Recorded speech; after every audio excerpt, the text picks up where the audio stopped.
Welcome to Graven Stories. Turn off the lights, put on your headphones, and prepare for a story you won't forget. If you love true horror, subscribe now, because tonight darkness is waiting. Melissa Rodriguez woke from the dream with Trevor Adams's scream still echoing in her skull. Not the sound itself, but the feeling of it. Vocal cords tearing as something with too many joints bent him backward until his spine snapped like green wood. She'd watched it happen from behind her own eyes, unable to move, unable to help. While October rain hammered the tent, and a woman in white stood perfectly still in the downpour, long black hair plastered across a face that held no features, only darkness. The dream had come 3 nights running, identical each time, and Melissa's PhD in ecological science offered no framework for why she knew with absolute cellular certainty that Trevor was already dead and had been for 72 hours. Her iPhone 3GS showed 0547 hours, alarm set for 0600. Melissa turned it off, sat up in her Seattle apartment bedroom, and tried to apply logic to the illogical. Vivid, recurring nightmares had documented neurological explanations: stress, anxiety, pattern-seeking behavior in an overactive prefrontal cortex. She'd been working with Trevor on the Olympic-spotted owl population survey for 6 months, spending weeks in backcountry together. Professional relationship built on shared data and mutual respect for scientific methodology. When he'd missed 3 consecutive radio check-ins, concern was natural. Dreaming about worst-case scenarios was predictable psychological response. Except the dream contained details Melissa couldn't have known.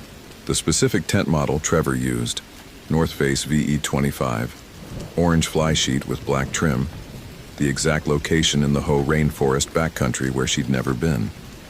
The woman's white garment, which her waking mind recognized as a kimono despite having no conscious reference for traditional Japanese clothing. And the cold, that penetrating chill that felt like it originated from somewhere outside temperature, outside physics, a cold that meant something impossible. Park Dispatch had requested she deploy at 800 hours. Trevor's emergency beacon had activated briefly 2 days ago, coordinates deep in the Hoh wilderness, then gone silent. Standard protocol: send another biologist who knew the subject, who could identify personal effects, who wouldn't panic at finding a colleague injured or worse. Melissa had volunteered immediately because that's what you did, what professional obligation demanded. She packed methodically. Garmin eTrex Vista HCX GPS unit, fully charged. VHF radio program to park frequencies. Digital Nikon D90 for documentation. First aid kit expanded for wilderness trauma. 3 days food.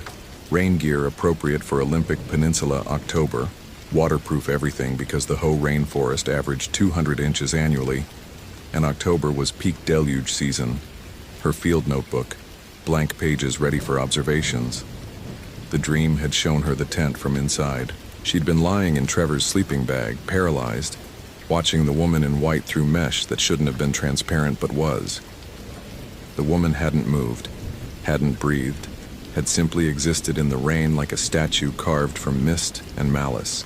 Then Trevor had entered the tent, Melissa watching through his eyes now, perspective shifting impossibly. And the woman had followed, hair moving independent of physics, reaching, touching, bending him backward with grip that left no marks but crushed vertebrae anyway. Melissa's scientific training insisted dreams weren't prophetic. Couldn't be. Causality ran one direction: past informed, present informed future. The brain constructed narratives from accumulated data, pattern matched against stored memories, generated probabilistic scenarios. Nothing more. The fact that she'd dreamed Trevor's death meant only that her subconscious was processing legitimate concern about a missing colleague. The helicopter insertion at 0930 hours went smoothly. Pilot dropped her at coordinates half a mile from Trevor's last GPS ping, promised extraction in 72 hours, weather permitting. Olympic October weather rarely permitted, but Melissa had worked enough backcountry deployments to know you planned for self-sufficiency regardless. The Hoh rainforest lived up to its reputation. Temperate rainforest, everything green and growing and wet. Sitka spruce trees 40 feet in circumference, Western hemlock draped in moss like the forest was decomposing while still alive. The trail, barely maintained, more suggestion than path, disappeared under ferns and nurse logs within yards. Visibility maybe 50 feet before the green swallowed everything. Melissa found the tent at 11:47 hours, exactly where the dream had shown it. North face VE-25, orange and black, set up properly in a clearing beside a creek she could hear but not see through the undergrowth. Her stomach clenched. Coincidence. Had to be coincidence. She'd seen photos of Trevor's gear. Her brain had simply inserted accurate details into anxiety dream framework. Trevor? It's Melissa Rodriguez, NPS Wildlife Biology. You missed check-ins. I'm here to assist. No response. The tent fly was zipped closed. Rain pattered on nylon, on leaves, on the moss covering every surface. The temperature was maybe 45 degrees, but Melissa's breath misted like it was below freezing. She approached carefully, documenting with the Nikon. Tent showed no external damage, no signs of bear activity, no obvious trauma. Trevor's backpack leaned against a tree, bear canister sealed. His boots sat outside the tent vestibule, laces still tied. He'd been barefoot when the woman, Melissa stopped that thought. The dream wasn't real, wasn't prophetic. Was her brain generating worst-case scenarios based on incomplete data? She opened the tent fly. Trevor Adams lay in his sleeping bag, exactly as the dream had shown. Body positioned wrong. Spine bent backward at an angle human spines didn't achieve naturally. Neck twisted. Face locked in expression of terminal horror. Eyes open, staring at nothing. Dead for at least 48 hours based on lividity and the early stages of decomposition, though the cold was slowing putrefaction. Melissa's training took over. Document scene. Photograph from multiple angles. Check for obvious cause of death. No visible wounds, no blood, no signs of animal attack. Note environmental conditions, time of discovery, GPS coordinates. Call dispatch with casualty report. Her radio produced only static. The GPS showed solid satellite lock but wouldn't communicate with the base station. Phone showed no signal. Expected this deep in the rainforest. She'd have to hike to higher ground for transmission. Standard procedure for backcountry incidents. Melissa noticed the journal when she moved to close Trevor's eyes. Field notebook, identical to her own, lying open beside his head. The handwriting was Trevor's. She'd seen enough of his data logs to recognize the precise block letters, but the content made her skin prickle. October 14th, 2009, 19:23 hours. She's standing outside the tent. Has been for 6 hours. Doesn't move, doesn't blink. Rain passes through her, but she stays dry. I tried to photograph her. Every frame shows empty forest. Tried to leave, walked for 3 hours, ended up back here. GPS says I traveled 8 miles north. The clearing says I never left. She's waiting for something. I think she's waiting for me to understand. October 15th, 03:44 hours. Can't sleep. When I close my eyes, I see what happened to her. Not told, shown. I'm inside her memory, experiencing her death. Japanese internment camp, 1943. She was 17. Guard named Adams, same surname as me, impossible coincidence, took her from the barracks. 3 months later, she was pregnant. They found her in the forest, hanging from a Sitka spruce. Baby died with her. No one was punished. No one remembered her name, but she remembers. She remembers everything. And she thinks I'm him, thinks I'm the guard. I showed her my ID, my credentials, tried to explain I'm not related, I'm not him. She doesn't care, she doesn't speak. She just waits. October 15th, 17:56 hours. Tried to run, got 3 miles. Blinked, and I was back at the tent. She was inside this time, sitting across from me. Hair covering her face, but I can feel her looking, feel her remembering. My family name is Adams, that's enough. She doesn't want justice. Justice is impossible. She wants completion. 7 men violated her. 6 died over the decades, accidents that weren't accidents. I'm the 7th. Not the 7th man, the 7th Adams, 7th bearer of the name, 7th link in the chain. The revenge doesn't end. It just finds new targets, new generations. October 16th, 02:11 hours. She's inside the tent now, arms reach away. I can see through her hair to what used to be her face. It's not blank, it's been removed. Not violently, carefully, methodically. The way you remove something you don't want to see in a mirror. She's reaching for me. I can't move. Paralyzed like in sleep paralysis, but I'm awake. The entry ended there. Melissa's hands shook, turning pages. More writing, increasingly illegible, transitioning from English to something else. Japanese characters, maybe, though Melissa didn't read Japanese and Trevor didn't speak it. The final pages showed only drawings. A woman in white, a noose, a tree, 7 names written and crossed out. Thomas Adams, 1943, The Guard. Richard Adams, 1967, Accident.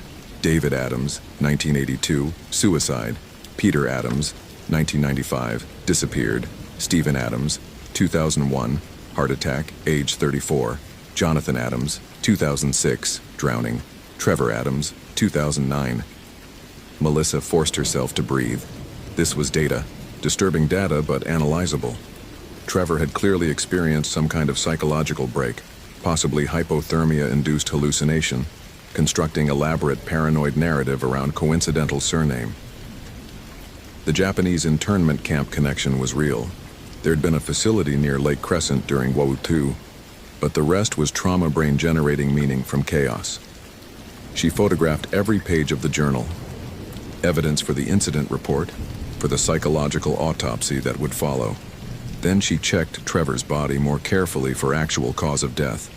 The spine wasn't just bent, it was broken in 3 places, vertebrae crushed with force that should have required industrial equipment. No external bruising, no fractures to limbs or skull, just impossible internal trauma that suggested something had grabbed him and folded him like origami. Melissa's scientific mind offered explanations. Seizure causing muscular contractions strong enough to fracture bone, documented in extreme cases. Except the break patterns were wrong, the force vectors inconsistent with muscle action. She photographed everything anyway, noting each anomaly. The temperature dropped 20 degrees in 5 seconds. Not gradual, instantaneous. Melissa's breath went from invisible to thick fog mid-exhale. The rain didn't stop but began freezing on contact, coating the tent in ice that shouldn't form at 45 degrees ambient temperature. She looked up. The woman from her dream stood at the tent entrance. White kimono soaked through but somehow not dripping. Long black hair covering her face. Body perfectly still in a way that living bodies couldn't achieve. The air around her rippled like heat shimmer in reverse, cold radiating invisible waves. Melissa's training provided framework. Hallucination from stress, grief, hypothermia setting in faster than expected. She wasn't really seeing this. Her brain was pattern matching against the dream imagery, constructing sensory experience from expectation. Not real. The woman moved, not walked, relocated, occupying one position then another with no transition between. Now kneeling beside Trevor's body. Now reaching toward Melissa with hands that had too many joints in the fingers. Melissa scrambled backward, hit the tent wall, fell through the nylon like it wasn't there and into the forest beyond. She landed in ferns, mud soaking through her rain gear, and when she looked back, the tent was empty. No woman, no Trevor, just empty space where the tent had been. The GPS showed she'd moved 80 yards east, but she'd just fallen, hadn't walked. The clearing was visible through the trees, orange tent clearly present. Melissa stood, checked herself for injury. None. Checked her GPS against landmarks, position accurate. Checked her perception against rational framework, failing completely. She walked back to the tent. Trevor's body was there, the journal was there, the woman was gone. Melissa's scientific mind tried to process. Grief hallucination, PTSD flashback, something explainable. But the frozen rain coating everything hadn't melted, still glittered with ice crystals that violated every thermodynamic law. Her radio crackled to life. Not dispatch. Trevor's voice, perfect clarity. She doesn't want you, wrong name. Rodriguez isn't Adams, you're just witness, just documentation. But you have to understand what happened, have to complete the observation. Scientific method, right? Form hypothesis, gather data, reach conclusion. Your hypothesis is wrong, Melissa. Time to gather new data. The transmission ended in static. Melissa checked the radio. Definitely Trevor's frequency. Definitely his voice. Definitely impossible because Trevor was dead in the tent with his spine broken in 3 places. She ran. The forest swallowed her. Sitka spruce and western hemlock, ferns and moss and deadfall, everything green and wet and wrong. Melissa's GPS tracked her movement. North, steady pace, mile accumulated on the display. But when she looked back, the tent was still visible 50 yards away. Close as when she'd started running. She stopped. Checked the GPS. It showed 1.4 miles traveled. Looked at the tent. Same 50 yards. This isn't possible, Melissa said aloud. Scientific fact, grounding statement. Distance is objective. GPS triangulation doesn't lie. Either I moved or I didn't. Trevor's journal had described the same phenomenon. Walking for hours, ending up exactly where he'd started. Melissa's rational mind offered explanation. Disorientation in dense forest, circling without realizing, GPS malfunction. But the track log showed straight line north, and she'd been following compass bearing, and the tent remained impossibly close. She tried again. Walked south this time, away from the tent, maintaining bearing, checking GPS every 30 seconds. Distance accumulated, 0.3 miles, 0.6 miles, 1.1 miles. She looked back. The tent was 30 yards away, closer than before. Melissa's hands found her field notebook, pen. Documentation. If her perception was failing, if something was wrong with her cognition, at least she could record symptoms. Scientific method. Observe, record, analyze. She wrote. 1,423 hours. Spatial anomaly. GPS indicates travel distance inconsistent with visual observation. Tent appears stationary relative to my position despite recorded movement. Hypothesis, equipment malfunction. Test, manual distance measurement using pace count. She paced north, 200 steps, roughly 500 feet accounting for terrain. Turned around. The tent was directly behind her, 10 feet away. She was inside it. Trevor's body lay beside her, spine bent wrong, eyes staring. How? She'd just been outside, had walked away, had... The journal lay open to a new page. Melissa's handwriting, her field notebook. But she hadn't written this. You're experiencing non-linear time. She controls the space here. Makes it loop, makes it repeat. You can't leave because you haven't arrived yet. You can't arrive because you haven't left yet. Causality is suggestion, not law. Welcome to what I learned. Melissa dropped the notebook. Not her handwriting, after all, she could see now. Similar, but different. Trevor's handwriting imitating hers, or her brain interpreting his handwriting as hers, or time was actually non-linear, and she'd written this in a future that was also past. Her phone rang. iPhone 3GS. No signal, but ringing anyway. The caller ID showed her own number. She answered. Don't go to the hanging tree, her voice said from the speaker. Future Melissa or past Melissa or hallucination Melissa, impossible to know. You'll want to investigate. You'll want data about the original incident. The tree is marked in Trevor's journal, pages 37 through 40. GPS coordinates that lead exactly where she died. Don't go. Documentation isn't worth it. Some observations change the observer. This isn't real, Melissa said to herself, to the phone, to the rain. Psychotic break? Hypothermia? Something explainable. You're still trying to rationalize, her voice answered. Still looking for framework. There isn't one. She exists outside your models, outside your data. You can measure her effects but not her cause, can document the phenomenon but not explain it. That's the horror, Melissa. Not that she's impossible. That impossibility is real. The call ended. The phone screen showed the conversation in the call log. Duration 4 minutes, 17 seconds. Her own number. Conversation with herself. Melissa's scientific training was comprehensive. She knew about grief-induced psychosis, knew about hypothermia's effects on cognition, knew about temporal lobe seizures creating false memories and prophetic sensations. This fit several diagnostic criteria. If she could just reach extraction point, get medical attention, the hallucinations would resolve under proper treatment. She checked her GPS for the extraction coordinates.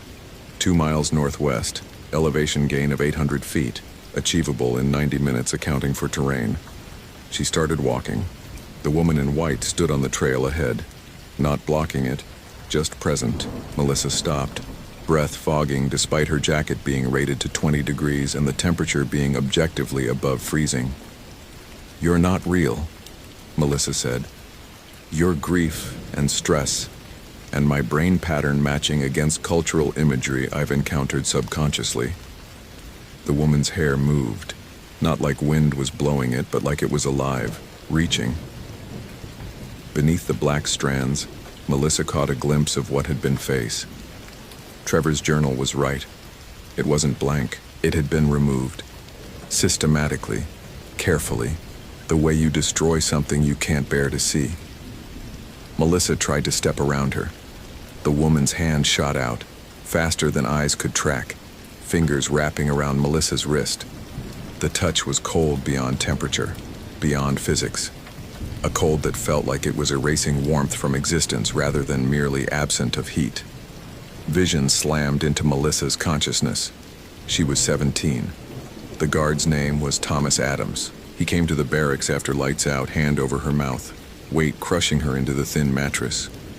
Nobody helped. Nobody acknowledged. 3 months later, she was visibly pregnant, unmarriageable, shameful. Her father wouldn't look at her. Her mother wept.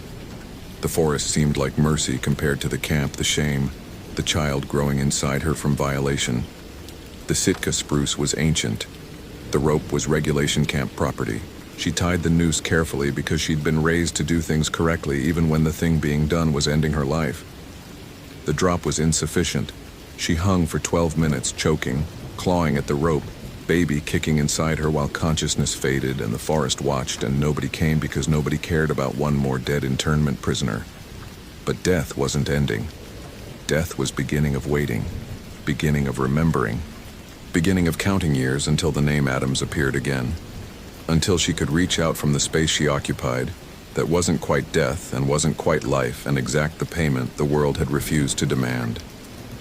Melissa snapped back to present, gasping, the woman's hand still on her wrist. The vision had felt absolutely real, not imagined, experienced.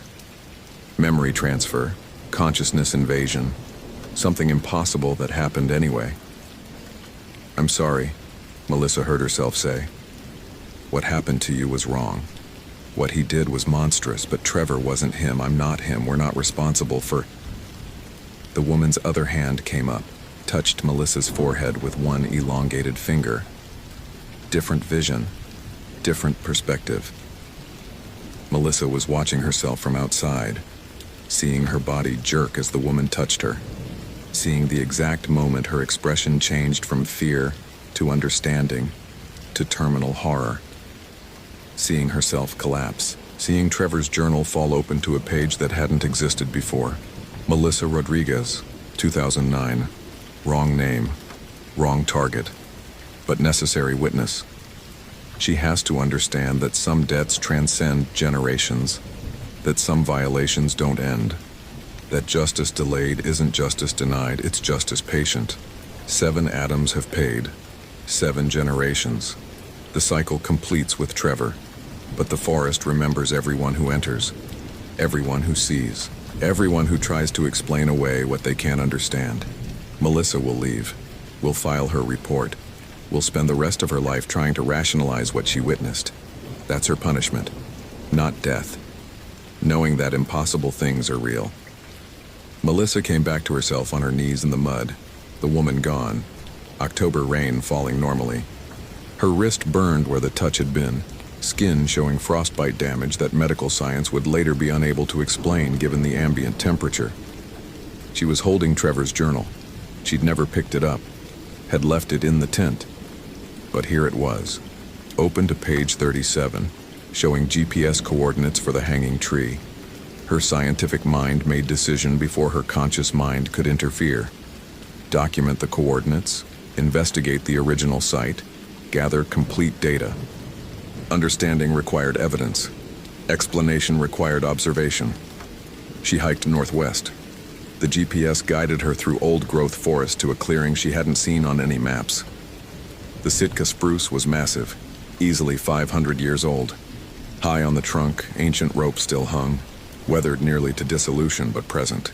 Beneath it, barely visible through moss, 7 wooden markers, names carved in English and Japanese. Akiko Tanaka, 1943, Thomas Adams, 1943, marked with different symbol. The perpetrator, Richard Adams, 1967, David Adams, 1982, Peter Adams, 1995, Stephen Adams, 2001, Jonathan Adams, 2006, Trevor Adams, 2009. Melissa photographed everything. Evidence, data, proof that this was real, that the pattern existed, that 7 people named Adams had died across 66 years in circumstances that official records would show as accidents or natural causes or simple bad luck.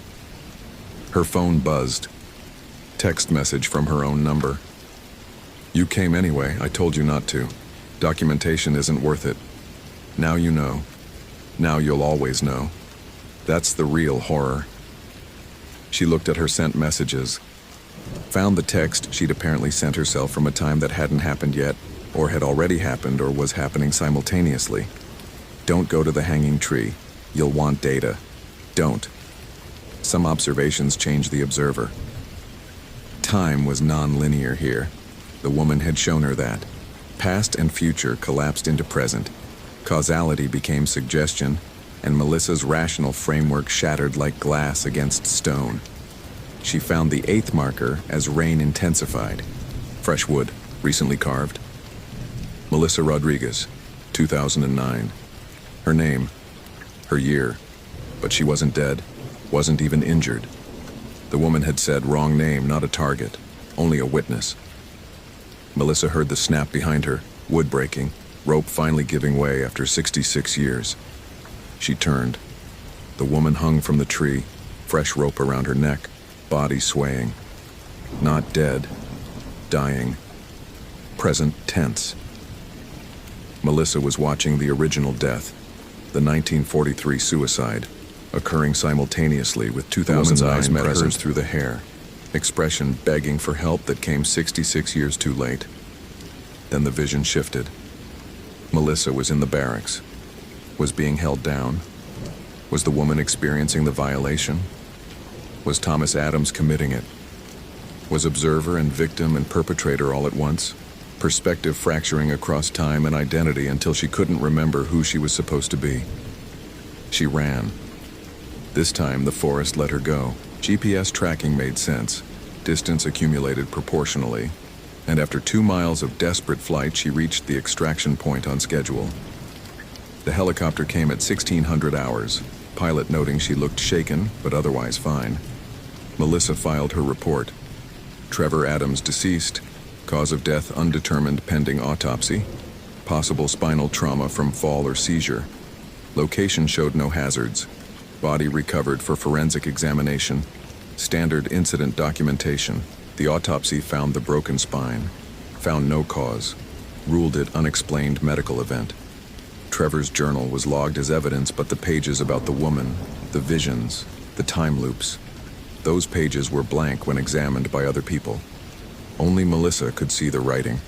Only Melissa knew what had really happened. She tried to tell people, tried to explain the non-linear time, the vengeful spirit, the pattern of Adams' deaths spanning generations. Colleagues smiled patiently, suggested grief counseling, noted concern about her psychological state following traumatic discovery of a friend's body. Melissa stopped trying to convince anyone after 3 months. The data was there. The pattern was documented. 7 Adams across 66 years, all dead in October, all within 50 miles of the Hoh rainforest.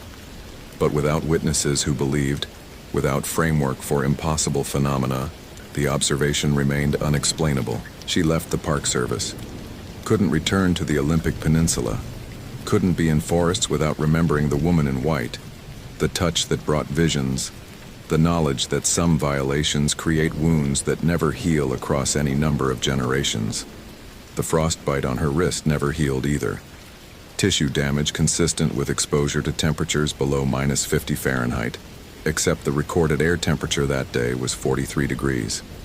Doctors had no explanation. Melissa stopped asking for one. She dreams sometimes. Always the same dream. She's in the tent with Trevor watching the woman approach. But sometimes the perspective shifts, and she's the woman, reaching for Trevor, bending his spine backward, unable to stop because the violation demands payment, and payment must be extracted across 7 generations, and Melissa is witness to all of it, observer and observed simultaneously. She wakes from these dreams with her wrist burning, frostbite flaring, and her iPhone, upgraded now through several generations, showing text messages from her own number. You documented it. You have the data. You understand the phenomenon. But understanding doesn't mean you can explain it. Some observations change the observer. You're changed now. You know what's real beyond your models. That's your punishment, not death. Knowing. Sometimes Melissa still tries to write papers, tries to frame the Olympic Peninsula phenomenon in scientific language, tries to create framework for non-linear time and vengeful spirits and observations that violate causality. The documents always corrupt. Files become unreadable. Data vanishes from drives that shouldn't be able to fail. The woman doesn't want documentation, wants only for Melissa to know, personally and privately, that impossible things are real, that some debts transcend generations, that justice patient is still justice, that violations create wounds that exist outside of time, that bleed across decades, that demand payment in forms science can't measure. Melissa knows all this now, knows it with cellular certainty that her PhD can't rationalize away, knows it every time she looks at the frostbite scar, every time she dreams the non-linear dreams, every time she checks her phone and finds messages from herself, warning about futures that are also pasts. She knows. And knowing, without ability to explain or share or integrate into rational framework, is the real horror, not death. Knowing. The woman in white made sure of that. Hope you felt genuine terror. If you appreciate authentic horror rooted in real folklore, consider following for more stories. Which moment scared you most? Share your theory about what happened.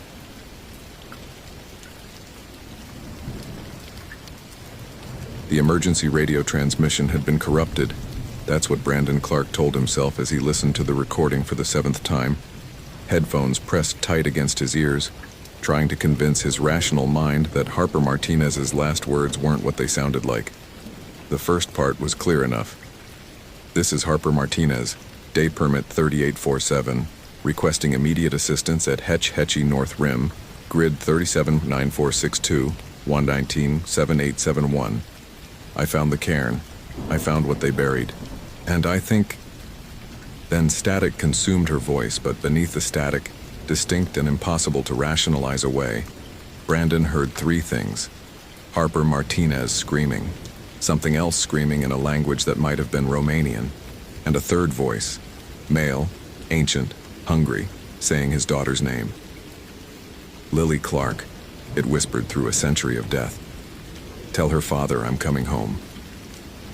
Clark's hands trembled as he removed the headphones. The Yosemite dispatch office was empty at 11 p.m. Just him and the recording equipment and the growing certainty that Harper Martinez hadn't simply fallen from the Hetch Hetchy Rim or gotten lost in the backcountry. Something had taken her. Something that knew his daughter's name. His phone buzzed. A text from Mrs. Chen, his neighbor who watched Lily on his overnight shifts. Lily's asleep. Had nightmares again, but settled down. Take your time. Nightmares. Lily had been having them for 3 weeks now, ever since the anniversary of her mother's death. Dreams about a man standing at her bedroom window, watching her. A man who smelled like wet earth and spoke in a language she didn't understand. Clark had assumed it was grief manifesting through her 8-year-old mind, trauma surfacing in the only way children knew how to process it. Now, hearing that voice on the recording saying his daughter's name, he wasn't so sure. Clark pulled up Harper Martinez's file on his computer. 26 years old, graduate student in anthropology from UC Berkeley, researching death practices of Eastern European immigrants in early 20th century California. She'd requested a research permit for the Hetch Hetchy area specifically, citing historical records of a workers' cemetery from the O'Shaughnessy Dam construction era, 1914 to 1923. The dam had been controversial, flooding the Hetch Hetchy Valley despite protests from John Muir and the Sierra Club. During construction, dozens of workers had died, accidents, disease, exposure. The official records said their bodies had been relocated before the flooding. But Harper's research proposal included references to incomplete exhumations and disputed burial sites. She'd been looking for graves, and apparently she'd found one. Clark forwarded the audio file to his supervisor's email with a subject line reading "Urgent Martinez SAR, possible foul play," then grabbed his go bag. His Garmin InReach GPS showed the coordinates Martinez had transmitted. North rim of Hetch Hetchy Reservoir, about 8 miles from the ranger station. Rough terrain, granite cliffs dropping 2,000 feet to the water. If she'd fallen, recovery would be difficult. If something else had happened. He didn't let himself finish that thought. Instead, he texted Mrs. Chen, "Emergency SAR call. Might not be back until morning. Please stay with Lily. Don't let her answer the door for anyone." Mrs. Chen's response came immediately. "Is everything okay?" Clark typed "yes," then deleted it, typed "I hope so," and sent it before he could reconsider. The drive to Hetch Hetchy took 40 minutes on winding mountain roads, Clark's truck headlights cutting through darkness thick with October fog. The reservoir appeared as a vast black expanse, the drowned valley invisible beneath 300 feet of water. Somewhere down there, beneath the surface, was the original Hetch Hetchy. Meadows, waterfalls, granite formations that John Muir had called a grand landscape garden, one of nature's rarest and most precious mountain temples. And somewhere down there, if Harper's research was accurate, were graves that shouldn't exist. Clark parked at the trailhead and checked his equipment.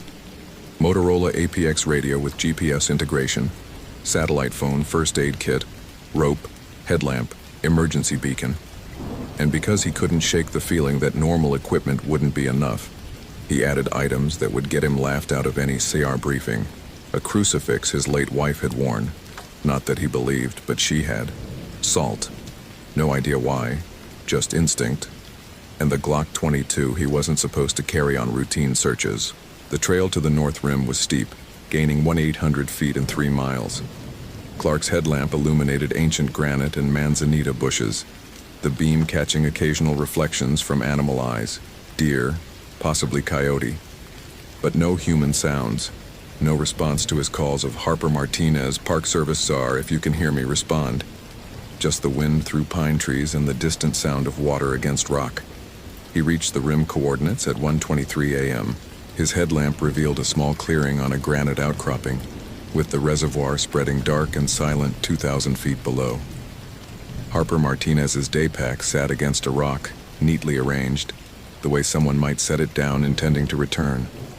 Her GoPro camera was still attached to the pack's shoulder strap, red recording light dark. Clark photographed the scene, then carefully examined the pack. Water bottle half full, trail mix, notebook filled with research notes in small, precise handwriting. The last entry was dated today, time stamped 4:47 p.m. Found it. The cairn is exactly where the 1923 surveyor's notes indicated, 37.9462, 119.7871. Stones arranged in Eastern European pattern, specifically Romanian, Transylvanian. Engravings match protective symbols against strigoi, vampire, revenant, which means they knew what they were burying. They knew it wasn't a normal death. Question: if these are protective symbols, why place them on top of the grave? Unless they weren't trying to keep people out. They were trying to keep something in, need to excavate, need to see what... The entry ended mid-sentence, the pen trailing off the page. Clark turned slowly, scanning the clearing with his headlamp. 20 feet from the pack, partially hidden by scrub oak, he saw the cairn, a mound of carefully stacked stones, each rock placed with obvious intention, the pile forming a rough rectangular shape about 6 feet long and 3 feet wide. Grave-sized, and the stones had been disturbed. Recently, someone had pulled away the top layers, exposing a gap in the center where darkness gaped like a mouth. Clark approached slowly, every instinct screaming at him to retreat, call for backup, wait for daylight and proper authorities. But Harper Martinez was missing, and his daughter's name had been spoken by something on that corrupted recording, and he couldn't shake the certainty that time mattered here. He knelt beside the cairn and pointed his headlamp into the gap. The beam revealed more stones beneath, and below those, fragments of wood, a coffin, collapsed from age and moisture. And within the coffin remains, glimpsed through gaps in the wood. Fabric, possibly burial clothing, pale shapes that might be bones, and something else, something that made Clark's throat constrict with irrational terror. The fabric was moving, not wind. There was no wind down in the cairn, but slow, rhythmic movement, like breathing. Clark jerked backward, his hand instinctively going to the Glock on his belt. Harper Martinez, are you down there? No response. Just that slow, rhythmic movement, and now Clark could hear it, a wet, rasping sound, like damaged lungs trying to draw air through fluid-filled passages. His radio crackled with static, and through the static came Harper Martinez's voice. Brandon Clark. It knows your name because I told it. It wanted to know who would come looking for me. I'm sorry. I'm so sorry. It showed me things, promised things. Reunion with lost loved ones, communication with the dead, answers about what comes after. I just had to help it get out. Had to remove enough stones for it to squeeze through. And it did. It got out. And now it's... Where are you? Clark demanded into the radio. Martinez, what's your location? It's wearing me, Harper's voice said. But the tone was wrong now, layered with something else beneath it. Just like it wore the construction worker in 1923. Wore him until the others realized and killed them both. Buried them together. But it's stronger now. Fed on me. Learned from me. And I told it about you. About your daughter. About how you're all alone since your wife died. It liked that. Loved ones, Mr. Clark, are leverage. The voice that had been Harper's dissolved into something else. Male, thick with an accent that might have been Romanian, resonant with malice. I know how you suffer, Brandon Clark. I know the emptiness since your Elena died. 3 years you grieve. Raise your Lily alone. Push away everyone who tries to help. Such familiar pain.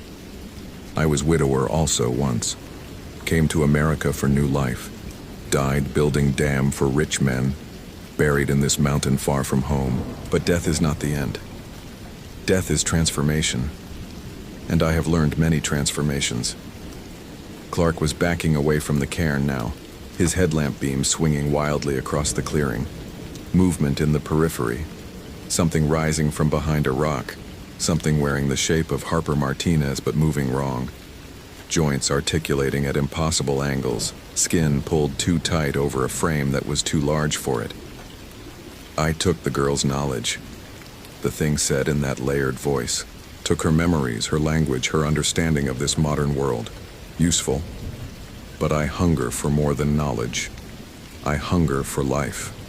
Warm blood, beating heart, breath in lungs. And your Lily. Such young blood, such innocent heart. She will sustain me for decades. Clark drew the Glock, hands steady despite the terror flooding his system. Stay away from my daughter. The Harper thing laughed, and the sound echoed wrong in the mountain air, reverberating with harmonics that shouldn't exist. You think to threaten Strigoi with gun? I was killed before, buried with iron spikes through heart, blessed with priests' prayers, sealed with protective symbols. Yet here I stand. Death cannot hold what refuses to die. It moved toward him with that wrong articulation, and Clark fired. 3 shots, center mass, exactly as trained. The rounds struck the Harper thing and passed through as if through mist, the body rippling where they entered but showing no real damage. Iron and lead, it said, still advancing. Americans love their guns. But this is not enemy you can shoot. This is ancient enemy. This is hunger that transcends flesh. Clark ran. He crashed down the trail, headlamp beam bouncing, his radio squawking static in that terrible layered voice. Run home to Lily, Brandon Clark. Run fast. But I am faster. I am already there. His satellite phone had signal. Barely. He dialed Mrs. Chen, hands shaking so badly he nearly dropped the phone. It rang once, twice, 3 times. Hello? Mrs. Chen's voice groggy with sleep. Mrs. Chen, listen to me very carefully, Clark said, still running. Lock all the doors and windows. Do not let anyone in. Do not let Lily out of your sight. I'm calling the police right now. They'll be there in 10 minutes. Don't open the door for anyone except uniformed police with ID. Do you understand? Brandon, you're scaring me. What's happening?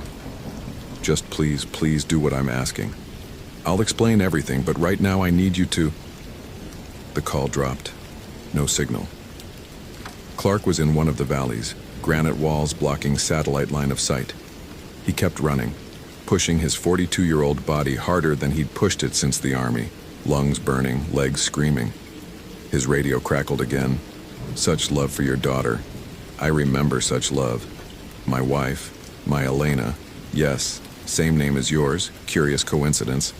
She died of typhoid while I worked on this dam. I begged Foreman for time to go to her to say goodbye. He refused. She died alone while I drilled holes in mountain. When I died, falling from scaffold 3 weeks later, I welcomed death. Thought I would see her again. But dead is just empty, cold, aware but powerless. Until I learned the old ways, the ways my grandmother had whispered about. Transformation, hunger, return. Clark reached his truck at 2:47 a.m. His hands fumbled the keys, nearly dropped them. He started the engine, gunned it toward the park exit and the highway beyond. Cell signal returned as he cleared the mountain pass.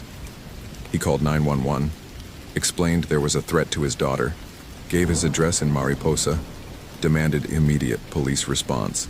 The dispatcher tried to ask questions, but Clark hung up and floored the accelerator, his truck hitting 80 on the winding mountain roads. Please, he thought. Please let them get there in time. Please let Lily be okay. Elena, if you can hear me, if there's anything after death, protect our daughter. Please. The drive to Mariposa took 35 minutes that felt like hours. Clark saw police lights outside his house as he screeched to a stop. 2 sheriff's deputies on his porch. Mrs. Chen standing in the doorway looking confused and frightened. Clark nearly fell getting out of his truck, ran to Mrs. Chen. Is Lily okay? Where is she? She's asleep upstairs, Mrs. Chen said. Brandon, what is going on? These officers said you called about a threat. Clark pushed past her, took the stairs 3 at a time. Lily's bedroom door was closed. He opened it carefully, quietly, and saw her small form in bed, blonde hair spread across the pillow, breathing steady and normal. Asleep. Safe. He sagged against the doorframe, relief flooding through him so intensely he thought he might collapse. Safe. She was safe. Mr. Clark? One of the deputies had followed him upstairs. Sir, we need you to explain the nature of the threat. You told dispatch someone was targeting your daughter. How did he explain? How did he tell 2 rational law enforcement officers that a Romanian Strigoi wearing the skin of a missing anthropologist had threatened his 8-year-old daughter? They'd think he'd lost his mind, possibly call Child Protective Services. There was a situation during a search and rescue, Clark said carefully. The missing person, Harper Martinez, she'd been researching something dangerous. I think she encountered someone, and that someone knew about me, knew about my daughter. I was worried they might come here. Do you have a description of this person? No, I have a recording from Martinez's emergency transmission, but it's corrupted. My supervisor has it. But I thought I heard. How did he finish that sentence? The deputy looked skeptical, but professional. We'll file a report. We'll also increase patrols in this neighborhood for the next few days, but Mr. Clark, if you don't have specific information about a threat... I know how this sounds, Clark said, but something happened out there tonight. Something wrong. And Harper Martinez is still missing, possibly dead, and I needed to make sure my daughter was safe. The deputies left after 20 minutes, promising enhanced patrols and a follow-up visit in the morning. Mrs. Chen left shortly after, still confused but sympathetic. Clark sat in Lily's room watching her sleep, his Glock on his lap, waiting for dawn. At 4:32 a.m., Lily's eyes opened. She looked directly at him, face expressionless, and said in a voice that wasn't hers, "You cannot protect what I have already claimed." Then she blinked, confusion crossing her features, and she was Lily again. "Daddy? Why are you in my room? Did I have nightmares again?" Clark's hands tightened on the Glock. "Sweetheart, did you just say something before you woke up?" "I don't think so," Lily said, yawning. "I was dreaming about the man at the window. He said he was coming inside soon. He said he knew you, that you worked together or something. He seemed nice." "What did he look like?" "Old. Like, really old, but also not. Like he was pretending to be old, but he was really something else. And he smelled funny. Like dirt and water. Can I go back to sleep?" "Of course, honey," Clark said, his voice remarkably steady. "I'll be right here. I'm not going anywhere." Lily curled back under her blankets, asleep within minutes. Clark sat in the chair by her bed, Glock loaded and ready, watching the window where gray dawn light was finally beginning to filter through. The Strigoi had touched his daughter somehow, spoken through her, marked her, and Clark understood with terrible clarity that running wouldn't help, hiding wouldn't help. This thing had fixated on Lily the way it had once fixated on Harper Martinez, and it wouldn't stop until it had what it wanted, which meant Clark had to stop it first. At 7 a.m., he called his supervisor, Chief Ranger Tom Braddock. Explained there had been an incident during the Martinez search, that he needed emergency leave for a family situation, that someone else should take over the case. Braddock tried to ask questions, but Clark hung up and started searching the internet. Strigoi mythology, Romanian vampire folklore, how to kill Strigoi, protection against revenants. The information was scattered across folklore websites, academic papers, horror enthusiast forums. But certain patterns emerged. Strigoi were dead but not gone. They retained intelligence and personality from life, but twisted by death and hunger. They could possess the living, speak through them, influence their dreams. They fed on blood but also on life force itself, draining victims slowly or quickly depending on need. Traditional methods of destruction, decapitation, followed by burning the head separately from the body, placing garlic in the mouth, reversing the burial, facing the body downwards so if it tried to dig out it would dig deeper. Driving stakes through the heart wasn't enough alone. The stake had to remain in place until the body decomposed completely. And crucially, Strigoi were bound to their burial sites. They could travel, could possess and influence, but their physical form, the revenant body, remained tied to where they were buried. Destroy the body. Destroy the Strigoi. Clark looked at his sleeping daughter, at her innocent face, and made a decision that would either save her or damn him. He was going back to that cairn. He was going to dig up whatever was in there, and he was going to destroy it. But first he needed help, and there was only one person he could think of who might possibly believe him. Father Miguel Rodriguez ran the Catholic Church in Mariposa, a small adobe building that served the town's largely Hispanic community. Clark had never attended. Elena had been the believer, not him, but he remembered Father Rodriguez from Elena's funeral. The priest had been kind, practical, and notably didn't talk about God's plan or better places or any of the platitudes that made grief harder. Clark found him in the church at 8:30 a.m., preparing for morning service. The priest looked up from his Bible as Clark entered, concern crossing his weathered face. "Mr. Clark, it's good to see you. How is Lily?" "She's..." Clark struggled for words. "Father, I need to ask you something that's going to sound insane. In my experience, the questions that sound most insane are often the ones most worth asking." Clark took a breath. "Do you believe in evil? Not metaphorical evil, not the evil men do. Actual evil, supernatural evil."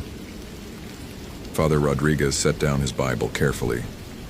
"I am a Catholic priest. I believe in demons. I believe in possession. I believe in spiritual warfare. So yes, I believe in supernatural evil.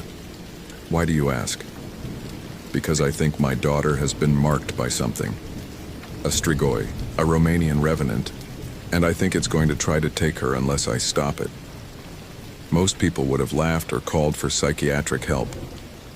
Father Rodriguez just nodded slowly. "Tell me everything," Clark told him. "The recording, the cairn, the Harper thing, the voice speaking through Lily. All of it, expecting disbelief or skepticism or attempts to rationalize. Instead, Father Rodriguez said, "The church has protocols for this. Not common, not often used, but they exist. We'll need to perform a blessing on your home, a protective ritual around Lily. And then we'll need to deal with the source, the body in the cairn. You believe me?" "Mr. Clark, I've been a priest for 35 years. I've seen 3 possessions, 2 of which I witnessed personally during exorcisms. I've blessed homes where genuine evil resided.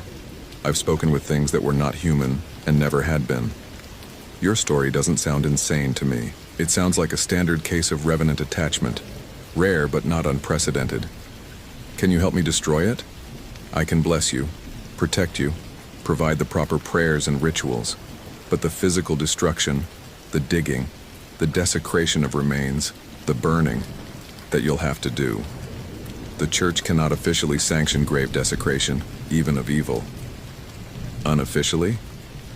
Father Rodriguez smiled grimly. "Unofficially, I'll drive you there myself." They left at 10 a.m. after Father Rodriguez performed a blessing over Lily, who thought it was weird but neat, and Mrs. Chen's house, who thought it was sweet but unnecessary. Clark loaded his truck with equipment, shovels, pickaxes, accelerant, matches, salt, the crucifix, and at Father Rodriguez's insistence, a bottle of holy water and a vial of blessed oil. For anointing the body before destruction, the priest explained, "We're not monsters, Mr. Clark. Even evil deserves proper ritual in death." The drive back to Hetch Hetchy felt longer in daylight, every mile taking them closer to something Clark's rational mind still struggled to accept as real. But he thought of Lily's voice saying, "You cannot protect what I have already claimed," and pushed the truck faster. They reached the trailhead at 11:47 a.m. Father Rodriguez climbed out, stretched, and shouldered a pack containing his ritual items. He wore hiking boots and jeans under his clerical collar, practical clothing for spiritual warfare. "Ready?" Clark asked. "I've performed 3 exorcisms and witnessed evil that would break most minds," Father Rodriguez said. "But I've never faced a strigoi, so no, I'm not ready. But we're going anyway." The hike took 90 minutes, Clark setting a brutal pace despite the equipment weight. Father Rodriguez kept up remarkably well for a man in his 60s, his breathing steady, his hiking boots finding purchase on loose granite with practiced ease. The priest had mentioned growing up in the Sierra foothills, learning these mountains before he learned theology. "I've been preparing for this my entire priesthood," Father Rodriguez said during a brief water break.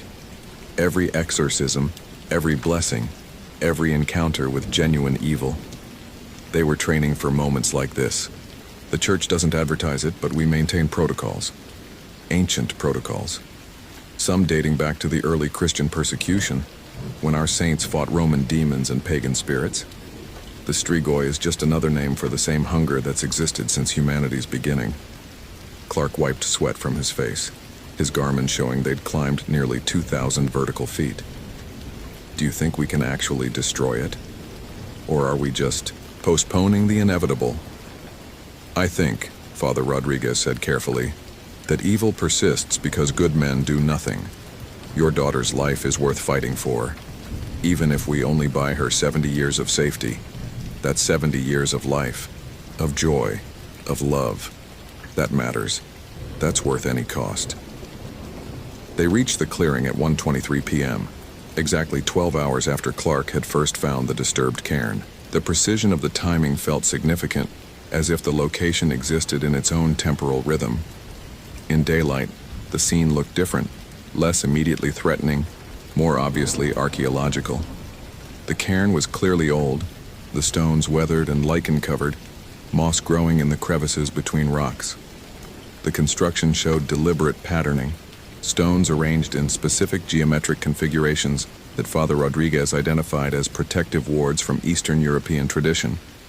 This isn't just a grave, the priest said, examining the stone arrangements. This is a prison. Whoever buried this thing understood exactly what they were dealing with. They used sacred geometry, probably prayers in Romanian or Old Church Slavonic. This wasn't superstition. This was sophisticated spiritual engineering. Harper Martinez's pack was still there, though animals had gotten into it overnight, scattering contents across the granite. Her notebook lay open, pages fluttering in the mountain breeze. Clark retrieved it, read the final entries more carefully now.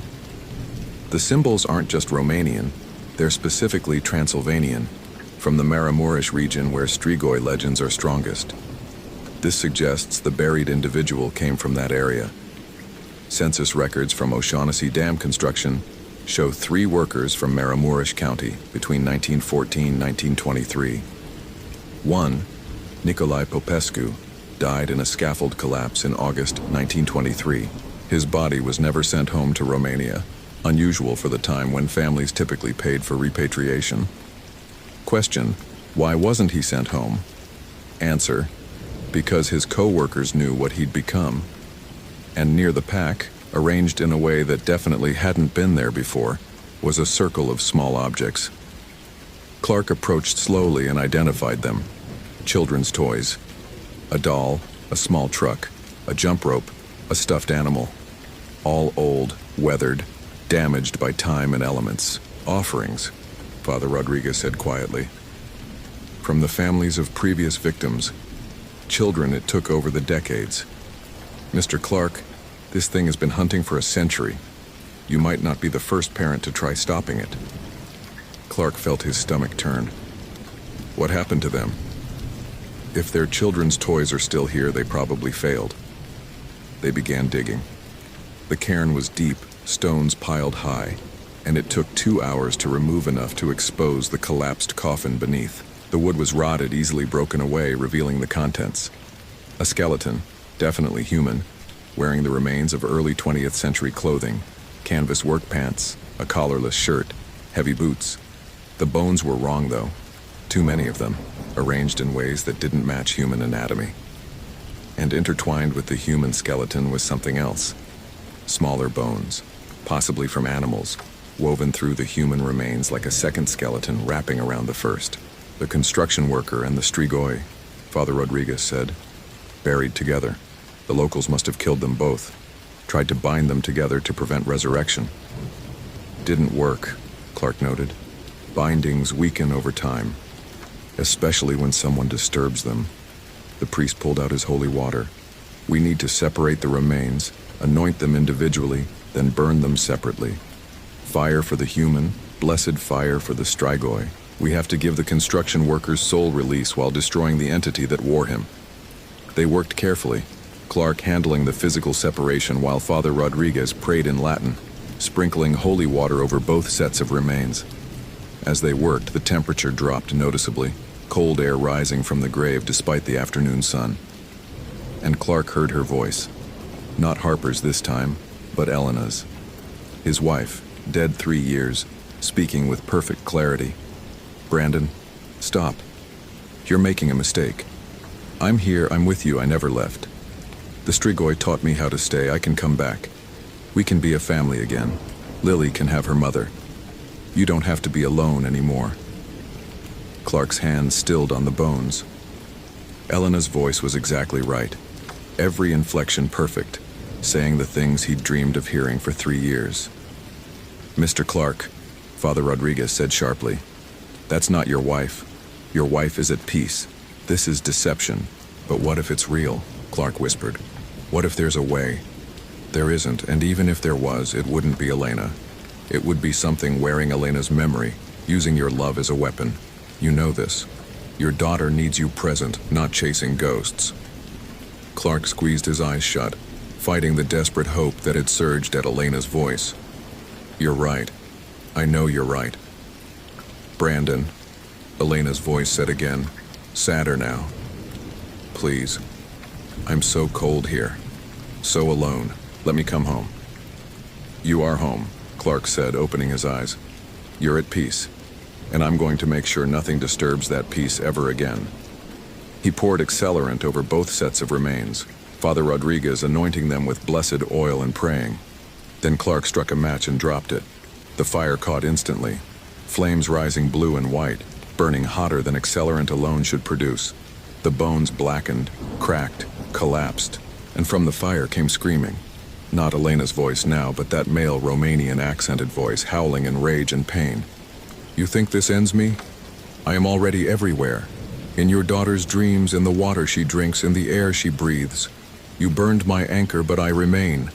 I will take her, Clark. Tonight, tomorrow, next week.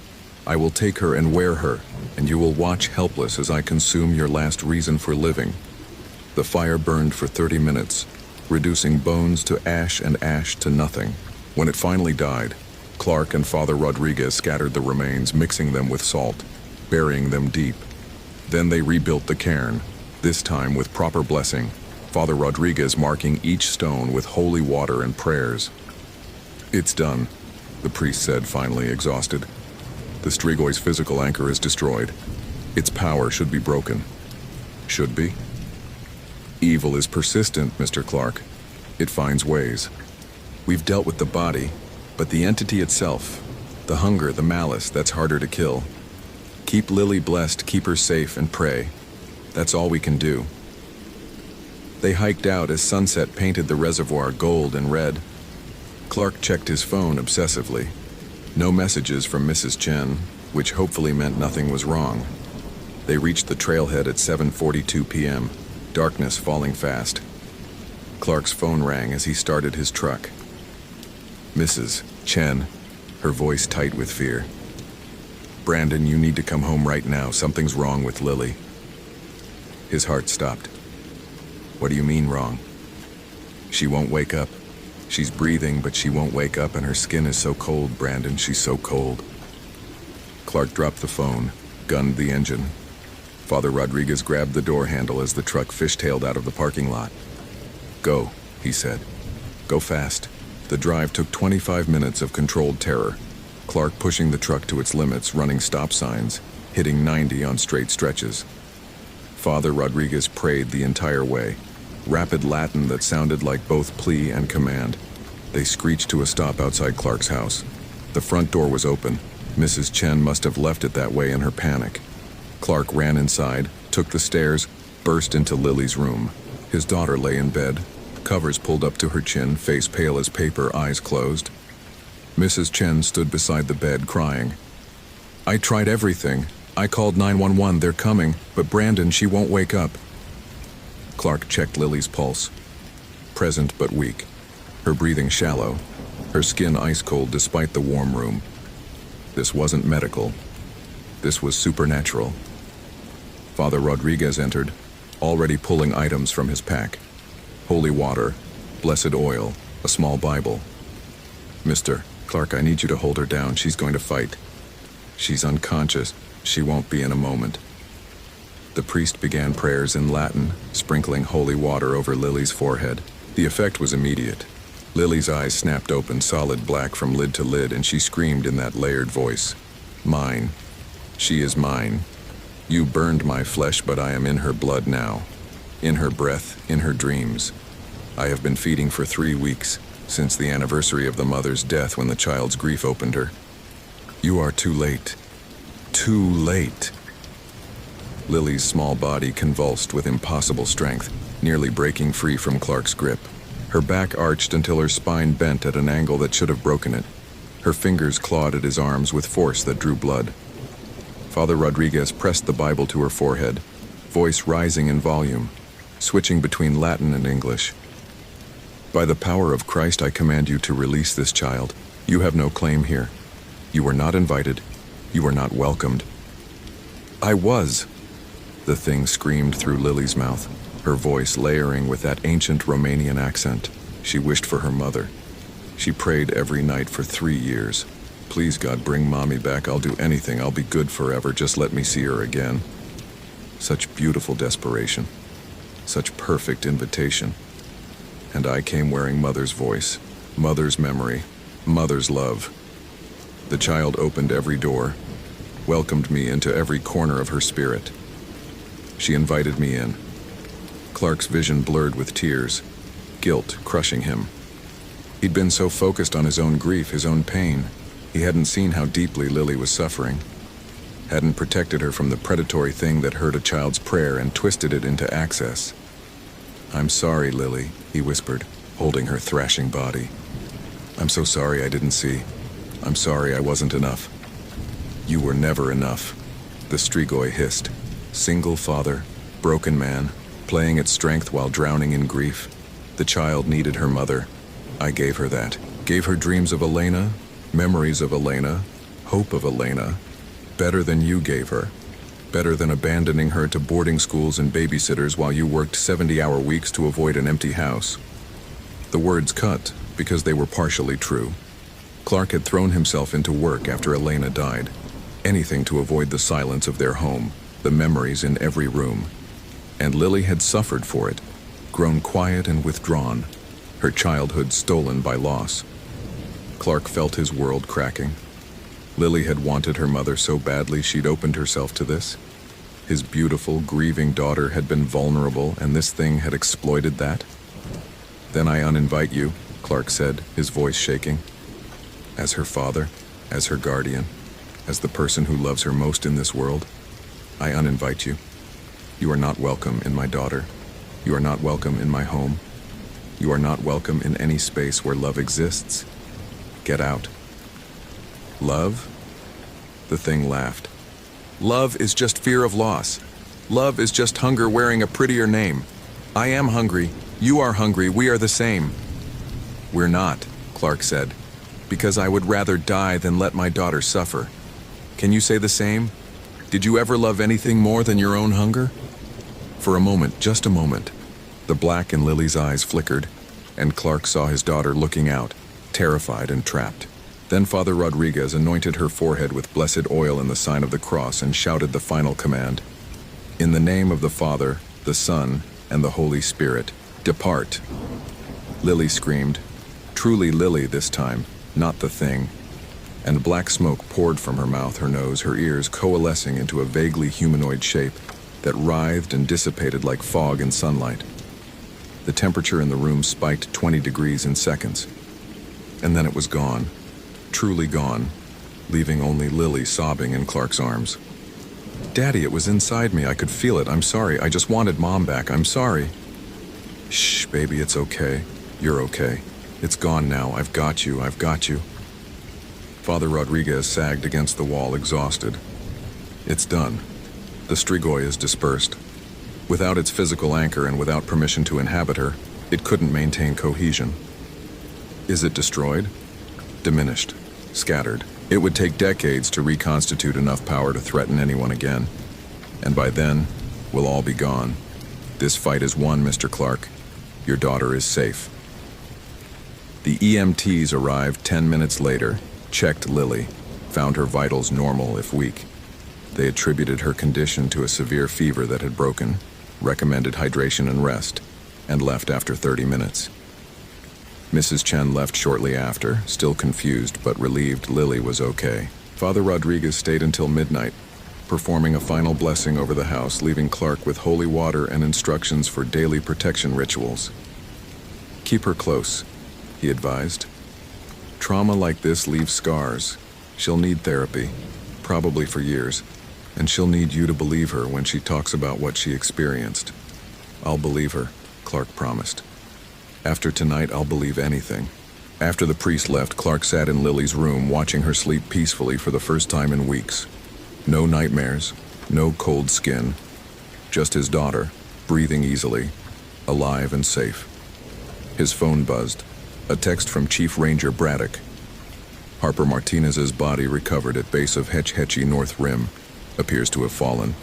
Medical examiner ruling accidental death. Case closed. Take all the time you need for family leave. Clark stared at the text. Harper Martinez fallen. Her death ruled accidental. No mention of the cairn, the Strigoi, the supernatural predator that had worn her and threatened his daughter. Just another statistic, another tragic accident in the wilderness. He thought about telling Braddock the truth, filing a report about what really happened, then thought better of it. Some truths were too dangerous to record. Some battles were fought in shadows and had to stay there. Instead, he texted back, "Thank you. We'll return when ready." He deleted the corrupted recording from his phone, deleted the photos of the cairn, deleted any evidence that might lead someone else to dig where they shouldn't, to disturb what should stay undisturbed. The Hetch Hetchy North Rim would be there forever, waiting. And somewhere in those mountains, scattered and weakened but not truly destroyed, the Strigoi's hunger remained. Maybe it would find someone else in 50 years. In 100, maybe it would reconstitute and hunt again, but not today, not his daughter, not while he drew breath. Clark pulled the covers up around Lily's shoulders, kissed her forehead, and whispered, "I've got you, baby. Always. Nothing's going to hurt you while I'm here." And for the first time since Elena's death 3 years ago, he felt like maybe that promise was one he could actually keep. Outside Lily's window, dawn was breaking over the Sierra Nevada, golden light touching granite peaks and ancient forests. The mountains were beautiful and terrible, holding secrets in their stone hearts, keeping watch over mysteries that predated human language.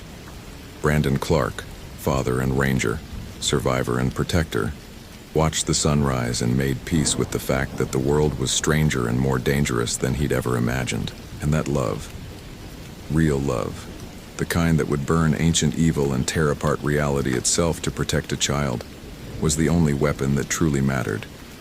He would tell Lily everything someday when she was older. Tell her about her mother's voice used as a weapon, about the Strigoi that had fed on her grief, about the battle fought for her soul. And he would teach her how to recognize evil, how to protect herself, how to be both kind and strong in a world where darkness wore friendly faces. But today he would just let her sleep. Let her be 8 years old and safe and loved. Tomorrow would bring new challenges, new fears, new battles. Tomorrow. But not today. Today, his daughter was safe, and that was enough. Hope you felt genuine terror. If you appreciate authentic horror rooted in real folklore, consider following for more stories. Which moment scared you most? Share your theory about what happened to Harper.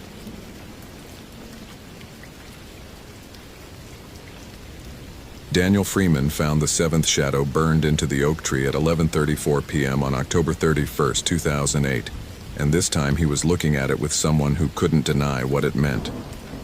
Sheriff Anne Holloway stood beside him in the beam of his maglite, her weathered face pale as she studied the perfect silhouette scorched into the bark.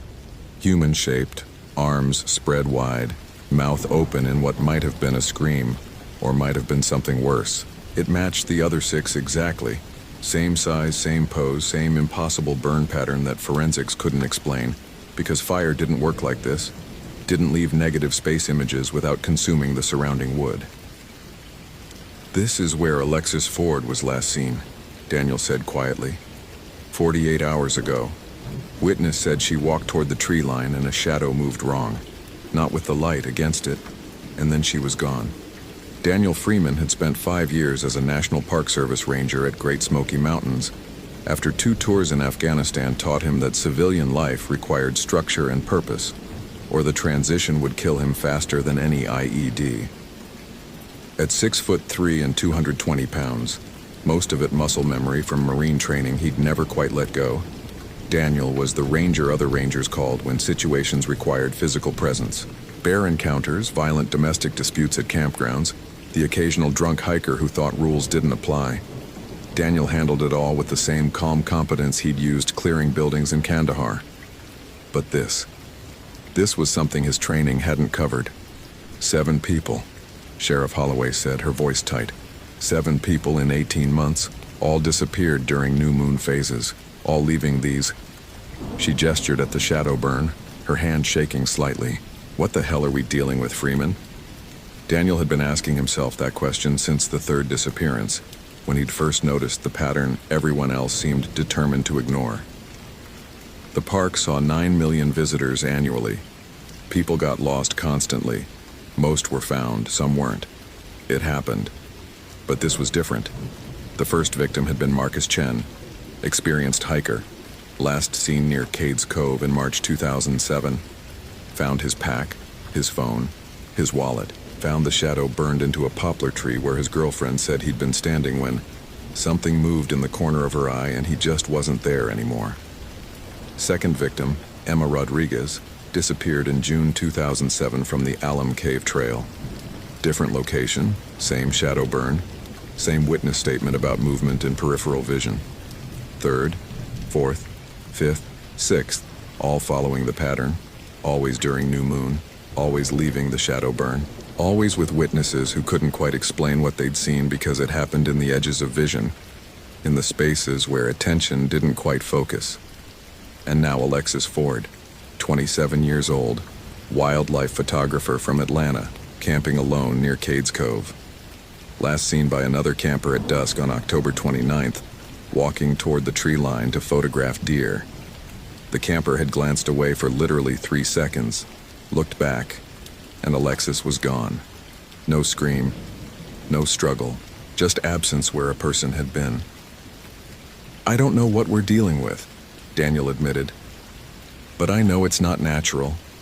I know it's going to happen again unless we figure this out. And I know every law enforcement agency we've contacted thinks we're seeing patterns where none exist. Sheriff Holloway's jurisdiction technically ended at the park boundary, but she'd been involved since victim number 3, when Daniel had driven to her office in Townsend and laid out everything he'd found. She was maybe 60 years old, born and raised in these mountains, and unlike the federal investigators who'd briefly looked at the case, she didn't dismiss the shadow burns as coincidence or hoax. My grandmother used to tell stories, she said quietly, still staring at the burned silhouette.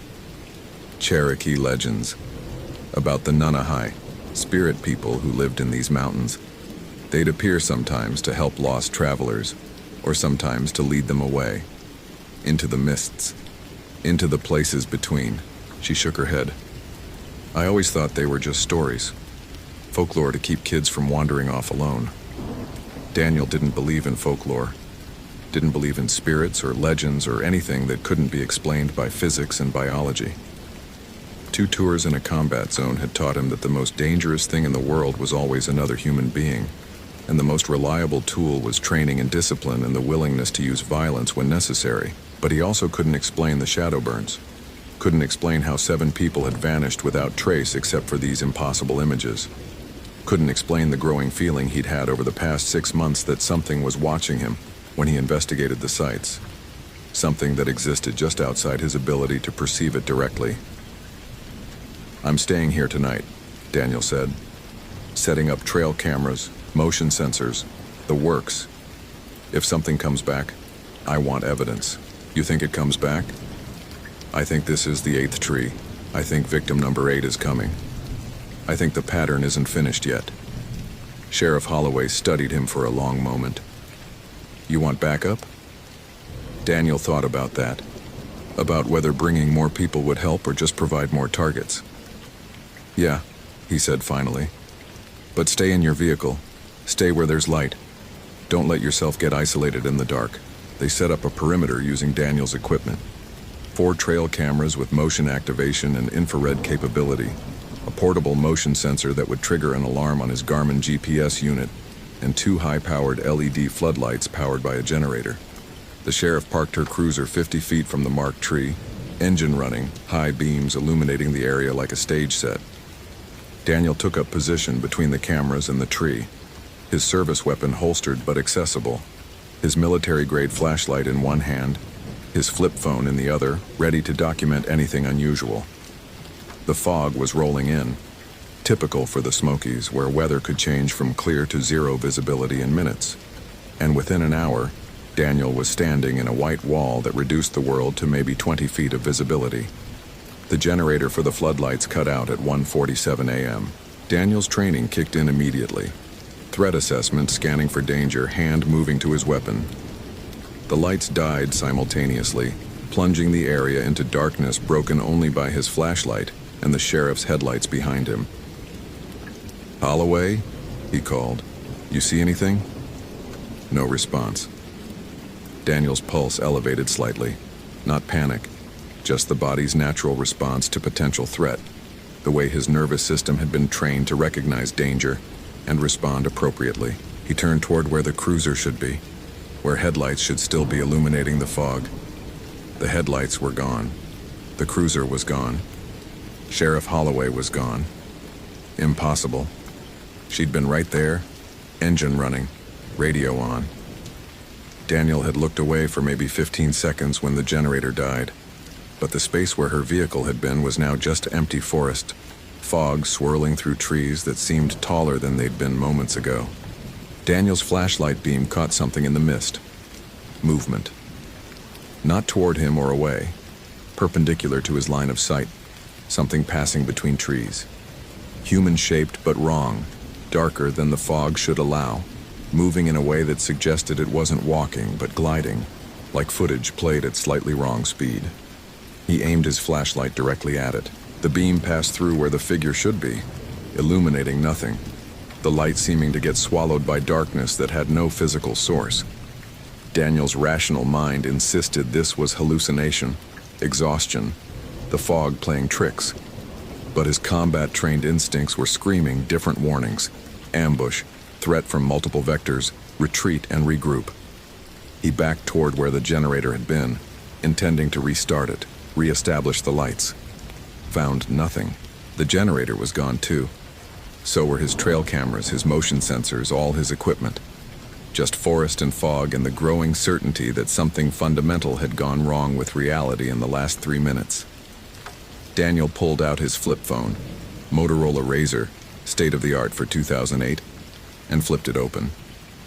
No signal, which wasn't surprising this deep in the park, but the screen showed something that made his skin prickle. The date read October 31st, 2008, 11:34 p.m., the same time he'd arrived at the tree with Sheriff Holloway, 2 hours ago, except his watch showed 1:52 a.m. Daniel checked his watch again.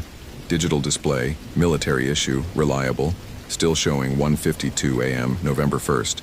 But his phone insisted it was 2 hours earlier, still Halloween. Peripheral movement again. Multiple figures now, circling, always just at the edge of his vision. When he turned his head to look directly, they vanished.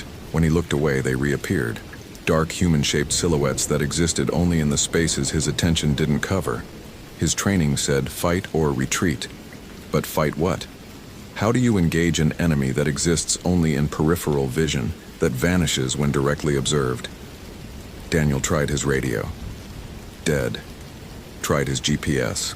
The screen showed his position, but the coordinates were wrong, placing him 3 miles from where he actually stood. Tried walking back toward where his Jeep was parked, following the trail he'd used to reach this location.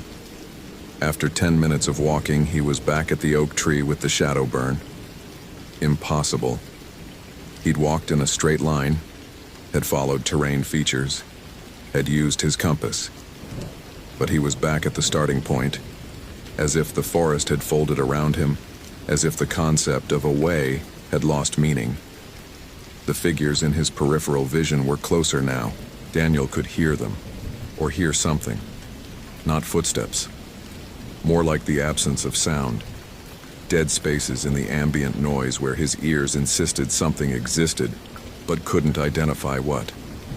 He tried again, walked in the opposite direction this time, marked his trail with reflective tape, counted his steps to ensure he was moving in a straight line. After 8 minutes, back at the oak tree. Daniel had seen a lot in Afghanistan, had experienced fear in its purest form, had learned to function through it, to let training override panic. But this was different. This was his understanding of reality coming apart, was the fundamental assumptions about cause and effect, and linear time proving unreliable. The shadow burn on the tree was changing. When Daniel had first arrived, hours ago or minutes ago, depending on which device he trusted, the silhouette had shown arms spread wide. Now the arms were lowered. Now the mouth looked less like screaming and more like laughing. Daniel's flashlight flickered. When it came back on, there were 8 shadow burns on the tree. Not one. 8. All slightly different poses, all human-shaped, all looking like they'd been there for years despite 7 of them being impossible. One of the new silhouettes was wearing a Park Service uniform, was the right height and build to be Daniel Freeman. He touched his chest, his arms, confirming he was solid, was present, was still physically existing. But the shadow on the tree insisted otherwise. Insisted he was already one of the disappeared, already consumed by whatever existed in the spaces between perception.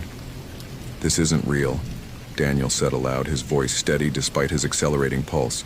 "PTSD episode, hallucination, not real." The figures in his peripheral vision stopped moving. And then, horrifyingly, they spoke.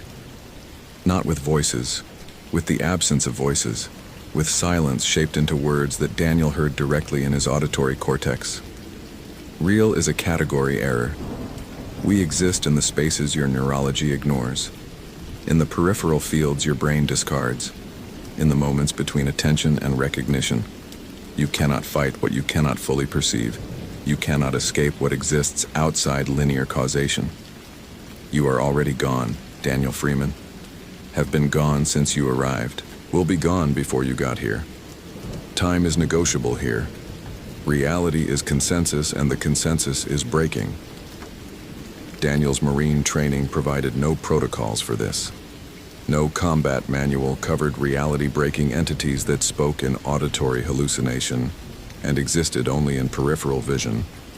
But his training did provide something else: the ability to function through fear, to complete the mission even when the mission made no sense. The mission was simple: understand what happened to Alexis Ford and the 6 others. Find them if possible. Stop it from happening again. Daniel pulled out his digital camera, separate device in 2008, before smartphones made dedicated cameras obsolete, and began photographing everything. The multiple shadow burns on the tree, the fog that moved wrong, the figures he could only see peripherally that showed up in photos as darker patches in already dark mist, human-shaped voids where light seemed to stop rather than scatter. The figures spoke again. "Documentation is meaningless. Your devices measure only one layer of reality. We exist in all of them simultaneously. The people you seek are here with us, are experiencing every moment of their disappearance eternally, are screaming and laughing and sleeping and dying across infinite instances. Time is a direction you move through. Time is an ocean we swim in. You cannot save them. You cannot save yourself. You can only choose which instance you wish to experience forever." The fog began to clear, not gradually, instantly, like a switch had been thrown. Daniel found himself standing in the exact same location, but it was now daylight. Bright noon sun, temperature comfortable, birds singing, everything normal. Except he was surrounded by people. Alexis Ford stood 20 feet away, holding her camera, looking confused. Beside her, the 6 previous victims: Marcus Chen, Emma Rodriguez, all of them looking disoriented but physically present, physically real. "Daniel," Alexis said, "how did you... we were just... I was photographing deer and then everything got weird. Repeating. I've lived the last 5 minutes maybe 1,000 times. Different each time but the same. Where are we?" Daniel approached slowly, his hand away from his weapon, his body language non-threatening. "Great Smoky Mountains, Cades Cove area. What's the last thing you remember before the loop started?" "Walking toward the tree line. Sunset. Something moved wrong in my peripheral vision and then..." She gestured helplessly. This. Fragments. Moments that don't connect. Are you real? Am I real? I can't tell anymore. Marcus Chen spoke up, his voice shaking. I've been here for 18 months, or 18 seconds, or 18,000 years. Time doesn't work right. We see you arrive over and over, different ways each time. Sometimes you save us, sometimes you join us, sometimes you were never here at all. Daniel's tactical mind was trying to process this. 7 people, all present, all claiming to experience non-linear time, all trapped in some kind of loop or liminal space. Is there a way out? He asked. Emma Rodriguez laughed, the sound brittle. Out implies direction, implies a stable geography. This place, it's not a place.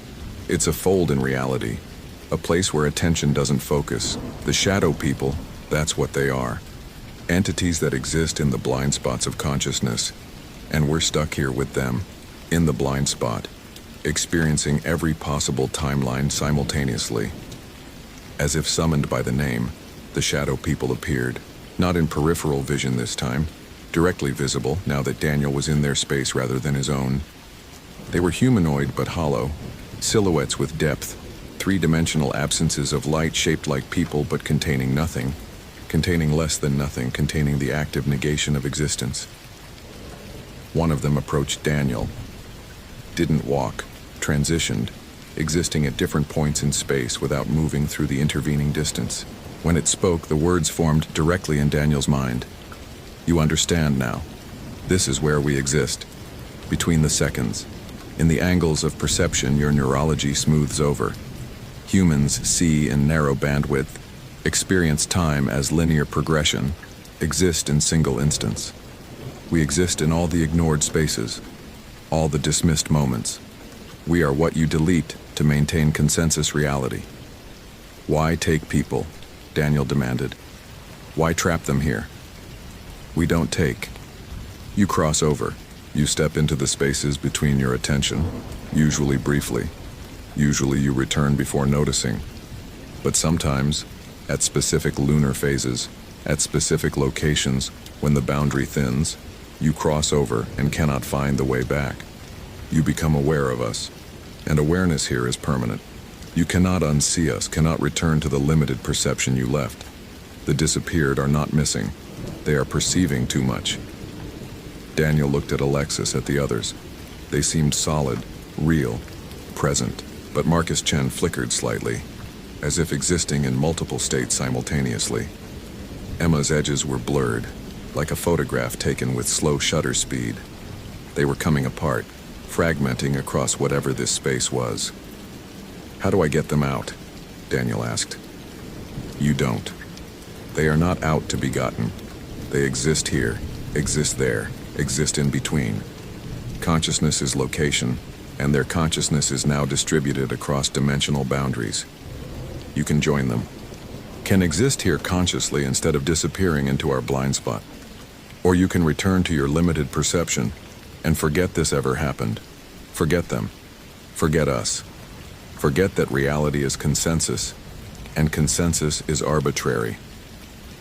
Daniel's military training insisted there was always a way, always an exit strategy, always a solution if you thought hard enough, fought hard enough, refused to accept defeat. But this wasn't combat. This wasn't even physics. This was something that existed outside the frameworks his entire worldview depended on. Show me, he said. Show me how this works. The shadow person didn't move, but suddenly, Daniel was seeing from its perspective, if perspective was the right word.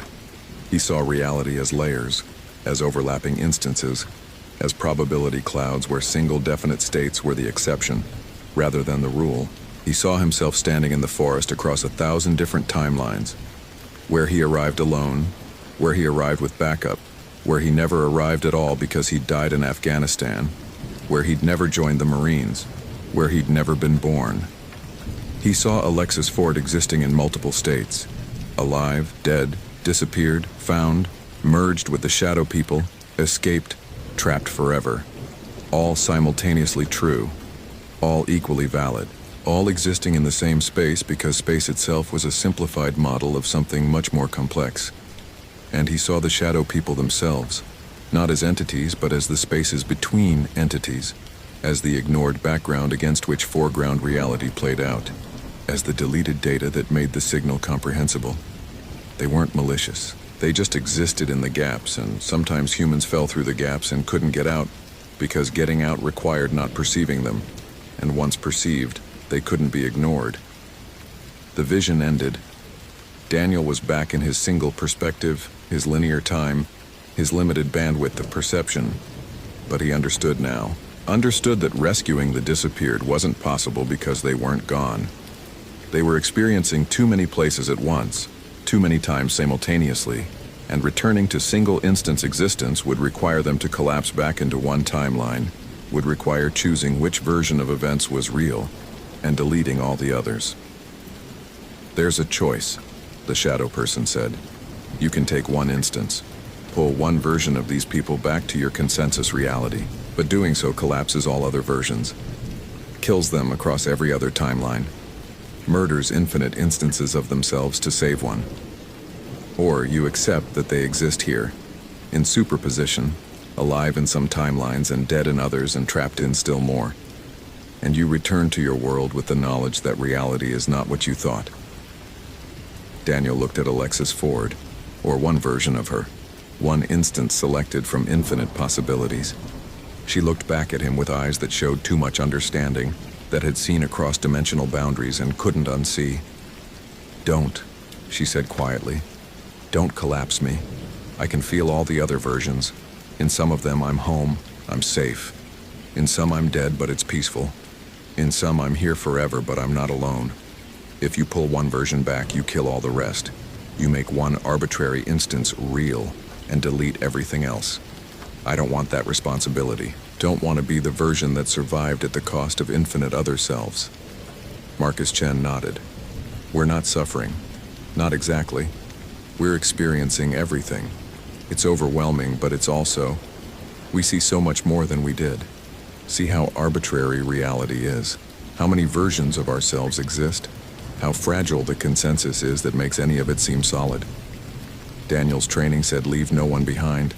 His orders said investigate and rescue. His entire worldview said there was right and wrong, success and failure, mission accomplished or mission failed. But this wasn't a binary situation. This was something his frameworks couldn't process. What happens to me? Daniel asked. I've seen you now, seen this. Can I go back? You are already back, the shadow person said. This conversation is happening in the space between your decision to investigate and the moment you'll forget investigating. You'll return to your timeline with no conscious memory of us. We'll file a report saying you found nothing. We'll slowly forget the victims. We'll eventually convince yourself this never happened. No, Daniel said firmly. I won't forget. You will. You must. Human neurology cannot maintain awareness of us and function in consensus reality simultaneously. You will remember for hours, then minutes. Then you'll remember that you forgot something important. Then you'll forget that you forgot. Then we'll be gone from your conscious access. We'll exist in your blind spot again. And when you arrive at this tree in 2 hours, because time is flexible here, you'll investigate the shadow burn and find nothing and file your report and move on. Daniel felt it happening even as the shadow person spoke. The memories were already becoming slippery, hard to grasp, like trying to remember a dream after waking. Alexis's face was blurring. The shadow people were fading back into peripheral vision.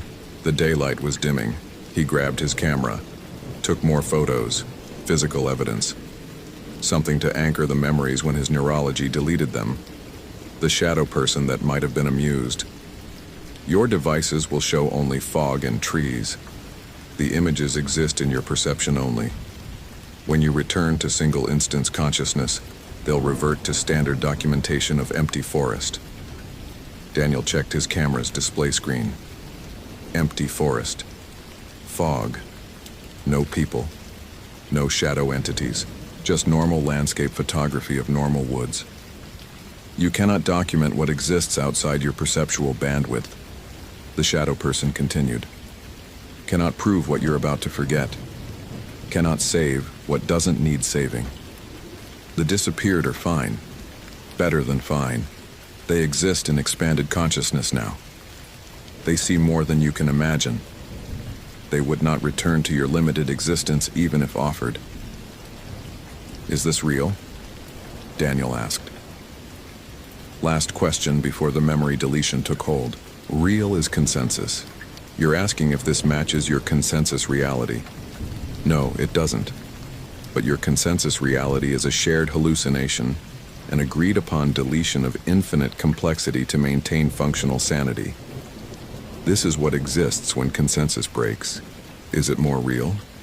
Less real? The question assumes reality is binary. It isn't.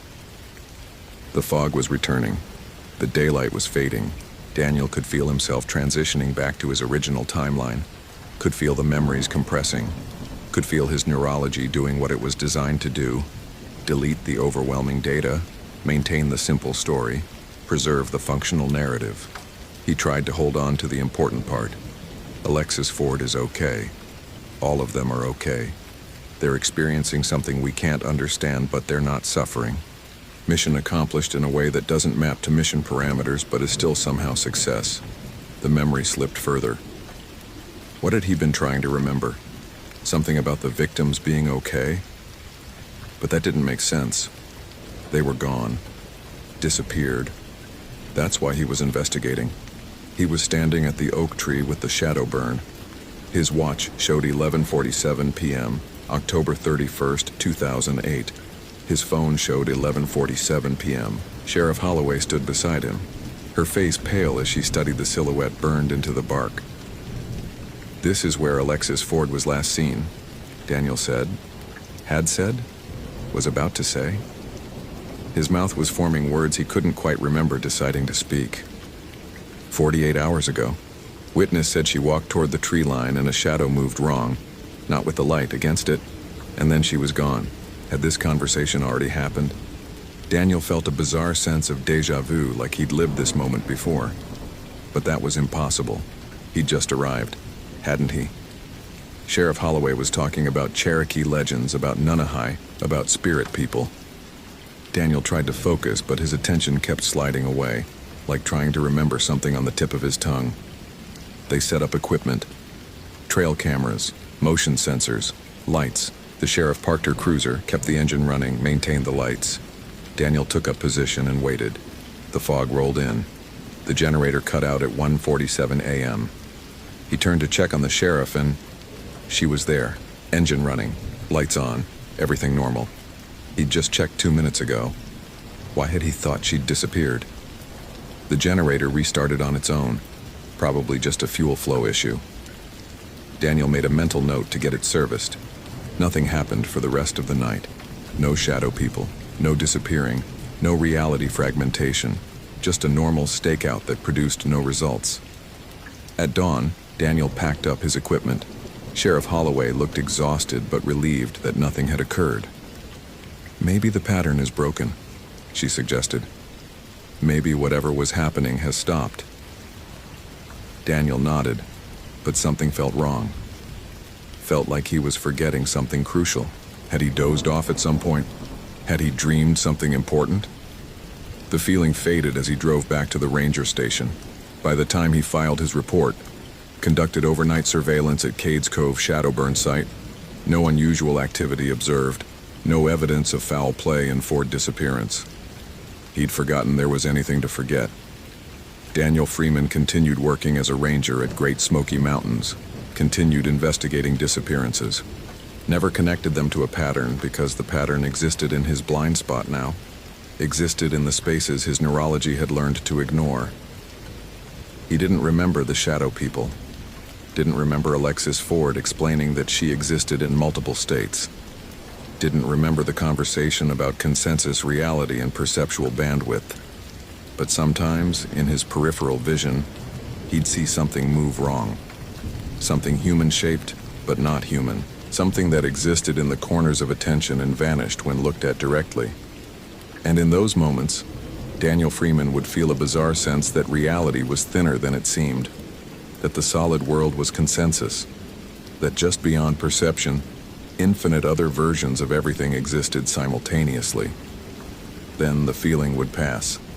He'd dismiss it as fatigue, as stress, as the lingering effects of combat-related PTSD. He'd return to his work, to his investigations, to his carefully maintained worldview where things were solid and time was linear, and reality was singular.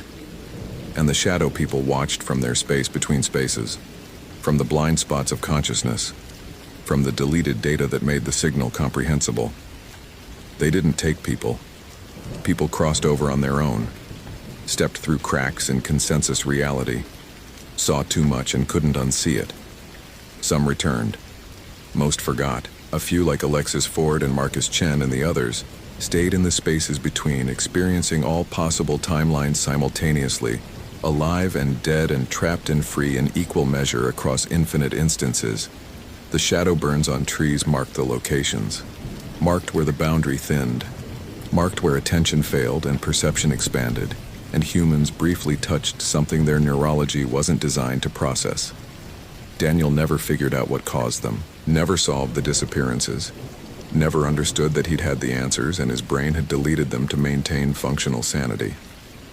He continued working, continued living, continued existing in his single instance, his linear time, his limited bandwidth. And if sometimes he felt like he'd forgotten something important, like there was a conversation he'd had that mattered but couldn't quite recall, well, that was just how memory worked. The brain deleted irrelevant data to maintain the essential narrative.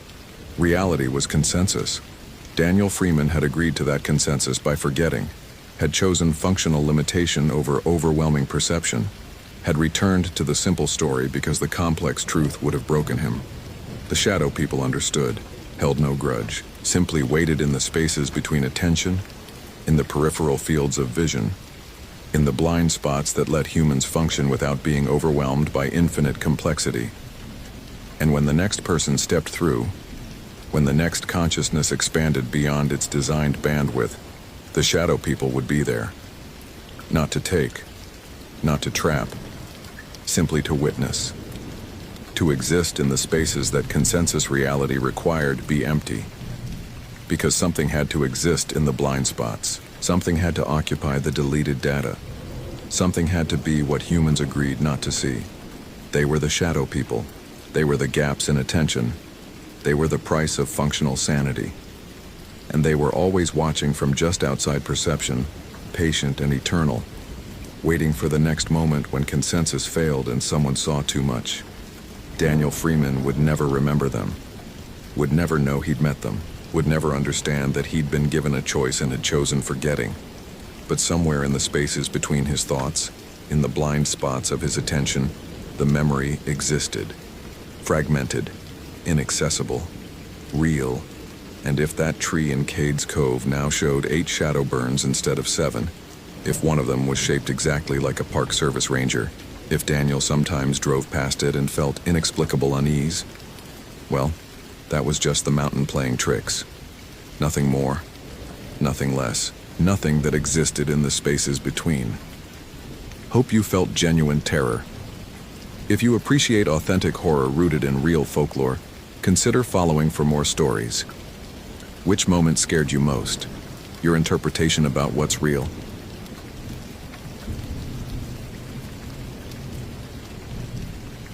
Michelle Carter's iPhone 7 showed the voicemail notification at 0342 hours. Heather Bryant, timestamp 3 hours ago, duration 3:47. Michelle pressed play and heard her mentor screaming about trees that walked on root legs, trails that rewrote themselves behind her. A thing made of moss and eyes that spoke her name in a voice like wind through dead branches. The recording quality was perfect, no static. Every word clear, including Heather's final sentence. Michelle, don't come looking. The forest doesn't want found, it wants... Then the sound of something wet, something breaking, and a voice that wasn't Heather using Heather's throat to whisper in a language Michelle didn't recognize but understood, meant, mine now, always mine. The trees remember everyone who cuts them. Michelle played the voicemail 7 times in her ranger station bunk, hands shaking, trying to apply 6 months of training to a situation that had no protocol. Heather Bryant was senior ranger, 15 years with the National Park Service, her field mentor since Michelle had graduated the academy in March. They'd been partnered on every deployment, Heather patiently teaching the 1,000 small skills that textbooks couldn't convey. How to read weather in leaf patterns, which animals signaled wrong by their absence. When to trust instinct over GPS. The voicemail shouldn't exist. Heather had been on routine trail maintenance in Cataloochee Valley, 12 miles into backcountry where cell coverage was theoretically impossible. Her radio check-ins had been normal. Aero 900 hours cleared Fallen Oak from Palmer Creek Trail, 1,300 hours lunch at Caldwell Fork Junction, 1,600 hours heading to Big Creek Campsite for overnight before finishing circuit tomorrow.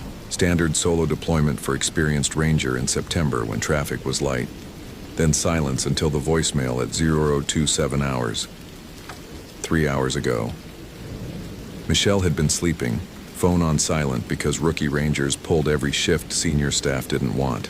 She'd seen the notification when her alarm woke her for the 0400 shift rotation. Dispatch needed to know. Protocol said, report immediately. Wait for senior rangers to organize proper search and rescue. But the voicemail had said Michelle's name specifically. Don't come looking.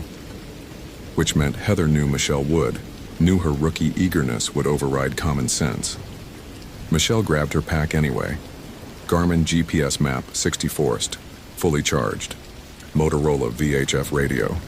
iPhone 7 at 96% battery. GoPro Hero 5 black chest mounted for documentation. First aid kit, emergency shelter, 3 days food. Her bench-made Griptilian knife that Heather had given her after first successful solo patrol. Inscription reading, trust yourself, HB. She left a note for dispatch. Following up on Bryant's missed check-in, Cataloochee Valley Circuit, back by 1,800 hours. Not technically violating protocol if she framed it as proactive investigation rather than unauthorized rescue. Rookie logic, Heather would have called it. Do the thing you want, find justification later. The September morning was cool. Fog settling into valleys like the mountains were exhaling. Michelle drove the Park Service truck 40 minutes to Cataloochee entrance, hiked in on Palmer Creek Trail as first light filtered through old-growth forest. Tulip, poplar, eastern hemlock, oak species she'd memorized from field guides. Trees here were 400 years old in places, trunks 8 feet across, canopy so dense it created permanent twilight at ground level. Heather's GPS track showed on Michelle's device. They shared location data for safety, standard partner protocol. The track ran normal for 12 miles, then stopped abruptly at coordinates that made Michelle's mapping software glitch. The location marker flickered, jumped half a mile east, returned to original position, jumped again. GPS satellites didn't malfunction like that. Position was position, triangulated from orbital assets that didn't care about terrain. Michelle reached the last normal waypoint at 0847 hours. Heather's chainsaw sat beside a cleared oak trunk, still shiny with bar oil. Her water bottle hung from a branch. Radio clipped to a stump, turned off. She'd set down her gear and walked into the forest without it. No signs of struggle, no blood, no animal tracks suggesting bear or cat encounter. Just abandoned equipment and a trail that continued northeast exactly as mapped. Michelle keyed her radio. Dispatch, this is Carter. Located Bryant's equipment at Palmer Creek mile marker 12. No sign of Ranger herself. Continuing search northeast on established trail. Static answered. She tried again, checked frequency, verified battery. The radio worked mechanically but couldn't find the relay tower that should have been clearly accessible from this elevation and angle. Her iPhone showed no signal, expected in backcountry, but the voicemail had come from here somehow, from coordinates where cellular transmission shouldn't penetrate. Michelle activated the GoPro, documenting everything. Evidence for the incident report, for whatever investigation would follow. Time is 0851 hours, September 23, 2016. Located Bryant's abandoned gear. GPS is showing anomalous behavior. Location data inconsistent. Radio communication unsuccessful. proceeding with search. The trail continued clear for another mile, then started wrong. Subtle at first. The path curved left where Michelle's map showed it curving right. She stopped, checked the Garmin against the paper map Heather had taught her to always carry as backup. The paper showed right curve. The trail physically went left. She followed it anyway. Sometimes maps were outdated, sometimes trails got rerouted for erosion control. After 300 yards, the trail circled back to where she'd started. She was standing beside Heather's chainsaw again. Except she'd just walked a clear loop that should have taken her half a mile northeast. Her GPS track log confirmed the distance, 0.34 miles traveled. The chainsaw said otherwise. Michelle tried again, this time following the right curve her map indicated, even though no physical trail was visible.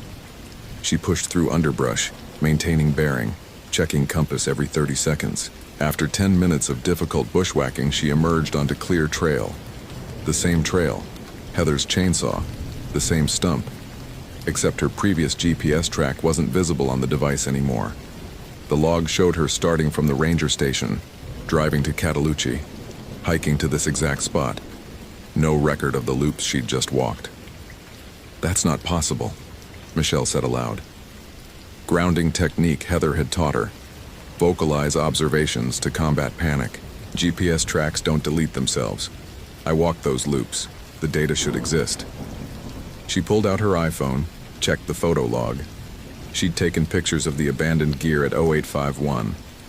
Those photos still existed, but new photos from the two loops, the curved trail, the underbrush route, those weren't in the gallery despite Michelle clearly remembering taking them. The forest was too quiet. That's what finally penetrated her confusion. September in the Smokies should have bird calls, squirrel chatter, insects. Instead, silence so complete Michelle could hear her heartbeat in her ears. She played Heather's voicemail again. Trees that walked on root legs, trails that rewrote themselves. Michelle had dismissed it as panic, trauma, maybe bear encounter causing hallucination. Now standing beside equipment she'd reached 3 times via different routes, the explanation felt less impossible. Her radio crackled. Not dispatch. Heather's voice, clear and calm.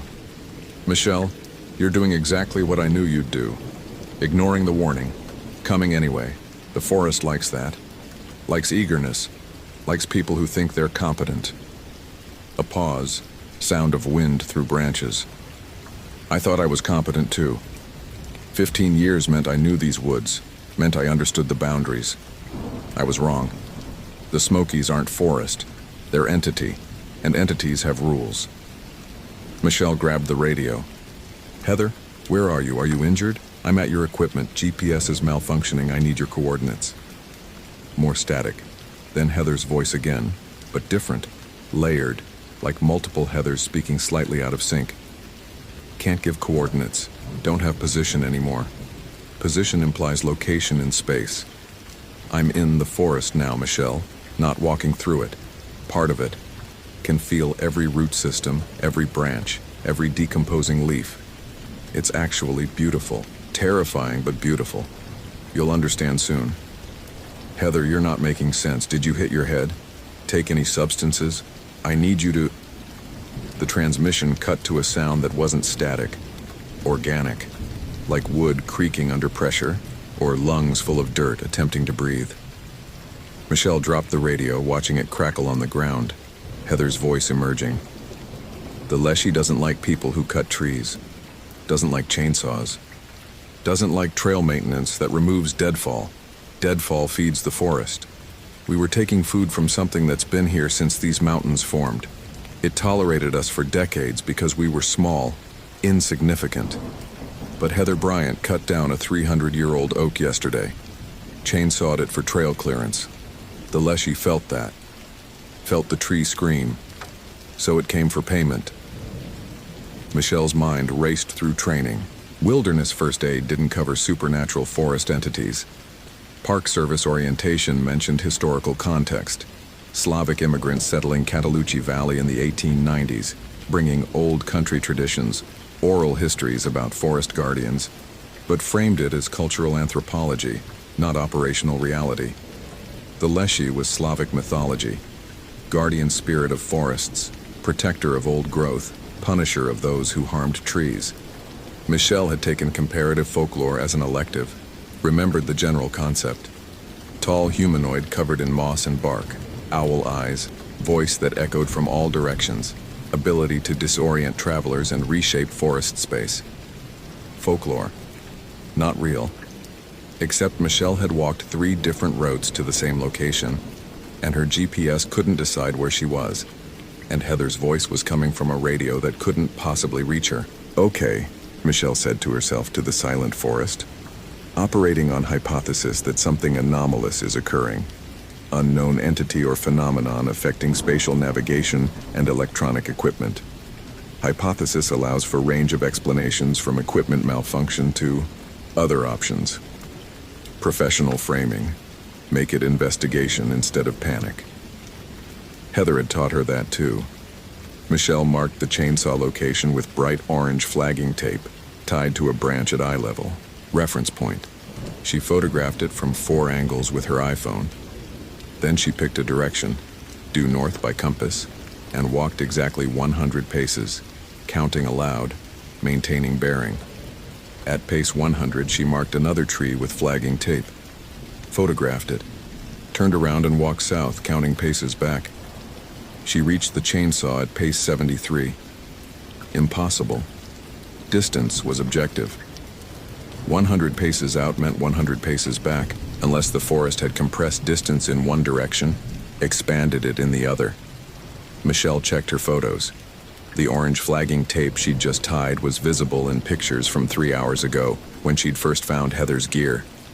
Present in images time-stamped before she'd placed it.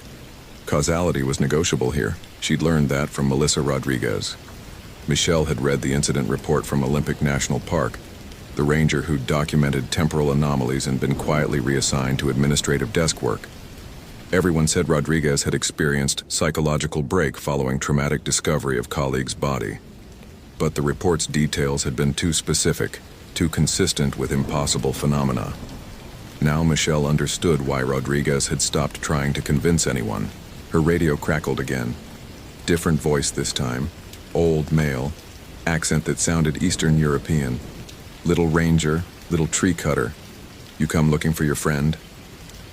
The voice echoed from multiple directions simultaneously, originating from the trees themselves. She's here. Part of growth now. Roots need blood. Soil needs bone.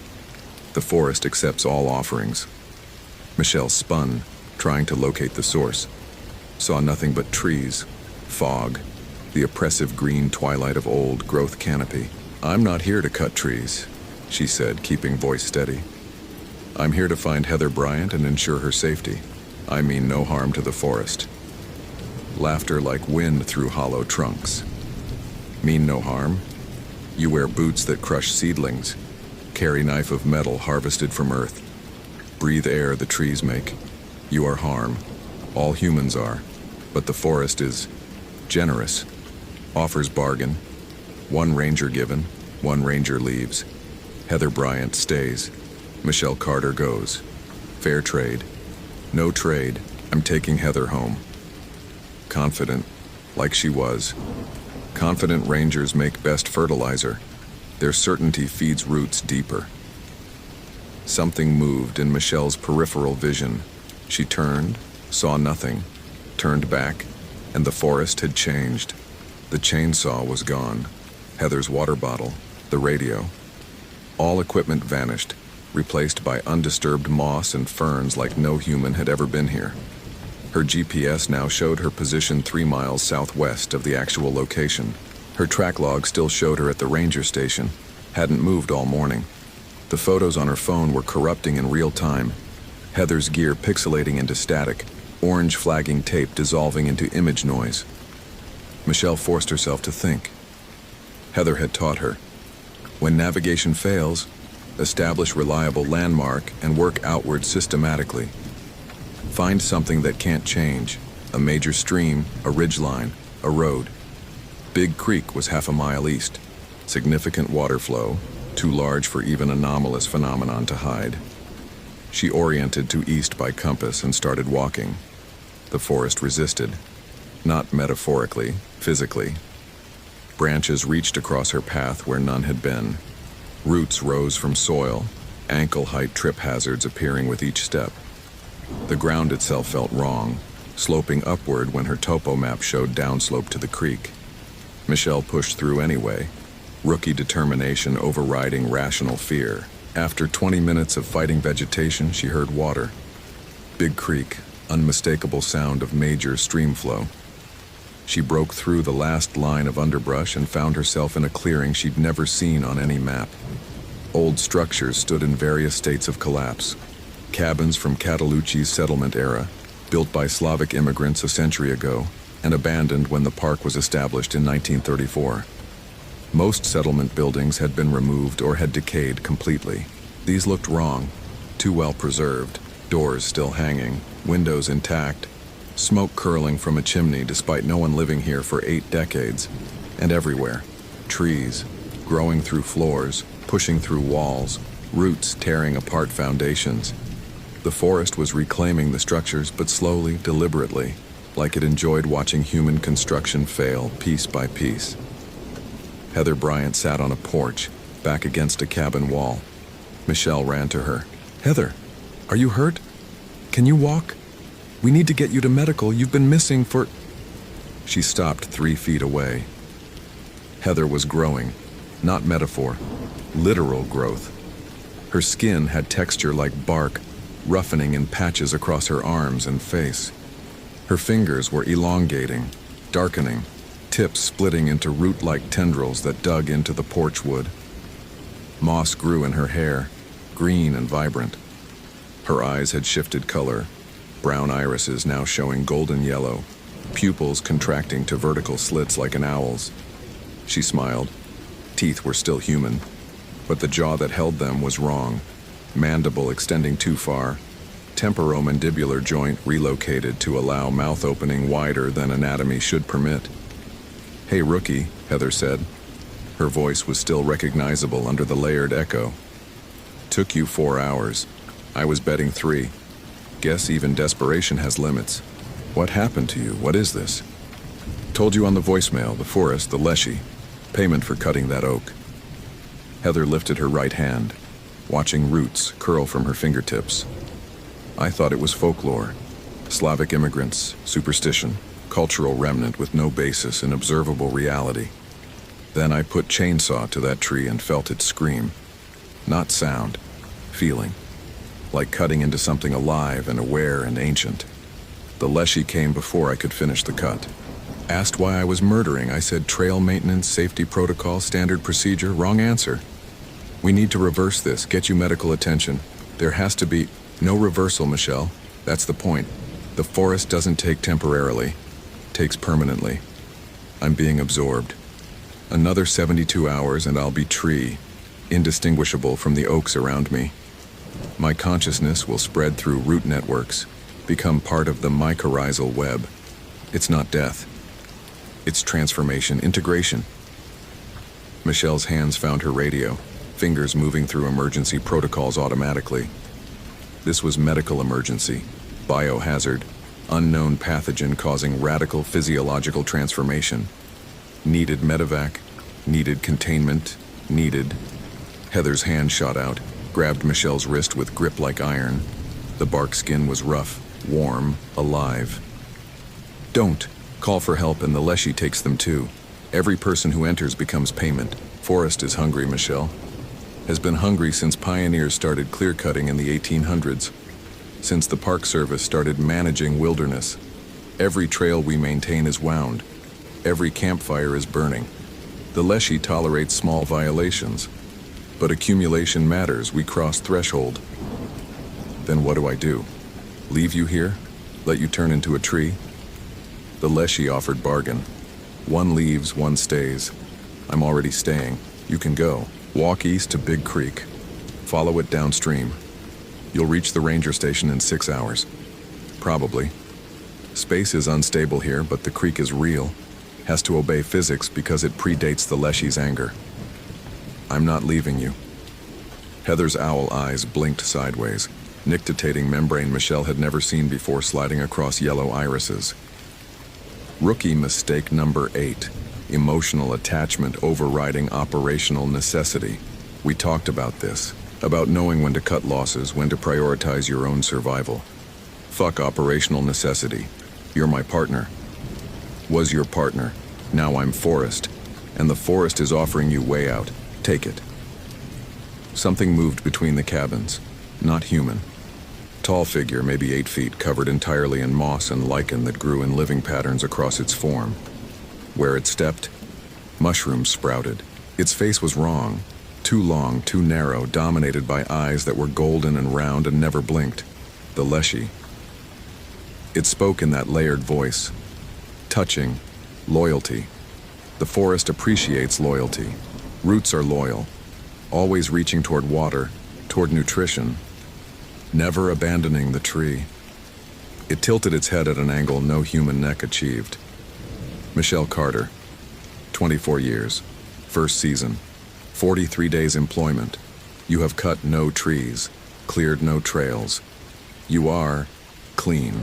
The bargain allows you departure. What if I refuse? Then 2 rangers feed roots. Forest grows stronger. More old growth protects itself. Balance shifts toward wildness, away from human control. The Smokies return to what they were before roads, before trails, before the arrogance of calling wilderness park. Michelle's mind raced through training that had no answers for this. Her GoPro was still recording, capturing everything, evidence that would never be believed. Her GPS showed her location as somewhere in Nevada. Her phone was corrupting its own photo gallery, deleting images as she watched. There has to be another option, she said. Some kind of compromise. Restitution without permanent transformation.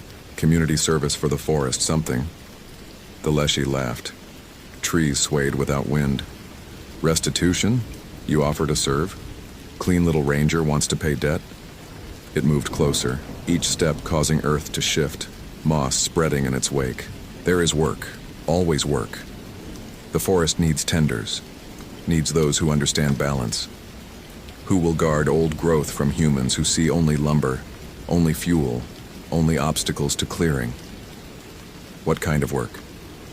Heather Bryant cut tree. That violation bought her transformation. But you, Michelle Carter, you are clean.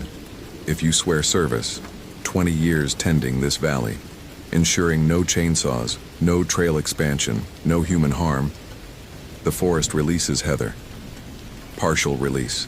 She remains changed but conscious, mobile, able to leave. You remain ranger, but your loyalty shifts. You serve the Smokies, not the Park Service. Michelle looked at Heather, bark spreading across her mentor's chest, roots curling deeper into porchwood. 20 years was career-length commitment. Would mean lying to supervisors, sabotaging trail maintenance, preventing the very work rangers were employed to perform. And if I refuse? If I try to leave with Heather anyway? Then neither leaves. Both become Forest. And the next ranger sent to find you meets same choice. The Forest is patient, will consume Park Service one ranger at a time until humans learn boundaries. Heather's voice, barely recognizable now. Take the deal, rookie. Get yourself out. I made my choice when I fired up that chainsaw. You didn't. You don't owe me this. Yes, I do. You taught me everything I know. Kept me from a dozen stupid mistakes. I'm not leaving you to become a tree. Exactly the kind of rookie decision I'd expect. Emotional, impulsive, tactically unsound. But Heather smiled. Human smiled despite the transforming face. Okay, 20 years. Make them count. Don't let me down. Michelle turned to the Leshy. I swear, 20 years service to the Forest. I'll protect this valley, prevent harm to old growth, maintain the boundaries. In exchange, Heather Bryant is released, transformation halted, free to leave. The Leshy extended one moss-covered hand. Where its palm should be, a circular pattern like tree rings, like a contract written in living wood. Touch. Bind yourself. The Forest witnesses, the mountains witness. Break the oath and transformation resumes. For both of you. Michelle placed her hand against the tree ring pattern. Pain shot through her arm. white-hot and total, like every nerve ending igniting simultaneously. She felt the forest entering her consciousness, roots pushing into her mind, showing her things. Every tree in the Smokies, every stream, every animal, all perceived simultaneously through a network of awareness that predated human existence. She was individual and collective, Michelle Carter and something much older. Consciousness expanded beyond singular perspective. Then it released her.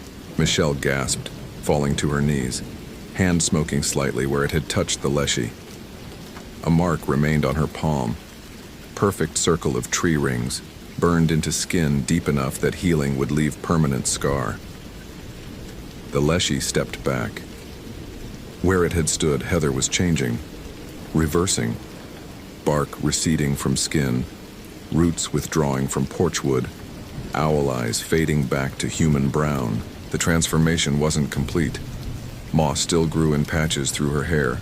Her fingers retained slight woody texture, but she was recognizably human again. She stood shakily. Michelle caught her, supported her weight. 20 years, the Leshy said. The forest remembers, the mountains witness. Serve well, Michelle Carter. Protect what humans would destroy, or join what you protect. It stepped backward into the tree line and vanished, not walked away. Vanished, absorbed into the forest itself, moss and lichen and bark reconfiguring into normal vegetation patterns. The clearing dissolved around them. Michelle blinked and they were standing on Palmer Creek Trail, mile marker 12. Heather's abandoned equipment exactly where Michelle had first found it. Her GPS showed correct coordinates. Phone showed normal signal. The GoPro had 4 hours of footage of Michelle walking in circles, talking to empty air, touching trees. No clearing, no cabins, no Leshy. Just normal September forest. Except the mark on Michelle's palm, and the moss in Heather's hair that wouldn't wash out. They hiked out together in silence. Reached the ranger station at 16:47 hours. Michelle filed report. Equipment located. Ranger Bryant found mild dehydration and disorientation. Recommend 3 days medical observation. Standard wilderness incident. Heather corroborated. Got confused in the fog. Went off trail. Took shelter in a seasonal hunter's cabin until mental state cleared enough to navigate. GPS malfunction, radio malfunction, combination of equipment failure and human error. The investigation accepted their story. Michelle Carter and Heather Bryant returned to duty after 72 hours. Both showed good judgment under stress, maintained professional standards, worked well as a team. The GoPro footage was corrupted, unable to be recovered. 20 years began. Michelle learned what it meant to serve the forest. Trail maintenance requests got delayed for equipment issues or scheduling conflicts. Old growth sections were marked for preservation, preventing expansion even when Park Service pushed for accessibility. When hikers reported feeling watched in certain valleys, Michelle filed reports noting local wildlife and quietly encouraged visitors to stay on main trails. She felt the forest now. Not constantly. The Leshy's presence wasn't oppressive, but she knew when someone was cutting live trees, knew when trail crews were planning expansion into protected areas, knew when the boundaries were being tested. And sometimes in dreams, she walked through that clearing with the impossible cabins, stood before the Leshy, and received instructions whispered in a voice like wind through ancient branches. Heather retired after 2 years. The partial transformation had left her unable to fully reintegrate with normal life. She bought property bordering the park, planted native species, tended a forest garden. The moss in her hair remained. Her fingers kept their woody texture. Some nights, she felt roots trying to grow from her feet, seeking soil. They didn't talk about it. Couldn't, without risking investigation, psychological evaluation, forced retirement. Michelle visited when she could, brought updates about the valley, about which sections were staying wild, about tourists who'd gotten too deep into protected groves, and emerged speaking about tall figures in moss who'd shown them the way out. The mark on Michelle's palm darkened with time, tree rings becoming more defined, as if her skin was aging into wood grain. She kept it covered, wore gloves even in summer. No one asked why. 18 years later, A new ranger, fresh from the academy, got assigned to Michelle's district. Eager kid, early 20s, wanted to prove himself through aggressive trail maintenance. He had plans for Catalucci Valley, talked about clearing old-growth deadfall, establishing new campsites in the backcountry. Michelle watched him present the proposal, watched park administration approve it, and felt the forest's response like pressure against her skull. That night she hiked into Catalucci alone, found the clearing that officially didn't exist. The Leshy was waiting. 2 years remain, it said. Your service has been adequate. The valley stays wild. The old growth persists. But new threats emerge. This young ranger, he will cut trees. I'll stop him, delay the projects, redirect him to safer areas. He will resist, will push, will eventually succeed unless Forrest responds. The Leshy's owl eyes fixed on her. You have choice. Complete your service. 20 years ends, you are released, oath fulfilled, walk away. Let what happens happen. Michelle thought about the new ranger, about herself at 24, eager and convinced of her competence, about Heather being absorbed into porchwood, becoming tree.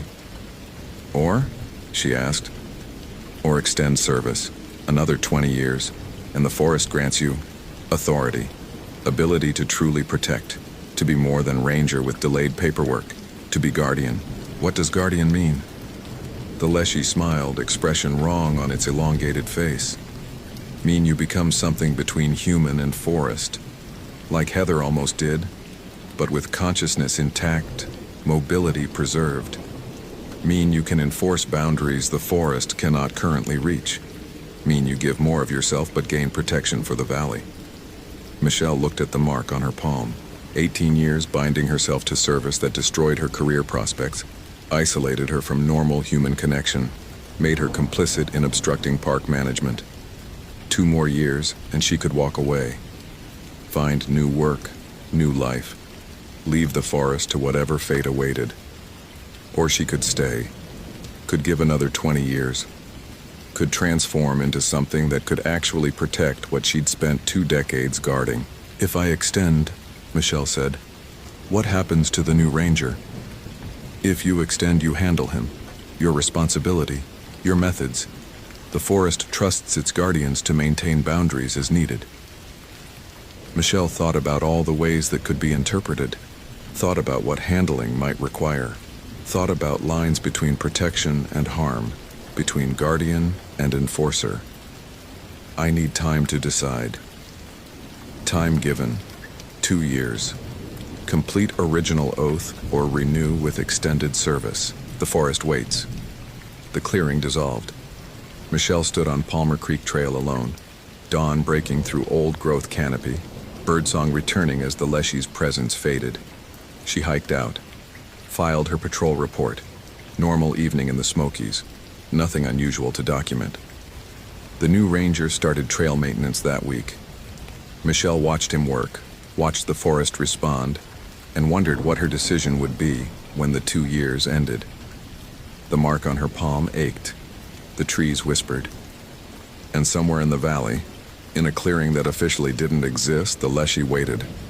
Patient. Always patient.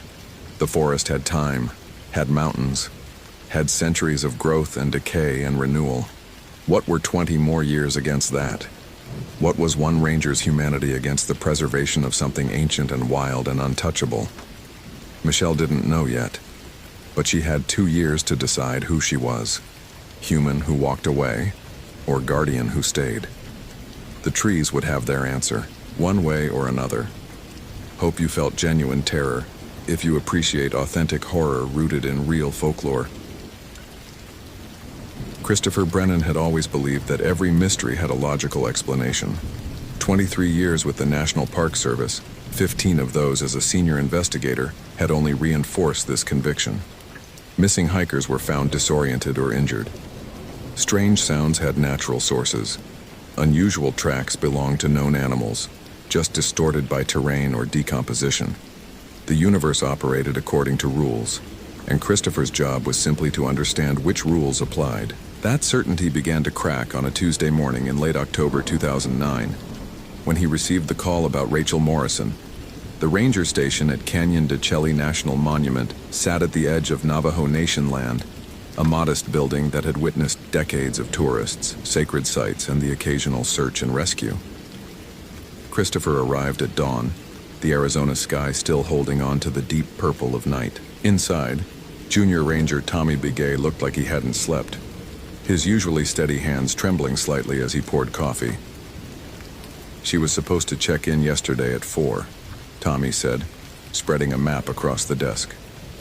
Rachel Morrison, 31, experienced hiker. She had a satellite phone, GPS, everything. Was doing botanical surveys near Spider Rock." Christopher studied the map, his analytical mind already plotting search grids. "Family notified?" "Her sister in Albuquerque. She's the one who called us when Rachel missed their daily check-in." Tommy hesitated, and something in that pause made Christopher look up. The younger ranger's face had gone carefully neutral. The expression Christopher had learned meant discomfort among the Navajo staff. "Chris, there's something else. She left a voicemail for her sister around 3. I'm going to play it for you." The message started normally enough. Rachel's voice was cheerful, professional, describing a rare species of evening primrose she'd found. Then her tone shifted. "That's weird. There's someone... Steph, there's someone down in the canyon, but they're moving wrong. Like they're..."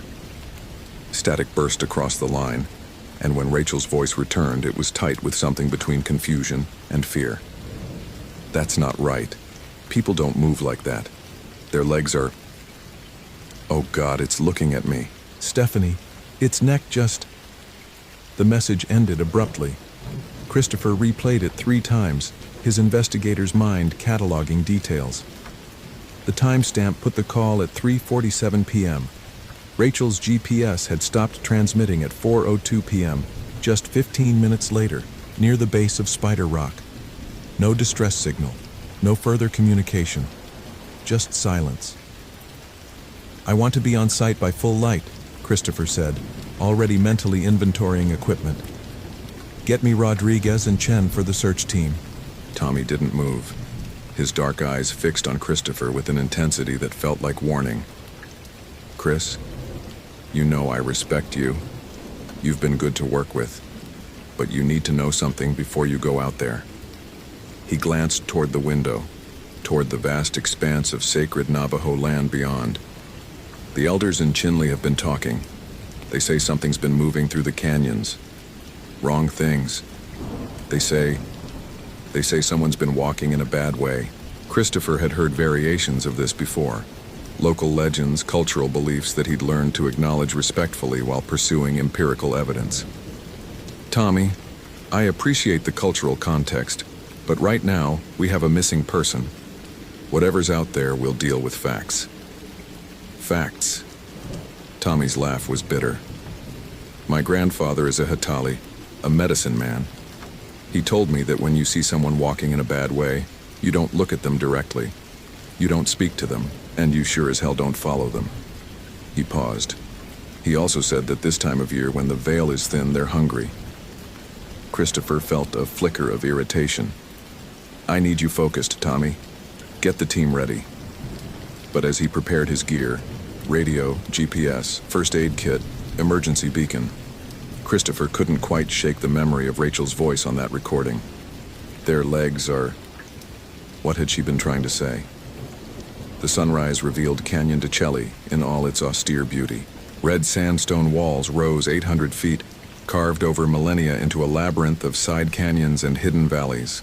Spider Rock thrust upward like a skeletal finger pointing at heaven, sacred to the Navajo people, forbidden to climb. Christopher had been in these canyons hundreds of times, had navigated their treacherous terrain in all seasons, and he'd never felt what he felt now, a subtle wrongness in the air, like the pressure before a storm that never breaks. Rodriguez and Chen met him at the trailhead. Both experienced search and rescue. They descended into the canyon and practiced silence, following the coordinates from Rachel's last GPS ping. The October air was crisp, carrying the scent of juniper and sage. Overhead, a raven circled, its harsh cry echoing off stone walls. They found Rachel's campsite intact, Tent still standing, sleeping bag undisturbed, equipment organized with the precision of someone who'd done this many times. Her water bottles were full, food supplies untouched. The satellite phone sat on a flat rock, still powered on, displaying a battery at 37%. Christopher bagged it as evidence, his mind already working through scenarios. If she'd left in distress, why not take the phone? Why leave everything behind? Chris. Chen's voice was strained. You need to see this. 20 yards from the campsite, they found the first footprint. Christopher crouched beside it, pulling out his camera and measurement tools. The print was human, or appeared to be at first glance. Barefoot, roughly size 9, consistent with Rachel's build. But something about it triggered his analytical mind's warning systems. The depth was wrong, too deep in the heel, too shallow at the ball of the foot, as if the weight distribution was inverted, and the spacing between prints.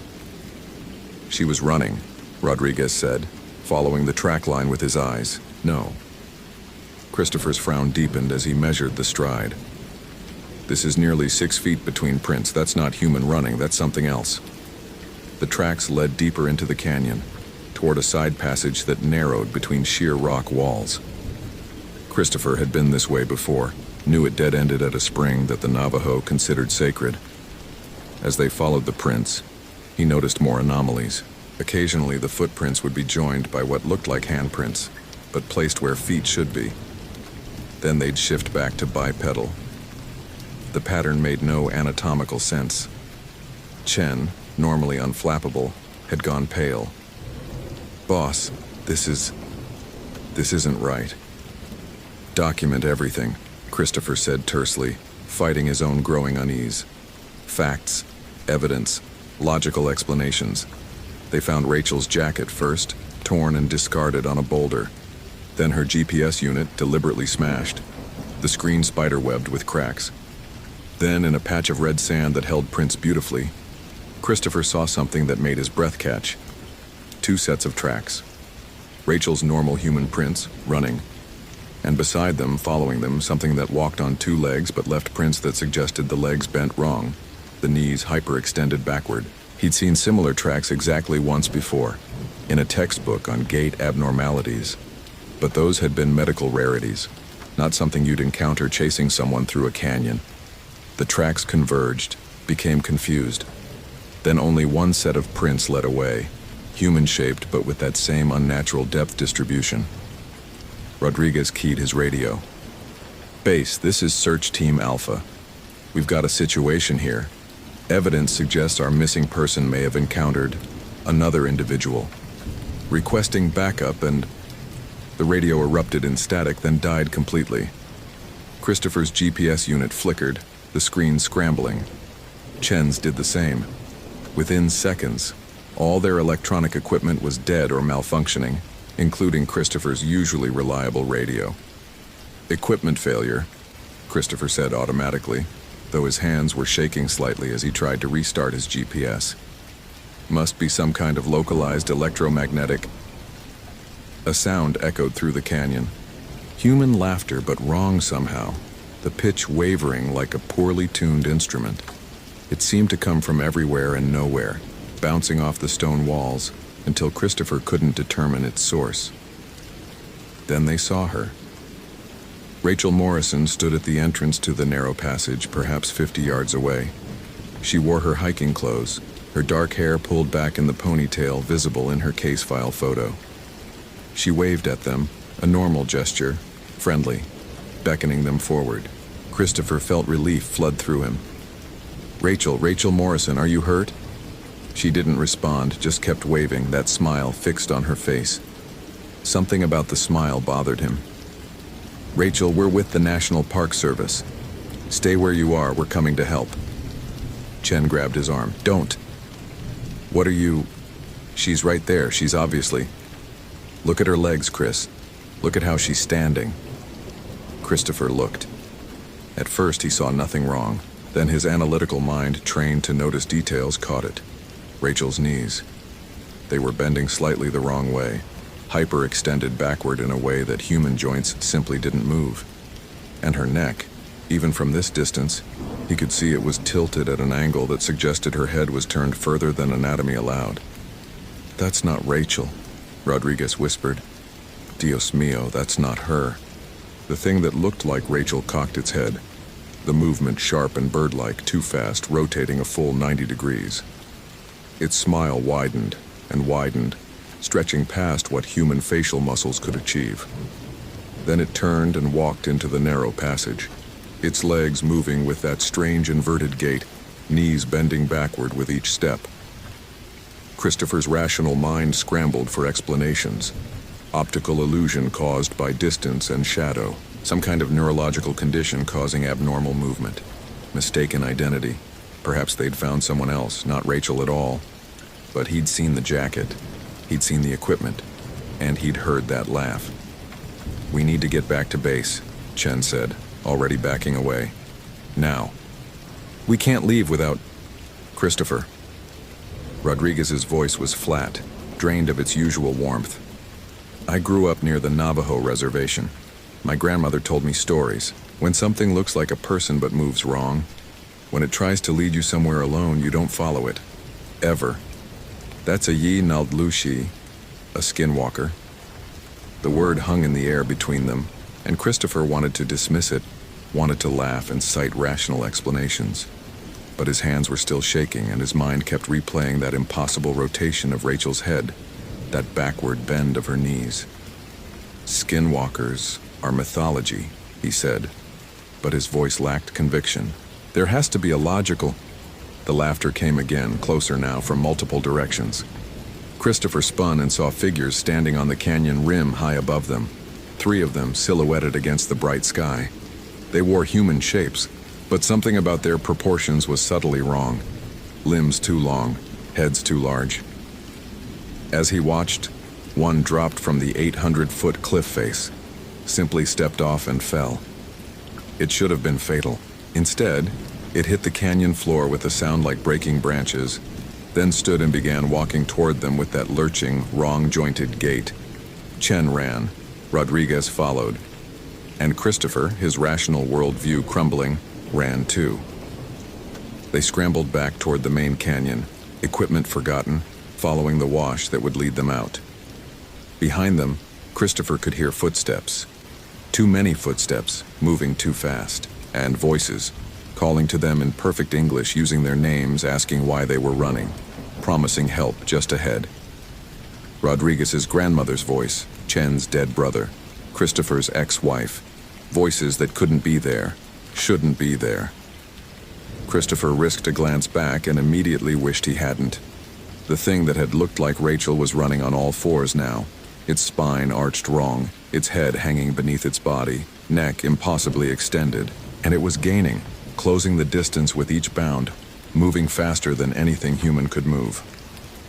They reached the main canyon floor and ran for the trail that would take them up and out. Christopher's lungs burned, his 52-year-old body protesting this sprint. He heard Chen cry out and looked back to see the younger ranger on the ground. Someone, crouched over him. It wore Chen's face now, perfectly mirrored, and it looked up at Christopher with Chen's eyes while its hands, elongated and wrong, did something to Chen's body that made terrible wet sounds. Rodriguez pulled Christopher forward. "Don't look. Don't stop. They feed on fear, on attention, on—" A figure stepped out of the canyon wall itself, materializing from shadow and stone. It wore Rodriguez's face, his uniform, everything perfect except for the eyes, which were solid black from corner to corner. "Where are you going, amigo?" it asked in Rodriguez's voice, tilting its head at that sharp avian angle. "Don't you want to stay with me?" Rodriguez screamed and shoved past it, and Christopher followed, his rational mind finally, completely shattered. There was no logical explanation for this, no scientific framework that could encompass entities that wore human skins like costumes, that moved through stone, that mimicked voices and faces with perfect fidelity, while their bodies bent in ways that defied anatomy. They reached the trailhead as the sun began to set, painting the canyon walls blood red. Behind them, the sounds of pursuit had faded, but Christopher knew with a certainty that went beyond logic, that they were being allowed to escape, that whatever hunted these canyons was playing with them, the way a cat plays with wounded prey. Tommy was waiting at the ranger station, his face grave. "Jen?" Christopher shook his head, unable to speak. His hand still trembled. His entire worldview had been disassembled in less than 3 hours. "I need to call this in," he finally managed. We need backup, federal resources. We need to seal off that canyon." "No." Tommy's voice was firm. "You call in federal agents, you bring more people here, you'll just give them more skins to wear, more faces to steal." He moved to the window, looking out at the darkening canyon. "This is Navajo land. This is a Navajo problem. I've already called the elders. They'll perform the proper ceremonies, lay the proper protections, but you..." He turned back to Christopher. "You need to leave. Tonight. And you need to forget what you saw. I can't just... Rachel is still out there, or what's left of her, and Chen..." Rachel Morrison walked too close to places she shouldn't have walked. She looked at things she shouldn't have seen. And now something is wearing her skin, walking in her shape. Tommy's eyes were hard. Chen didn't know the old ways, didn't know not to let them catch him. But you can still leave, so leave. Christopher wanted to argue, wanted to insist on proper procedures, investigation, evidence. But when he closed his eyes, he saw that thing with Rachel's face and backward knees, felt the wrongness of its movement, heard the wet sounds it had made while wearing Chen's face, and he packed his bags and drove away from Canyon to Chelly that night, Rodriguez beside him, both men silent.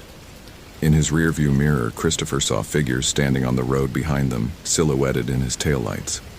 They waved goodbye, friendly and human-shaped, until the darkness swallowed them.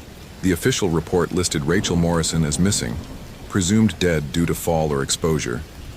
Chen's death was ruled an animal attack, though no one could identify what animal. Christopher took early retirement 3 months later, claiming health issues.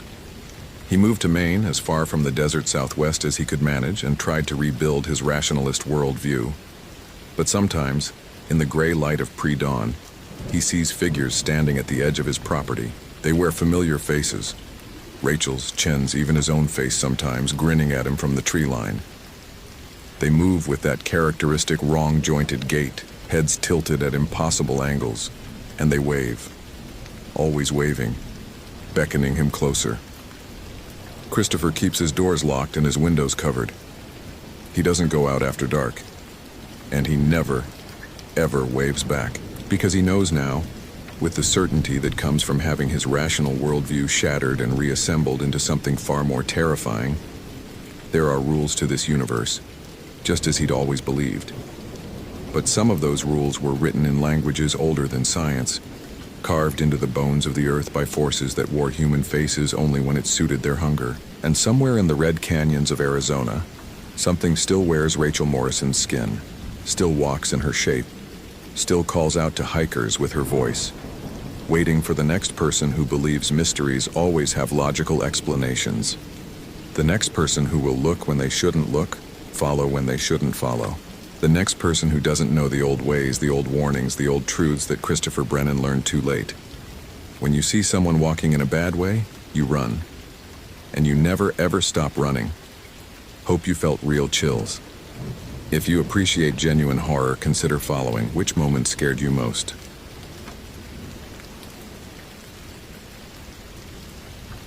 Robert Chen had stopped believing in monsters when he turned 12. Now, at 35, standing in the parking lot of Olympic National Park's ranger station with rain drumming against his bureau-issued sedan, he found himself wishing he'd never lost that childhood certainty. At least then, he would have had a framework for what he was about to encounter. The missing person case had landed on his desk 3 days ago with a bureaucratic thud that suggested routine. Charlotte Morrison, 28, park ranger, last radio contact 6 days prior, while conducting a solo patrol in the Hoh rainforest backcountry. Her supervisor had waited the requisite 48 hours before escalating, expecting her to emerge with equipment failure and an apologetic smile. She hadn't. The local sheriff's office had conducted preliminary searches. They'd found her truck at a trailhead, keys in the ignition, and absolutely nothing else. What made the case federal was a detail buried in paragraph 7 of the initial report.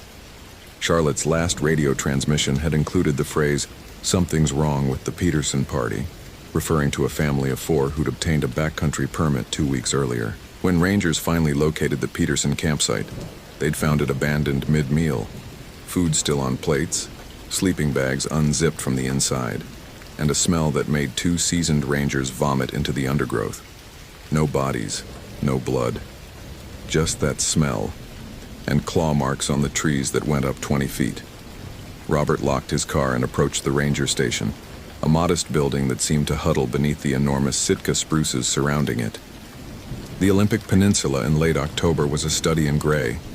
Gray sky, gray rain, gray mist that clung to the rainforest canopy like something alive. He'd read that the Hoh rainforest received over 12 feet of rain annually, making it one of the wettest places in the continental United States. The moisture was already seeping through his jacket, and he'd been outside less than 3 minutes. Inside, Ranger Supervisor Michael Takota waited with the kind of stillness that Robert associated with people carrying heavy knowledge. Takota was Quileute, early 60s, with deep-set eyes that tracked Robert's movement across the room with an intensity that felt almost predatory. "Agent Chen." No handshake offered. "You made good time from Seattle." The report mentioned time-sensitive evidence degradation.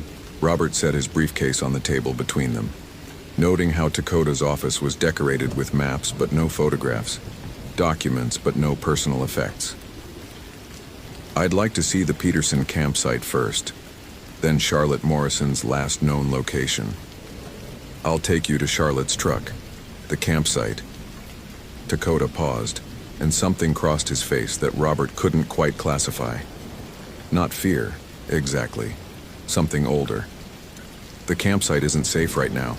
Contaminated, in a manner of speaking." Takota stood, reaching for a coat that looked like it had weathered 50 seasons. "Agent Chen, are you familiar with the indigenous peoples of this region?" Robert's analytical mind cataloged the question's strangeness. "Generally, Quinault, Quileute, Hoh tribes. Why?" "Because Charlotte Morrison was." Takota's eyes fixed on him with an intensity that made Robert's skin prickle. "She spent 3 months with tribal elders last winter, documenting traditional stories. She knew the old rules, the taboos. When someone like Charlotte breaks radio silence to say something's wrong, she means something fundamentally wrong, not lost hikers or injured wildlife." The rain intensified as they drove deeper into the park, the road narrowing until it felt like the forest was actively trying to reclaim it. Takota navigated with the ease of decades, but Robert noticed how his eyes kept flicking to the rearview mirror, as if checking whether they were being followed. "The Quinault have a word," Takota said suddenly. "Tsik. It means the hungry one that walks. Most people think it's just their version of Bigfoot, a story to keep kids from wandering off. But the elders, the ones who still remember the old ways, they know it's not about keeping children safe. It's about keeping everyone away from something that should never be disturbed." Robert had dealt with enough cases in rural areas to recognize when local folklore was being introduced as evidence. "Mr. Takota, I respect traditional knowledge, but..." Charlotte's camera was in her truck. Takota interrupted. "SD card still inside. We pulled the photos before calling you. There's a reason this went federal so fast, and it's not bureaucratic procedure. They parked at a trailhead where yellow crime scene tape fluttered in the wind like prayer flags. Charlotte's truck sat exactly as described. Keys in ignition, driver's door ajar, and a wrongness that Robert could feel before he'd even approached it. His training kicked in. Observe, document, analyze. But his hindbrain, the part that evolution had honed over millions of years to recognize predators, was screaming at him to get back in the vehicle and drive until the rainforests were a memory. The truck's interior was meticulous. Maps folded perfectly, emergency supplies secured, a half-eaten granola bar on the dashboard that birds hadn't touched despite 6 days of exposure. Robert photographed everything, his movements mechanical, professional. Then Takota handed him Charlotte's camera. The first dozen photos were routine. Landscape shots, evidence of trail maintenance, a family of elk grazing at dawn. Then the images changed. Photo 37 showed a clearing Robert didn't recognize, and in its center, a structure that made his analyst's brain stutter. It looked like a hunting blind, but wrong. The proportions were off, the materials bizarrely chosen, bones interwoven with branches, and was that hair? Human hair? Photo 38, closer now, and Robert could see symbols carved into the surrounding trees. Not random graffiti, but deliberate patterns that repeated with unsettling precision. His fingers trembled slightly as he advanced to the next image. Photo 39 made him understand why this had gone federal. The structure's interior was visible, and hanging from its ceiling were objects that his mind initially refused to classify as human remains because accepting that meant accepting something impossible. They'd been stripped and arranged with terrible purpose, and scattered around them were items that didn't belong to the 21st century. Clay vessels, stone tools, and what looked like ceremonial masks that predated European contact by centuries. But it was Photo 40 that stopped his breathing entirely. Charlotte had photographed something emerging from the tree line. The image was slightly blurred, as if she'd been shaking, but the shape was unmistakable in its impossibility. Tall, easily 8 feet, and skeletal in a way that suggested starvation taken past death and into something else. Its skin had a grayish pallor that absorbed light rather than reflecting it, and its eyes. Robert zoomed in on those eyes. They weren't animal. They weren't human. They were aware in a way that made the photograph feel like it was looking back at him. The last photo, Dakota said quietly, was taken at 3:47 p.m. 6 days ago, approximately 4 miles north of here. Her radio call came in at 4:02 p.m. In 15 minutes, she traveled 4 miles through terrain that should take 2 hours to traverse, and her voice on that recording. He paused. The dispatcher said she sounded hungry. Robert's analytical mind assembled the facts with mechanical precision. Unexplained disappearances, evidence of ritualistic activity, photographs suggesting an unknown presence in the forest, and Charlotte Morrison, the experienced ranger, fleeing toward her truck with something pursuing her. The logical explanation would involve a cult, perhaps survivalists who'd established an illegal settlement in the backcountry. The photographs could be staged. The structure could be some twisted art project. The figure could be a person in costume, except nothing about the evidence supported that. The bones in that structure had weathered for years, possibly decades. The symbols carved into the trees showed growth patterns that indicated they'd been there since at least the 1970s. And the figure in the photograph had been captured in the middle of a step, its leg extended in a biomechanically impossible angle that no costume could achieve. I need to see that clearing, Robert heard himself say. Dakota nodded slowly, as if he'd expected this. There's something you should know first. The Quileute word for what's in those woods is Wetiko. The Algonquian tribes farther east call it Wendigo. Different languages, same entity. It's not a creature, Agent Chen, it's a punishment.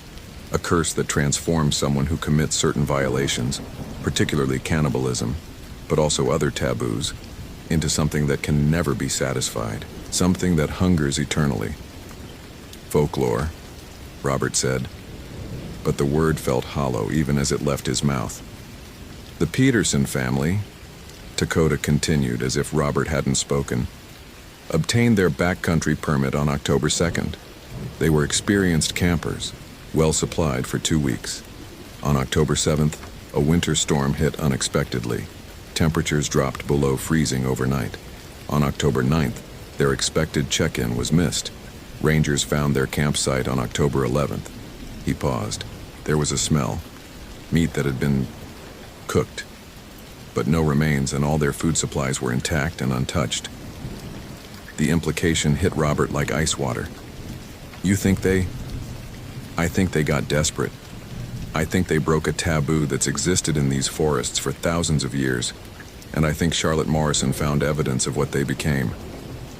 They hiked in silence, Dakota leading with the confidence of someone who'd walked these trails in the dark. The rainforest closed around them like a fist. Massive trees draped with moss, ferns erupting from every surface, and a silence that felt unnatural.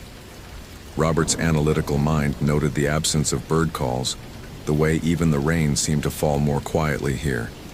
But another part of him, the part that still remembered being 12 and afraid of the dark, recognized the silence for what it was. Predator territory. The clearing appeared without warning, a wound in the forest where nothing grew. Robert's first thought was contamination, but soil contamination didn't explain the arrangement of the space. The structure from Charlotte's photos stood in the center, and approaching it felt like walking against a physical force. His legs moved, but every instinct screamed at him to stop. Up close, the construction was worse. The bones were human. He could see that now, and they'd been arranged with terrible intelligence. Not randomly, but according to some principle that his mind couldn't grasp but his body recognized as profoundly wrong. The symbols carved into the surrounding trees were deeper than he'd thought, cut with something sharp enough to penetrate 3 inches into living wood. Dakota stayed at the clearing's edge, his face expressionless, but his knuckles white, where they gripped his walking stick. The Kinols say you can feel it in places where the boundary is thin, where the spirit world presses against ours. This is one of those places, Agent Chen. It has been for a long time. Robert photographed everything with methodical precision, but his hands were shaking.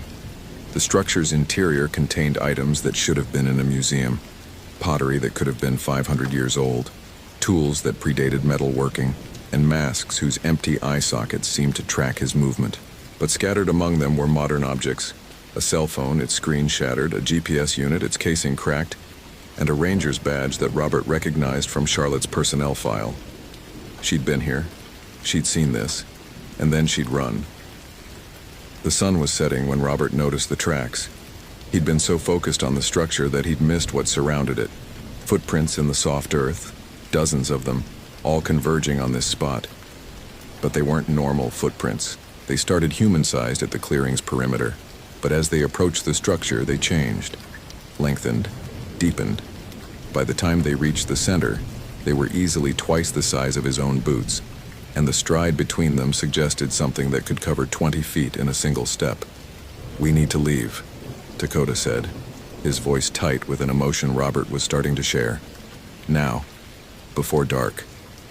But it was already too late. The sound started low, a clicking that Robert's brain initially classified as insects. But insects didn't make sounds that reverberated in your chest cavity. Insects didn't make sounds that seemed to come from everywhere and nowhere, that bypassed your ears and resonated directly in your bones. Something was circling the clearing. Robert's hand went to his service weapon, and the absurdity of that gesture hit him with the force of revelation. What was he going to do, arrest it? Read it its Miranda rights. The thing in Charlotte's photograph hadn't looked like something that cared about federal law. "Don't run," Dakota whispered. "For the love of God, don't run. Running triggers the chase reflex. Stand your ground." The clicking intensified, and Robert saw movement in the tree line. Not just one figure, multiple figures, all moving with that same impossible fluidity. His mind tried to count them, tried to catalog their positions, but they kept shifting, appearing in one spot and then another, 20 feet away without seeming to cross the intervening space. Then they stopped. Complete silence descended on the clearing, more absolute than anything Robert had experienced. Even his own heartbeat seemed muffled, as if the world itself was holding its breath. The largest figure stepped into view. Robert's training had prepared him for violent criminals, for terrorists, for the worst that humanity could produce. It had not prepared him for this. The thing that emerged from the tree line had once been human. He could see the echo of human proportions in its frame, but it had been transformed into something that violated every rule of biology he knew. Its skin was stretched taut over bones that seemed too long, too angular, and it moved with a grace that was beautiful and horrifying in equal measure. But it was the hunger in its eyes that broke something fundamental in Robert's worldview. This wasn't animal hunger, the simple need of a predator for prey. This was existential hunger, the aching void of something that had been empty so long it had forgotten what satisfaction felt like, and it was looking at him with terrible intelligence, evaluating, calculating. "Charlotte Morrison," Robert said, his voice steady despite the terror flooding his system. "I'm looking for Ranger Charlotte Morrison." The thing's head tilted with a sound like cracking ice. When it spoke, the voice was wrong. Too many tones layered over each other, as if a dozen throats were producing sound simultaneously. Charlotte. The name came out distorted, chewed. Charlotte fed us. Charlotte understood. Charlotte joined us. One of the other figures stepped forward, and Robert's analytical mind shattered completely. This one was fresher, more recently transformed. It still wore tattered remains of a park ranger's uniform, and on its chest, barely visible through the decay, was a name tag. Morrison C. She'd been missing 6 days. The transformation should have taken weeks, months. But time seemed to move differently in this clearing, in this space where the boundary was thin. Charlotte's face, what remained of it, turned toward him, and for a moment Robert saw awareness flicker in those hungry eyes. Recognition. And then it was gone, drowned in that endless, terrible hunger. The Petersons broke the taboo, Dakota said, his voice hollow. They ate of human flesh to survive the storm. The curse took them fast. But Charlotte came to investigate. She breathed the air here. She touched the remains. The hunger is contagious, Agent Chen. It spreads like disease, but faster. And once it takes hold, Robert's weapon was in his hand, though he didn't remember drawing it. The gesture was absurd. What was he going to do? Shoot folklore? But the weight of it was comforting. A talisman of the rational world he was desperately trying to hold on to. We can help you, he heard himself say, speaking to the thing that had been Charlotte Morrison. There are treatments, psychiatric facilities. The sound that came from the creatures was laughter, but wrong, filtered through throats that had forgotten how human laughter worked. They moved closer, a slow tightening of the circle, and Robert understood with crystalline clarity that he was about to die in a way that wouldn't even leave remains for a proper burial. Dakota's hand closed on his arm with surprising strength. There's one way to survive this, he whispered. One rule the old stories agree on. You have to offer them something they want more than they want you. What could they possibly want more than food? Release. Dakota's eyes were bright with something that might have been tears, or might have been the reflection of the dying light. They're trapped in hunger that can never be satisfied. Every moment is agony. Every breath is torture. The mercy of death is the only gift they understand anymore. Robert looked at the creatures surrounding them, 6, maybe 7, he'd lost count, and saw the truth in Dakota's words. Behind the hunger in their eyes was something worse. Awareness. They knew what they'd become. They remembered being human, and they were begging for it to end. His weapon felt impossibly heavy in his hand. I can't, he whispered. They're victims. They're not. They're already dead, Agent Chen. Their bodies are still moving, but everything that made them human is gone, devoured by the hunger. What you'd be killing are just the shells, and you'd be doing them the greatest kindness possible. The creatures were close now, close enough that Robert could smell them. A scent like spoiled meat and burning hair and something else, something his brain refused to classify. Close enough that he could see the intelligence in their eyes warring with the hunger, could see them fighting against what they'd become and losing, always losing. Charlotte Morrison reached toward him with hands that had too many joints, and Robert saw his death in that gesture. But he also saw something else. Pleading. She was asking him to end it. His finger tightened on the trigger. The gunshot was obscenely loud in the clearing silence, and for a moment, time seemed to stop. Charlotte Morrison's body jerked, a hole appearing in her chest that should have been instantly fatal. But she didn't fall. She stood there, looking down at the wound with something like curiosity, and then back at Robert with those terrible eyes. The hunger made them strong. It made them fast. It made them nearly impossible to kill. Nearly. The head, Dakota shouted. Destroy the brain. It's the only way. Robert fired again, and this time, Charlotte Morrison fell. The other creature screamed, a sound that wasn't quite human and wasn't quite animal, and rushed forward. Robert's training took over, target acquisition and precise shots, but there were too many, and they were too fast. Claws raked his shoulder, opening his jacket and the flesh beneath in one smooth motion. Pain exploded through his system, but he kept firing, kept moving, kept fighting against the impossible. One creature fell, then another. But they were dragging him down, their strength overwhelming, and he could feel their hunger like a physical force, trying to hollow him out from the inside. Dakota was there suddenly, a knife in his hand that looked like it had been old when Columbus landed. The blade was obsidian, and it moved through the creatures like they were made of smoke, cutting something deeper than flesh. Where it struck, they screamed and fell and didn't rise. Spirit knife, Dakota gasped, fighting back to back with Robert. Blessed by 3 generations of elders. It's the only thing I've carried since Charlotte went missing, hoping I wouldn't need to use it. Together, they fought with the desperation of men who understood they were battling something that shouldn't exist but did anyway.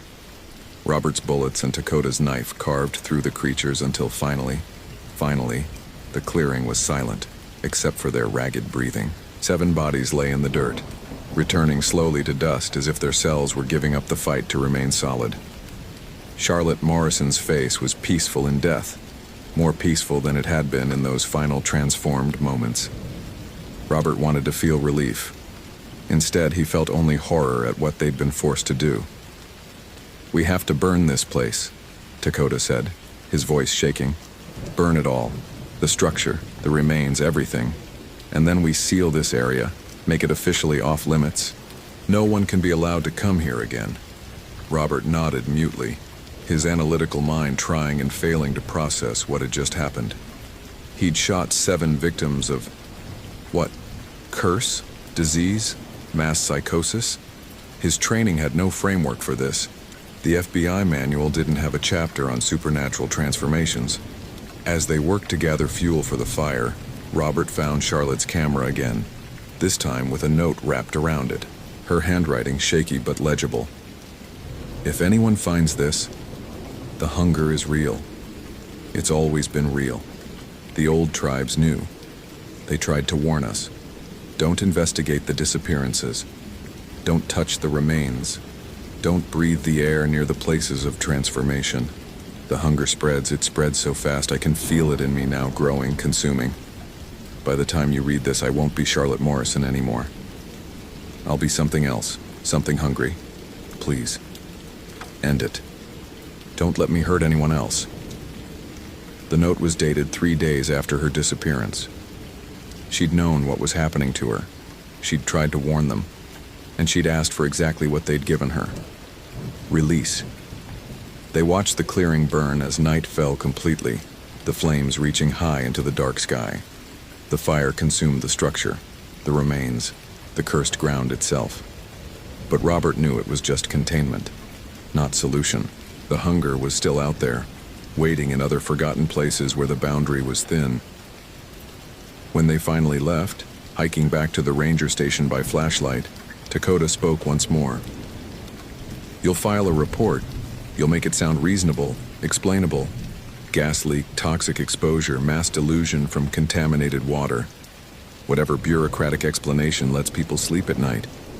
But you'll know the truth now. You'll carry it with you, and you'll understand why the old tribes had taboos, why they had forbidden places, why they had rules that seemed superstitious to outsiders." Robert wanted to argue, to assert his faith in rational explanation. But he couldn't.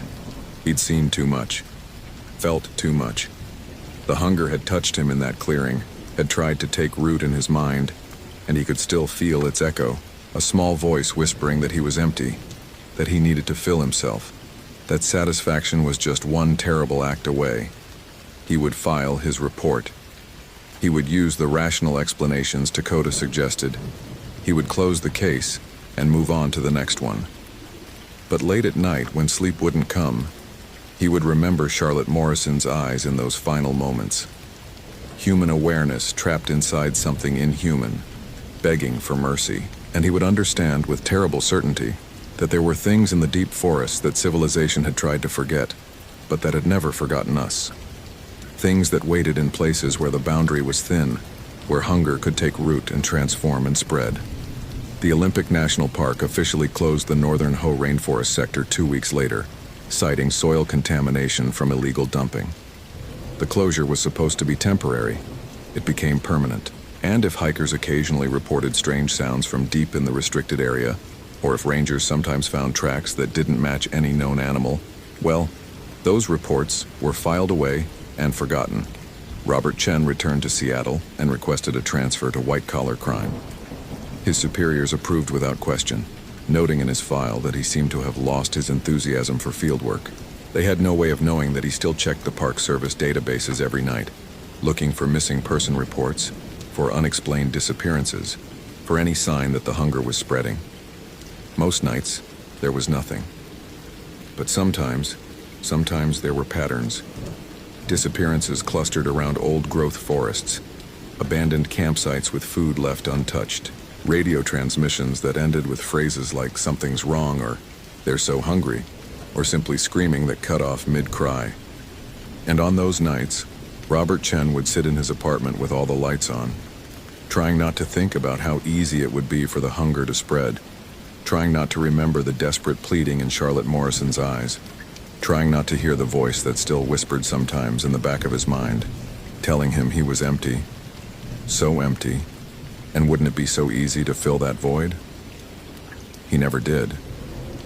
But he understood now why the old tribes had taboos. He understood why they had forbidden places, and he understood that some hungers once awakened could never truly be satisfied, only endured. If this story gave you chills, follow for more quality terror. Could you survive in Robert's place? Hope you felt real chills.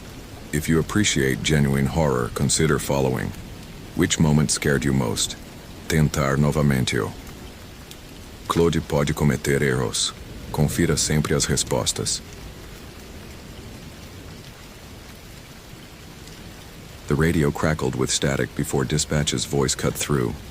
Ranger Hayes, we've got a missing hiker report. Tyler Martinez, 26-year-old male, failed to return from the Alum Cave Trail yesterday evening. Vehicle still at the trailhead. Families getting anxious. Chris Hayes pressed the transmit button on his truck's radio, squinting through the windshield at the thick morning fog blanketing the Smoky Mountains. 3 weeks into his transfer from Yellowstone, and he still felt like a stranger in these ancient Appalachian woods. Copy that. I'm 15 minutes out. Chris, dispatch continued, and he caught the hesitation in her voice. Be careful up there. That area, just keep your radio on, okay? He'd heard the whispers in the ranger station. The Smokies had a reputation. Over 1,000 people documented missing in the park's history, more than any other national park in America. But Chris didn't believe in mountain superstitions. He believed in hypothermia, bear attacks, and people making stupid decisions in the wilderness. The fog grew denser as he drove higher into the mountains, his headlights barely penetrating the gray wall. When he reached the Alum Cave trailhead, Tyler Martinez's blue Honda Civic sat alone in the gravel lot, beads of moisture covering its windows like tears. Chris grabbed his pack, checked his radio one more time, and started up the trail. The forest pressed in immediately, rhododendron thickets creating tunnels of green that swallowed the path. Somewhere in the canopy above, a bird called out, a sound Chris didn't recognize, sharp and almost human. The fog clung to everything, muffling the world until even his own footsteps seemed distant and unreal. He'd studied the trail maps obsessively since arriving, trying to compensate for his outsider status. Alum Cave Trail was popular, well-maintained, 5 miles to the bluffs with a clear path. People shouldn't disappear here. And yet the park's missing persons list kept growing, a fact his colleagues mentioned with resigned acceptance, as if the mountains themselves were hungry. 2 miles in, Chris found the first sign. A blue bandana tied around a tree branch, fluttering weakly in the breeze. He photographed it, marked the GPS coordinates. Tyler's family had mentioned he wore a blue bandana, but something about it bothered Chris. The knot was elaborate, decorative almost, not the hasty tie of someone marking their path. Dispatch, I've got possible evidence at mile marker 2.3. Blue cloth, could be the missing hikers. Static answered him. He adjusted the radio, tried again. Nothing but white noise. The fog, probably, interfering with the signal. Chris continued up the trail, but a prickling sensation crawled up his spine, the feeling of being watched by something just beyond the gray curtain of mist. The second marker appeared a half-mile later. Another bandana, this one tied to a rhododendron branch well off the trail. Chris stepped into the undergrowth to examine it, and his boots sank into soft earth that squelched like wet flesh. The smell hit him then. Not decay exactly, but something organic and wrong, like flowers rotting in standing water. He photographed the bandana and noticed something that made his stomach tighten. Tiny scratches on the branch, deliberate marks that almost looked like symbols. He traced them with his finger, curved lines that reminded him of antlers, or reaching hands. Chris tried the radio again. Dead static. He checked his cell phone. No service. Expected this deep in the park. The isolation settled over him like a physical weight. In Yellowstone, he'd always had backup close by, other rangers who knew the land and its moods. Here, he was alone in a forest that predated European contact by millennia, walking trails the Cherokee had walked before Andrew Jackson forced them west on the Trail of Tears. The third bandana hung from a dead tree, its bark blackened and peeling. This time, Chris didn't need to step closer to see the wrongness. The fabric was shredded, torn by something with claws, and the tree trunk bore deep gouges that revealed white wood beneath. Not bear marks, too deliberate, too patterned. The scratches formed those same curved symbols, repeated over and over like obsessive prayer. "Tyler!"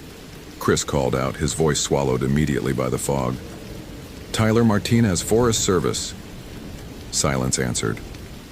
Then, distant and distorted, he heard what might have been a response. A voice calling back. But the words were incomprehensible, stretched and strange like a recording played at the wrong speed. The sound came from deeper in the forest, far from the maintained trail. Every instinct Chris had developed in 15 years of wilderness work screamed at him to turn back, call for backup, wait for conditions to improve. But Tyler Martinez had already been missing for over 24 hours. In these mountains, with overnight temperatures dropping into the 40s, that could be a death sentence. Chris marked his position, noted the time, 10:47 a.m., and pushed into the undergrowth, following the direction of that distorted voice. The forest changed as he left the trail behind. The rhododendrons grew thicker, their waxy leaves creating a claustrophobic maze. The fog seemed alive here, moving against the wind, curling around tree trunks like searching fingers. Chris's compass began spinning slowly, the needle refusing to settle. He tapped it, checked for interference. Nothing that should cause this kind of malfunction. He found the clearing 20 minutes later. The fog lifted slightly in the open space, revealing a circle of dead grass roughly 30 feet in diameter. At the center stood a structure that made Chris stop cold. Branches woven together in a dome shape, covered with leaves and what looked like...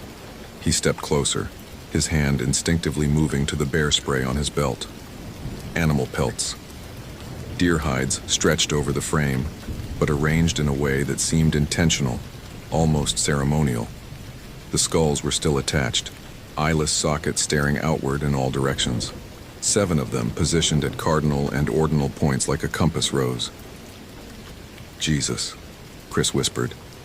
Some kind of hunting blind, maybe, but the design was all wrong, too elaborate, too purposeful. And the smell, that same rotting flower scent, stronger now, making his eyes water. His boot struck something half buried in the dead grass, a leather journal, swollen with moisture. Chris picked it up with trembling hands and opened it. The handwriting was frantic, deteriorating from neat script on the first pages to barely legible scrawls near the end. Day 3 in the mountains. Beautiful hike. Saw a woman on the trail. Most beautiful person I've ever seen. She smiled at me. I followed her off the path just to talk. The entries grew stranger. Day 4. Can't find the trail. My GPS isn't working. Neither is my compass. I keep seeing her through the trees. She's always just ahead, always smiling. Her eyes are so dark, like looking into deep water. Day 7 or 8. Can't remember. So hungry. The woman is closer now. She's wearing a deer hide. No, she is wearing a deer. No. God, I don't know what I'm seeing anymore. Her legs are wrong. They bend wrong. She wants me to follow her to the water. She says there's water. The symbols protect nothing. I tried to make them like she showed me, but they just bring her closer. She's not a woman. She's never been a woman. The old man at the gas station in Cherokee warned me. He said, don't follow the deer woman, don't let her catch your scent. If she calls your name, you're already gone. I laughed at him. Superstitious bullshit.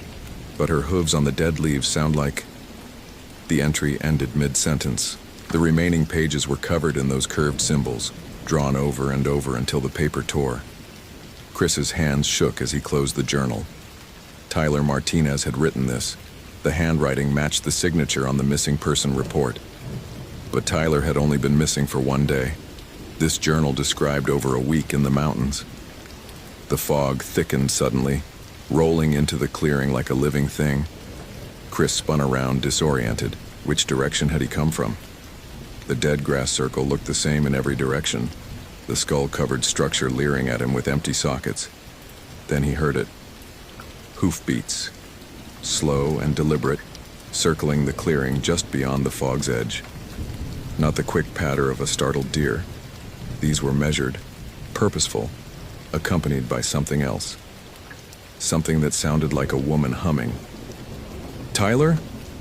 Chris called out, knowing it was wrong, knowing no human made that sound. The humming stopped. The hoofbeat stopped. In the sudden silence, a voice answered. Female, beautiful, with an accent Chris couldn't place. Christopher Hayes, from Yellowstone, the outsider. "You don't belong here." Ice flooded his veins. "Who are you? Where's Tyler Martinez?" Laughter, melodic and terrible. "Tyler stays. Tyler followed me willingly. Saw beauty and wanted to possess it, like all men. But you..." The fog parted slightly, and Chris saw movement. "You, I can smell your loneliness. New to these mountains. No friends here. No one who'd miss you. Perfect." A shape materialized in the mist. At first, Chris saw a woman. Tall, impossibly beautiful, with long dark hair and eyes like polished obsidian. She wore what looked like a buckskin dress decorated with beadwork. But as she stepped closer, the image fractured. Her legs were wrong, jointed like a deer's back legs, ending in cloven hooves. The dress wasn't a dress, but her skin, fur, and flesh merged seamlessly, and her smile revealed too many teeth, pointed and sharp. "Deer woman," Chris breathed, remembering fragments of stories he'd heard in the ranger station, dismissed as folklore. A spirit from Native American mythology, a shapeshifter who lured men to their deaths. Some said she punished those who disrespected women. Others claimed she was simply a predator, ancient and hungry. "You know the old stories," she said, pleased. "Good. Then you know running is useless." Chris stumbled backward, his hand closing on the bear spray. The creature laughed, that same musical sound that made his bones ache with longing despite his terror. "Iron and chemicals can't touch me, outsider. I am older than your park service, older than your country. These mountains knew my hoof prints before your people stole them." She moved closer, and Chris saw the clearing wasn't empty. Behind her, partially obscured by fog, stood figures, 7 of them, matching the 7 skulls on the structure. They'd been men once. Now they were hollowed out, skins stretched over bones, eyes replaced by dark holes that wept black fluid. Their mouths hung open in permanent silent screams. One wore the tattered remains of hiking gear. Tyler Martinez, transformed in impossibly short time, added to her collection. "The mountains are thin here," Deer Woman said, circling Chris like a predator. The Cherokee knew. They left offerings, respected the boundaries. But you outsiders, you think you own these woods. Build your trails and visitor centers over sacred ground. The veil between worlds tears a little more each year, and we slip through the cracks. Chris's back hit a tree. The bark felt wrong under his palms. Too smooth, too warm, almost like skin. He jerked away and saw that the tree was carved with those same symbols, hundreds of them, and they seemed to writhe in his peripheral vision. "What do you want?" His voice came out hoarse. Want? She tilted her head, the gesture disturbingly bird-like. I don't want, Christopher. I am. Like the mountains are. Like the fog is. You ask what the winter wants, what the storm wants. I take what wanders into my territory. I've taken for thousands of years. Your Tyler thought he could possess beauty, thought he could take what he desired. So I took him instead, kept him here where time flows like water, where one day becomes 7 becomes 70. And you? She reached out with fingers that were too long, nails like black talons. You're so lost already. No one here knows you. No one here would search long. If this story is giving you chills, follow for more quality terror. Could you survive in Chris's place? Chris's radio crackled suddenly, violently. Through the static came a voice, dispatch, frantic. Hayes, Chris, we're reading. Proximity alert. Cherokee. The transmission dissolved into screaming static that sounded almost like voices, chanting in a language Chris didn't recognize. Deer Woman hissed, recoiling. The radio's noise seemed to hurt her, and her beautiful face rippled, revealing something ancient and terrible underneath. Too many eyes, a mouth that opened like a flower filled with thorns. Chris ran. He crashed through the undergrowth, branches tearing at his face and clothes. Behind him the hoofbeats thundered impossibly fast. The fog swirled and clutched, trying to drag him back. His lungs burned, legs pumping, every instinct screaming that death followed on cloven feet. He burst through a rhododendron thicket and nearly fell over a precipice. Chris skidded to a stop at the edge of a cliff he didn't recognize, overlooking a valley filled with fog so thick it looked solid. No cliff should be here, not on this trail. But the mountains had rearranged themselves, or he'd crossed into somewhere else, somewhere the maps didn't show. The hoofbeats stopped. Chris turned slowly. Deer Woman stood 10 feet away, but she'd changed. Grown. She towered 8 feet tall now, her deer aspects dominating. Massive antlers sprouted from her skull, her face elongated into something between woman and animal, beautiful and grotesque. The other figures shuffled behind her, Tyler's fresh corpse puppet among them. You can't leave, she said, voice echoing with unnatural harmonics. The mountains claim you now, just like they claimed all the others. Your name is already written in the soil. Chris's hand found the journal in his jacket pocket. Tyler's journal, filled with those obsessive symbols. The symbols Tyler had tried to use for protection, but had only drawn her closer. Unless you showed him these marks, Chris said, thinking fast, stalling. You taught him to make them. She smiled, revealing rows of teeth. Clever outsider, yes. Marked himself like cattle, made it easier to find him, track him, own him. The symbols don't protect, they bind. Chris looked down at the journal, then at the radio on his belt, still emitting faint static. Dispatch's voice had hurt her. Modern technology, cutting through ancient magic, or not magic. She'd said the mountains were thin here, that the veil between worlds was tearing. Reality, bleeding through reality. He grabbed the radio and turned the volume to maximum, switching through channels rapidly. The static grew louder, more chaotic, and through it came voices. Other rangers calling to each other, hikers reporting in, the mundane chatter of the modern world. It created a wall of sound, ordinary and electric, and completely foreign to this timeless place. Deer Woman shrieked, a sound like breaking glass and dying animals. She staggered back, her form flickering. Woman, deer, nightmare, woman again. The fog roiled and churned. The corpse puppets collapsed, strings cut, becoming just bodies again, released. The old world dies, Chris shouted over the static, backing toward the cliff edge. Your veil is tearing because we're everywhere now. Our voices fill the air. Our signals cross your sacred ground.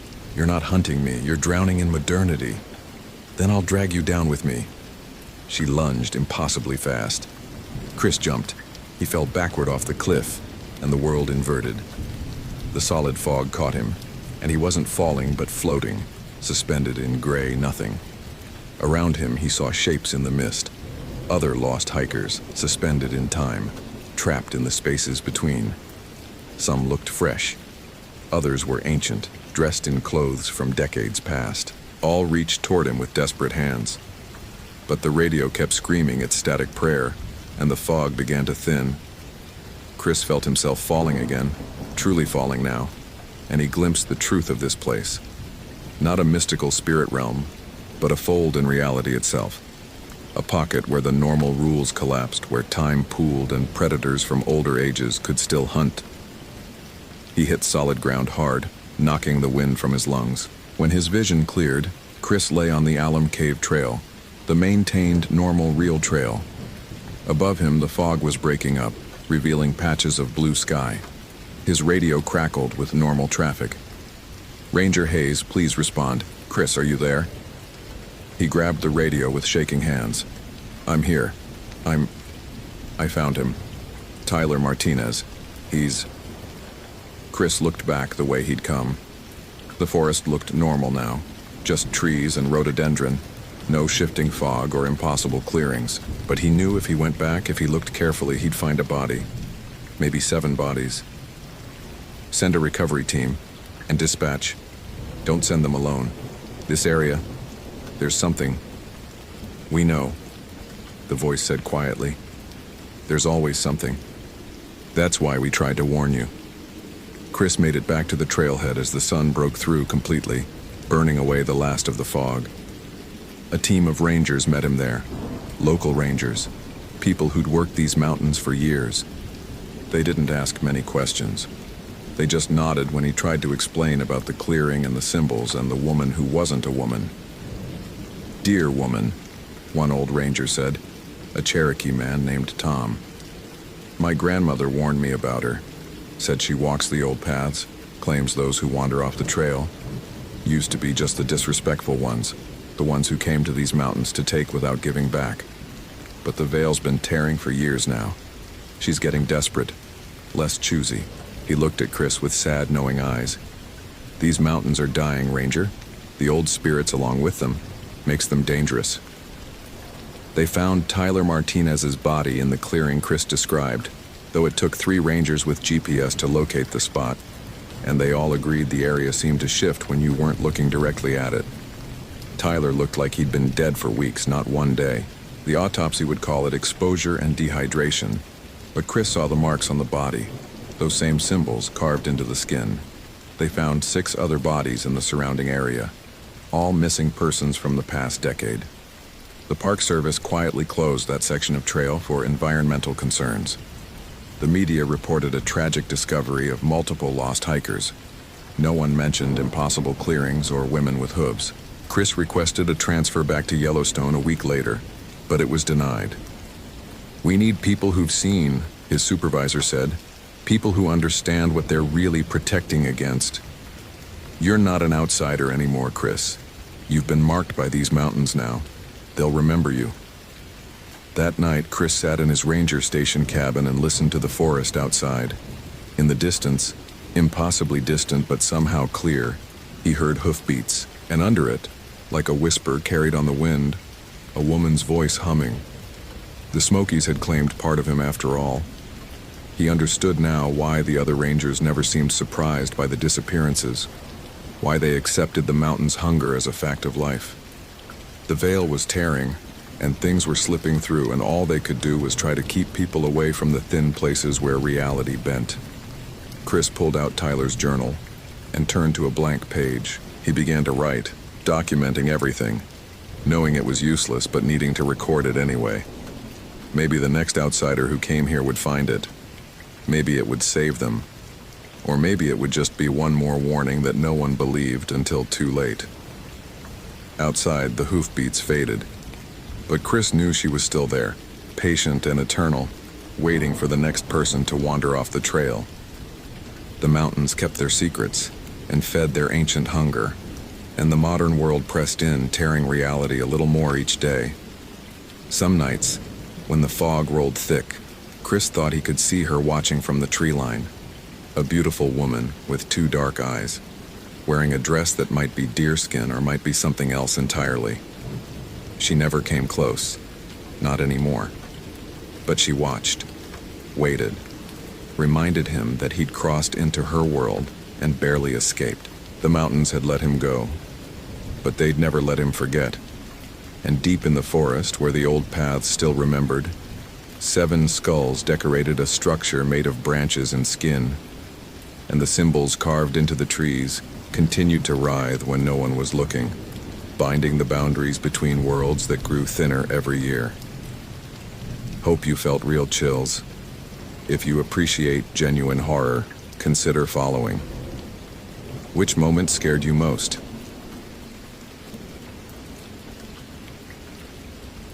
Christopher Hayes had never believed in superstition. In his 9 years with the United States Geological Survey, he'd mapped fault lines across 3 continents, spent months in isolated field stations, and slept in places most people would consider haunted. Every unexplained sound had a rational source. Every shadow had a physical cause. The natural world operated according to immutable laws, and Christopher's job was to document them with precision instruments and peer-reviewed methodology. That certainty died somewhere in the red dust of the Navajo Nation, though he couldn't pinpoint exactly when. Maybe it was the moment he found Lauren's camp, or maybe it was later, when he realized something was watching him from the ridgeline. Or perhaps it had been dying slowly since he'd first arrived in Monument Valley, and he'd simply been too stubborn to notice. The assignment had seemed routine. Lauren Martinez, a graduate student from the University of Arizona, had been conducting seismic surveys near the Utah-Arizona border as part of her dissertation on micro-earthquake activity. She'd been checking in via satellite phone every 48 hours, like clockwork, for 3 weeks. Then she'd missed a check-in, then another. Her thesis advisor had contacted the university.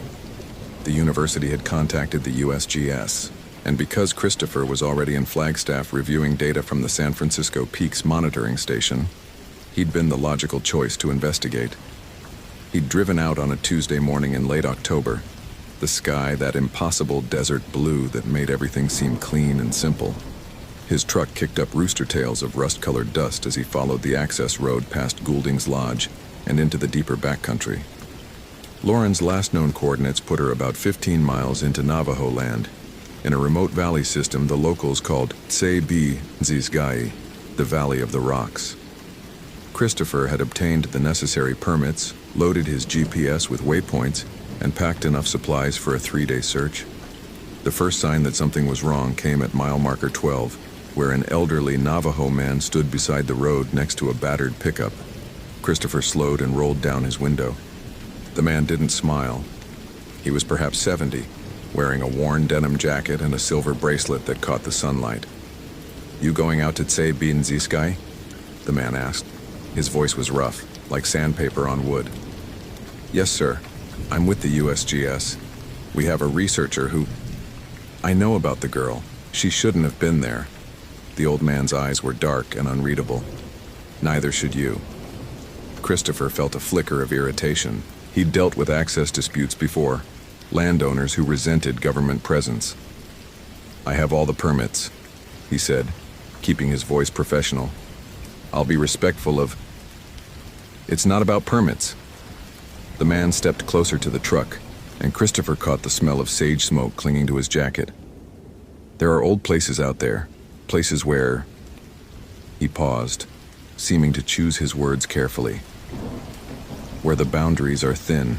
White people, you always want to measure and catalog everything, but some things shouldn't be measured." "I appreciate your concern," Christopher said, "but I have a job to do, a missing person to find." The old man studied him for a long moment. "If you see something walking on 4 legs but standing like a man, don't look at it. If you hear someone calling your name at night, don't answer. And if you see eyes reflecting light where no animal should be, you drive away and don't come back." He stepped back from the truck. "My grandson, he saw something out there last month. Won't talk about it now. Won't even say its name." Christopher wanted to dismiss it as local folklore, the kind of superstitious warnings he'd heard in a dozen different countries. But something in the old man's expression made him hesitate. It wasn't the theatrical fear of someone telling ghost stories. It was the quiet, absolute certainty of someone who'd seen something real. "I'll be careful," Christopher said, and meant it, even if he didn't believe. The old man nodded slowly. You have a weapon? I have bear spray. That won't help. He turned back to his truck, then paused. The Navajo, we have a word. Yi Naldlushi. We don't speak it lightly. If you're smart, you won't speak it at all. He climbed into his truck and drove away without another word, leaving Christopher alone on the dusty road with the red monuments rising around him like silent witnesses. Christopher drove on, the encounter settling uneasily in his stomach. He was a scientist. He dealt in measurable phenomena. But he'd been in enough remote places to know that local knowledge mattered. People who lived on the land for generations noticed patterns, even if they explained them in supernatural terms. The old man's warning might be rooted in superstition, but it probably indicated something real. Dangerous wildlife, unstable terrain, something. He reached Lauren's base camp 2 hours later. She'd set it up in a small canyon sheltered from wind by towering sandstone walls. Her tent was still standing, but the flap hung open, moving slightly in the breeze. Christopher parked 50 yards away and approached on foot, his field kit slung over his shoulder. The camp was wrong. That was his first thought. Immediate and visceral. He'd seen abandoned campsites before, and they all had a certain quality. The gradual entropy of human spaces returning to nature. But this was different. This looked interrupted. Lauren's sleeping bag was half out of the tent, as if she'd been dragged from it. Her cooking gear lay scattered across the fire ring, a pot overturned with the dried remains of what might have been soup coating the inside. Her field notebook sat open on a folding chair, pages fluttering in the wind.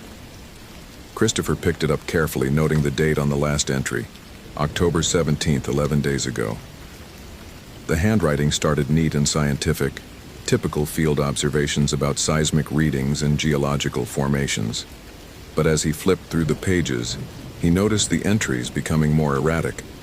On October 15th, she'd written, "Unusual animal sounds at night. Coyotes? But the vocalizations are wrong. Mimicry pattern." The next day, found tracks near camp, canine, but gait is bipedal in places, possible injury or deformity. And then, on the 17th, the final entry, written in hasty, nearly illegible scrawl. "It knows I'm watching. It looked at me with his eyes. Need to leave. Need to..." The entry stopped mid-sentence. Christopher felt his heart rate increase. He was a geologist, not a search and rescue specialist, but he'd had enough wilderness training to recognize signs of mental distress. Heat exhaustion, dehydration, altitude sickness, all could cause paranoid delusions. But Lauren was experienced. She knew the protocols. He circled the camp, looking for more clues. Her seismograph equipment was still set up 100 yards away, the sensors properly placed, the data recorder blinking its steady green light. He checked the recordings, scrolling through days of information, mostly minor tremors, the kind of microseismic activity you'd expect in a geologically active area. But on October 16th, something odd, a rhythmic pattern, almost musical. Not an earthquake signature. It repeated every few hours for a full day, then stopped. Christopher downloaded the data to his laptop, frowning. The pattern was too regular to be natural, but what could create that kind of vibration? Heavy machinery? But there was nothing out here. Mining equipment would require roads, power. He made a note to analyze it more carefully later. The sun was starting to sink toward the horizon, painting the rocks in shades of orange and crimson. Christopher decided to search the immediate area before making camp. He followed a game trail leading away from Lauren's site, scanning for any sign of her passage. He found it a quarter-mile out, her GPS unit lying face down in the dirt. The screen was cracked, but when he picked it up, it still powered on. The last waypoint showed coordinates about 2 miles northwest, deep into the canyon system. He should call this in. That was protocol. But his satellite phone showed no signal. The canyon walls blocked transmission. He'd need to drive back to higher ground. And by then it would be dark. Christopher looked at the GPS coordinates, then at the darkening sky. 2 miles. He could make it there and back before full nightfall. Just a quick reconnaissance to see if Lauren had established a secondary camp. He grabbed his flashlight and started walking. The canyon narrowed as he progressed, the walls closing in until the sky was a ribbon of deep blue overhead. His boots crunched on gravel, echoing off the stone. He'd gone maybe half a mile when he noticed the smell, something rotten, organic, like meat left in the sun. His first thought was a dead animal, mountain lion kill maybe. But the smell intensified as he walked, becoming almost overwhelming. He found the source in a small alcove where the canyon wall had collapsed, creating a shallow cave. Bones, dozens of them, scattered across the dirt. Christopher knelt, his scientific training overriding his revulsion. Deer mostly. The skulls were cracked open, the long bones splintered. Marrow extraction. That was normal predator behavior. But the sheer quantity disturbed him. And there was something else. The bones were arranged. Not randomly scattered, but placed in a rough circle, with what looked like symbols scratched into the larger pieces. Human symbols. Deliberate marks. Christopher took photographs, his hands steady despite the cold fear spreading through his chest. This wasn't animal behavior. Someone had done this. Some person had collected these bones and arranged them in this pattern. He thought of the old man's warning, of Lauren's final journal entry. A rational explanation existed. Had to exist. Maybe Lauren had found this, had been disturbed by it, had fled in panic.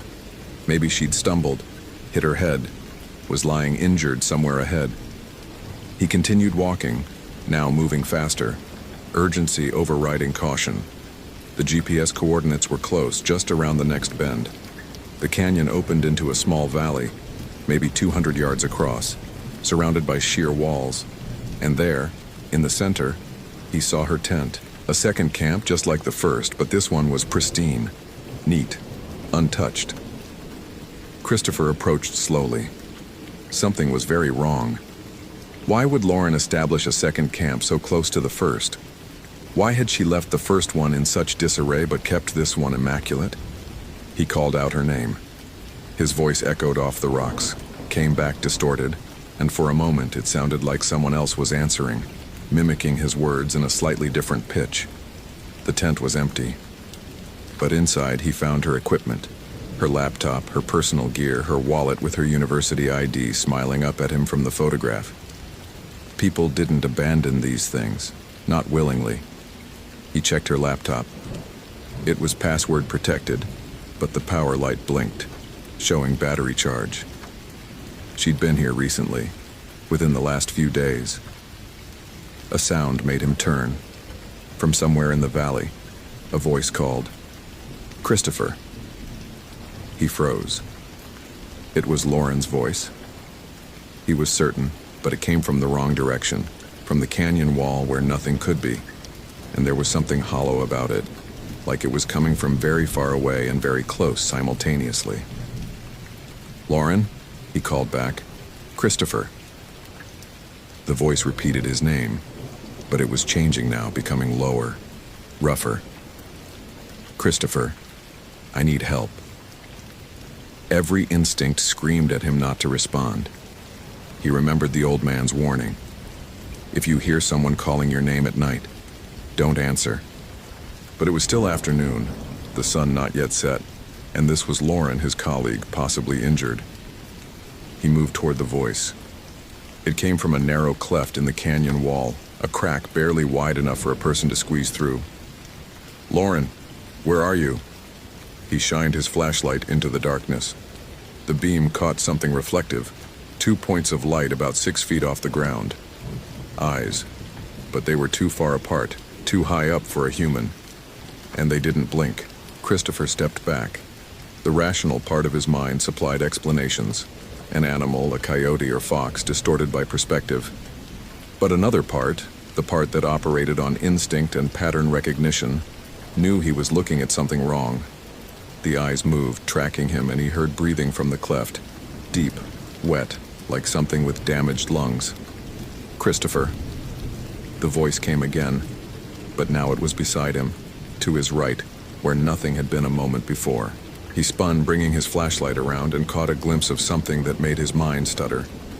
It was on 4 legs, but the legs were wrong, jointed in places they shouldn't be. The body was covered in fur, but the fur was patchy, revealing skin underneath that was too pale, too smooth. And the head, God, the head.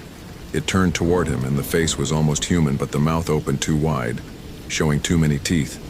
And those eyes, those same reflective eyes, looked at him with something that wasn't animal intelligence and wasn't quite human either. Christopher ran. Pure terror overrode logic. He bolted back through the valley, his breath coming in ragged gasps, his heart hammering. Behind him, he heard movement. The sound of something large keeping pace, but not on 2 legs or 4. Something in between. Something that scraped and clicked against the stone. He didn't look back. Couldn't look back. The canyon stretched before him, shadows lengthening. His flashlight beam jerked wildly as he ran, casting crazy shadows on the walls. He heard his name again, called in his mother's voice, then his ex-wife's, then Lauren's again, each iteration becoming more distorted, more wrong. The rational part of his mind, the part that still functioned, knew this was impossible, knew there had to be an explanation. Hallucination from heat stroke, maybe. Carbon monoxide poisoning from a geological vent. Something. Anything. But the primal part, the part that had kept humans alive for millennia, knew he was being hunted. He burst into Lauren's original camp as the sun touched the horizon. His truck sat where he'd left it, solid and real. He fumbled for his keys, hands shaking so badly he dropped them twice. Behind him, at the canyon entrance, something moved. Something large. He saw it in his peripheral vision. A shape that was all wrong, that hurt to look at directly. Like his brain refused to process what his eyes were reporting. Christopher got the truck started, threw it into reverse and floored the accelerator. Gravel sprayed. The truck fishtailed. In the rearview mirror, he saw it standing in the middle of the camp, upright now, impossibly tall, with arms that hung too low, and a head that tilted at an angle that would break a human neck. It watched him go. Didn't chase. Just watched. And somehow that was worse. He drove for 20 minutes before his hands stopped shaking enough to hold the wheel steadily.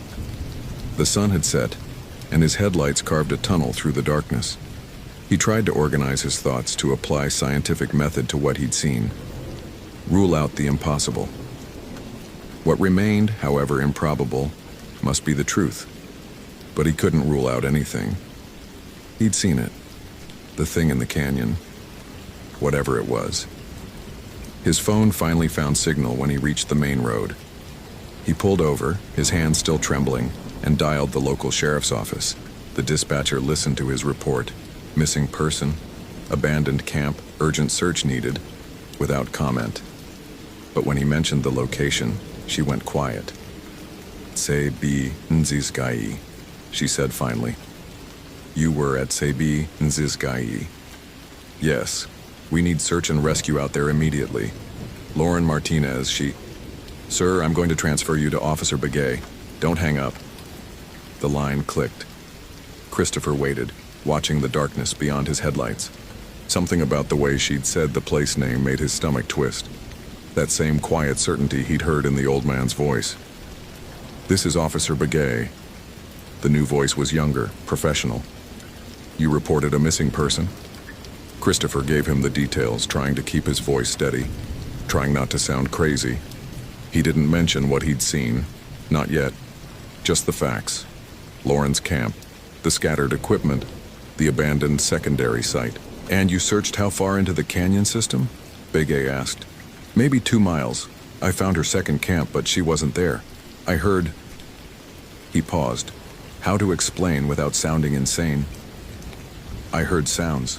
I think something might have scared her off. Wildlife, maybe. Another pause. Mr. Hayes, I need you to stay on the main road. Don't go back to that area. A team will be out at first light. First light? But Lauren could be injured. She could... Mr. Hayes. Begay's voice was firm. Nobody goes into that canyon after dark. Nobody. Do you understand? Christopher understood. He understood that everyone here knew something he didn't. Something they wouldn't say directly. He thought of the bones in their circle, the symbols scratched into them. He thought of Lauren's journal entry.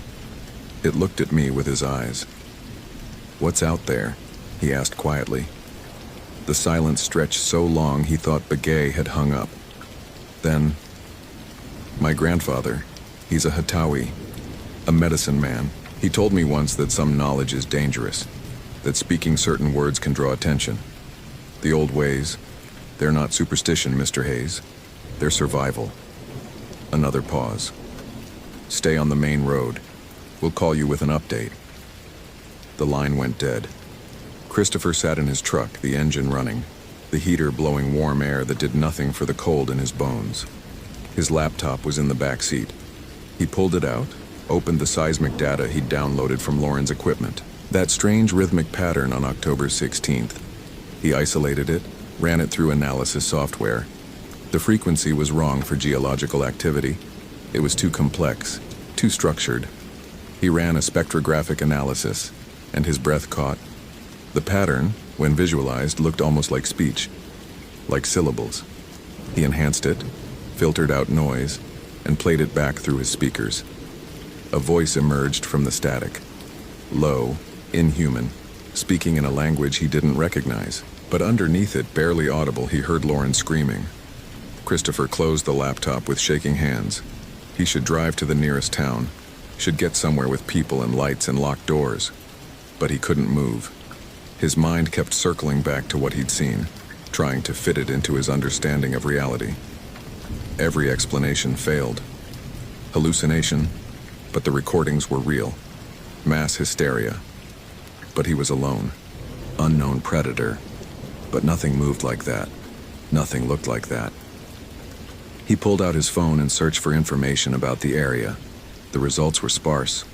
A few academic papers on Navajo folklore, warnings on hiking forums about getting permission before entering tribal lands. But one thread caught his attention. A discussion on a paranormal forum from 2004. Someone asking about experiences near Monument Valley. Most responses were typical internet nonsense, but one posted by someone with the username Bilagana No More read, "They're real. I was a skeptic too. Anthropology PhD, spent 2 years studying Navajo culture. Thought I was enlightened and rational. Then I saw one. Near Shiprock. It was wearing my research partner's face, but the body was wrong, all wrong. He'd been missing for 3 days. They never found him.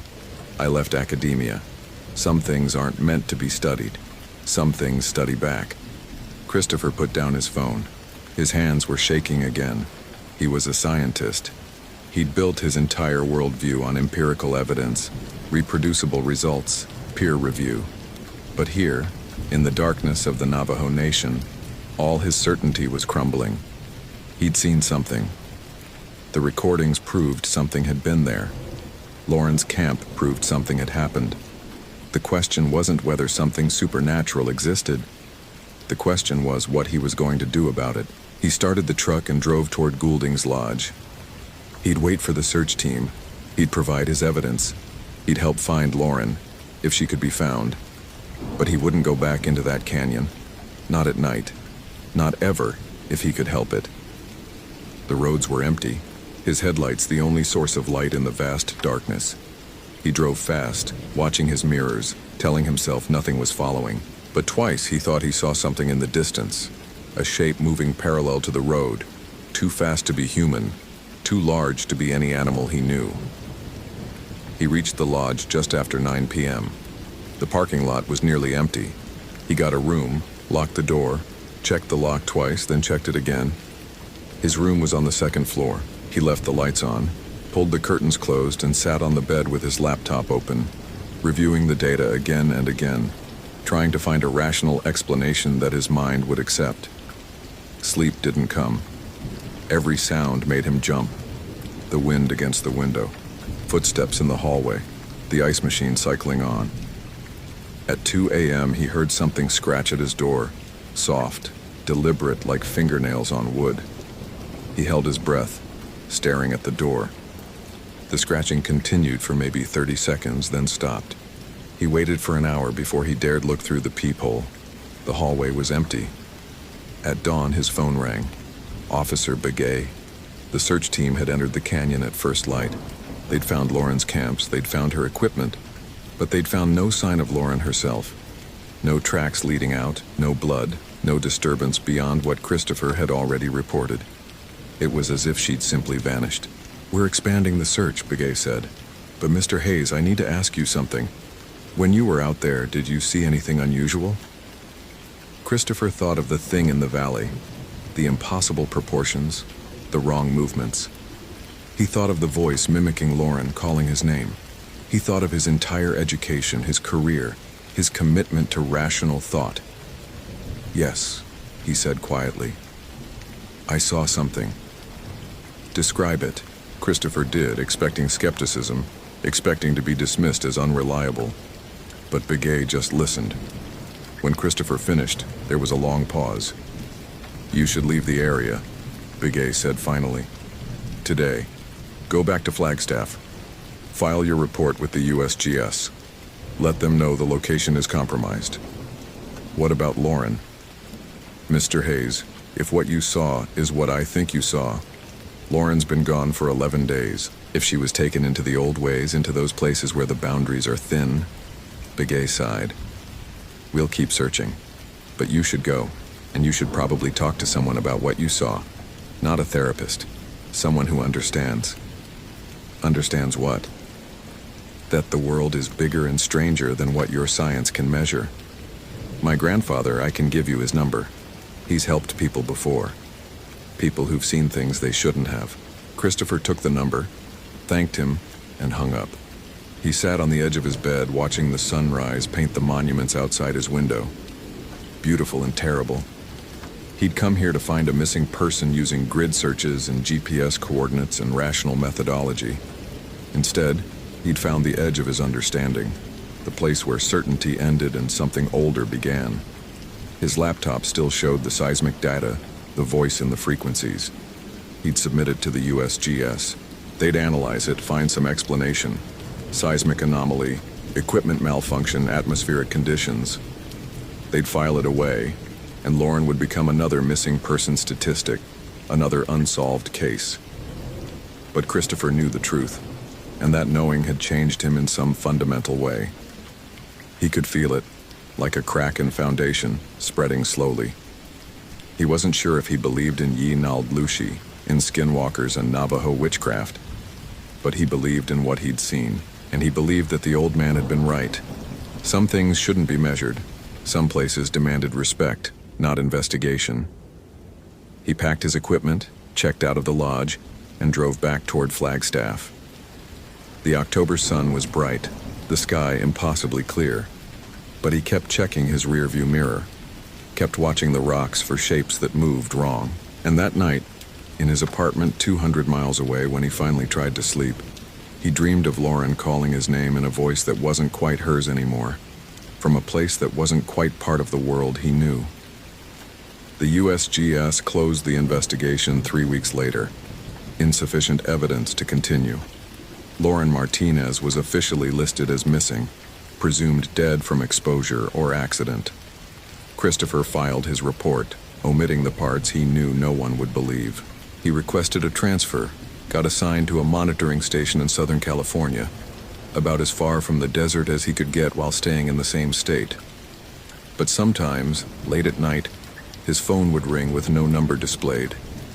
And when he answered, he'd hear breathing. Deep, wet, wrong. And once, just once, he heard his own voice coming from the other end, saying his name over and over like something had learned the shape of the word but not its meaning. Christopher stopped answering unknown calls after that. He never went back to the Navajo Nation. And he never spoke about what he'd seen in Sebi and Ziskai, because speaking about it felt like an invitation, like calling attention to himself from something that was still out there, still watching, still wearing the faces of the people it had taken. Some boundaries, he learned, existed for a reason, and some knowledge came with a price. He'd crossed into a place where his certainty meant nothing, where his instruments couldn't measure what mattered, where the old warnings he'd dismissed as superstition were the only truth that counted. And that knowledge would haunt him more completely than any ghost ever could. The knowledge that he'd been wrong about everything, and that the world was far darker than any peer-reviewed journal would ever admit. If this story gave you chills, follow for more quality terror. Could you survive in Christopher's place? Hope you felt real chills. If you appreciate genuine horror, consider following. Which moment scared you most?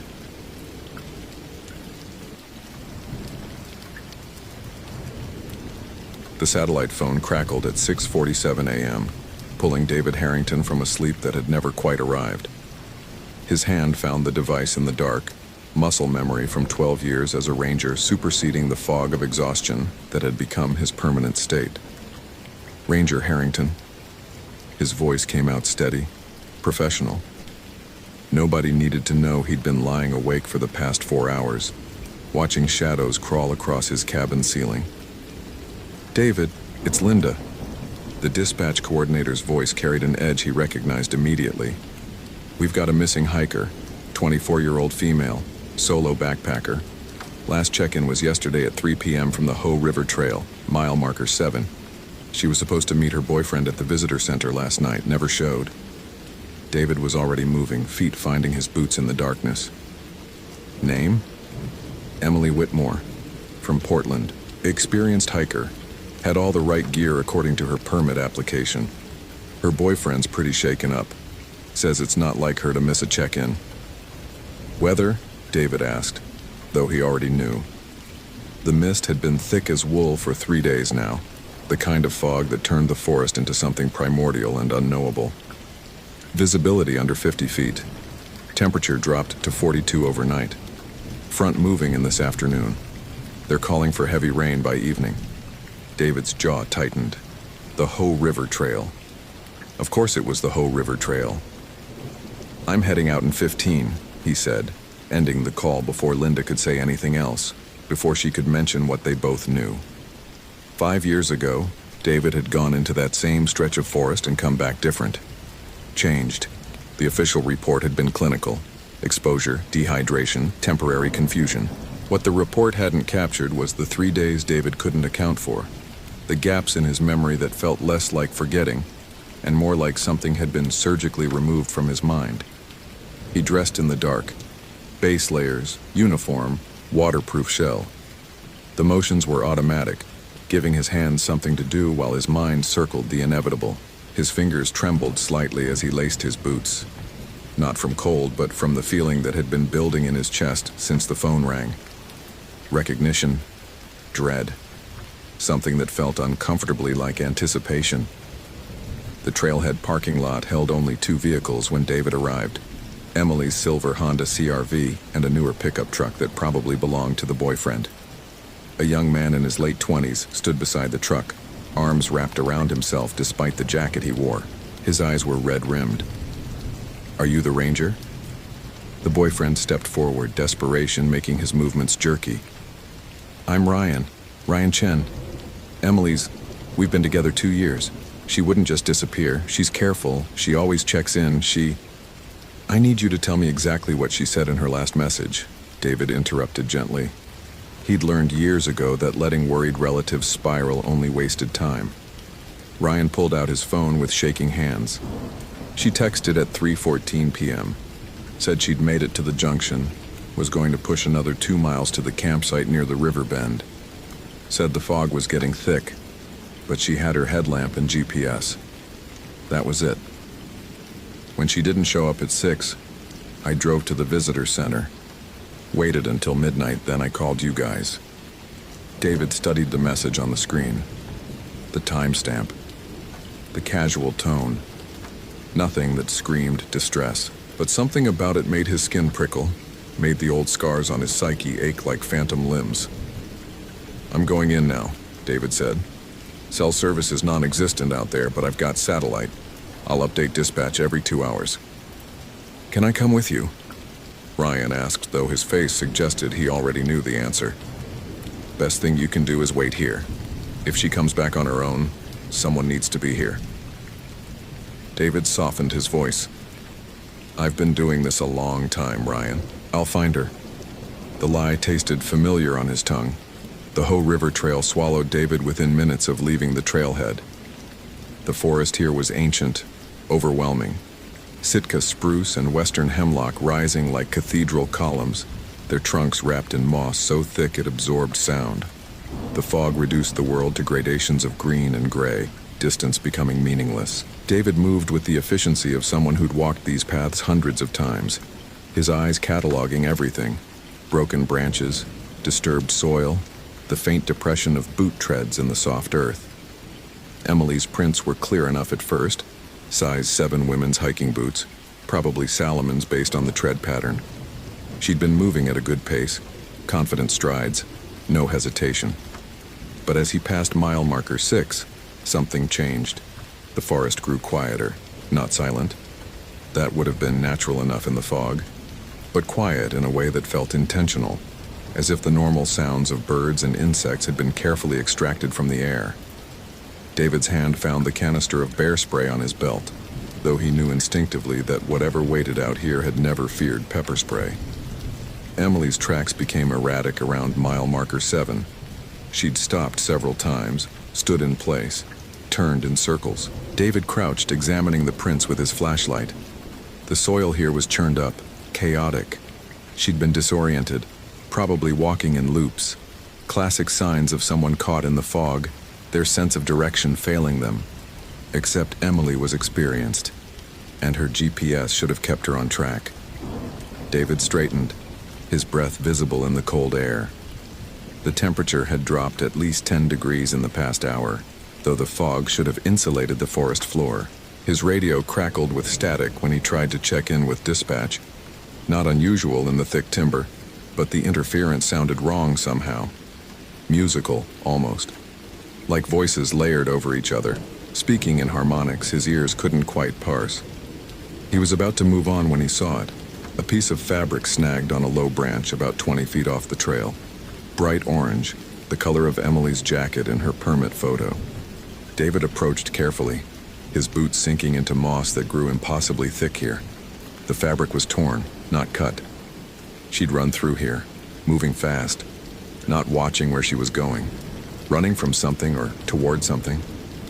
Beyond the branch, the forest floor showed signs of disturbance: broken ferns, displaced stones, a trail leading deeper into the woods, away from the marked path and toward the river. David knew he should mark the location, call it in, wait for backup. Instead, he followed. The sound of water grew louder as David pushed through the undergrowth, the Hoh River's voice rising from a murmur to a constant roar.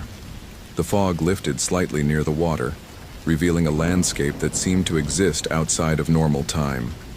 Massive nurse logs covered in sword ferns, water-smoothed stones the size of automobiles, the river itself running dark and fast over its rocky bed. And there, on a gravel bar 20 yards downstream, was Emily's backpack. David felt his pulse quicken as he scrambled down the embankment. The pack sat upright, carefully positioned, not dropped or discarded. He approached it like it might detonate, every instinct he'd honed over 12 years screaming that something was profoundly wrong. The pack's contents were organized, nothing missing that he could tell. Water filter, sleeping bag, food supplies still sealed. Her phone was in the top pocket, battery dead. Her permit and ID were in a waterproof pouch. Everything a responsible hiker would carry. Everything except the hiker herself. David straightened, scanning the gravel bar. No tracks led away from the pack, no signs of struggle. It was as if Emily had simply placed her belongings here and evaporated into the mist. "Emily!" His voice sounded flat in the fog, absorbed before it could travel. "Emily Whitmore, can you hear me?" Nothing. He tried his satellite phone. Static. The GPS showed his location accurately enough. He was roughly a quarter-mile southwest of mile marker 7, but the map kept glitching, pixels rearranging themselves into patterns that looked almost deliberate, almost like text. David forced himself to breathe slowly, to think like the professional he'd trained to be rather than the man he'd become 5 years ago. The man who still woke up sometimes with dirt under his fingernails and no memory of how it got there. The man who'd stopped looking at his own reflection too closely because sometimes, in certain lights, he didn't recognize what looked back. A sound cut through his thoughts. Humming. Faint. Melodic. Coming from upstream. Every logical part of David's brain told him to wait, to call for backup regardless of whether the satellite phone worked, to mark this location and approach with caution. But the humming, it plucked at something deep in his memory, something from those 3 lost days that he couldn't quite grasp but recognized all the same. He moved toward the sound. The humming led David to a bend in the river, where the water pooled into a deep, still eddy. The fog hung over the pool like a physical thing, dense and luminous in the gray morning light. And there, standing knee-deep in the water with her back to him, was a woman. "Emily?" David called out, though he already knew. The woman turned and David's breath caught. She wasn't Emily. She was no one he recognized, but she was dressed in hiking clothes that looked decades out of style, canvas and leather instead of synthetic fabrics.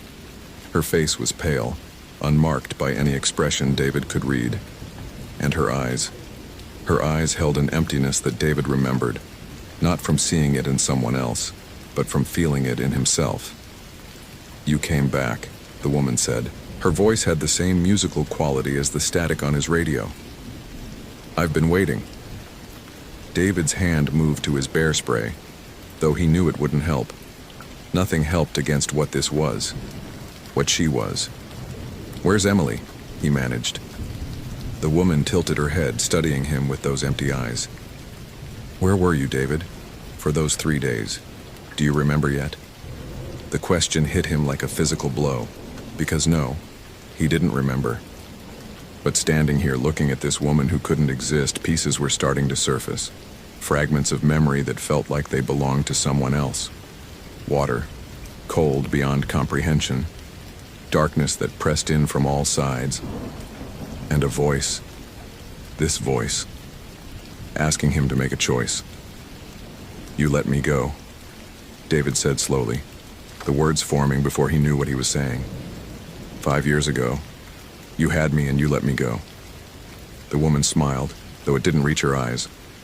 "Not let go? Traded? You don't remember what you promised me?" David's mouth went dry. "I didn't promise you anything. You promised me another, a replacement, a life for your life." The woman took a step toward him, water sluicing off her legs. "And now she's here. Emily. Young, vital, so full of future. Everything I'm not. You took her." The words came out flat, certain. "She came to me. They always come when I call. The fog makes them lose their way. And then they hear me humming and they follow the sound right to the water. Just like you did, David. Just like you're doing now." David realized with horror that he'd moved closer to the pool without meaning to, his feet carrying him forward while his mind reeled. The woman's humming had started again, so subtle he hadn't noticed it, but it vibrated through his bones like a tuning fork. "Where is she?" David forced out through clenched teeth. The woman gestured to the pool behind her. The fog shifted, revealing dark water that seemed far too deep for its size. "Where you would have been, if you hadn't made your promise. Where you still could be, if you break it now." David's vision swam. The edges of reality felt soft, negotiable. He could see himself making different choices, not following the sound, marking the location and waiting for backup, never coming to this forest at all. But those versions of events felt thin, insubstantial. This moment, this choice, had the weight of inevitability. "Why?" His voice cracked. "Why do you do this?" For the first time, something like emotion crossed the woman's face. Pain, rage, grief so old it had calcified into something harder than stone. "Because I drowned here in 1952, she said. "And no one came looking.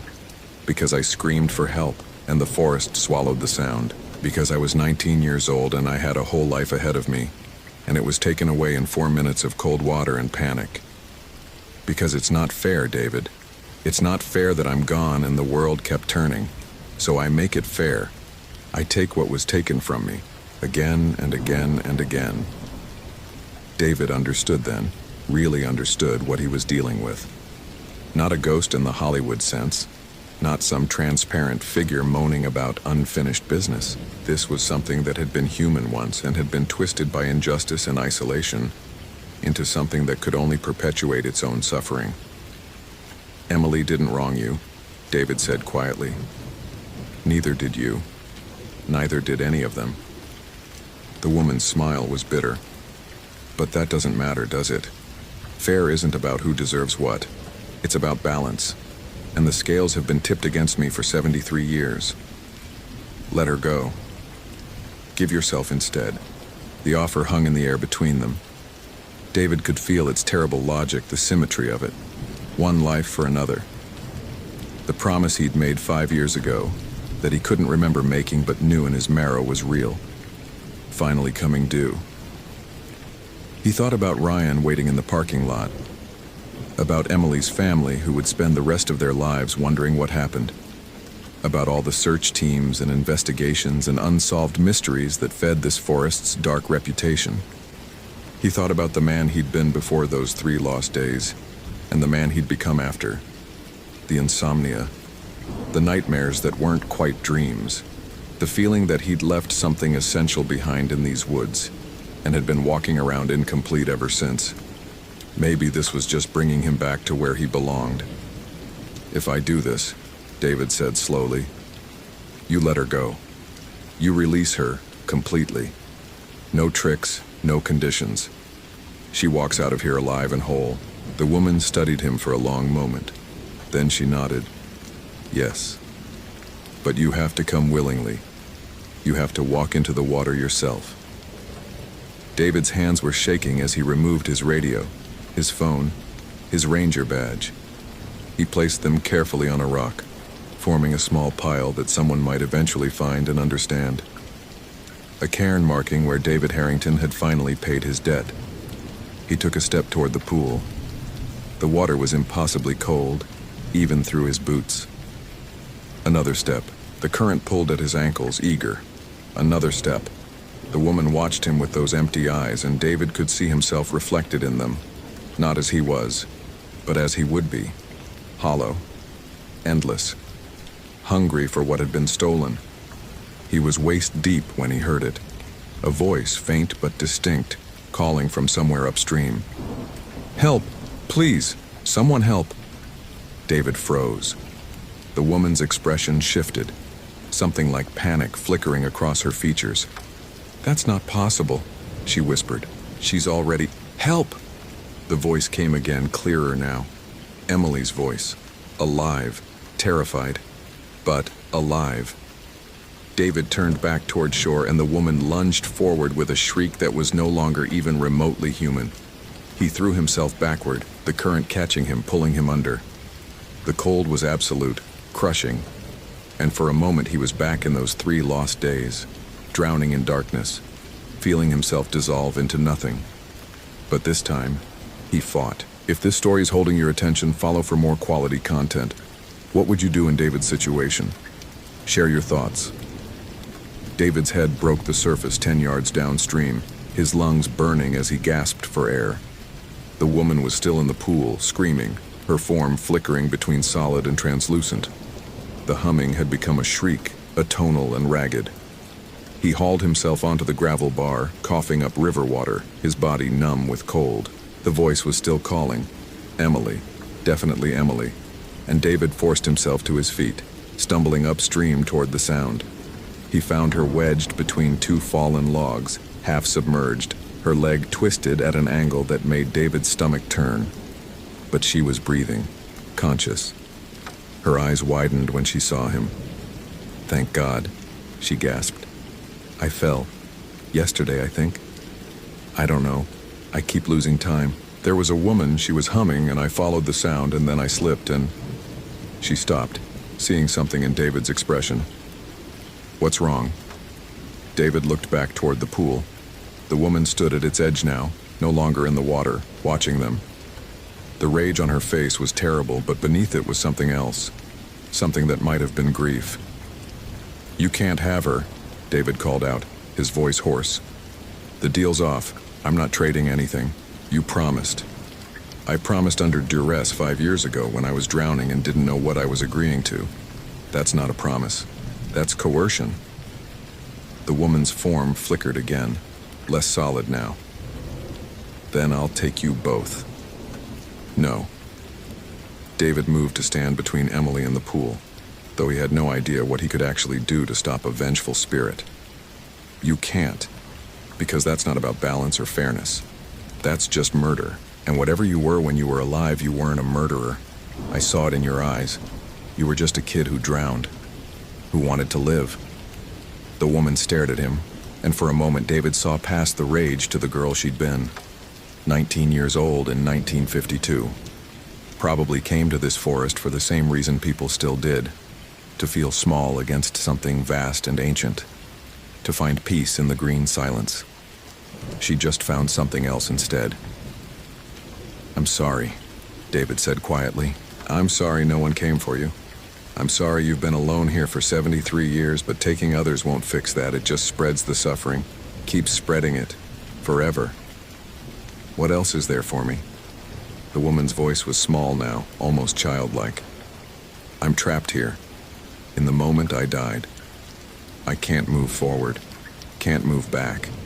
I can only pull others down with me. David thought about those 3 lost days. About the parts of himself he'd left in this forest and never gotten back. About how trauma didn't just damage you.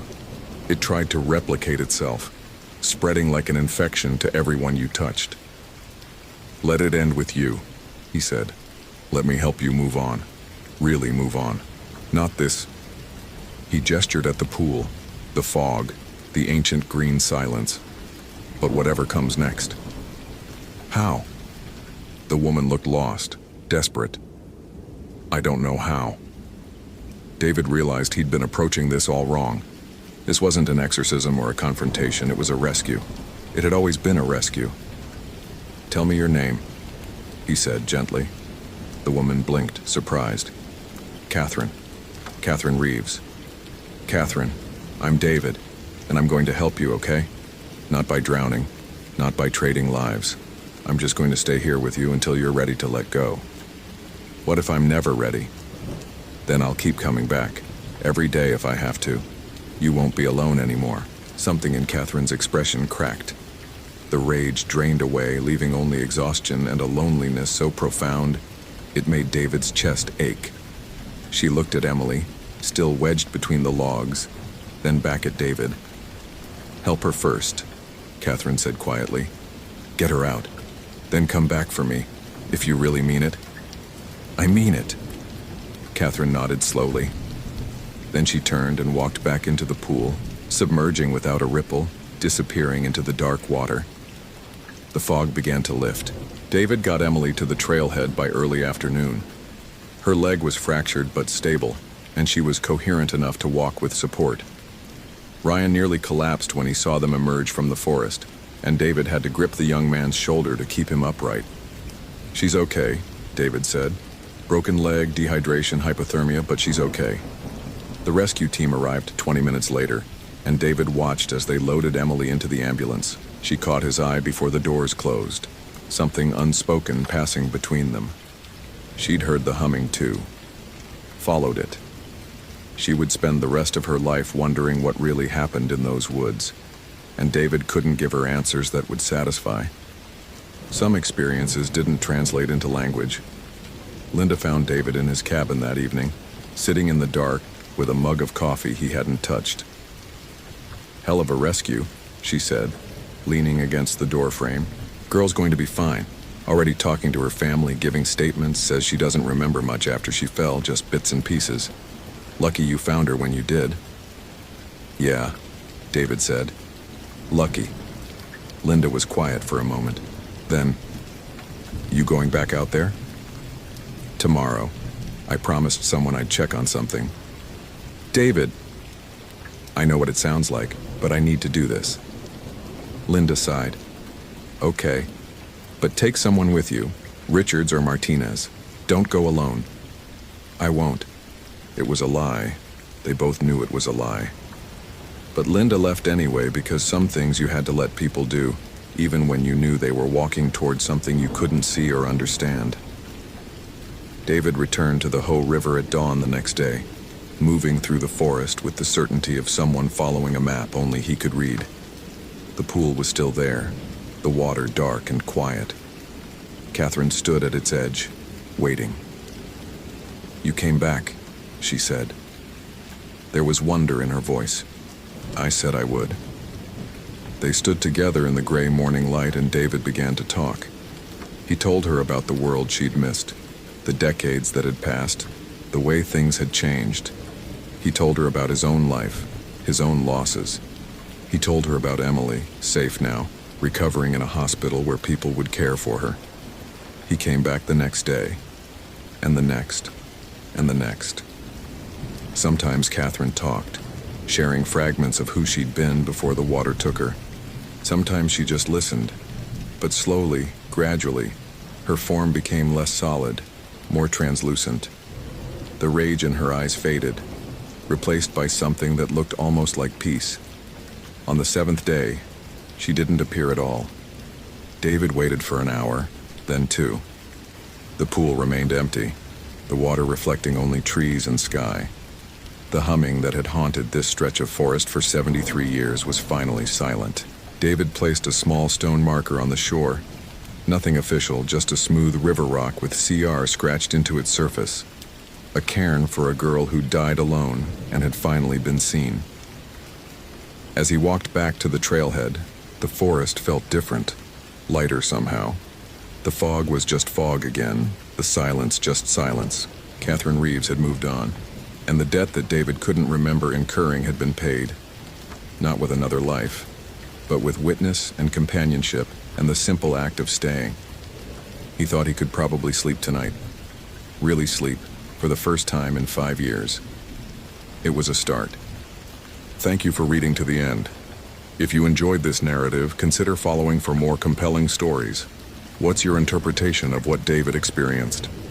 I'd love to read your theories in the comments.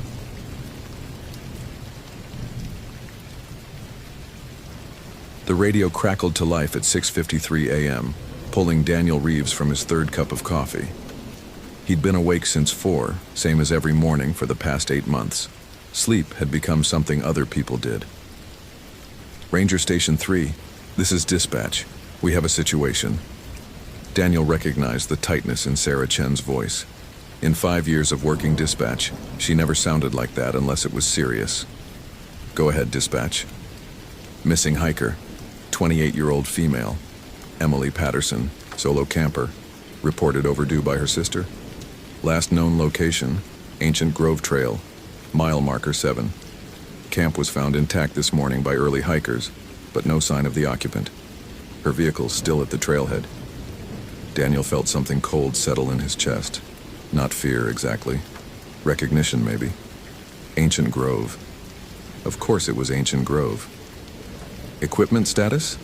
He asked, already reaching for his pack. That's the strange part. Everything's there. Tent, sleeping bag, food, even her camera equipment. Wallet and car keys in the tent, phone too, but it's dead. Daniel stopped mid-reach. She left without her phone? Appears so. There's a voicemail on record from 6:47 this morning. Sister says Emily called her, but the message... Sarah paused. It's mostly static and wind noise. You can barely hear her voice. She sounds disoriented. Send me the coordinates. I'm 20 minutes out. Daniel? Sarah's voice dropped lower. Tom already headed up there an hour ago. He hasn't checked in. Tom Bradshaw. Senior ranger, 30 years on the job, never missed a check-in. Daniel felt that cold thing in his chest expand. Radio silence? Complete. Could be a dead zone, but he knows where those are. Daniel finished the thought. I'm en route. He loaded his pack with practiced efficiency, GPS unit, though his Garmin eTrex 20 had been glitchy lately in certain areas. Extra batteries, first aid kit, emergency bivouac, water purification tablets, 500 feet of paracord, his Silva Ranger compass, headlamp, flares. The weight settled familiar across his shoulders. The drive to Ancient Grove Trailhead took him through corridors of Sitka spruce and western hemlock, their trunks disappearing into morning fog. October in Olympic meant rain, but today the forest was oddly quiet. No birdsong filtering through the canopy, no Douglas squirrels chattering, just the sound of his tires on wet asphalt and his own breathing. Daniel's hands tightened on the steering wheel as he passed the turnoff to Whisper Lake. He hadn't been back there since June 2014, 16 months, and he could still hear Marcus Chen's voice calling his name from somewhere in that fog. Still feel the certainty that his partner was right behind him, just out of sight. The search teams found Marcus 3 days later, 7 miles in the wrong direction, with no memory of how he got there, and a look in his eyes that never quite went away. The official report called it extreme disorientation due to hypothermia. Daniel had written it himself. Every word a lie he could live with, because the truth, that something in those woods had spoken with Marcus's dead mother's voice and led him in circles until he broke, wasn't something anyone wanted in an official report. Marcus quit 2 weeks after they released him from the hospital. Last Daniel heard, he was managing a hardware store in Tacoma, refused to go near anything resembling wilderness. The ranger station had suggested Daniel take time off, suggested counseling, suggested eventually that he might want to consider a transfer. Daniel had gone to exactly one therapy session, where he'd sat silent for 50 minutes while the counselor waited for him to explain why he'd failed to maintain situational awareness during the incident. He hadn't gone back. Instead, he worked double shifts, took every difficult assignment, volunteered for winter patrols. Anything to prove he was fine.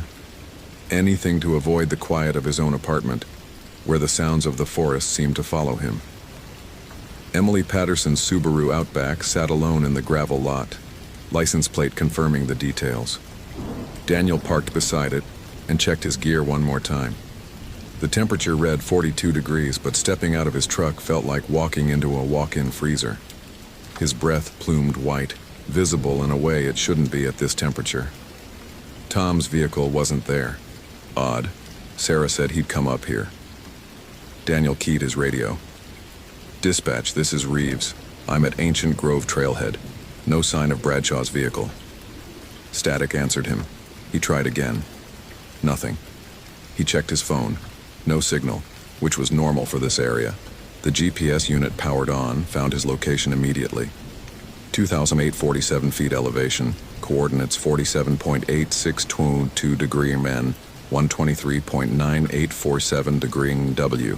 Everything working as it should. So why did every instinct he'd developed over 8 years of wilderness work tell him to get back in his truck and drive away? Daniel shouldered his pack and started up the trail. Ancient Grove Trail began like any other in Olympic National Park.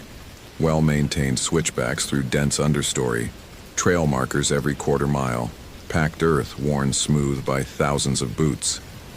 But Daniel had always felt something different about this particular trail.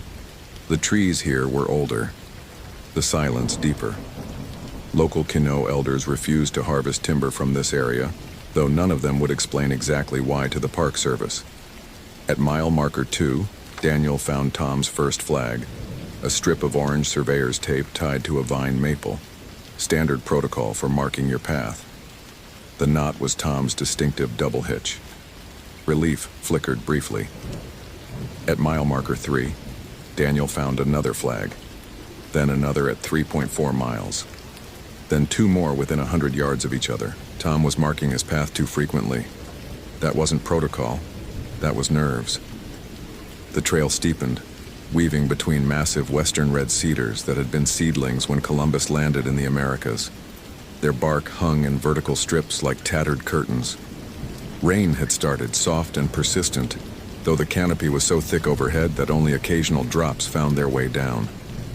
At mile marker 5, Daniel stopped. The trail split here, though no official signs indicated this. The main path continued northeast toward Ancient Grove, but another route, smaller, less maintained, barely visible unless you knew to look, cut west toward Silence Creek. That was its unofficial name anyway. It wasn't on any maps. Tom's orange tape marked the western trail. "Damn it, Tom," Daniel muttered. Every ranger knew you didn't take unofficial trails during search and rescue. You stayed on marked routes, maintained regular radio contact, never went alone into uncharted areas. Tom had helped write those protocols. Daniel pulled out his compass, checked the bearing. The Western Trail led directly toward the heart of the old-growth forest, the section where trees exceeded 800 years old, where the forest floor received so little light that almost nothing grew beneath the canopy, where, according to Quinault oral history, something old lived, something that didn't appreciate visitors. Daniel had dismissed those stories as folklore, right up until Marcus started screaming his dead mother's name into the fog at Whisper Lake. He keyed his radio again. "Dispatch Ranger Reeves. I'm at Mile 5, Ancient Grove Trail. Found evidence Bradshaw diverted onto unmarked western route. Pursuing. Please log." White noise answered him. Daniel checked his watch. 8:34 a.m. He'd been hiking for just over an hour. At this pace, he'd reach Emily's campsite by 9:15. But Tom had gone west, away from the known site. The decision should have been easy. Stick to the mission, find Emily Patterson's camp, assess the scene, establish a proper search grid. Let search and rescue handle Tom's deviation through proper channels. But that cold thing in Daniel's chest had been growing since he'd left his truck, and it was telling him that Tom hadn't deviated. Tom had been drawn. If you're finding this story engaging, follow for more quality content. What would you do in Daniel's situation? Stick to protocol or trust your instincts? Share your thoughts. Daniel took the Western Trail. The forest changed within 100 yards. The rain sound disappeared first, not because it stopped raining, but because the canopy above became so dense that water simply pooled on the needles and leaves, creating a false ceiling. The temperature dropped another 10 degrees. Daniel's GPS flickered, lost signal, found it again, then displayed coordinates that put him 3 miles from where he actually stood. "Great," he muttered, pocketing the useless device. He found Tom's next flag at the base of a cedar so massive that 3 people couldn't have circled it with linked arms. The bark felt wrong under Daniel's palm when he steadied himself against it, warmer than the air, almost pulsing, as if the tree were breathing. He snatched his hand back. "Get it together, Reeves. It's just a tree." But his fingers tingled where they'd touched the bark, a pins and needle sensation that climbed his wrist. The trail, if it could still be called that, wound between ancient giants, following what might have been a game trail, or might have been nothing at all. Ferns drooped overhead, their fronds creating a tunnel of green that filtered the already limited light into an aquatic dimness. Daniel clicked on his headlamp. He found Tom's orange tape every 50 yards now, each strip tied with hands that were clearly shaking. The knots were sloppy, unlike Tom's usual precision. At the 7th marker, Daniel found something else. A torn piece of fabric from Tom's standard issue jacket caught on a devil's club thorn. Tom had come through here fast. Running, maybe. Daniel's own breathing seemed too loud in the stillness. No wind penetrated this deep. No birds called. Even his footsteps on the soft earth were muffled into near silence. Then he heard it. Daniel. His name, spoken in a voice he knew. A voice that shouldn't be here, shouldn't be anywhere, because its owner had died 3 years ago in a car accident on I-5. "Daniel, I'm lost, please." His sister Rachel's voice tight with fear and tears. Daniel's hand went to his radio automatically, pressing the transmit button twice in rapid succession. The distress signal. Static hissed back. "Daniel, it's so dark here, I can't find my way. Please help me." The voice came from ahead, somewhere beyond the veil of ferns. It sounded exactly like Rachel, the slight catch in her voice when she was scared, the way she pronounced his name with emphasis on the first syllable, like she used to when they were kids and she'd had a nightmare. Daniel's hand found the canister of bear spray on his belt. Whatever was ahead of him wasn't his sister. His sister was buried in Evergreen Cemetery in Seattle, and he'd scattered wildflower seeds on her grave every spring since 2012. "I know what you are," Daniel said quietly. His voice didn't shake. He was proud of that. The forest went absolutely silent. Then, "Do you?" Still Rachel's voice, but colder now. Amused. Yes. Daniel took a step forward, then another. You're why Emily Patterson disappeared. Why Tom came this way. You've been here longer than these trees, haven't you? Longer than the park. Longer than the name Olympic. Smart boy. Rachel's voice was layering now, doubling, as if multiple speakers were trying to sync up, but failing. Not smart enough to stay away, though. Just like the others. Just like your friend Marcus. Daniel froze. What do you know about Marcus? I know he heard his mother calling. I know he followed her voice until his mind broke. I know he wanders now, even in his safe little hardware store, always listening for her, waiting for her to call again. The thing was right. Marcus did still listen. Daniel had visited him once, 6 months ago, found him standing in the electrical aisle with his head tilted, absolutely motionless, while customers moved around him like water around a stone. Where's Emily? Daniel demanded. Closer than you think, just like Tom, just like you'll be soon enough. A shape moved between the trees ahead. Human-sized, but wrong somehow. Its proportions not quite matching.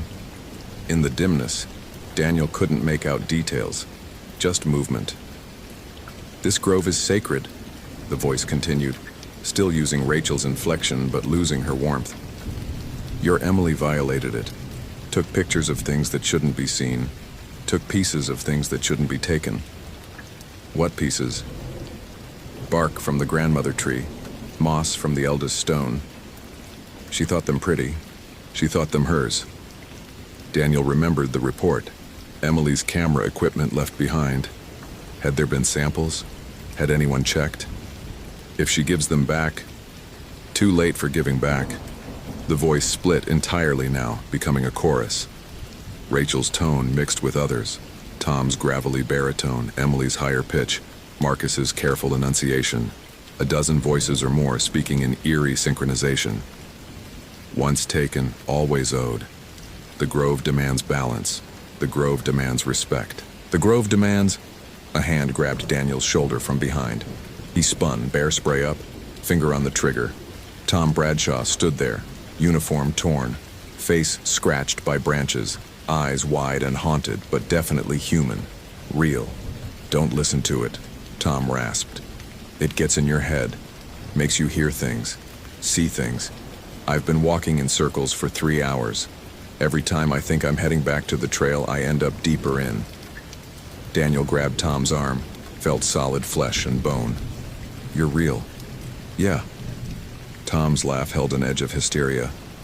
Though I'm not sure how much longer. It's been showing me my daughter. She died in 2003. Overdose. It's been showing me the day I found her, over and over, asking me why I didn't come home earlier. Why I didn't notice she was using, why I... His voice broke. Look at me, Daniel ordered. Focus. Where's Emily? I saw her. 20 minutes ago, maybe. She was in the center of the grove, at the big cedar, the one with the triple trunk. But Daniel, she wasn't alone. There were others. People, or shapes like people. They were just standing in a circle around her, not moving. Daniel's mind raced. Could she walk? Don't know. Didn't get close enough. That's when it started using my daughter's voice, and I... Tom's face crumpled. I ran. God help me, I ran. No shame in that. Daniel checked his compass. The needle was spinning slowly, unable to find north. We're getting out of here, both of us with Emily if we can find her. It won't let us. Tom's certainty was absolute. We're already caught. We just don't know it yet. Daniel tied one end of his paracord to Tom's belt, the other end to his own. We stay connected. It can't separate us if we're physically linked. You think rope will stop it? I think it wants us isolated and afraid. We don't give it that. They moved deeper, following what Daniel hoped was westward. Though without reliable instruments, he was navigating by instinct. The trees here exceeded any size he'd seen in 20 years of forest work. Their trunks disappeared into darkness above, and their roots created cathedral-like buttresses that channeled the path into narrow corridors. The voices continued, sometimes near, sometimes distant. Daniel heard Rachel asking why he never visited her grave anymore. He visited every month. Tom flinched repeatedly, whispering apologies to someone Daniel couldn't see. Then the forest opened up. They'd found Ancient Grove proper, the heart of the old growth. 5 massive cedars stood in a rough circle, each trunk wider than a car, their canopies interlocking 300 feet above. In the exact center stood the grandmother tree, a western red cedar that might have been 1,000 years old, maybe more. Its 3 trunks spiraled around each other before separating into distinct crowns, creating a living braid of heartwood and sapwood. Emily Patterson knelt at its base. She wore hiking clothes, no jacket despite the cold, and her hands moved slowly across the massive root system as if reading Braille. Her lips moved, but no sound emerged. Around her stood 7 figures. They resembled people the way photographs resemble reality. Technically accurate, but fundamentally wrong. Their proportions shifted as Daniel watched. Limbs too long one moment and correct the next. Faces turned toward the newcomers, features blurring like time-lapse photography of decay and growth. "Emily!" Daniel called. She didn't respond. "She can't hear you," one of the figures said. It wore Tom's face now, but badly, like a mask pulled too tight. "She's listening to what matters, learning what she took, understanding the debt." Daniel unclipped his bear spray. "Let her go. Let her go?" The figures spoke in unison now, dozens of voices overlapping. "We didn't bring her here. She came. She violated. She took." The grove simply responded. By taking her mind, by showing her truth. Your Emily wanted to capture the forest's beauty. We're letting her experience it. Every growth ring, every root connection, every mycorrhizal thread. 800 years of the grandmother's life, experienced in a single night. Most humans break within hours. She's lasted until dawn. Quite impressive. Tom grabbed Daniel's arm. "We need to leave. Now. Look at her eyes." Daniel looked. Emily's eyes were open, unblinking, pupils dilated to complete darkness. Dried tear tracks marked her cheeks. Her hands had scraped against the roots until her fingernails bled. "How do we break it?" Daniel demanded. "You don't," the figures chorused. "The grove holds what it catches. She took from us. We take from her. Balance. Superstitious nonsense," Daniel said, though his conviction wavered. "You're using infrasound to manipulate our perceptions. Psychological warfare. I've read the studies. Certain frequencies cause fear responses, auditory hallucinations, even visual distortions." The figures laughed, the sound like wind through dead trees. "Explain it however helps you sleep, Daniel Reeves. Call it infrasound. Call it mass hysteria. Call it anything but what it is. Consequence." One of the figures stepped closer and Daniel saw it wore Rachel's face. His sister's exact face down to the small scar above her left eyebrow from when she'd fallen off her bike at age 7. "You couldn't save me." "Rachel, that wasn't Rachel," said softly. "You were 300 miles away when the truck hit. You got the call 4 hours later. You couldn't save me then. You can't save her now." "That's not Rachel," Daniel said, but his voice shook. "No," the figure agreed, "but we remember her. Everyone who dies in these mountains we remember. Their last thoughts echo through the roots, seep into the water, join the memory of the forest. Your sister's last thought was your name." Daniel's vision blurred. He blinked hard. "We remember Marcus's mother too," another figure added. This one wearing a woman's face Daniel didn't recognize, but Tom clearly did. The older man made a strangled sound. "She died in 1987, fell from Glacier Point while photographing eagles. She called for Marcus as she fell. He was 8. She died hoping someone heard." "Stop," Tom whispered. "We remember everyone," the chorus continued. "Every death, every loss, every moment of grief in these woods for 10,000 years. We are not malicious, Daniel Reeves. We are inevitable. We are what happens when you take without asking, when you violate without understanding. when you assume the forest is yours to use. Emily took some bark and moss, Daniel said. That warrants this? Emily took without permission from a sacred place, but you want to know the truth? The figures circled closer. We would have let her go. Scared her, certainly. Shown her why this place demands respect. But let her go. Then Tom came. And you came. And you both brought such delicious grief with you. Such beautiful, aching loss. The grove hasn't fed this well in years. Fed? Daniel's hand tightened on the bear spray. On emotion, on memory, on the electrical patterns of human consciousness when it confronts the incomprehensible. You thought we wanted Emily? We wanted you, Daniel. You, with your sister's death and your partner's breakdown and your desperate need to prove you're not broken. You're a feast of unprocessed trauma. The figure wearing Rachel's face touched Daniel's cheek.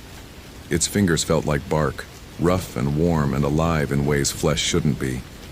Stay with us, it whispered. Stay with Rachel. We can show you the moment she died. Show you exactly what she was thinking. Would you like that? Would you like to hear her last words? Daniel's hand moved without conscious thought. The bear spray erupted, an orange stream that caught the figure directly in the face. It didn't flinch, didn't blink, just smiled with Rachel's mouth. Wrong weapon, it said. Then it screamed. Not a human scream, something older, deeper, resonating through the earth itself. The other figures joined in, and the sound became physical, vibrating through Daniel's chest, rattling his teeth. Tom collapsed, hands over his ears. Emily's eyes rolled back. And Daniel, veteran of 8 years in wilderness work, trained in first aid and emergency response and crisis management, did the only thing that made sense. He ran. Straight toward Emily. The figures tried to block him, but they were more threat than substance. His body passed through them like smoke, though each passage left him colder, more exhausted, as if they were drawing heat and energy from his very cells. He grabbed Emily's arm. She was ice cold, barely breathing. Her lips had turned blue. Emily Patterson, look at me. Her eyes focused slightly. So beautiful, she whispered. The trees, they're singing. Can you hear them? We're leaving. Now. He pulled her upright. She came docilely like a sleepwalker.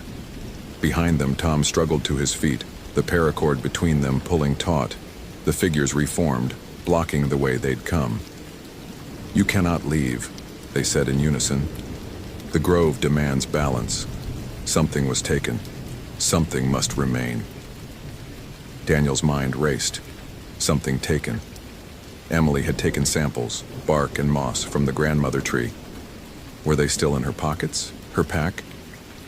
Where are the samples? He asked Emily. She blinked slowly. Pretty. Put them in my journal. Between the pages. To press them. Where's your journal? Tent. At camp. The camp was 7 miles away on the official trail.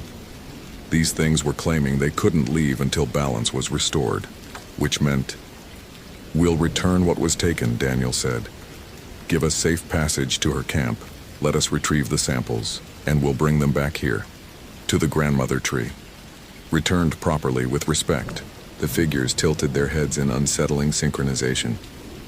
An offering of return, they mused. Rare. Most simply flee and never come back. But you would return? Willingly? Yes. Why should we trust you? Daniel met the eyes of the figure wearing Rachel's face. Because I've spent 16 months trying to understand what happened to my partner. Trying to explain it away as psychology or physiology or anything that fit in an official report. But I know what I saw at Whisper Lake. I know what Marcus heard. And I know that some places in this world are older than our understanding. If respecting that means returning some bark and moss, then that's what we'll do. The figures were silent for a long moment. Then, in a voice that was Rachel's and not Rachel's, ancient and young simultaneously, we will hold Tom as guarantee. He stays. You and the girl return to her camp, retrieve what was taken, and bring it back by nightfall. If you fail, or flee, or bring others, Tom remains with us forever. Do you accept these terms? Tom's face went white. Daniel. No other way, Daniel said quietly. Trust me. Tom swallowed hard, then nodded. Okay. But Daniel, if I'm still here come dark, if you can't get back, and don't come looking for me a second time. Daniel untied the paracord connecting them. I'll be back. He took Emily's arm and turned toward where he thought the trail might be. The figures parted, creating a path. As Daniel and Emily passed through, the forest began to change. Light filtered down from above. Bird calls resumed. The temperature rose 10 degrees in a dozen steps. They emerged onto Ancient Grove Trail at mile marker 6, as if they'd never left. Getting Emily down the mountain took 3 hours. She could walk, but barely, her mind still half caught in whatever the grove had shown her. She kept stopping to touch trees, whispering to them in a language Daniel didn't recognize. At the trailhead, Daniel called for medical evac on his finally working radio. While they waited, he searched Emily's tent. The journal was in her backpack, exactly where she'd said. Between pages dated October 12th and 13, he found them. Pressed samples of western red cedar bark, a piece of moss and a small stone wrapped in dried lichen. Emily had taken more than bark and moss. She'd taken a stone from what the figures had called the eldest stone. Daniel pocketed all of it carefully. The helicopter arrived 20 minutes later. Paramedics assessed Emily. Severe hypothermia, dehydration, possible psychological trauma. They wanted to take Daniel too, but he refused. I need to file my report, he said, which was true. He also needed to get back to Ancient Grove before nightfall, which was truer. As the helicopter lifted off, Emily grabbed the doorframe. The trees, she said urgently. They showed me everything. Daniel, they're dying. The whole forest. Climate change, disease, human interference. They're dying and they know it and they're scared. That's why they hold on so tight. That's why they take. They're trying to remember what it felt like when everything was alive. Then the helicopter door closed, and she was gone. Daniel checked his watch. 3:47 p.m. Sunset was at 6:23. He had 2.5 hours to hike 7 miles, find his way back to the center of Ancient Grove, and somehow convince a forest guardian to release Tom. He started running. The trail seemed longer in afternoon light. Every switchback took too long. Every rise felt steeper. Daniel's lungs burned, his legs ached, but he pushed harder. At mile marker 5, where the unofficial trail split west, he didn't hesitate. The forest swallowed him immediately. No gradual transition this time. One step he was in normal woods, the next he was in the grove's domain. The temperature plummeted. The light died. His watch stopped at 4:32, the second hand frozen mid-tick. I'm back, he shouted into the stillness. I have what was taken. I'm returning it. Silence answered. Then, faintly, Tom's voice. Daniel? That really you? Where are you? I don't... Everywhere? Nowhere? I can't see anything. It's been showing me Amanda all day, showing me her last moments, making me watch. Amanda, Tom's daughter. Daniel had seen her picture in Tom's office. A smiling 20-year-old with her father's eyes, frozen forever in a moment before addiction took her. Hold on, Daniel called. I'm ending this. He pushed deeper, following no trail now, just intuition. The grandmother tree appeared like a revelation, its triple trunk glowing faintly in the darkness, as if lit from within. Tom knelt at its base, exactly where Emily had been that morning. His face was wet with tears. The figures stood in their circle watching. You returned, they said, surprised. Humans rarely keep their promises to us. I keep mine. Daniel approached the grandmother tree, pulled out the samples. These were taken without permission. I return them now with respect and apology. Pretty words, but you don't apologize for yourself. You weren't here. You didn't take anything.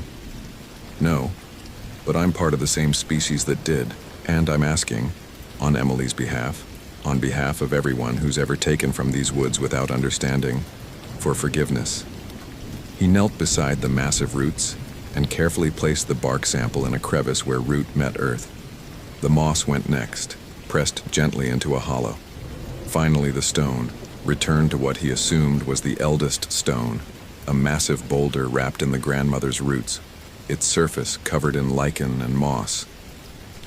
"There," Daniel said quietly. Returned. The figures moved closer, examining what he'd done. For a long moment, nothing happened. Then the forest breathed. Daniel felt it. An exhalation that wasn't wind, but something deeper, slower. The respiration of living wood and ancient earth. The oppressive weight he'd felt since entering the grove lifted slightly. "Accepted," the figures said. "Tom is released. You may both go." Tom scrambled to his feet, eyes wide with hope, but Daniel didn't move. "What Emily said," he began carefully, "about the forest dying, about you being scared. Is it true?" The figures regarded him with expressions that might have been surprise. "Why do you ask?" "Because if it's true, then what's happening here? The taking, the holding, the desperate grasping, it's not malice. It's fear. You're trying to hold on to something that's slipping away." "We are memory," the figure said softly. "We remember when this forest stretched from ocean to mountains, unbroken. We remember when no machines tore through our roots, when no chemicals seeped into our water, when the climate itself didn't shift beneath us. We remember, and we hold what we can, because memory is all we have left." Daniel felt something in his chest crack open. "I understand that, I do. But taking people, showing them horrors, driving them mad, that won't save you. That will just make humans fear you more. And what humans fear, they destroy. What would you have us do?" The question came from the figure wearing Rachel's face. "Accept our slow death? Fade quietly while the world burns?" "No," Daniel said. "But maybe instead of taking from the people who come here, you could show them what you've shown me. Let them feel what this forest means. Let them understand what's being lost. Fear makes people destructive. But grief, understanding, that makes them fight to save things." The figures were silent for a long time. "You are strange, Daniel Reeves," they finally said. "Most who encounter us leave broken or terrified. You leave trying to negotiate. I'm a ranger. It's my job to protect the forest and the people in it. Maybe that means protecting you too. Perhaps." The figure wearing Rachel's face stepped closer. "Your sister's last thought was your name. Would you like to know her last words?" Daniel's throat tightened. "Yes." The figure leaned in, whispered in his ear. 7 words that Daniel would carry with him for the rest of his life.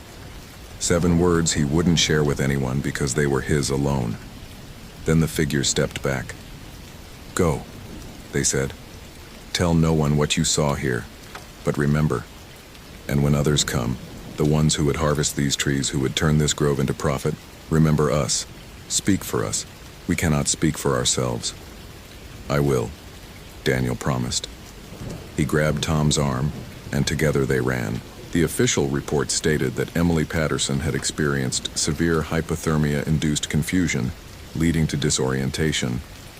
Tom Bradshaw had gotten lost, searching for her due to equipment malfunction. Daniel Reeves had successfully located both and facilitated their rescue. Standard wilderness incident, resolved without fatalities. Daniel filed the report himself. Every word a careful truth and a necessary lie. Emily Patterson recovered physically within a week. Psychologically took longer. She never went hiking alone again. But she also never stopped talking about the forest, about its beauty and fragility, about what needed protecting. Her photographs from Olympic, the ones taken before she entered Ancient Grove, won awards. She donated all proceeds to forest conservation. Tom Bradshaw retired a month later. His official reason was his back, which had been bothering him for years. The real reason was the dreams. Amanda speaking to him every night, telling him about the forest, about memory, about holding on. Daniel stayed. He requested assignment to Ancient Grove specifically, became its unofficial guardian. When logging companies surveyed the area, he found procedural reasons to delay them. When developers proposed new trails, he cited environmental concerns. When tourists asked about the haunted woods, he told them stories that were both true and false. And once a year, on the anniversary of finding Emily, Daniel hiked to the center of Ancient Grove. He brought offerings: water from pure streams, seeds from native plants, stones shaped by ancient rivers. He placed them at the base of the grandmother tree and whispered thanks. Sometimes on those visits he heard Rachel's voice, not the terrible chorus of the grove, but her real voice, the way it had sounded when she was alive. He never saw her, but he heard her, and that was enough. The forest remembered. Daniel made sure humanity didn't forget. Thank you for reading to the end. If you enjoyed this narrative, consider following for more engaging stories. What's your interpretation of what Daniel truly experienced in Ancient Grove? Genuine supernatural phenomena or psychological manifestation of guilt and grief? I'd love to read your theories in the comments. The Ancient Grove still stands in Olympic National Park. Rangers assigned to that sector report unusual equipment malfunctions and occasional disorientation. No official explanation has been provided. The trail remains open to the public. Hike at your own risk. And if you take anything from the forest, anything at all, remember to return it.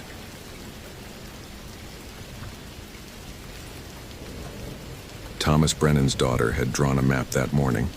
She was 7, and the map showed their house as a pink square in the center, with wobbly lines radiating outward like sun rays. "So you can always find home, Daddy," she'd said, pressing it into his lunch bag.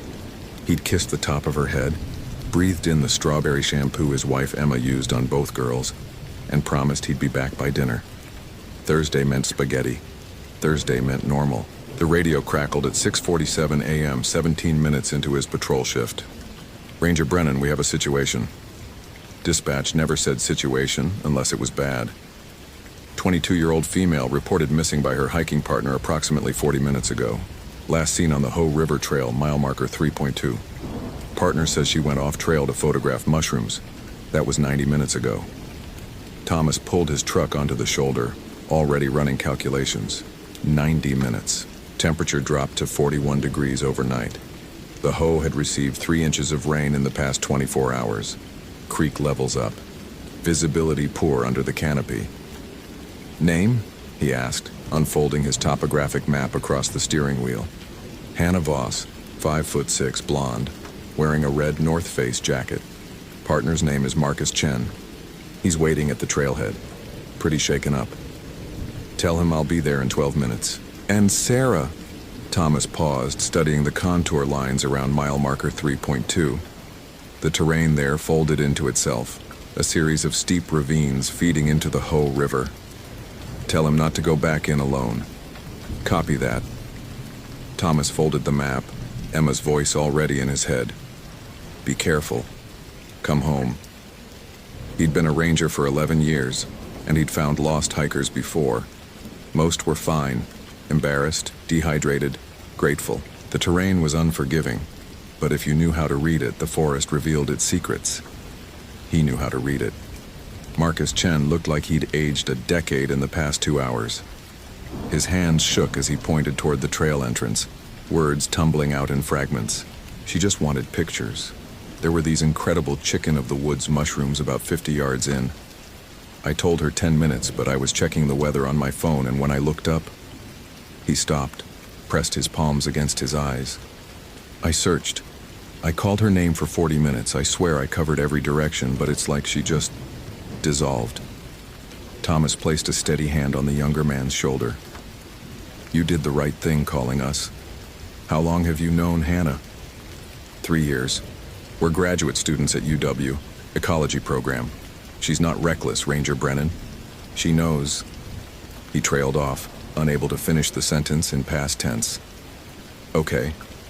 Thomas adjusted his pack, checked his radio, his GPS unit, his compass. Standard equipment, all functioning. Show me exactly where you last saw her." The Hoh rainforest lived up to its name. Water hung in the air like a presence, coating every surface with a slick layer of moisture. Sitka spruce and western hemlock rose 200 feet overhead, their canopy so dense that even mid-morning light arrived filtered and green. Moss draped everything, trees, rocks, fallen logs, in thick emerald blankets that muffled sound and blurred edges. Beautiful, primordial, easy to die in. Marcus led him to mile marker 3.2, then 50 yards east, where enormous orange fungi erupted from a rotting nurse log. Thomas examined the area methodically, footprints in the soft earth. Hannah's, smaller, accompanied by Marcus's larger boot prints. Both sets led here. Only Marcus's led back. "Hannah!" Thomas's voice carried well in the dampness, but the forest swallowed it quickly. He waited, counted to 30, called again. Nothing. He sent Marcus back to the trailhead. "If we're not out in 4 hours, tell dispatch." Then Thomas pushed into the undergrowth, following the faint disturbances that might indicate Hannah's passage.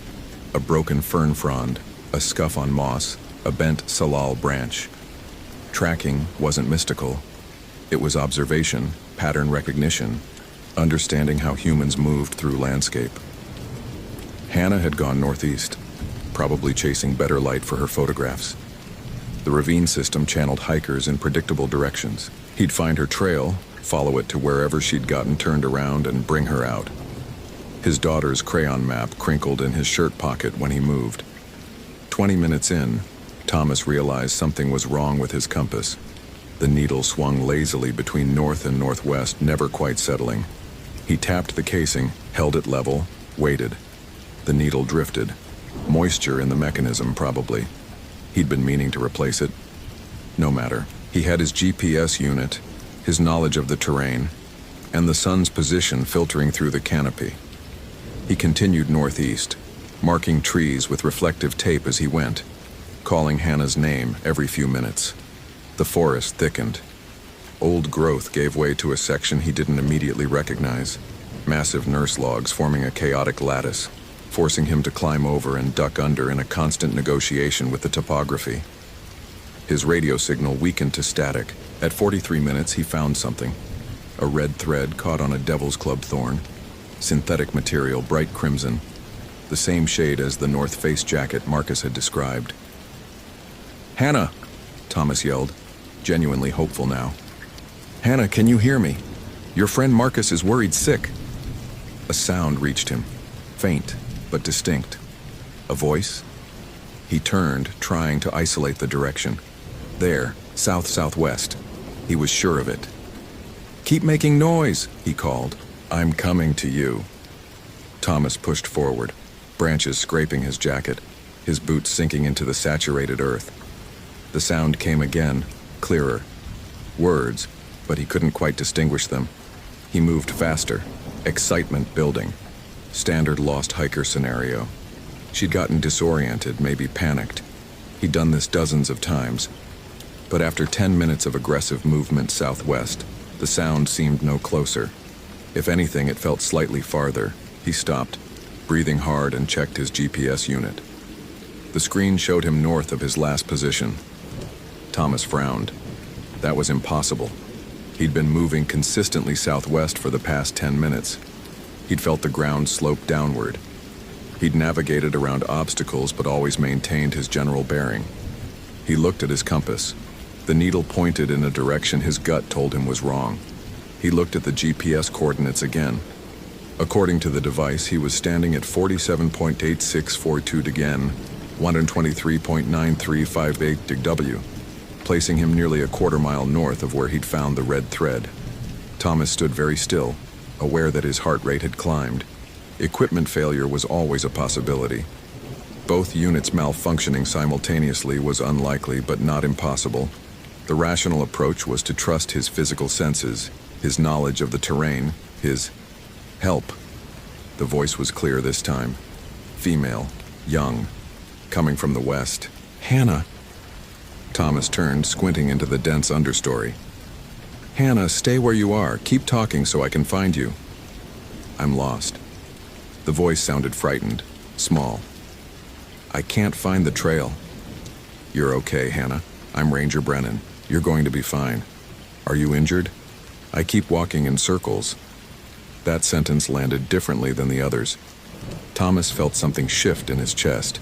Not fear exactly, but recognition. A pattern he'd heard before in the reports he'd read late at night, the ones marked unresolved in the park's incident files. How long have you been walking? He asked. I don't know. Hours? It's hard to tell. The trees all look the same. Thomas made a decision.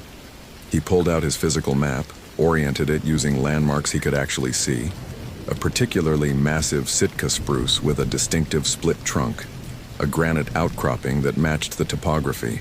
He marked his position with an X, ignoring what his GPS claimed. I'm coming to you, he said. Keep talking. Okay, Hannah's voice said. Okay. My phone died. I tried to follow my own footprints back, but they led nowhere. They led to places I'd never been. Thomas walked west, marking trees aggressively now, building a visible trail back. The voice stayed ahead of him, constant distance, even as he moved.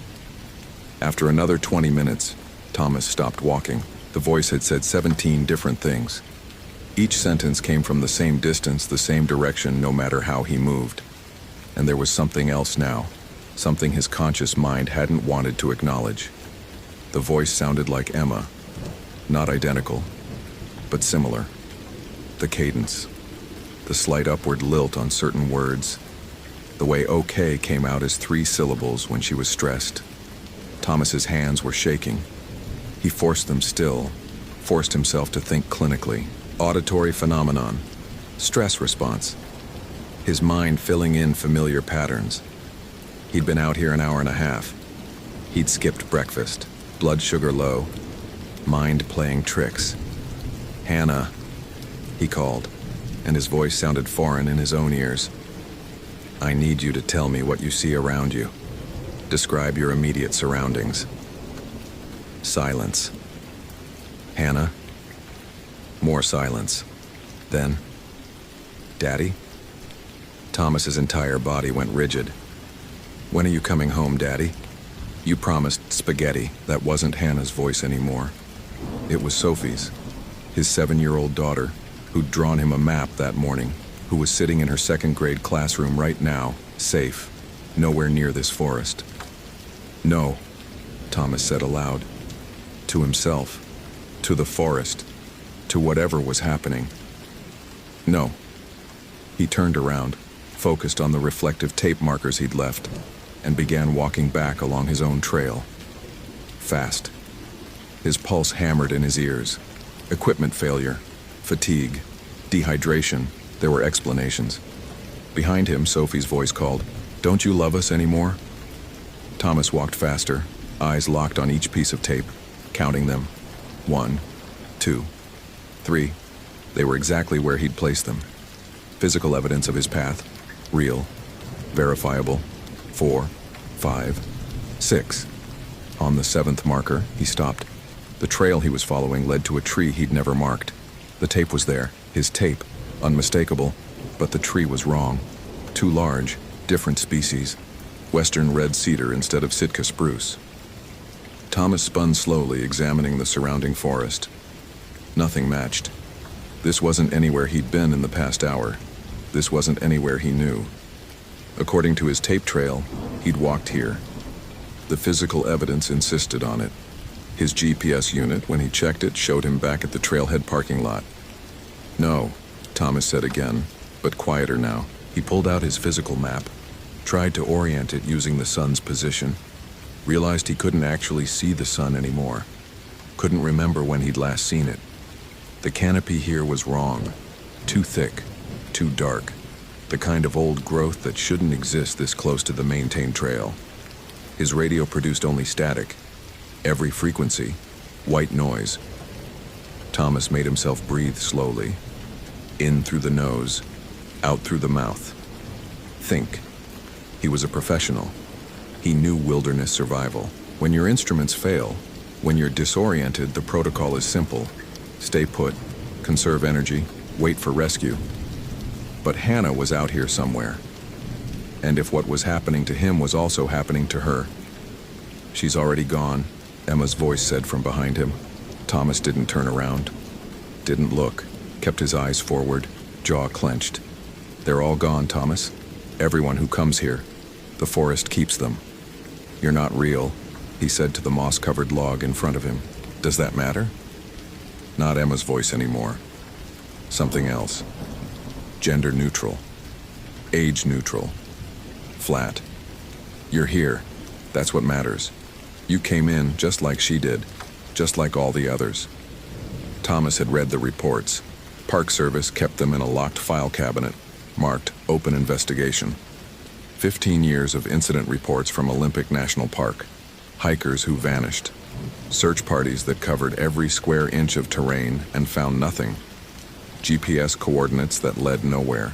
Compasses that spun without reason. He'd read them on slow nights, told himself there were always explanations. Animals, falls, exposure, people wandering farther than seemed possible. The forest was vast. Bodies could remain hidden forever. But there'd been patterns he hadn't wanted to see. Clusters of disappearances around specific trail systems, the Hoh River Trail particularly. Witnesses reporting the same phenomenon, voices calling them deeper. Compasses failing. The sensation of walking in circles despite following clear landmarks. One report from 2003 had stuck with him. A ranger named Patricia Whitmore had gone searching for a missing hiker.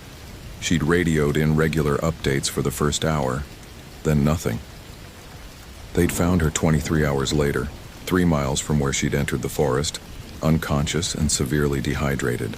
When she woke, she'd said she'd walked for hours, following her own trail markers, only to find herself in places that couldn't exist, places where the geography folded wrong, where trails led back to themselves. She'd taken early retirement, moved to Arizona, never set foot in a forest again. Thomas had thought she'd had a breakdown, stress, trauma. Now he wasn't sure.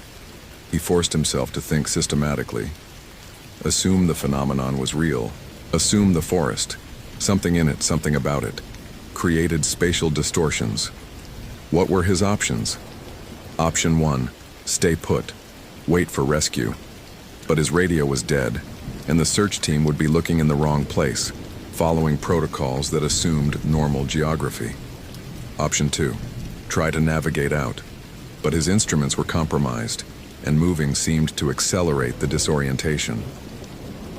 Option 3, find Hannah. If they were both trapped in the same phenomenon, maybe 2 people together would have better chances. Shared observation, reality checks.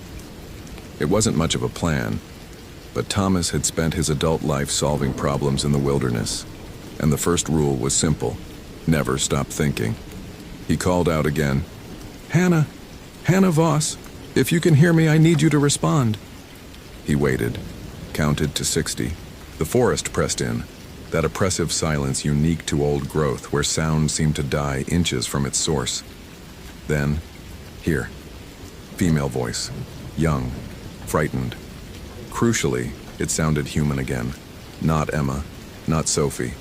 Just a scared woman who'd made a mistake and wanted to go home. "Keep talking," Thomas said. "Tell me about your research. Marcus said you study ecology. Fungal networks." The voice was closer now, or seemed closer. "Mycelium communication systems. There's this theory that trees share information through root fungi, chemical signals. It's like a forest internet." Thomas walked toward the voice, but this time he didn't watch his compass or GPS. He watched the terrain itself. Slope, drainage patterns, the way moss grew heavier on north-facing surfaces. Primitive navigation, the kind humans had used for millennia before instruments. "That's fascinating," he said, keeping her talking. "What made you interested in that?" "My dad." Hannah's voice definitely closer now. "He's a geologist. He used to take me on field trips. He said the most important thing is learning to read landscapes, understanding that everything connects to everything else." Smart father, Thomas thought. That's exactly what he needed to do now. Read the landscape, understand how it connected, even if the connections were impossible. I see you. Hannah's voice, clear and close. Thomas looked up, and there she was, 30 feet away behind a massive nurse log. Red jacket, blonde hair plastered to her head with moisture, face smudged with dirt and fear. Hannah, he said carefully. Oh, thank God. She scrambled over the log, nearly fell, caught herself. You're real. You're actually real. I've been hearing voices for hours and I couldn't tell what was real anymore. Thomas reached her, caught her elbow to steady her. She was solid, warm, shaking. The overwhelming relief in her face looked genuine. Are you injured? He asked. No, just scared. So scared. My GPS started giving impossible readings and then my phone died and I tried to retrace my steps but nothing made sense. She stopped, looked at him with sudden intensity. Your compass. Check your compass. Thomas pulled it out. The needle swung in slow circles, pointing nowhere. Mine too, Hannah said. And my GPS says I'm in the parking lot. Does yours? Close enough. They stared at each other, both recognizing they were dealing with the same impossibility. We need to move smart, Thomas said. Classical navigation, sun position, water flow, terrain features. We ignore the instruments. Hannah nodded, wiped her eyes with dirty hands. Which direction? That was the question. Thomas oriented himself using the giant Sitka spruce he'd noted earlier, assuming it was still where it should be. Southwest. The Hoh River runs southwest through this section. If we can find the river, we can follow it down to the trail. Okay. Hannah took a shaky breath. Okay. Let's go.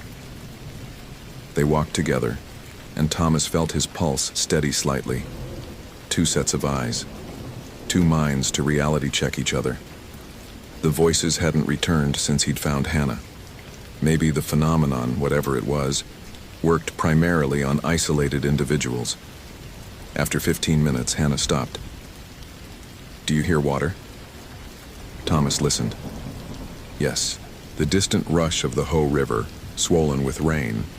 Perfect. They adjusted course, moving toward the sound, but the sound didn't get louder. They walked for another 10 minutes, and the river noise stayed exactly the same distance away, audible but unreachable. It's like the voices, Hannah whispered. It's staying ahead of us. Thomas's jaw tightened. He looked around, searching for any landmark he recognized, any evidence they were making progress. There, a tree he'd marked, his reflective tape still clinging to bark. He approached it slowly, dread building in his stomach because the tape was in the right place, but the tree was wrong. Again, different species, different size, different everything except the tape itself. Thomas? Hannah's voice had gone very small. Look. She was pointing at a tree 20 feet to their left. His tape was on that tree too. Same placement, same everything. Then he saw another, and another. 7 trees in a rough circle, all wearing his reflective tape in identical positions, all different species and sizes. This isn't possible, Hannah said. Thomas said nothing, because it clearly was possible, and they were standing in the middle of the proof. We're going to die here. Hannah's voice cracked. Just like all the others, the forest doesn't let people out. No. Thomas grabbed her shoulders, made her look at him. Listen to me. We're not dying. I have a daughter who drew me a map this morning. I have a wife who's making spaghetti tonight. I'm going home and I'm taking you with me. How? Hannah asked desperately. How do we fight something that breaks geography? Thomas didn't have an answer. Not yet. But he thought about what she'd said earlier, about her research, fungal networks, communication systems, forests as integrated, connected systems. What if the phenomenon wasn't malicious? What if it was just the forest being itself, operating on logic humans couldn't perceive? Your mycelium research, he said slowly. You said trees share information. What if the forest isn't trying to trap us? What if we're just lost in translation? We're trying to navigate using human logic, but the space itself operates differently. Hannah stared at him. That's insane. Everything about this is insane. But think about it. What if there are rules here, just not the rules we expect? What if we need to stop trying to impose our geography and instead learn its geography? How? Hannah asked again, but this time with a spark of hope. Thomas looked around at the impossible forest, at the markers that led nowhere, at the instruments that lied. Then he thought about something his daughter had said. So you can always find home, Daddy. Home. Every search and rescue operation started with the same question. Where did they come from? Find the origin point, and you could reverse the path. We're trying to get out, Thomas said slowly. But what if we need to go back? Back to where we entered. Back to the exact point where the geography broke. For me, that was mile marker 3.2, Hannah said. Where I left Marcus. Same for me. That's where I started tracking you. Thomas felt pieces clicking together. The reports I've read, the people who survive, who get found, they don't talk about navigating out. They talk about suddenly being back where they started, like they'd sleepwalked in a circle. What if that's not disorientation? What if that's the forest returning them? To the entry point, Hannah breathed. Because that's where the trail system makes sense again. That's where human geography reconnects to whatever this is. It was barely a theory, built on desperation and fragmented observations, but it was something. So we stopped trying to escape, Thomas said. We try to go back. If this story is gripping you, follow for more quality content. What would you do in Thomas's situation? Trust your instruments or your instincts. Share your thoughts. The paradox was immediate. How do you navigate back to a point when navigation itself is compromised? Thomas stood still, thinking. Every physical attempt to impose direction had failed. His compass lied, his GPS lied, his own footsteps led him in impossible circles. But the voices had been consistent. He'd heard Emma, Sophie, Hannah. The forest had mimicked them, used them. To what end? To lure him deeper, or to communicate in the only language humans understood, their own needs, their own attachments. The voices called us deeper, he said to Hannah, away from the trail. What if we let ourselves be called back? Hannah stopped, considered. That's completely backward. Everything here is backward. Maybe that's the point. Thomas pulled out the crayon map his daughter had drawn. Pink house in the center, wobbly lines radiating outward. It was useless as navigation, meaningless in practical terms. A child's fantasy that you could always find your way home by wanting it enough. Except right now, in this impossible space, maybe wanting was the only tool they had. Think about the trailhead, Thomas said. The specific location, Marcus waiting, the parking lot, your car. Picture it exactly. Hannah closed her eyes. Okay. Now call to it. What? The forest responds to voices, to desire. You've been hearing voices all day, right? Maybe it's listening too. Call for what you want. Hannah looked at him like he'd lost his mind. Maybe he had, but conventional thinking had gotten them nowhere, and unconventional thinking was all they had left. Marcus, Hannah said tentatively, then louder. Marcus, I'm coming back. Thomas joined her. Emma, Sophie, I'm coming home. Their voices rang through the forest, absurd and desperate. Thomas felt foolish for about 5 seconds, until he noticed something. The trees around them were moving. Not swaying. There was no wind. Moving. Shifting positions, branches sliding past each other without sound, massive trunks rotating slowly like chess pieces on a board. Don't stop, Thomas said. Keep calling. They called to the people they loved, to the world they'd left that morning, to the normalcy of parking lots and families and promises kept. And the forest rearranged itself around them. A path opened. Not a trail exactly, more like a suggestion of space, a direction that felt right in a way Thomas couldn't articulate. He took Hannah's hand, and they walked forward, still calling. The voices answered back now. Emma's voice, Sophie's voice, Marcus's voice, all ahead of them, guiding them forward. Thomas knew they weren't real, but maybe that didn't matter. Maybe the forest was using their own need to show them the way back, the same way it had used their need to lead them astray. They walked through a forest that shifted like water, trees sliding past them, moss-covered logs rolling aside, the canopy above opening and closing like breathing. Impossible geography made briefly navigable through sheer want. Thomas didn't know if they'd been walking for 5 minutes or 50 when they emerged at mile marker 3.2. Marcus was there, right where they'd left him, screaming Hannah's name into the forest. He spun when they appeared, his face cycling through confusion, relief and joy so quickly it blurred together. Hannah! Oh my God, Hannah! He crashed into her, nearly knocked them both over. You're okay. Where were you? I've been searching. I called the Rangers. They should be. I'm here, Hannah said, clinging to him. I'm okay. We're okay. Thomas stood on solid ground, on the maintained trail, and checked his instruments. His compass pointed north, steady, reliable. His GPS showed his exact location with casual precision. His radio crackled to life, dispatch asking for status update.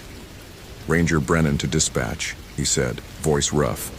Hannah Voss located, uninjured, bringing her out now. Behind them, the forest was just a forest. Trees that stayed put, moss that clung to northern sides, shadows that fell in predictable patterns. Thomas looked back anyway, studying the edge where maintained trail gave way to wilderness. There was nothing unusual, nothing that suggested what he'd experienced. Any investigation would find exactly nothing, just another case of temporary disorientation, easily explained by stress and terrain. Ranger? Hannah stood next to him, Marcus's arm around her shoulders. Thank you. You're welcome. Thomas hesitated, then added, write your dissertation. The fungal networks, the communication systems. I think you're onto something important. She nodded slowly, understanding what he wasn't saying. Some forests operate on different rules, and we're only just beginning to comprehend them. They walked out together, back to the trailhead, back to cell phone reception and coffee and the ordinary world. Marcus chattered nervously, filling silence with questions Hannah didn't quite answer. Thomas let them move ahead slightly, pulling out his phone as signal returned. 3 missed calls from Emma, 1 voicemail. He listened to it. Hey, just checking in. Sophie's been asking about you all day. I told her you're helping someone find their way home. She says to tell you to use the map she made. Love you. Be safe. Thomas looked at the crayon map, still creased in his pocket. A child's fantasy. A conceptual tool that shouldn't work in the real world, except it had. He got home at 6:47 p.m., exactly 12 hours after he'd received the call. Emma met him at the door, studied his face with the particular intensity of someone who knew him too well. Rough day? She asked. Yeah, Thomas said, pulling her close. But I made it back. Sophie appeared, still wearing her school uniform, holding up her arms to be lifted. Thomas scooped her up, breathed in strawberry shampoo, felt her solid weight against his chest. Did my map help? She asked. Thomas thought about impossible trails and shifting trees and the way desire could bend geography if you let it. Thought about Hannah Voss, who'd go back to her research with new questions. Thought about Patricia Whitmore, who'd understood something about the Olympic forest that no one believed. Yeah, sweetheart, he said. Your map helped a lot. That night, after spaghetti, after bath time, after both girls were asleep, Thomas sat at the kitchen table with his physical map of Olympic National Park. He drew a small X at mile marker 3.2 on the Hoh River Trail. Added a note in tiny handwriting. Entry point, classical nav fails. Use intention. He'd add it to the file. The one marked open investigation. Let the next ranger who needed it find the information. Because there would be a next ranger. The forest would call someone else someday. That's what forests did. They persisted, they grew. They operated on scales and logics that human minds could barely grasp. The best you could do was learn their rules, respect their boundaries. And when you crossed those boundaries, remember what mattered enough to find your way back. Thomas folded the map, tucked it away, and went to bed beside his wife, who curved into him instinctively in her sleep. Through the window, the moon cast silver light across their small yard, the fence line, the street beyond, all the ordinary geometry that he'd promised to return to, and had. Thank you for reading to the end.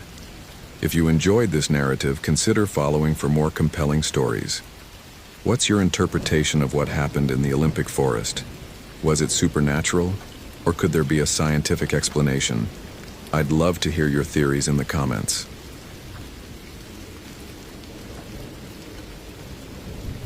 The oatmeal had gone cold in the bowl. Ethan Ward stared at his daughter across the kitchen table, watching her trace patterns in the maple syrup with her fork. 7 years old, gap-toothed, wearing the purple sweater his late wife had knitted 2 winters before the accident. Sunday mornings were sacred.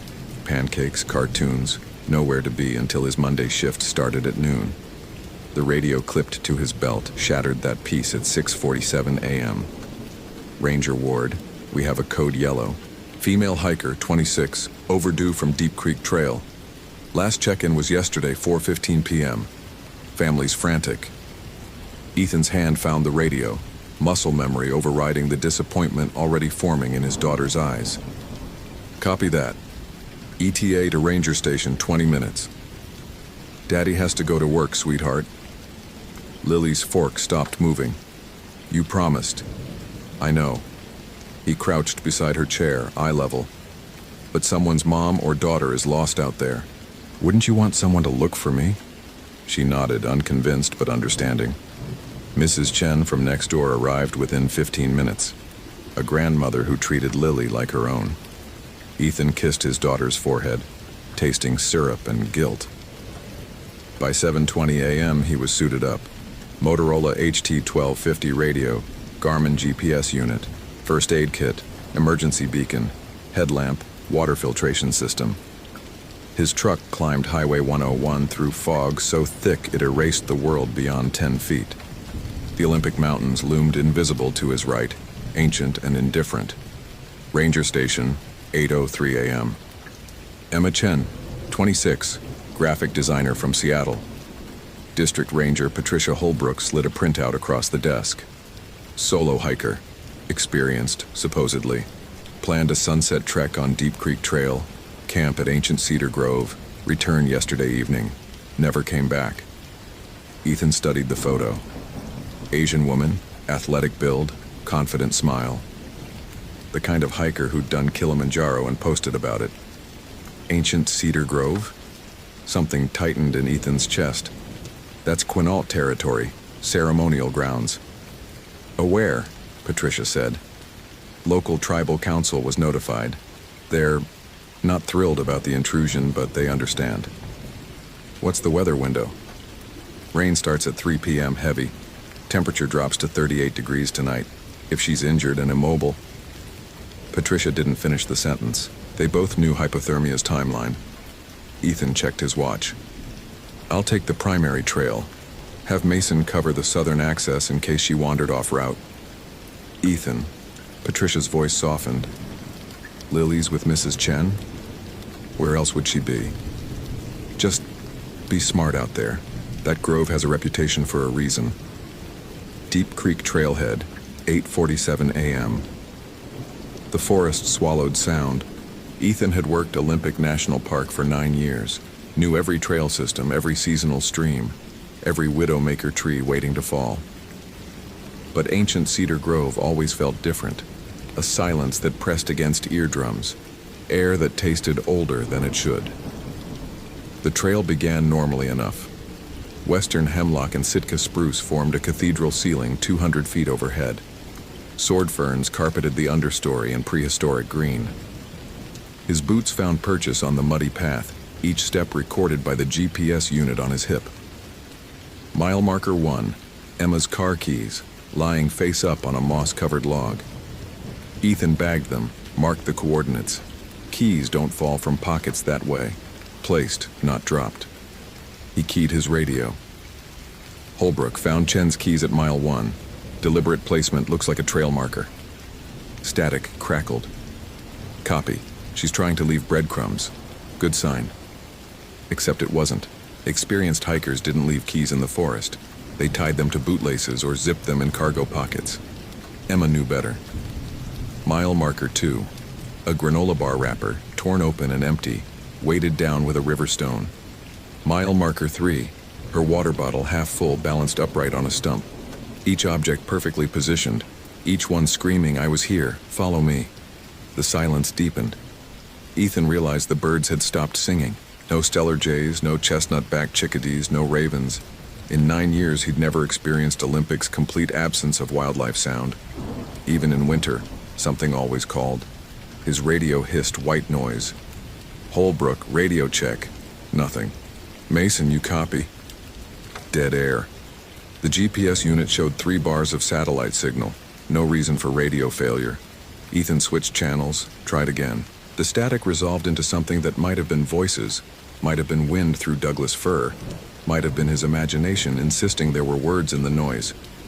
He kept walking. The trail bent west, following Deep Creek's gorge. Elevation, 1,847 feet.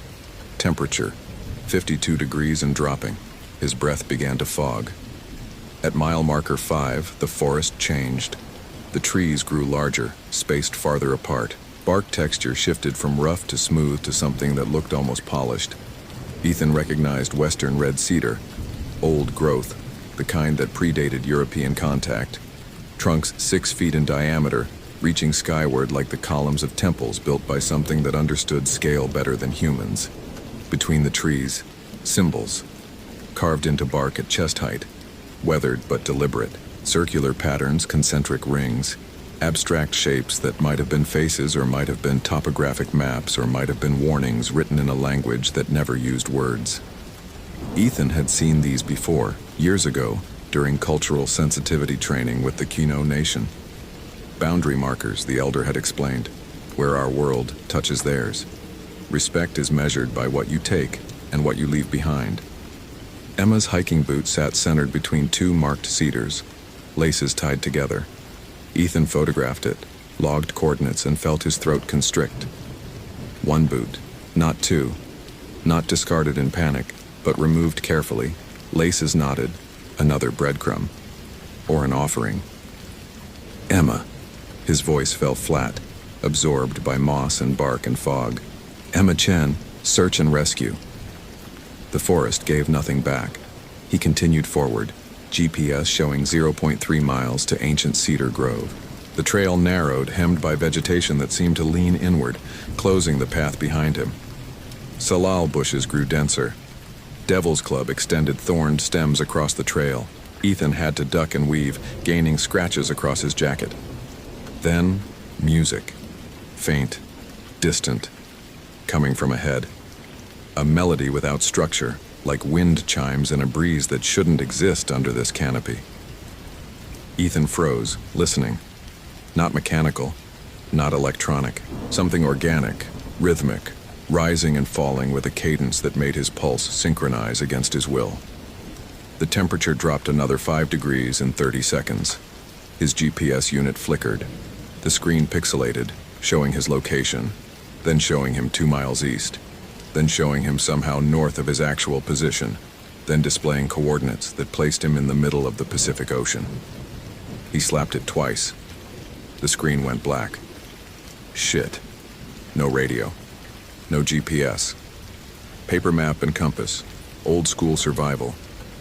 Ethan pulled both from his pack, oriented himself. True north, magnetic declination accounted for, trail heading should be 267 degrees. The compass needle spun like a broken clock, refusing to settle. He pocketed it, useless. Dead reckoning now. Follow the trail, trust the terrain, get to the grove, find Emma, get out before dark. Simple, professional, survivable. Except the trail forked. It shouldn't fork. Deep Creek Trail was a straight shot to ancient Cedar Grove. Ethan had hiked it 20 times, but there it was. Two paths diverging, identical in width and wear, both disappearing into fog. Left path, Emma's fleece jacket draped over a branch. Right path, nothing visible. Ethan picked up the jacket. Still damp with sweat, still warm. She'd worn this within the last hour.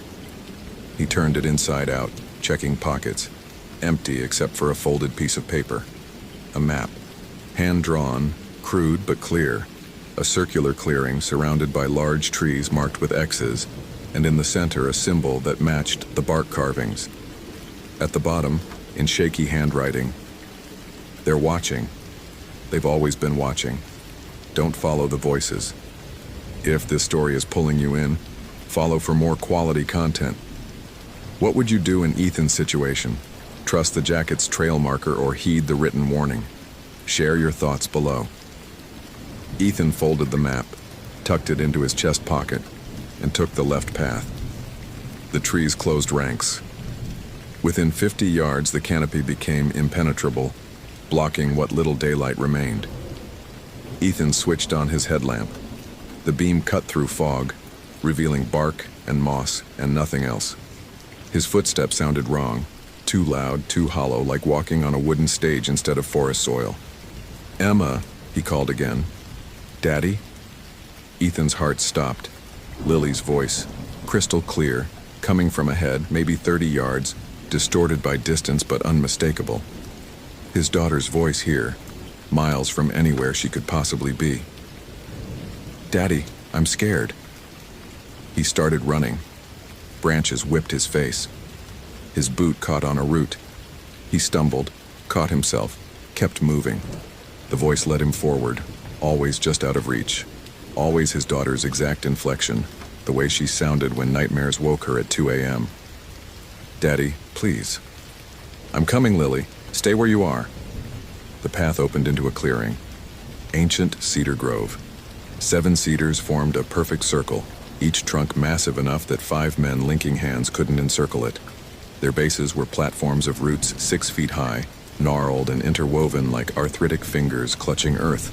The ground between them was bare soil. No undergrowth, no ferns, no moss.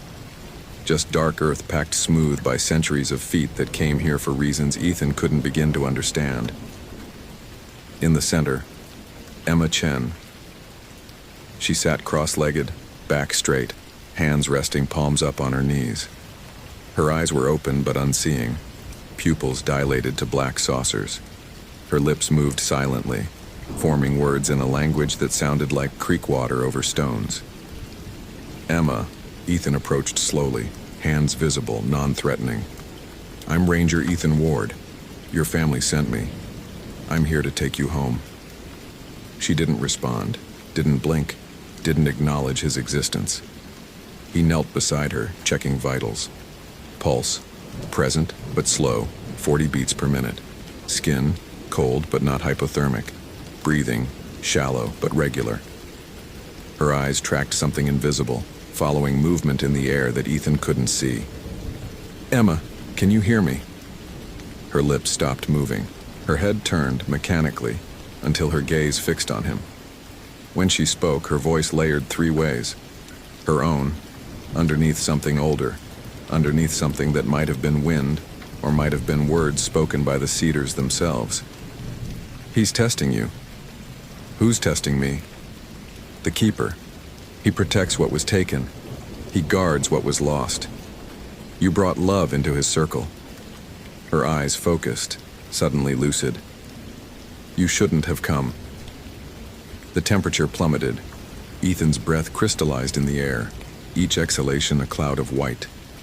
Frost spread across the bare soil, intricate patterns forming and dissolving and forming again. The 7 cedars groaned, not wind sound, but the complaint of wood under pressure, bending when they shouldn't bend. The bark carvings began to glow, soft bioluminescence, green-white like foxfire, pulsing in rhythm with Ethan's heartbeat. The concentric circles rotated slowly, counterclockwise, hypnotic. He forced himself to look away. "Emma, we need to move, now." "He won't let me leave."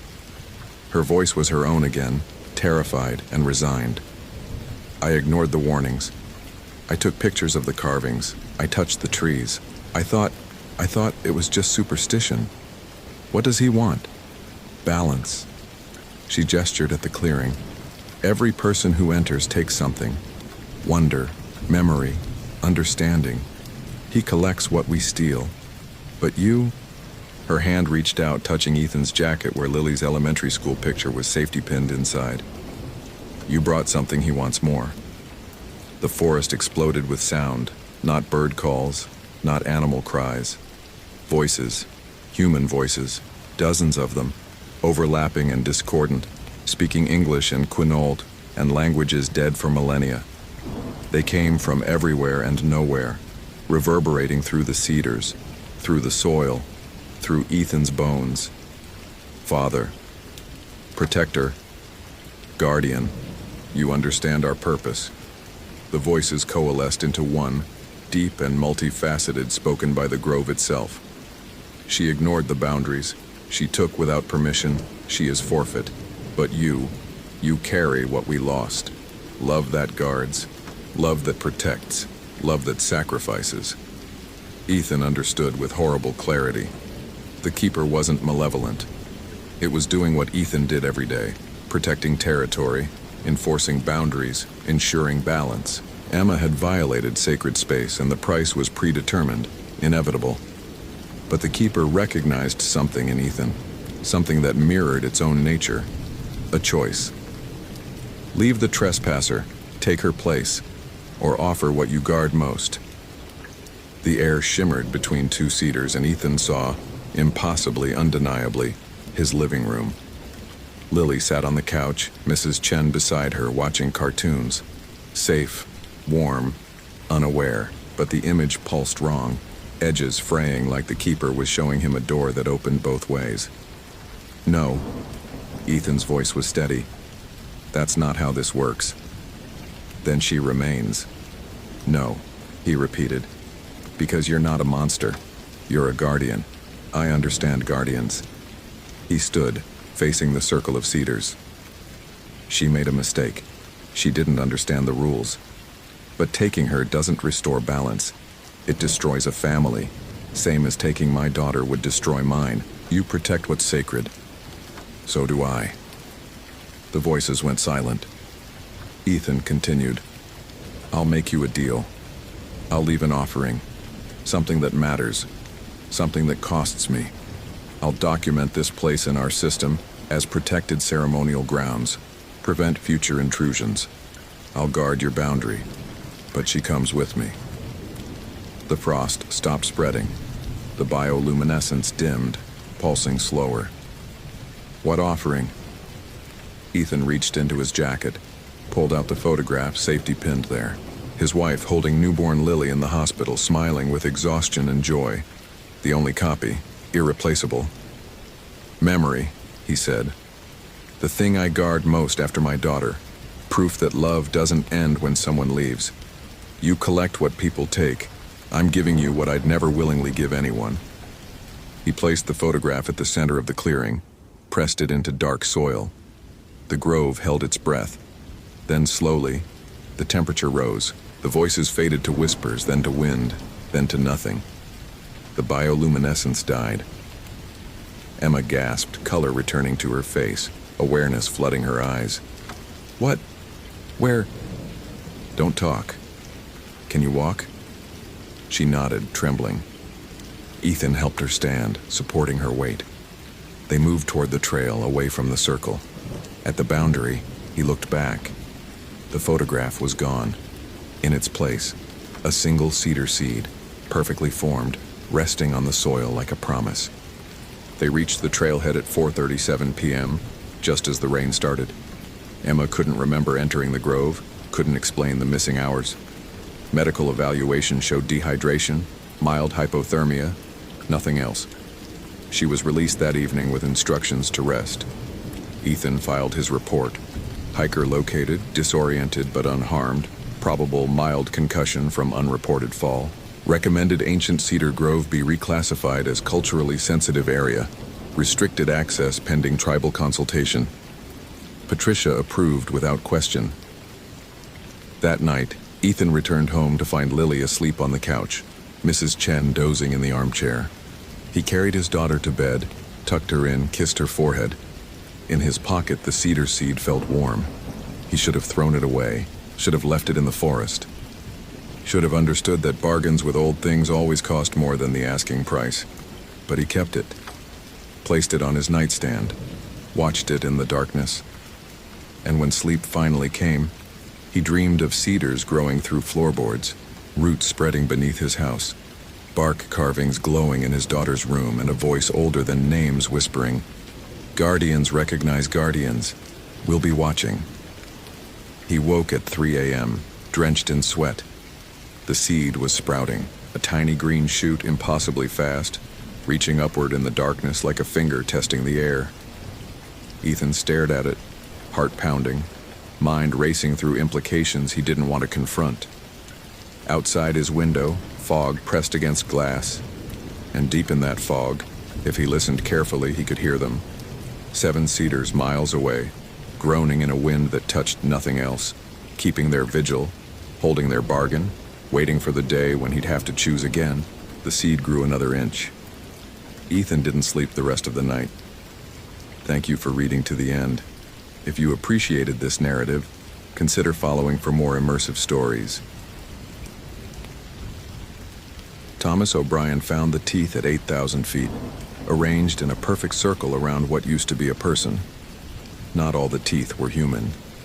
That was the first thing his mind cataloged, the part of his brain that had earned him a master's in wildlife biology before he'd ever put on a ranger uniform. Molars, yes, human molars, 32 of them, placed with surgical precision in the alpine grass, but interspersed between them, canines too large, incisors too sharp, something that looked like it had come from a wolf but was the wrong color, wrong shape, wrong in ways Thomas couldn't articulate even with his vocabulary of taxonomic classification.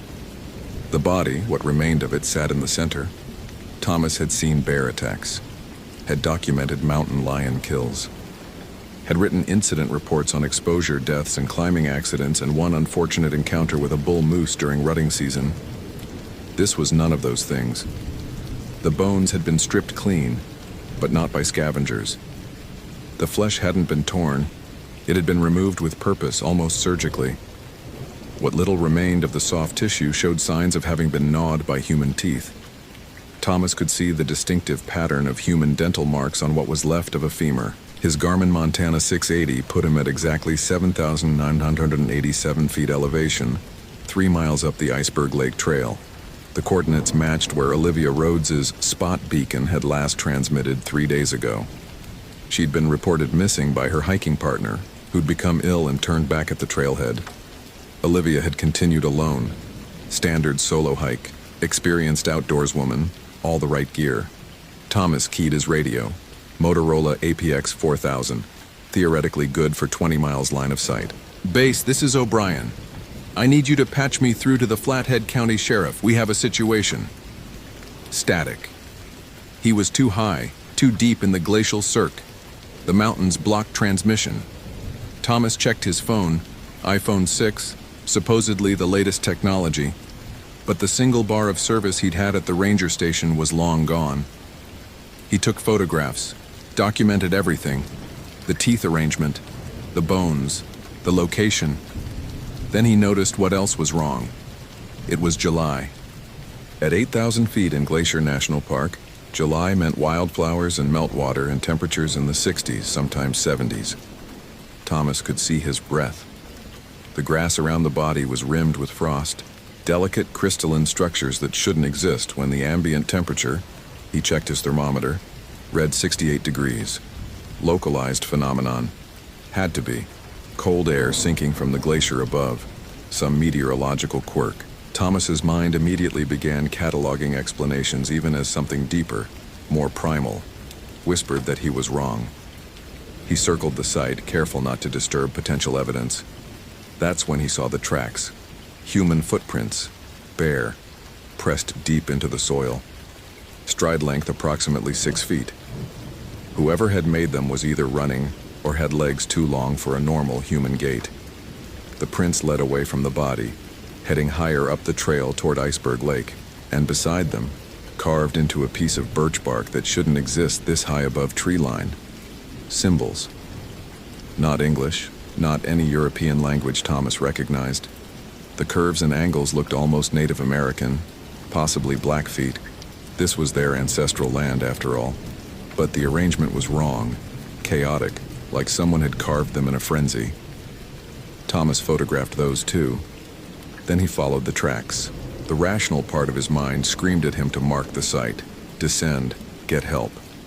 The part that had spent 6 years as a park ranger, that had pulled injured hikers off mountains and talked down suicide attempts at overlooks, told him that if Olivia Rhodes was still alive, if somehow this wasn't her in the center of that tooth circle, he had a duty to find her. The tracks led higher. The temperature dropped. Thomas zipped his North Face jacket, pulled on gloves, and kept climbing. Iceberg Lake Trail was supposed to be spectacular. Wildflowers in July, glacier-fed lake so blue it looked artificial, mountain goats on the cliffs above. Thomas had hiked it dozens of times, led naturalist walks, given talks about the geology and ecology. He knew every switchback, every overlook, every place where pikas nested in the talus slopes. He didn't recognize this trail. The vegetation was wrong, stunted. Alpine firs that should have been vibrant with new growth looked desiccated, as if winter had never released its grip. Wildflowers lay withered in patches of frost. Even the lichens on the rocks looked gray, lifeless. And it was so quiet. No marmots whistling warnings, no birds, not even the sound of insects.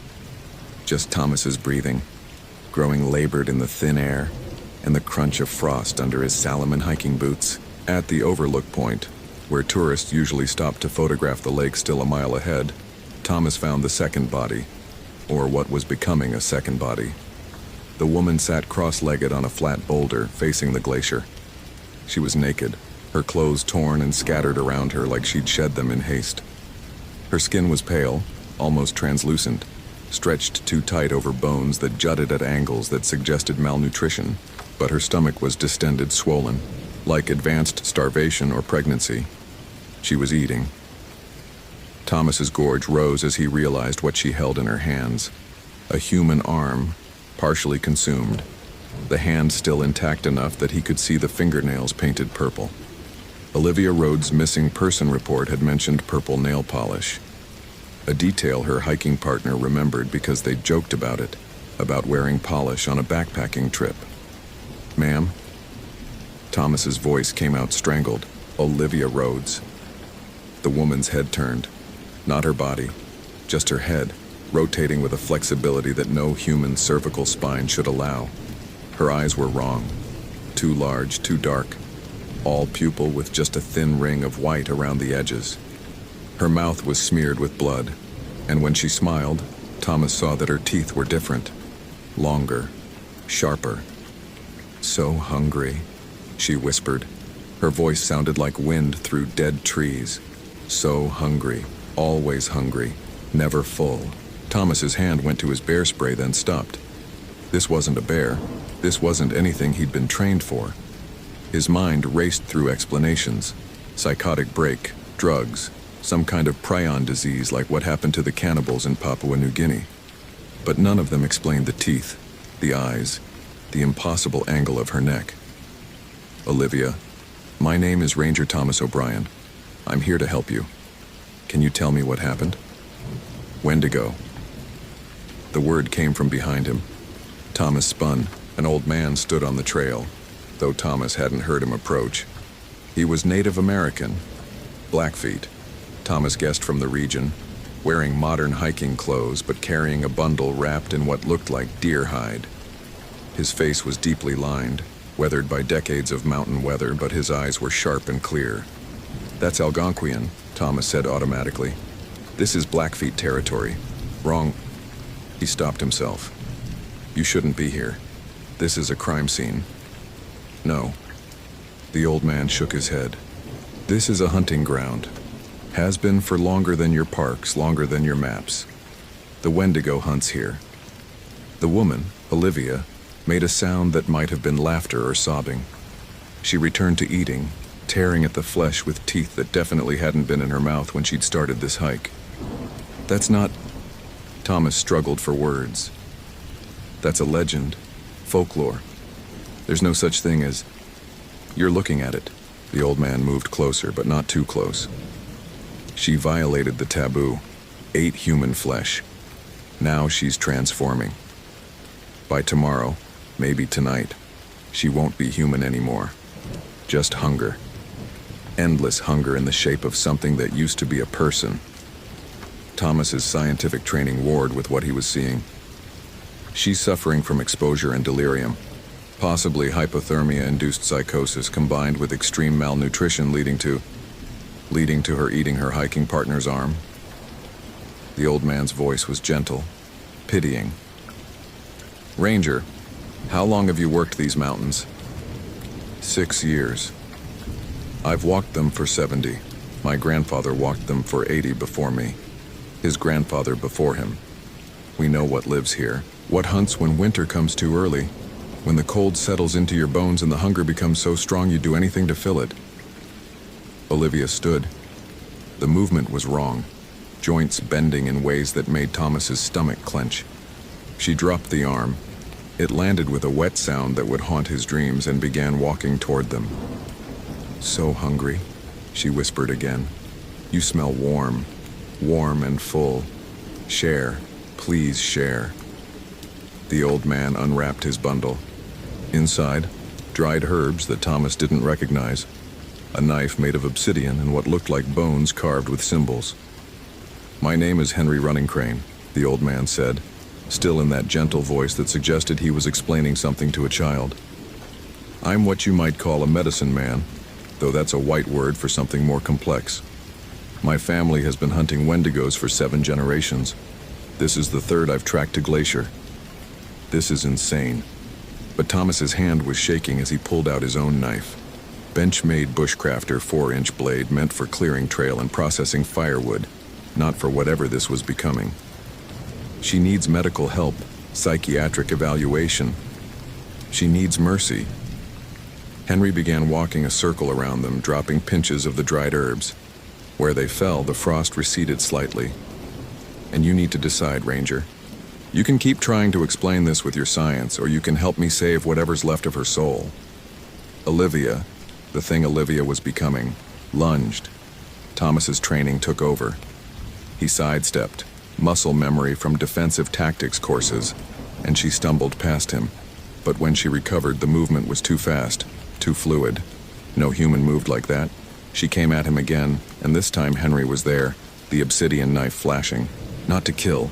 The blade traced symbols in the air, and where it passed, Olivia flinched back as if struck. The Wendigo is spirit and flesh, Henry said, his voice steady even as he moved with a precision that belied his age. Fighting the flesh does nothing. You have to fight the spirit. He began to chant. Not in English, not in any language Thomas knew. The words had a rhythm that seemed to match the pulse Thomas could feel in his temples, in his chest. And as Henry chanted, Olivia screamed. It wasn't a human sound. It was the cry of something starving, something that had been hungry for so long that hunger had become its entire existence. The sound echoed off the mountains, and Thomas heard other sounds answer from higher up the trail. From the glacier, from the peaks. How many? How many people had come to these mountains and never come back? How many missing hikers and presumed accidents were actually this transformation into something that existed in the space between folklore and nightmare? Help me! Olivia's voice broke through the Wendigo's cry. For just a moment, Thomas saw the woman in the hiking report. College student, 22, environmental science major, wanted to see the glaciers before they melted. Please, it hurts. I'm so hungry. I didn't want to, but I was so hungry. Thomas made a decision that violated every regulation, every protocol, every piece of training he'd ever received. He stepped into Henry's circle. Tell me what to do. Henry's eyes met his, and Thomas saw respect there and sadness. Hold her. Keep her still. This will hurt her, but it's the only way. Thomas had restrained violent individuals before. Drunk tourists, people in mental health crises, but Olivia fought with strength that shouldn't exist in a body that looked half-starved. Her fingers, no, claws. When had they become claws? Tore at his jacket, leaving gouges in the North Face fabric that should have been impossible. Henry pressed symbols carved into bone against her forehead, her chest, her palms.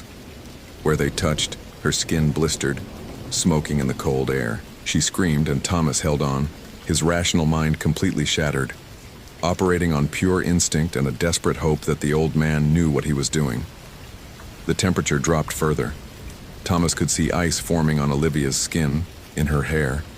Henry's chanting grew louder, more urgent, and suddenly Thomas understood. He was seeing the spirit. The Wendigo, a shadow that overlaid Olivia's body, skeletal and massive, antlers sprouting from a skull that was part deer and part human, and part something else entirely. Eyes like frozen lakes reflecting nothing. Mouth open in an eternal howl of hunger. "It's already too far," Henry said, and his voice broke. "I'm sorry, I'm so sorry. She's too far gone." "No." Thomas tightened his grip. "There has to be something. The only thing left is to free her, before she becomes fully Wendigo. Before she loses everything that made her human." "You mean kill her?" "I mean grant her mercy before she kills and transforms others." Olivia, what was left of Olivia, looked at Thomas with eyes that were mostly Wendigo now, but still held a spark of human awareness. "Please," she whispered. "I don't want to be hungry anymore." Thomas had never killed anything larger than the injured elk he'd had to put down last winter, and that had haunted him for weeks. But he looked at Olivia Rhodes, college student who'd wanted to see glaciers, and saw that Henry was right. Whatever was happening to her was worse than death. How? His voice was steady despite the tears freezing on his cheeks. Henry handed him the obsidian knife. "Through the heart. The spirit knife will cut both flesh and Wendigo. Make it quick."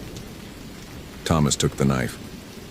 It was surprisingly light, edges sharp enough that he could feel them through his gloves. Olivia tilted her head back, exposing her throat, her chest, offering herself. "Thank you," she said. "Thank you for not letting me become..." Thomas drove the blade home before he could think about it, before rationalization and doubt could stop him.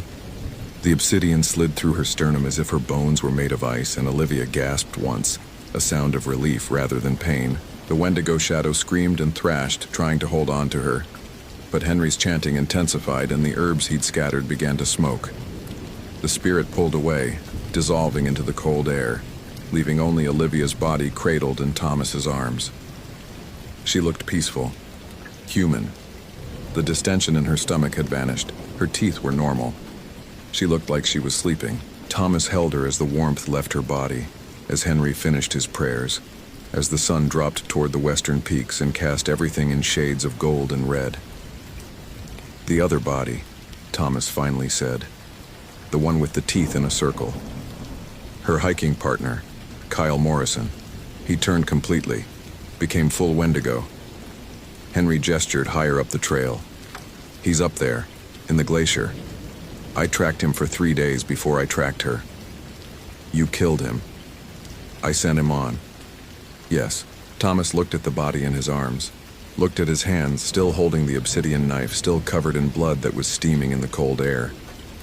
"I just committed murder. You committed mercy. I'm a park ranger.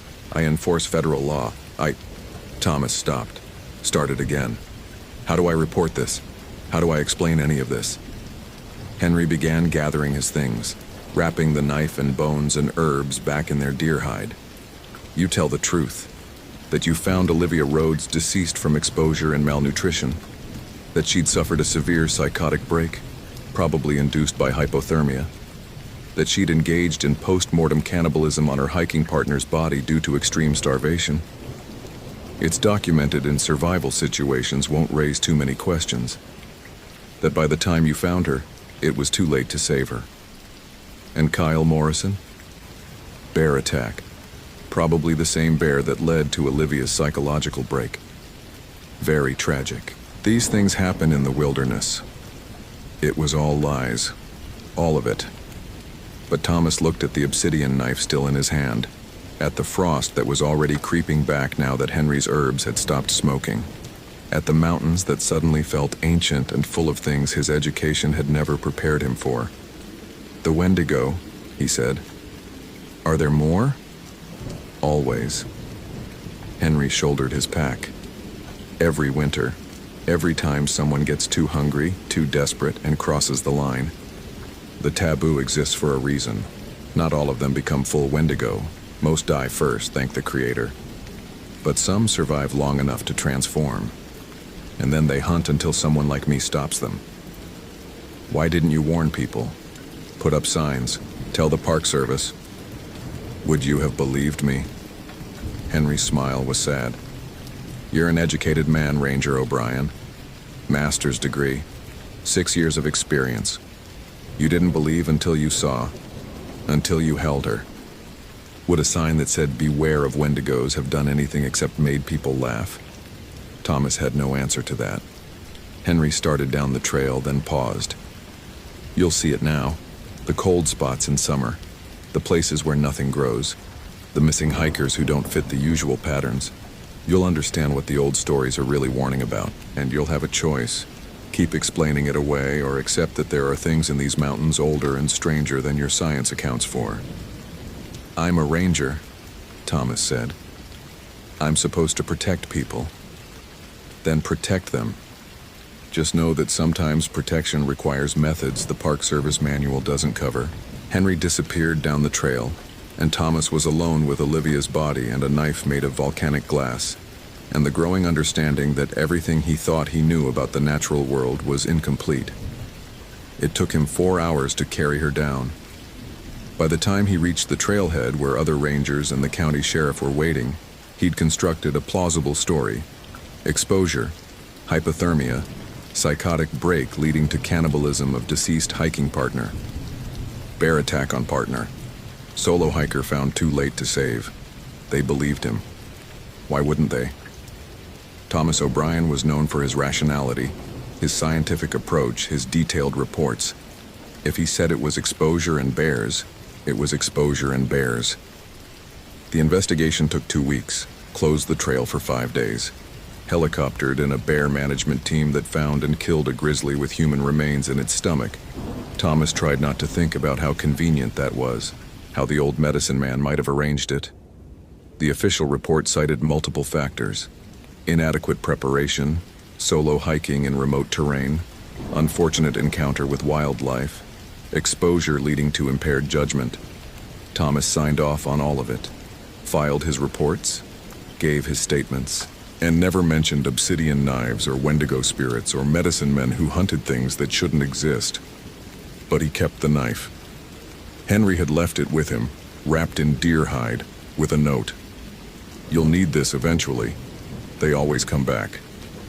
3 months later, in October, when the first real snows came to Glacier, Thomas got a call about a missing hunter on the North Ridge.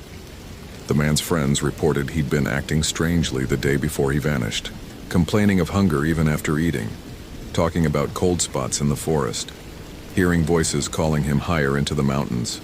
Thomas requested the assignment, packed his gear, added the deer hide bundle to his emergency kit, tucked in with the first aid supplies and storm gear.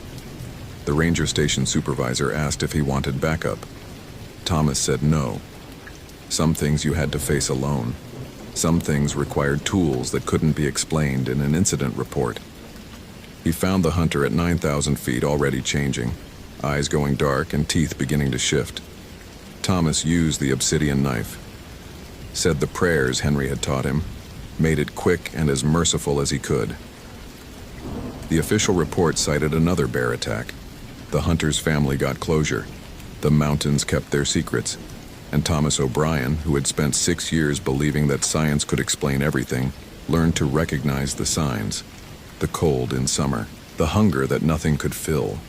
The moment when a person stopped being human and became something else, something that lived between legend and reality.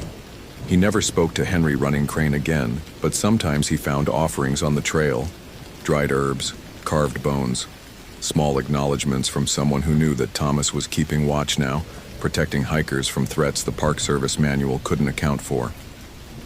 On his days off, Thomas read, not his old biology texts, but anthropology papers on Algonquian mythology, Blackfeet oral histories, academic analyses of taboo behaviors across cultures. He learned that the Wendigo existed in many forms, under many names, wherever humans pushed into territories they weren't meant to occupy without proper respect. And he understood finally that the forests held more than trees and wildlife. They held memory, held spirits, held consequences for those who forgot that nature wasn't just backdrop for human recreation, but a living system with rules older and stranger than federal regulation. Thomas O'Brien never stopped being a ranger, never stopped believing in science and evidence and rational explanation.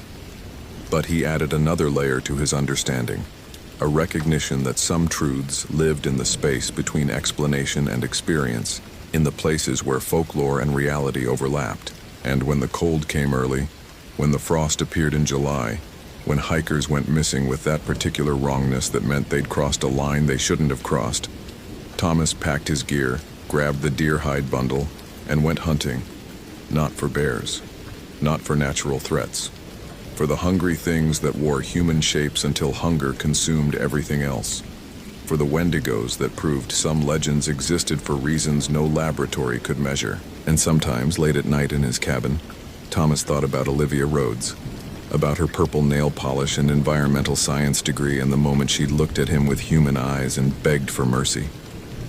He thought about the obsidian knife and Henry Running Crane's sad smile and the realization that protecting people sometimes meant doing things that couldn't be written in reports. The mountains remembered. The forests remembered. And now Thomas remembered too. He kept watch, and when the cold came early, he was ready. Hope you felt genuine terror. If you appreciate authentic horror rooted in real folklore, consider following for more stories. Which moment scared you most? Share your theory about what happened.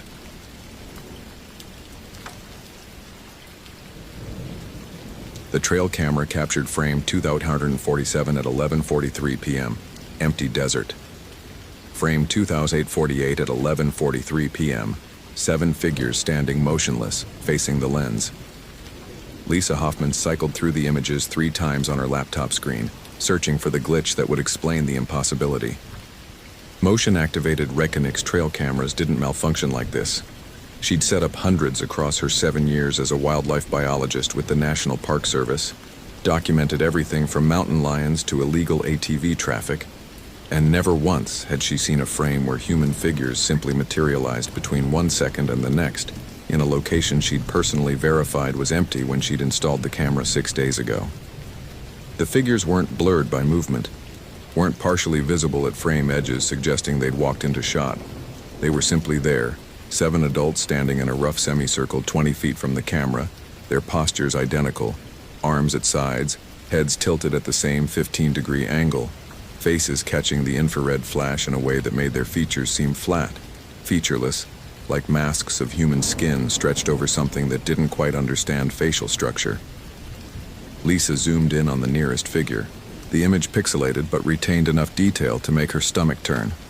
The person, if it was a person, wore hiking clothes that looked wrong, as if someone had dressed a mannequin based on description rather than observation. The boots were on the correct feet but unlaced. The shirt was buttoned, but the buttons were in the wrong holes. And the hands hung too low, knuckles almost brushing knees, proportions that suggested the arms contained an extra joint somewhere between elbow and wrist. Equipment failure, Lisa said aloud to her empty ranger station office, her voice carrying the authority of someone who'd built a career on measurable data and peer-reviewed methodology. Sensor malfunction creating composite image from multiple frames, memory card corruption, something explainable. But the metadata was clean, single frame, captured at 11:43:17 p.m. on August 4, 2013, exposure and focus both within normal parameters. And frame 2849, captured 1 second later, showed the semicircle empty again, just desert sand and creosote bushes, and the red sandstone wall of the canyon beyond. Lisa pulled up the incident report that had prompted her to review the camera footage. Connor Burke, 32, experienced desert hiker from Moab, had filed a permit for a 4-day solo backpacking trip through the Needles district of Canyonlands National Park. His vehicle was found 3 days past his expected return date at the Elephant Hill trailhead. Keys in the ignition, wallet and phone on the dashboard, like he'd stepped out intending to come right back, and simply never did. The trail camera was positioned at mile marker 8 along his planned route, a junction where the Chesler Park Trail intersected with the Joint Trail through a narrow slot canyon. If Connor had followed his permit, he'd have passed the camera on his second day out. But there was no footage of him, just that single impossible frame of 7 figures who appeared and vanished like they'd been edited into reality itself.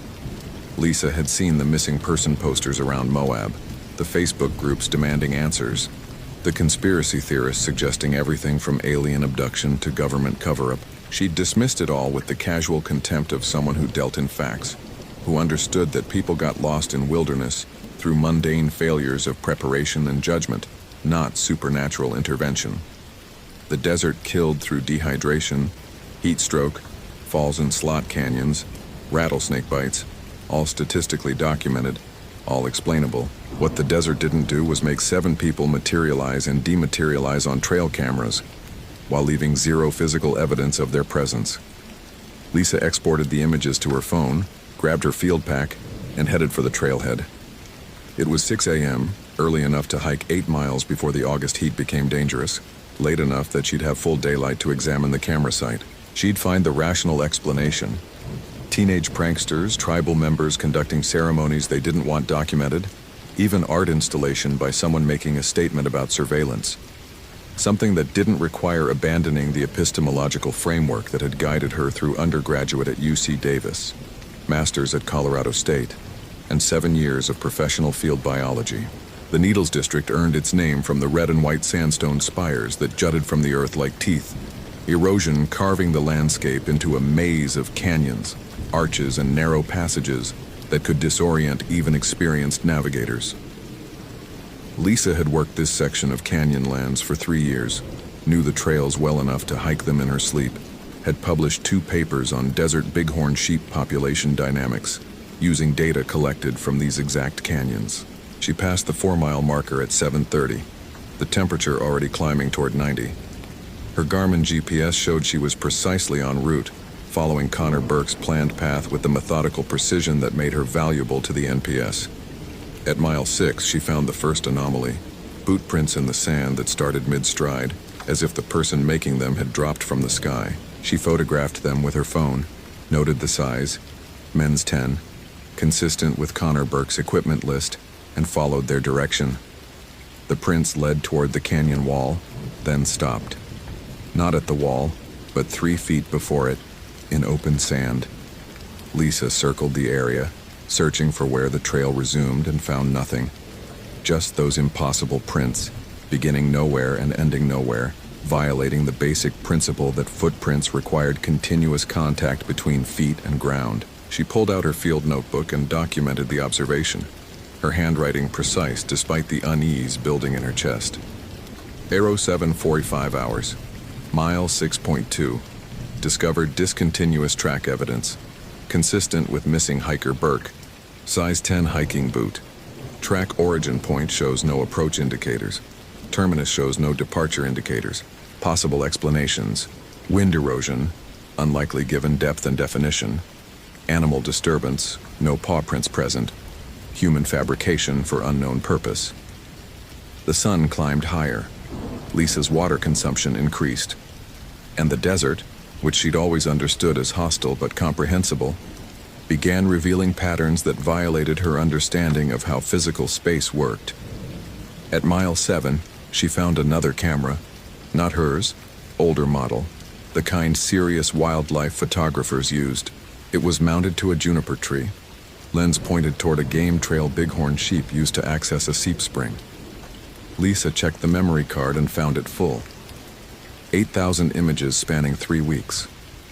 She scrolled through them rapidly on the camera's display screen, watching the usual parade of wildlife: mule deer, coyotes, ravens, the occasional bighorn. Then, starting 2 weeks ago, the pattern changed. Every image captured after sunset showed the same thing: figures in the background, barely visible, standing motionless in positions that suggested they'd been there for hours. As the days progressed, the figures moved closer to the camera, their numbers increasing: 2, then 4, then 6, then 12, until the final images showed nothing but bodies pressed against the lens, faces filling the frame with that same flat, mask-like quality Lisa had seen in her own camera's footage. The timestamp on the final image was August 4th at 11:43 p.m., the same moment her camera had captured the 7 figures. As if whatever these things were had moved between locations instantaneously, been photographed simultaneously by cameras 8 miles apart. Lisa's rational mind offered explanations: coordinated prank, multiple people working together, clever editing.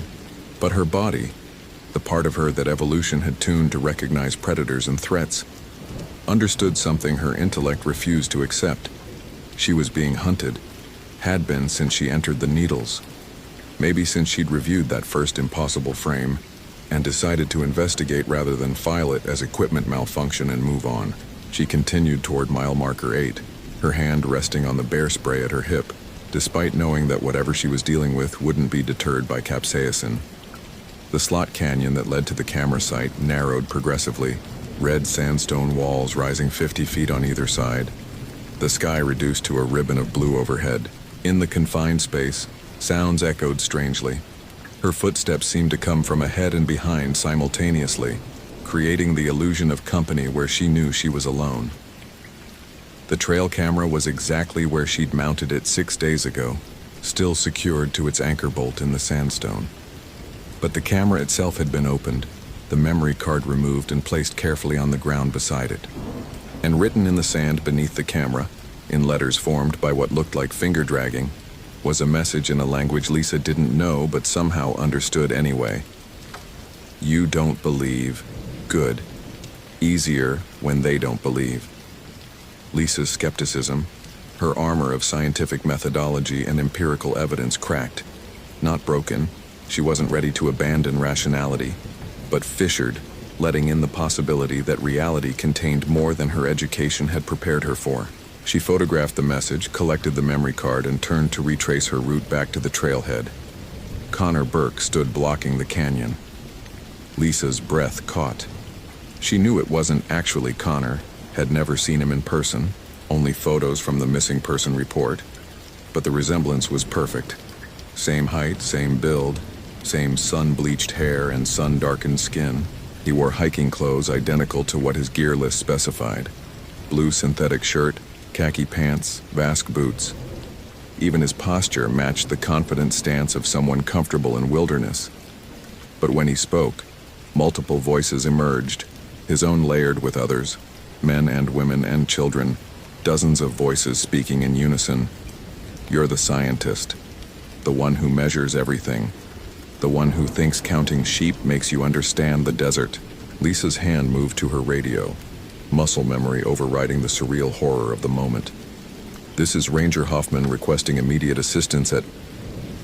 The thing wearing Connor Burke's face smiled, and the smile was wrong, the lips pulling back too far, revealing teeth that were human-shaped but the wrong color, wrong texture, like they'd been carved from sandstone rather than grown from calcium.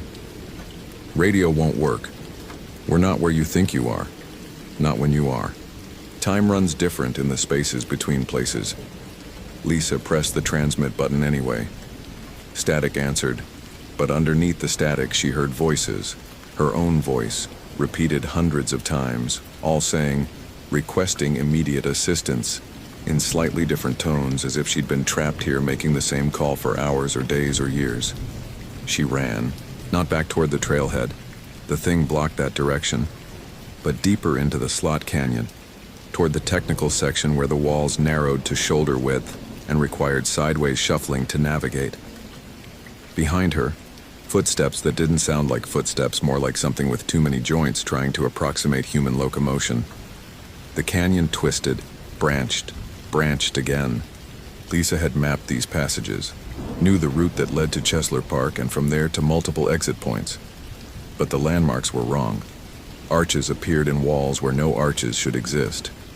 Side canyons opened onto vistas that showed desert stretching to horizons in directions that didn't correspond to any geography she'd studied. She emerged into a chamber she'd never seen despite 3 years working these canyons. A circular space 50 feet across, walls carved with petroglyphs that looked ancient but showed modern figures. People with cameras, people with phones, people with the equipment of 21st century tourists. And in the center of the chamber, arranged in that same semicircle from the trail camera footage, 7 bodies lay in the sand. Not dead. Not exactly. Their chests rose and fell with respiration, but their eyes were open and empty, their faces slack, their bodies positioned with that same identical posture Lisa had seen in the photographs. And she recognized 2 of them from missing person reports, hikers who'd vanished in canyonlands over the past year. Their cases unsolved, their bodies never recovered because they'd been here, in this place that existed in the desert, but not quite of it. Connor Burke was the 3rd body. Lisa knelt beside him, checked his pulse, thready but present. His skin was cool despite the desert heat, his pupils responsive to light but tracking nothing. Whatever had happened to him, it had left his body functioning but taken something essential, some quality that separated living human from biological machine going through motions without consciousness. They walk between shapes, a voice said behind her. And Lisa spun to find an elderly Navajo woman sitting on a boulder at the chamber's edge, her presence so natural, it was like she'd always been there and Lisa had only just noticed. That's what Yinald Lushi means, the ones who walk on all 4s. But it's not about 4 legs. It's about wearing different skins, being one thing and another thing, existing in spaces that aren't quite here or there. Lisa's skepticism surged back, reflexive and defensive. That's folklore, skinwalker legends, cultural stories, not what? Not real? The woman's expression held pity rather than anger. You measure the world in numbers, biologist. Count the sheep, track the predators, write your papers about population dynamics. But some things can't be counted because they're never quite present enough to measure. They exist in the gaps between observations, in the spaces your science doesn't acknowledge. Science acknowledges everything that can be empirically verified, Lisa said, hearing how absurd the words sounded in a chamber that shouldn't exist, surrounded by comatose hikers who'd been missing for months. If something exists, it leaves evidence. They leave evidence. You're standing in it. The woman gestured at the bodies, the petroglyphs, the canyon itself. Every year, people vanish in the desert. You write reports attributing it to exposure, dehydration, falls. But some of them end here, in places your maps don't show, taken by things that learned to walk upright when your ancestors were still in trees. They wear faces to hunt, biologists. They wear voices. They wear the shapes that let them get close to prey before the prey understands it's being hunted. Lisa wanted to argue, to demand evidence that met scientific standards, to maintain the epistemological boundaries that separated rational understanding from superstitious nonsense.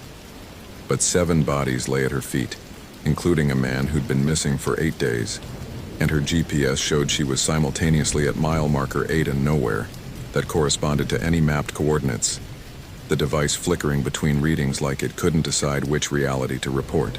How do I get them out? Lisa asked, pragmatism overriding philosophy. These people have families. They need medical attention. I need to. You can't take them. They're not fully here anymore. The Yinald Lushi took something when it took their shapes. Memory, maybe. Or the part that knows how to be human rather than just look human. They're anchors now, holding the spaces open between what is and what else might be. That's not acceptable. Lisa's voice carried the authority of federal law enforcement, the weight of institutional power, the conviction that humans with radios and helicopters and search and rescue teams could impose order on wilderness. I'm calling for medical evacuation. I'm bringing them home. The old woman shook her head slowly. You still don't understand. There is no home for them anymore. The thing wearing their shapes took that, and it's wearing your friend's shape right now, walking around Moab asking about you, learning your patterns so it can wear you too when the time comes. Connor Burke's body, the real Connor, comatose in the sand, suddenly convulsed, his back arching, his mouth opening to release a sound that wasn't quite human scream or animal cry, but something that contained both and something else. Besides, something that suggested vocal cords designed for language humans never developed. The sound echoed off the canyon walls, multiplying, until it seemed like hundreds of voices were screaming in unison from the stone itself. The other 6 bodies answered, their own voices joining the chorus. And in that moment, Lisa understood what the old woman meant about shapes and skins and spaces between. These people weren't prisoners or victims in any conventional sense. They were batteries, their life force siphoned to maintain whatever impossible geometry allowed this chamber to exist outside normal space-time. Their consciousness used as fuel to power the Yi Naldlushi's ability to walk between worlds. "You're saying Connor Burke, the real Connor, is gone?" Lisa heard herself ask, medical training warring with the impossibility she was being asked to accept. "His body's here, but some skinwalker is walking around wearing his identity. Not just identity, memory, personality. Everything that made him him, copied perfectly because they've had millennia to learn how humans work.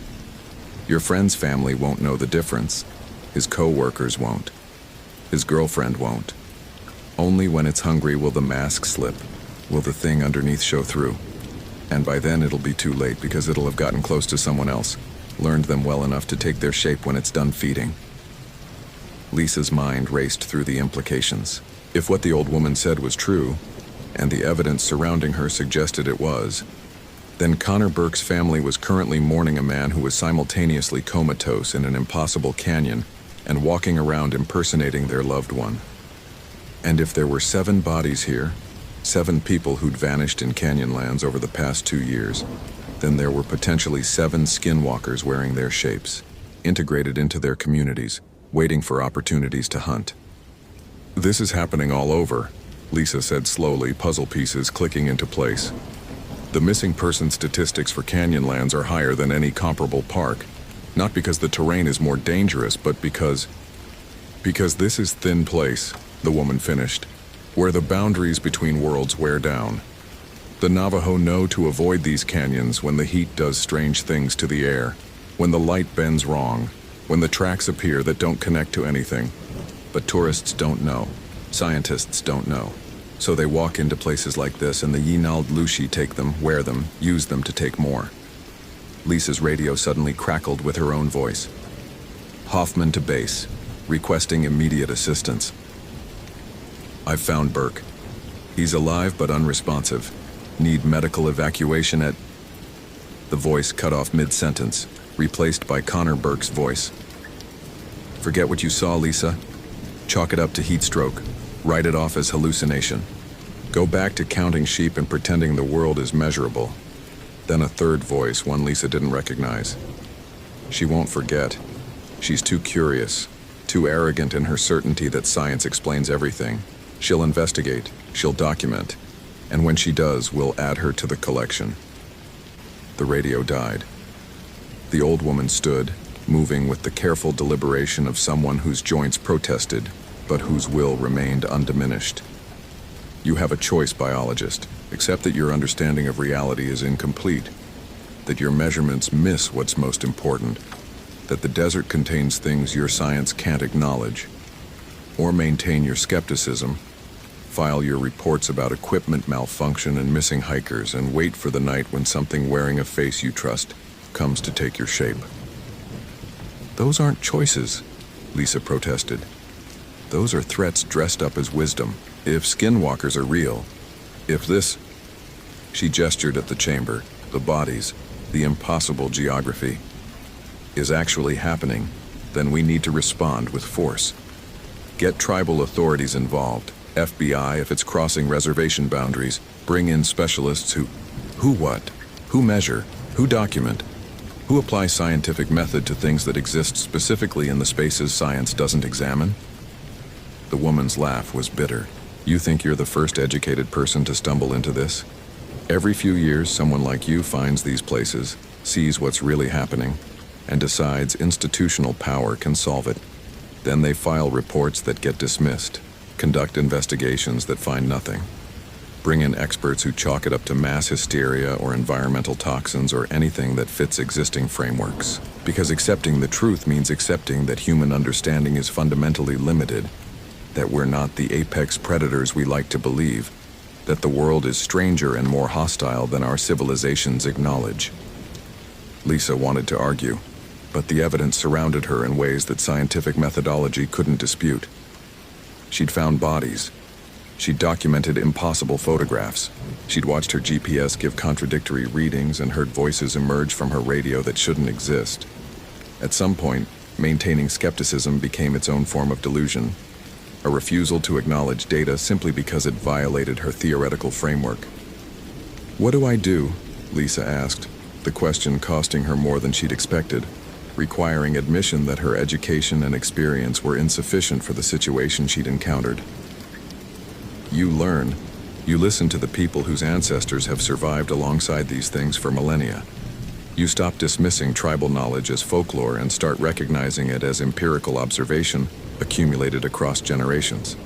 And you protect yourself because now that you've seen this place, now that you know what's possible, the Yinald Lushi will come for you. Maybe tonight, maybe next month, but eventually, they can't let you leave knowing what you know." The old woman produced something from a pouch at her waist, a small bundle of herbs bound with red string, reeking of sage, and something else Lisa couldn't identify. "Carry this. It won't stop them, but it'll make you harder to track between worlds, harder to pin down long enough to take your shape, and stay in groups. They hunt best when people are isolated, when there's no one to verify reality, when belief can be manipulated." Lisa accepted the bundle with hands that trembled despite her best efforts at control. "And Connor? The others? What happens to them?" "They stay here, in this place that's barely a place, keeping the doorway open. That's their purpose now. That's what they gave up when they walked into canyons that bend wrong and ignored the feeling that said turn back." The woman moved toward a passage Lisa was certain hadn't existed moments ago, a gap in the sandstone that seemed to ripple like liquid stone. "You should leave too, before the sun sets and the spaces get wider, before more of them come to see what caught their attention." Lisa looked at the 7 bodies one final time. Connor Burke's face was peaceful, almost serene, no indication of the horror his consciousness might be experiencing if any consciousness remained. She wanted to stay, to attempt evacuation, to apply the institutional resources she'd spent 7 years learning to deploy. But the old woman was right.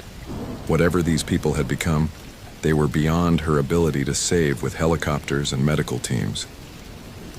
She followed the woman through the rippling passage, her GPS screaming confusion, her radio cycling through voices that might have been other rangers or might have been something else wearing ranger frequency. The passage twisted, narrowed, and suddenly Lisa was standing at the mouth of the Joint Trail Slot Canyon, the sun overhead indicating no time had passed, despite her sense that she'd been in that impossible chamber for hours. The old woman was gone. The passage behind Lisa showed only solid sandstone, no gap or door or indication that anything existed beyond surface reality. And when Lisa checked her GPS, it showed mile marker 8, exactly where her trail camera was mounted, exactly where she should be according to the laws of geography and map-making.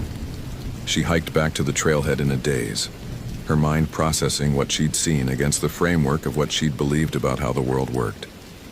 By the time she reached her vehicle, the cognitive dissonance had crystallized into something harder: determination.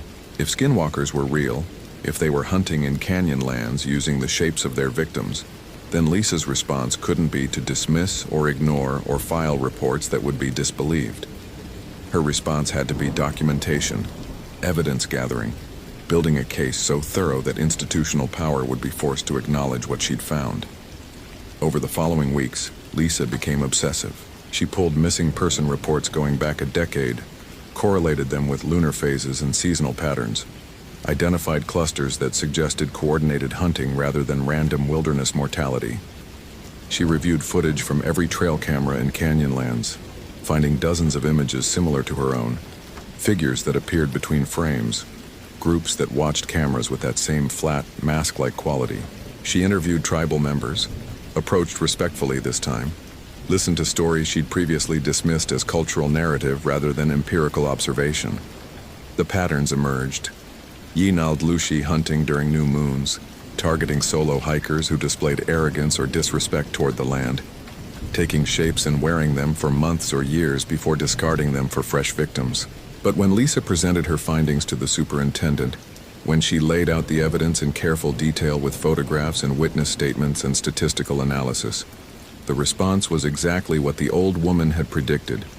Sympathetic concern about heat stress, suggestions she take leave to recover from the trauma of searching for Connor Burke, gentle implications that her objectivity had been compromised by isolation and fear. Lisa realized then that institutional power couldn't address what she'd found, because institutions were built on consensus reality, on shared agreement about what was possible. Skinwalkers existed in the gaps of that consensus, in the spaces where belief wavered and certainty fractured. Fighting them required different tools than what her biology degree and federal badge provided. She started spending time with tribal consultants, learning protective practices and recognition signs. She modified her trail camera protocols, adding equipment the old woman suggested. Silver wire around memory cards, cameras pointed at crossroads rather than straight trails, backup batteries blessed by medicine people who understood that technology and tradition weren't opposing forces, but complementary approaches to understanding. And 3 months after Connor Burke disappeared, Lisa was hiking the Needles district when she encountered him. The thing wearing his shape, still playing the role, still acting as though search and rescue would find him eventually. It smiled at her with Connor's smile, spoke with Connor's voice, asked about the investigation with Connor's casual interest. But Lisa had learned. She'd learned to see the small wrongnesses, the way its shadow fell at angles that didn't match sun position, the fact that its boots left no tracks despite walking through sand, the slight delay between its lips moving and words emerging, as if whatever intelligence controlled the meat puppet had to consciously remember how speech synchronization worked. "Hello, Connor," Lisa said carefully, her hand resting on the herb bundle in her pocket. "We've been looking for you." "I know," it replied, and for just a moment the mask slipped. The voice layered wrong, the face too still, the eyes reflecting light at an angle that suggested they weren't entirely solid. "We appreciate your concern, but some of us prefer the desert to civilization. Some of us like the space between places better than the places themselves." Lisa maintained eye contact, remembered the advice. Show fear and they feed on it, show aggression and they'll retaliate. Show neither and they get confused, uncertain how to categorize you as prey or threat. "I understand. I also prefer spaces between. That's why I became a field biologist rather than laboratory researcher." The thing wearing Connor tilted its head, studying her with interest that felt clinical rather than predatory. "You've changed, Ranger Hoffman. You used to measure everything, trust only data, dismiss what you couldn't quantify. Now you carry herbs in your pocket and avoid speaking our name directly. The old woman taught you well. She taught me that reality is larger than my education prepared me for. That ancestral knowledge accumulated across millennia might have validity my 4 years of graduate school didn't provide.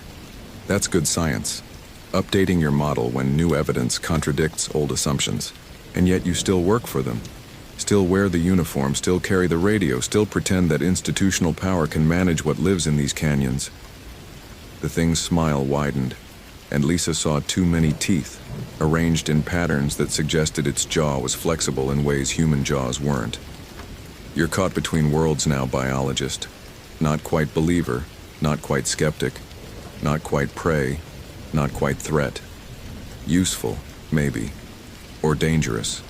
We haven't decided." Lisa forced herself to breathe steadily, to maintain the careful neutrality that kept her alive. "I'm documenting, building evidence, protecting people who don't know what they're walking into when they hike these trails. That's my job, whether you understand it or not. We understand jobs. We understand roles and purposes and functions. We're very good at wearing them, at performing humanity convincingly enough that even experts can't tell the difference." The thing stepped closer and Lisa smelled that impossible scent. Desert sun and something older, something that predated humans by enough millennia that comparison became meaningless. But understanding and caring are different things. We don't care about your job, Ranger Hoffman. We care about hunger, and you smell like someone who's learned just enough to be interesting, but not enough to be truly dangerous. Then it was gone. Not walking away, but simply absent, leaving Lisa standing alone on the trail with her heart hammering and the herb bundle burning hot against her palm like it had absorbed heat from warding off something her eyes couldn't properly see. She filed no report about the encounter, added it instead to the private documentation she maintained, the shadow case file that tracked patterns and incidents that official records couldn't acknowledge. And she continued her work, her patrols, her camera monitoring, operating now with dual consciousness, the official role that counted sheep and tracked weather patterns and performed wilderness management, and the shadow role that watched for signs of things that wore human faces without being human, that hunted in spaces her education insisted couldn't exist.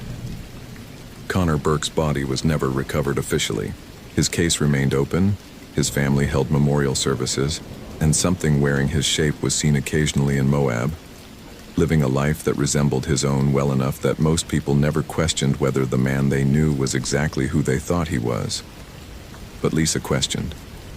Had learned to question everything, to look for the wrongnesses that indicated reality wasn't quite cohering properly, to recognize that her earlier certainty had been armor against understanding rather than tool for it. The desert had broken her arrogance the way it broke most things that entered believing they understood it, through simple persistence, through revealing layer after layer of strangeness until resistance became exhausting, and acceptance became the path of least resistance. She never found that impossible chamber again, though she searched.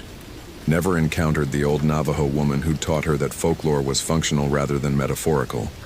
But she carried that knowledge forward, modified her work to include protection she'd once have mocked as superstition, warned hikers about things the NPS manual didn't acknowledge existed, and sometimes reviewing trail camera footage late at night in her office, Lisa would find them, frames that showed figures standing motionless, watching with patient hunger, waiting for the next solo hiker who walked into their territory without proper respect or recognition.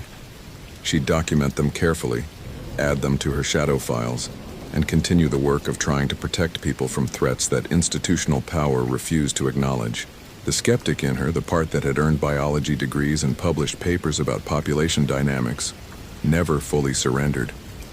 Still demanded evidence, still sought patterns, still tried to build frameworks that could explain what she'd experienced. But that skeptic now operated alongside something else, something that recognized there were ways of knowing that didn't require peer review. That ancestral wisdom sometimes encoded truths that took science centuries to rediscover. That being wrong about the fundamental nature of reality didn't mean abandoning the scientific method, but expanding it to include data sets her education had trained her to dismiss. Lisa Hoffman remained a ranger, remained a biologist, remained someone who measured and documented and tried to make sense of wilderness through careful observation. But she'd learned that careful observation sometimes revealed things that contradicted everything you thought you knew, and that the appropriate response wasn't to reject the observation, but to question the framework that couldn't accommodate it. The desert kept its secrets. The Yi Nald Lushi kept hunting, and Lisa kept watching, documenting, protecting what she could while acknowledging that protection had limits when the threats existed in spaces between spaces, or faces stolen from victims, and operated according to rules that predated human civilization by enough time that comparison became meaningless. That was the real horror. Not that monsters existed, but that they were patient, that they hunted in plain sight wearing familiar faces, that they'd adapted to human presence by becoming perfect mimics, indistinguishable from what they copied. Science could document them, tribal knowledge could recognize them, but neither could eliminate them, because they existed in the gaps between belief systems, thriving precisely where certainty failed and consensus fractured. Connor Burke's family mourned. The thing wearing his shape continued playing its role, and somewhere in Canyonlands, in a chamber that existed in desert but not quite of it, 7 bodies maintained breathing and heartbeat without consciousness, their stolen selves walking around in skin they'd been born in but no longer owned. Lisa documented everything, built evidence that would be dismissed, warned people who wouldn't listen. and continued the work of trying to protect those who entered wilderness without understanding that some places were genuinely wild in ways that civilization couldn't domesticate, that some hungers couldn't be satisfied by anything humans considered food, that some things wore faces for the same reason hunters wore camouflage, to get close enough to prey before the prey realized it was being hunted. The trail cameras kept recording. The figures kept appearing. And Lisa Hoffman kept watching, the reformed skeptic who'd learned that reality was larger and stranger than her education had suggested, that some questions didn't have answers that fit existing frameworks, that the appropriate response to encountering the impossible wasn't to deny it, but to expand your understanding until the impossible became simply improbable, documented and managed as best as limited human power allowed. Hope you felt genuine terror. If you appreciate authentic horror rooted in real folklore, consider following for more stories. Which moment scared you most? Share your theory about what happened.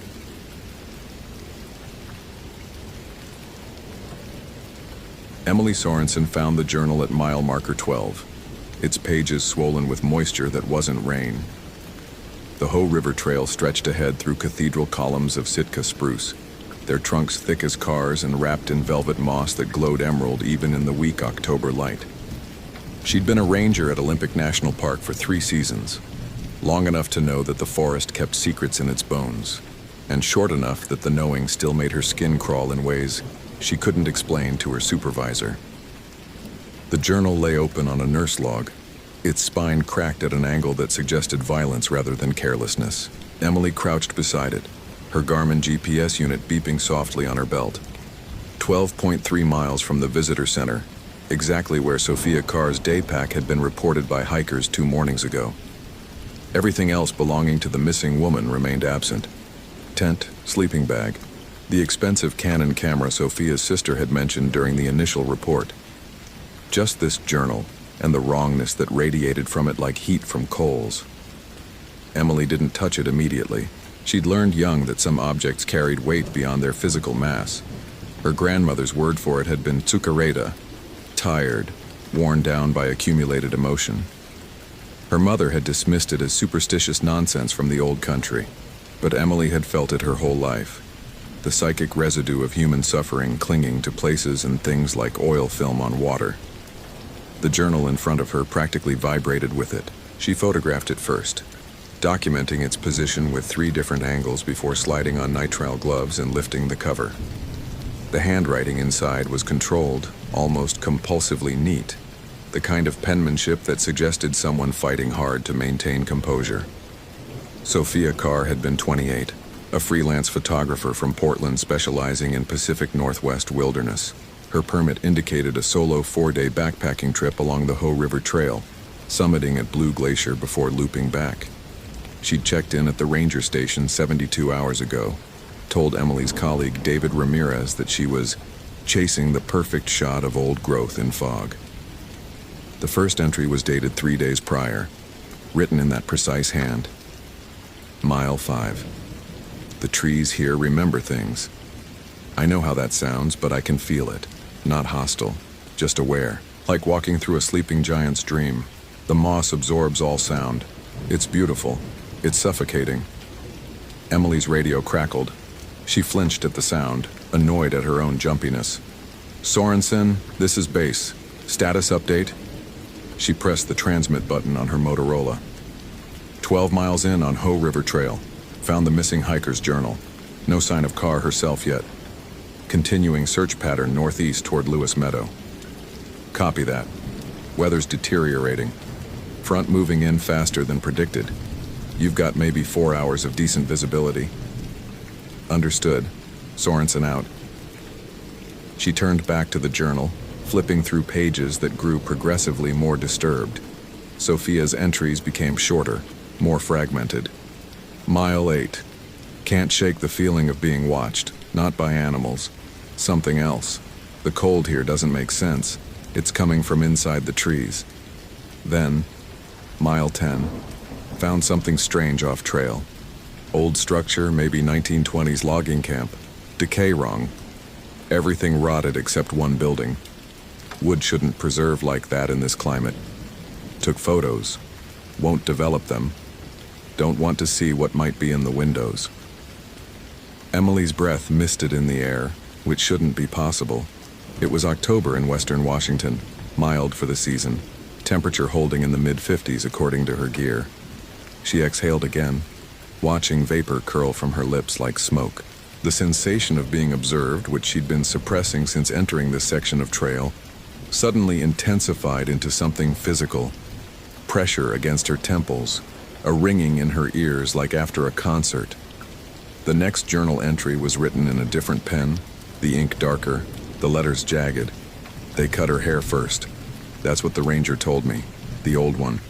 The Japanese woman who isn't in any of the park records I looked up online. She said they shaved Kimiko Tanaka's head before burning the house. Said it was mercy that hair could trap the spirit. But they did it to humiliate her, didn't they? To strip away the last dignity before the fire. Emily's hands had gone numb. She wasn't cold exactly. The sensation was more like submersion, like dropping through water into a darkness that had been waiting specifically for her.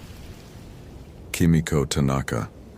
The name resonated in her chest cavity like a struck bell. She didn't know it, had never heard it before, but her body recognized it anyway. Some ancestral acknowledgement that made her want to run. She forced herself to keep reading. The ranger, her name tag said Sorensen, but she looked wrong, like a photograph superimposed over reality. She told me Kimiko worked as a camp cook in 1942. Unmarried, 31 years old, the only Japanese person for 50 miles after the internment orders. They didn't intern her because the logging camp was so remote, so needed. She cooked their meals and cleaned their quarters and never complained. Then someone's wedding ring went missing. Then money from a footlocker. They blamed Kimiko because who else could it be? Strung her up from the big hemlock, the one that's still there, the one with the broken branch. But she didn't die from the rope. Took too long. They got impatient. Set the bunkhouse on fire with her inside.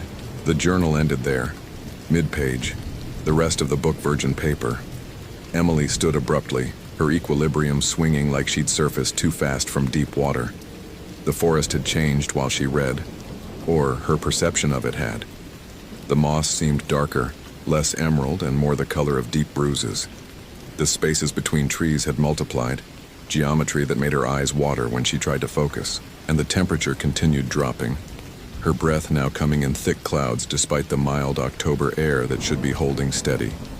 She needed to radio this in, get SAR mobilized with the journal as evidence of Sophia's mental state. But when Emily reached for her Motorola, her fingers closed on empty air. The radio was gone from her belt, though she could have sworn she'd clipped it there after the last transmission. Her GPS unit was also missing. The bear spray canister from her chest holster, gone. She patted her pockets frantically, finding only her compass, which spun uselessly without settling on any direction. Okay, she said aloud, needing to hear her own voice to anchor reality. Equipment failure, not impossible. Stay calm and retrace steps to last known position. But when she turned around, the trail had vanished. Not obscured by fog or hidden by fallen timber, simply absent, as if it had never existed. She stood in a clearing of ferns and moss that stretched in all directions, the massive trees forming walls without gaps, their roots weaving patterns that looked increasingly deliberate the longer she stared. And in the distance, barely visible through the timber, a structure emerged from the gloom. Wooden walls weathered silver, a collapsed roof, windows that gaped like empty eye sockets. The building from Sophia's journal, the one that shouldn't be preserved, the one where they burned Kimiko Tanaka alive 75 years ago. Emily's gift, curse, liability, whatever name best fit, had always been subtle before. A sick feeling in old houses, headaches at accident sites, dreams that warned her away from certain hiking trails. But this was different. This was reality bending itself around trauma so profound that it had carved permanent scars in the fabric of whatever separated the physical world from what lay beneath. And she, with her sensitivity, her cursed receptiveness to the suffering of the dead, had been marked the moment she touched that journal. She started walking toward the structure because what else could she do? The trees permitted no other direction. The moss under her boots made no sound. as if even the forest floor was holding its breath. As she approached, details resolved. A doorway listing on broken hinges, kanji characters carved into the lintel that her grandmother had tried to teach her but she'd never bothered to learn properly. Something about hair and binding. Something about return.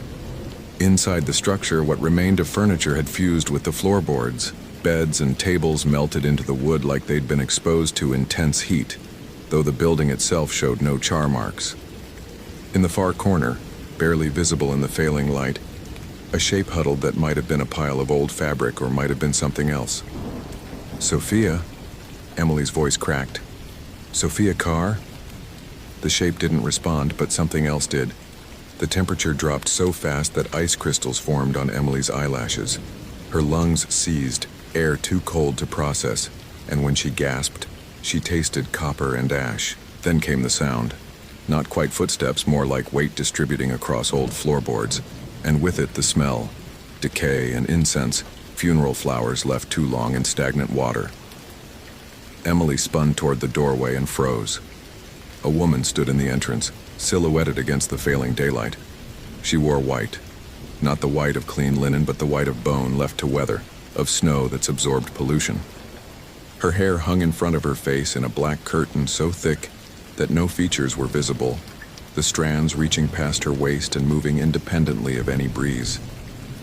When she raised one arm, the sleeve fell back to reveal skin that had the waxy, translucent quality of something long submerged. Emily's gift screamed at her, every nerve firing warnings that came 75 years too late.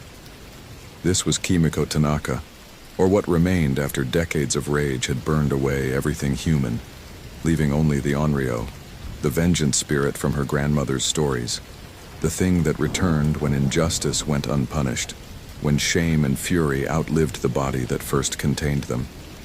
The figure took a step forward, and Emily saw what lay beneath the black hair. Not a face, but an absence of face. Features smoothed away by fire until only eye sockets remained, deep and dark and fixed on Emily with unmistakable recognition. I didn't... Emily's voice failed. She tried again.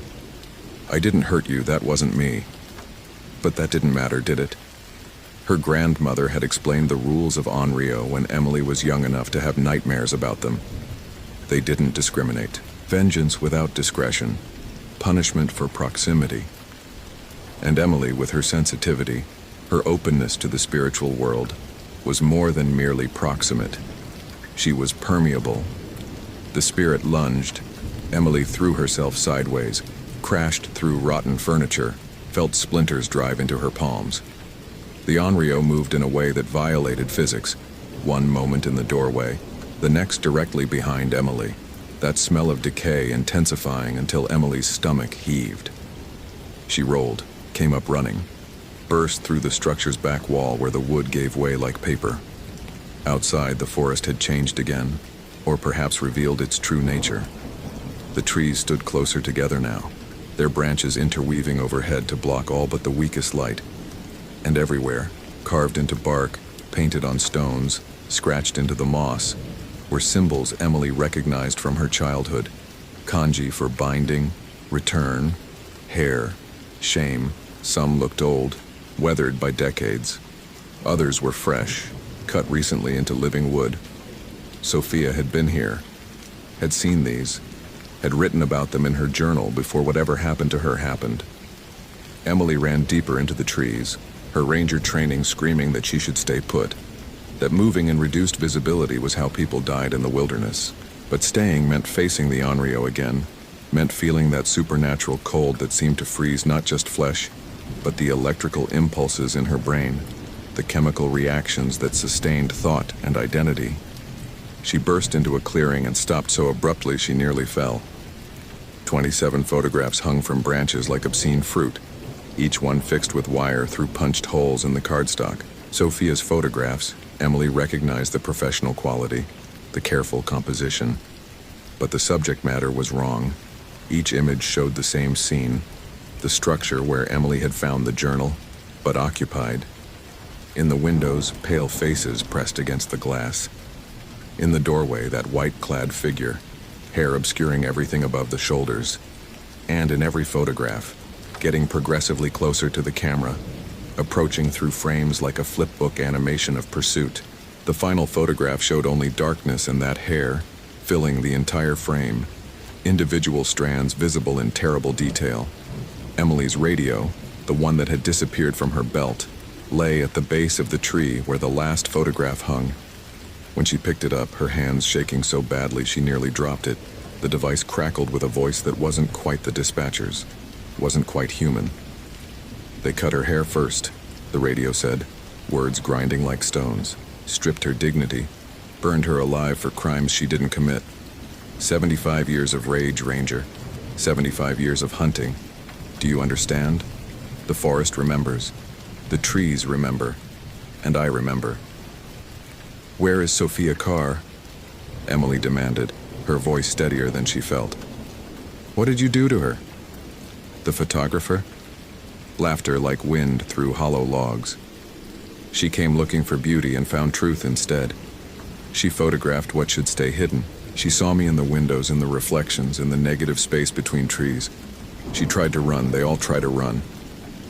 Emily thought of Sophia's journal, those final entries written in different ink, describing things she couldn't have known.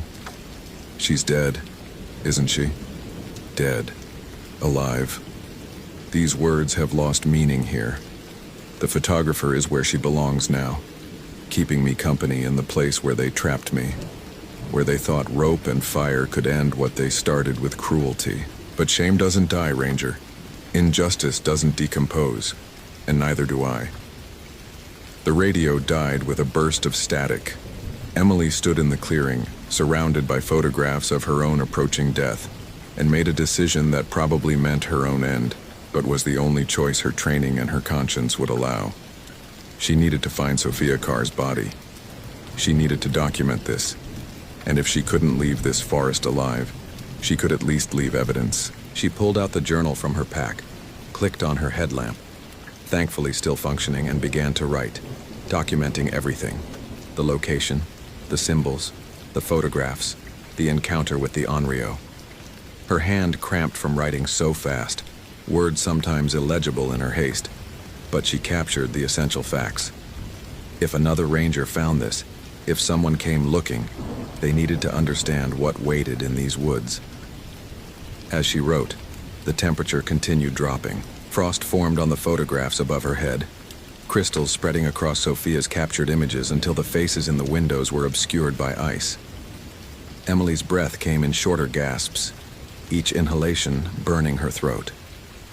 When she finished writing, she carefully placed the journal at the base of the tree, weighted it down with rocks so it wouldn't blow away. Then she turned to face the forest and spoke clearly, hoping the Onryo could hear, hoping some trace of Kimiko Tanaka still existed beneath the rage.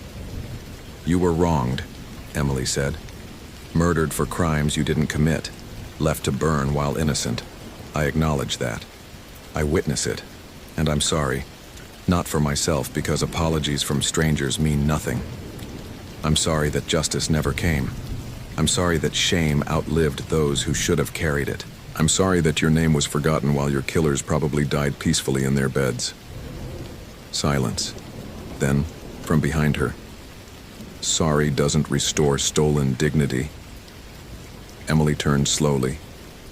The Onryo stood 5 feet away, close enough that Emily could see the details her mind had tried to erase during the first encounter.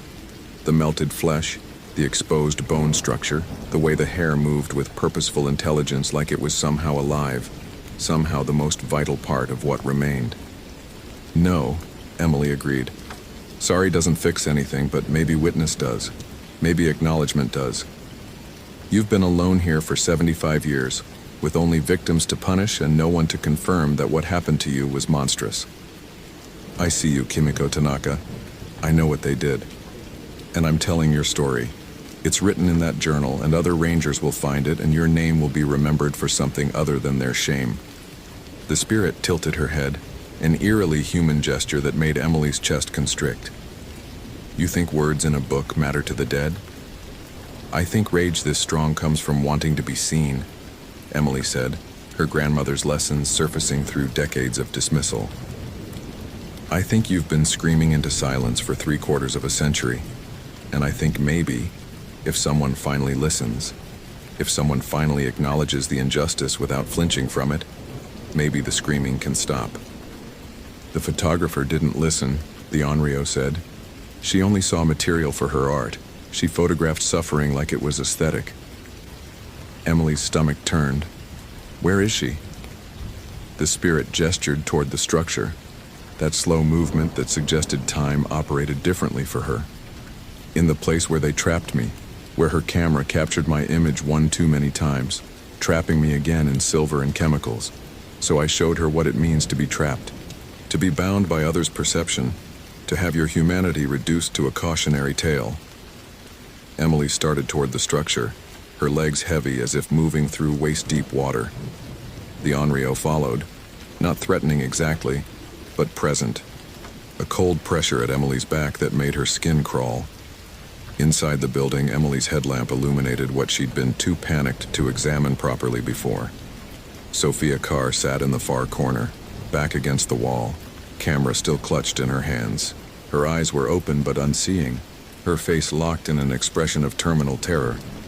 But she was breathing, shallow, irregular breaths that suggested something between life and death, consciousness trapped in a body that couldn't escape. Jesus Christ, Emily whispered. She knelt beside Sophia, checked her pulse. Thready, but present. Sophia, can you hear me? No response.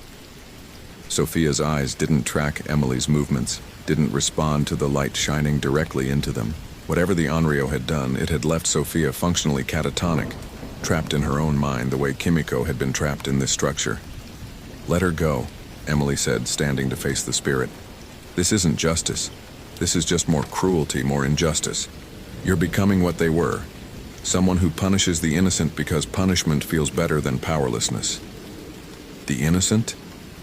The Onryo's voice rose, the windows rattling in their frames. She exploited tragedy for profit, turned suffering into portfolio pieces. How is that innocent? She's a photographer, Emily said desperately. She takes pictures. That's not the same as what they did to you. That's not even close. And if you can't see the difference, then they won. They burned away your humanity so thoroughly that all that's left is rage without reason, the spirit screamed. And it was worse than any sound Emily had heard in her life. Not because of volume, but because of what it contained. Decades of pain compressed into a single expression. All the words Kimiko Tanaka never got to say when they put the rope around her neck, when they shaved her head, when they watched her burn. The structure shook, boards splintering, the roof dropping chunks of rotten wood. But Emily stood her ground, even as her ears rang and blood trickled from her nose. I'm not leaving without her, she said when the sound finally stopped.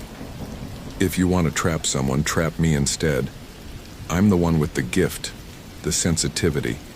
I'm the one who can actually hear you, really hear you, not just photograph what I don't understand. I'll stay. I'll witness your story for as long as it takes. But let Sophia Carr go. The Onryo moved closer, that hair reaching out to brush against Emily's face. Where it touched, Emily's skin went numb, cells dying on contact with something that had been dead for so long that its corruption had become contagious.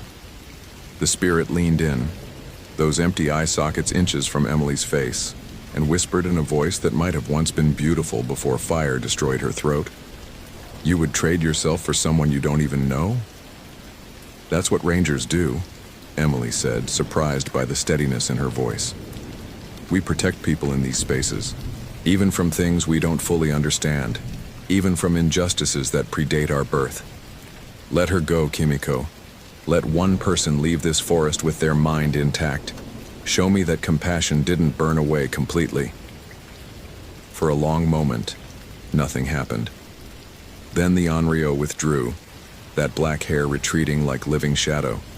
The temperature rose fractionally, still cold, but no longer the bone-deep freeze that suggested proximity to something that had learned to weaponize absence of warmth. Take her, the spirit said. But you'll leave something behind. That's the price of witness. Part of you stays here. Part of you carries this story. And you'll never be quite warm again, Ranger. Never quite free of knowing what humans can do to each other when they're afraid, when they need someone to blame. That's the real curse, not the supernatural horror, but the banal evil that creates it. Emily nodded, understanding the terms even if she didn't fully comprehend the mechanism. She grabbed Sophia under the arms, started dragging her toward the door.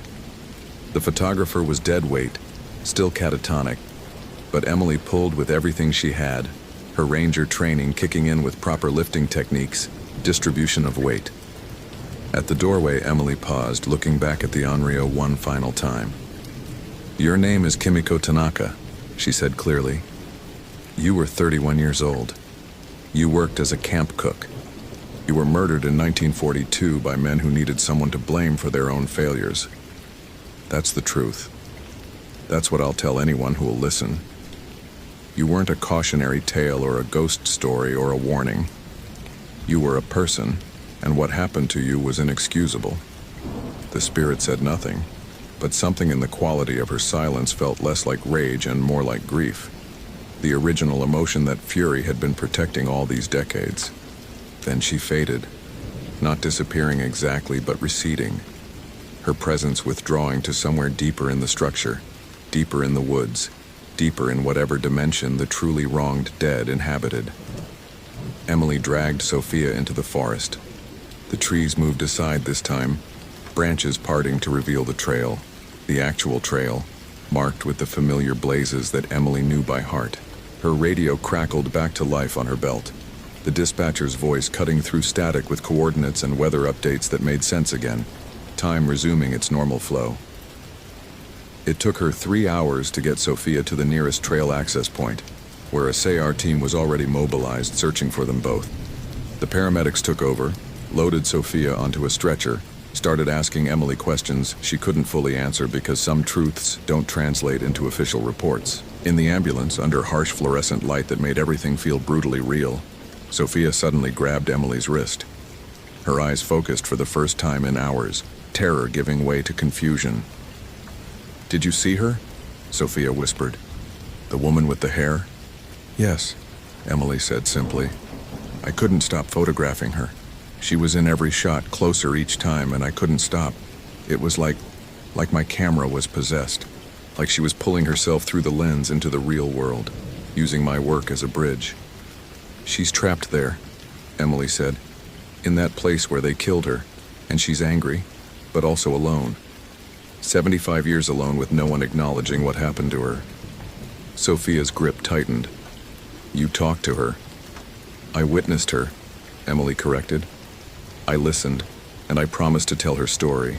Over the following weeks, as Sophia recovered in Harborview Medical Center in Seattle, Emily researched Olympic National Park archives, historical societies, interviews with elderly locals who remembered the old logging camps. She found Kimiko Tanaka in faded records, a single photograph from 1941, a young woman with long black hair smiling at the camera, proud and dignified. Employment records showing she worked at Camp 7 from 1939 to 1942. A death certificate listing accidental fire as cause, signed by a coroner who was also the camp supervisor, witnessed by men who later bought property with mysterious cash infusions.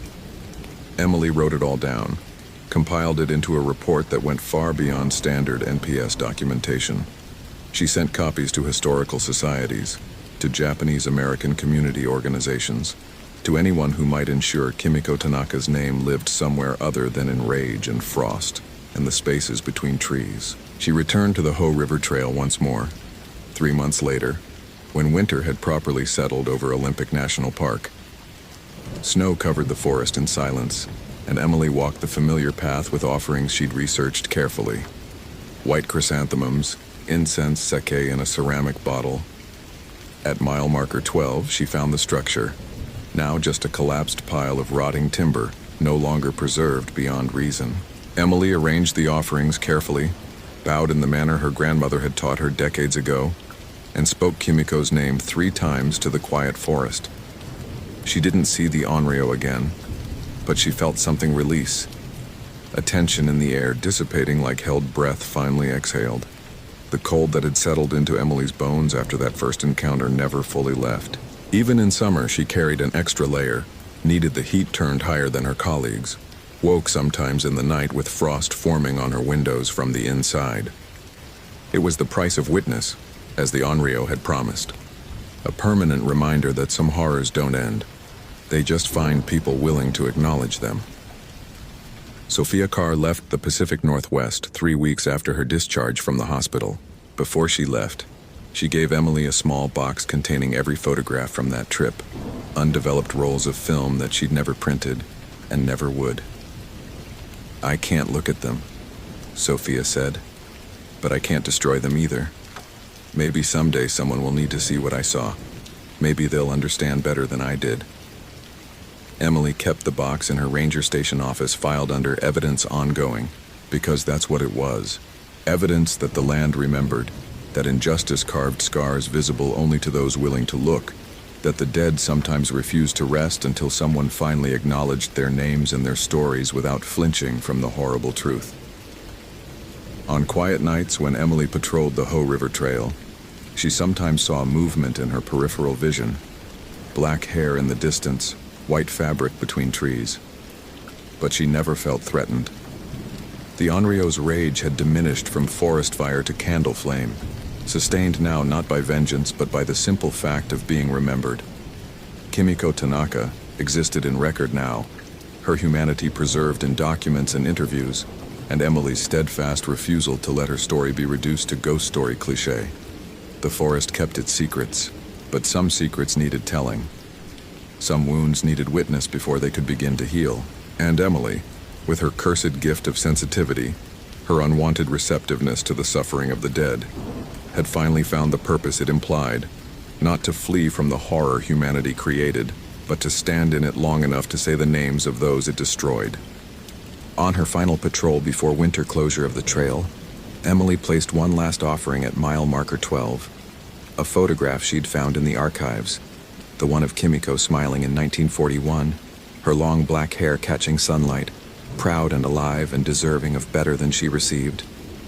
She weighted it down with stones so it wouldn't blow away, a marker for a grave that never officially existed, a memorial for someone who'd been erased from records, but never from the land that absorbed her anguish. The temperature dropped as Emily stood there, her breath misting in the late autumn air. But this time the cold felt different, less like assault and more like acknowledgement, less like curse and more like covenant. She'd promised to remember, and she would.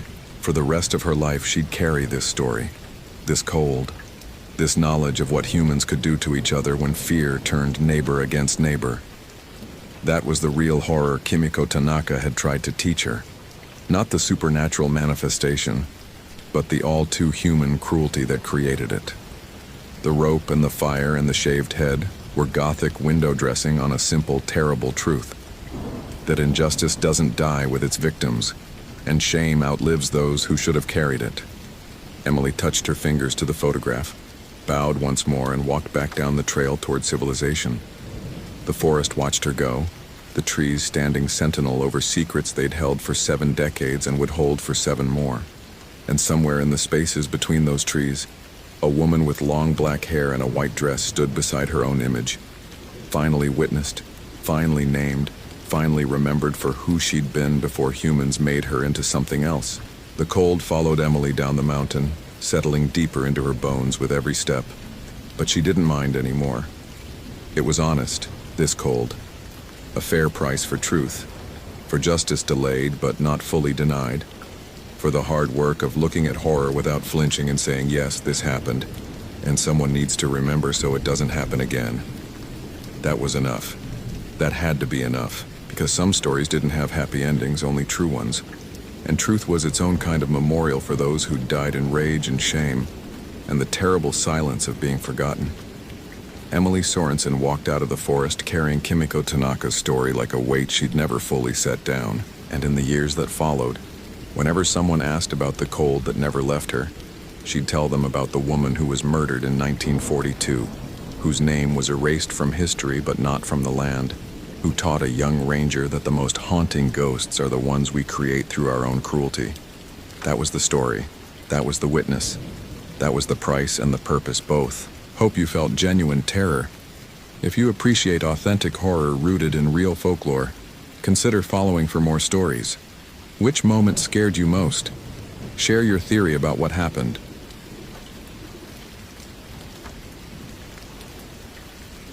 The photographs were wrong. Not blurry, not corrupted. Wrong. Benjamin Reeves had taken them himself 3 days ago. Empty trail, afternoon light through Douglas firs, routine documentation. But the face in frame 14 hadn't been there. Couldn't have been there. A woman's face, pale as paper, partially obscured by black hair, staring directly at the camera from between two trees he'd walked past without seeing anything. He'd noticed it an hour ago while cataloging the week's patrol images on his laptop.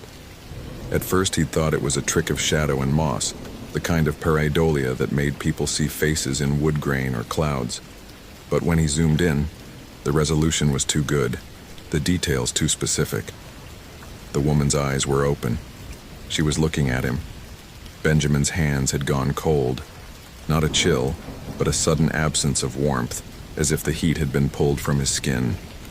He knew that feeling, had felt it before in certain sections of the Hoh rainforest where the moss grew thick enough to muffle sound completely.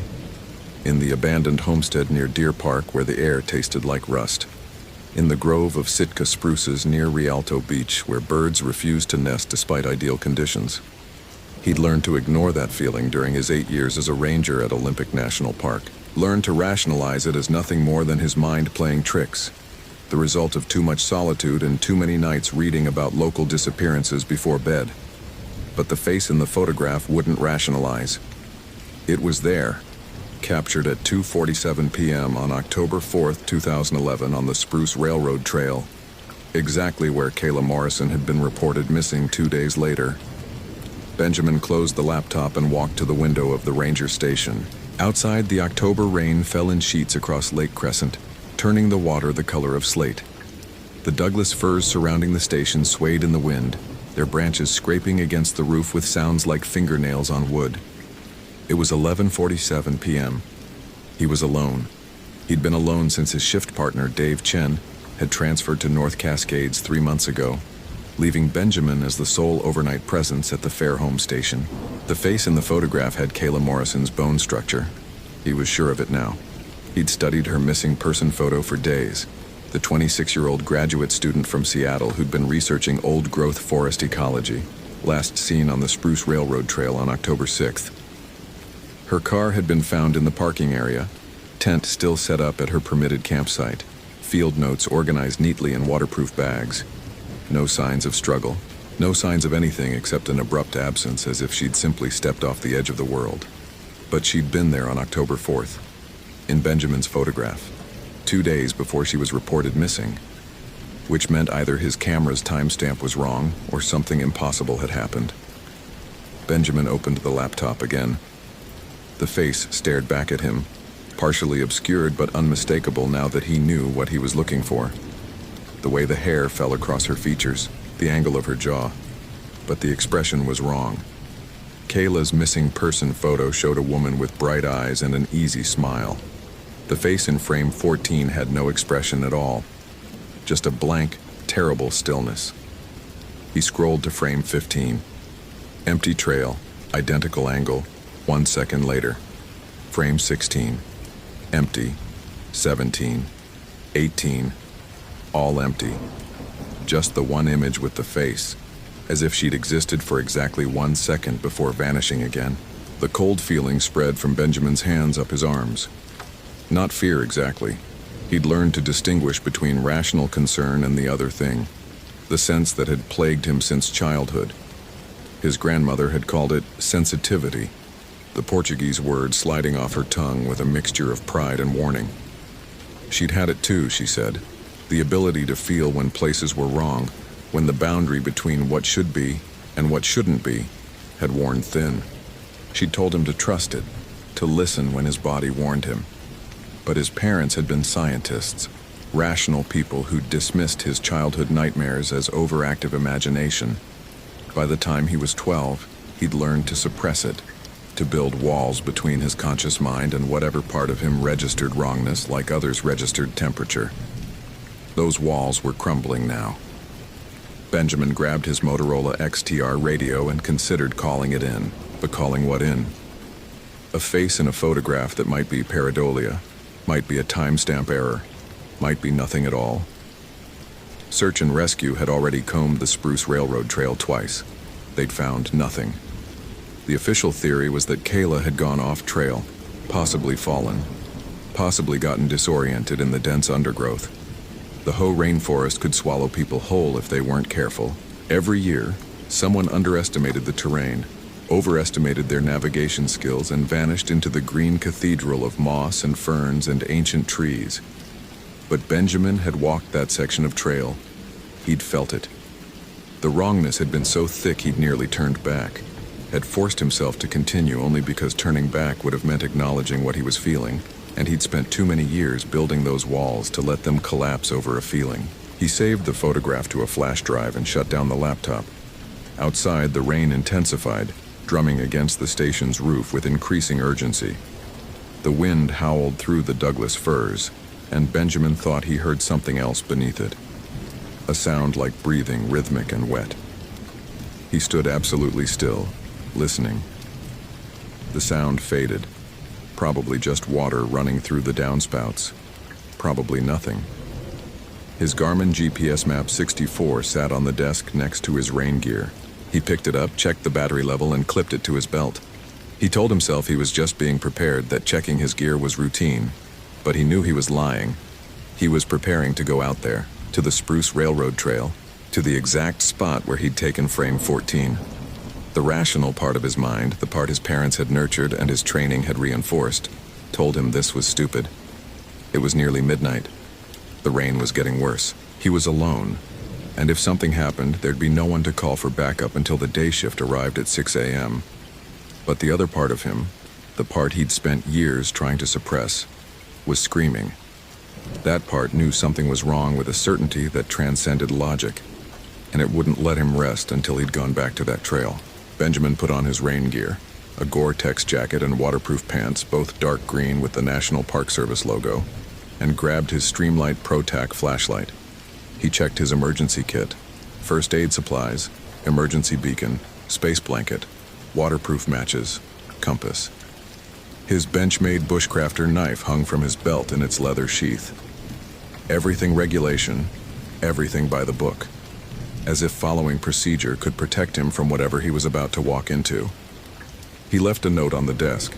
Spruce Railroad Trail, 11:58 p.m., investigating Morrison disappearance, and locked the station behind him. His Ford F-250 sat in the parking area, water streaming off its hood. The drive to the Spruce Railroad trailhead would take 20 minutes in good weather. In this rain, probably 30.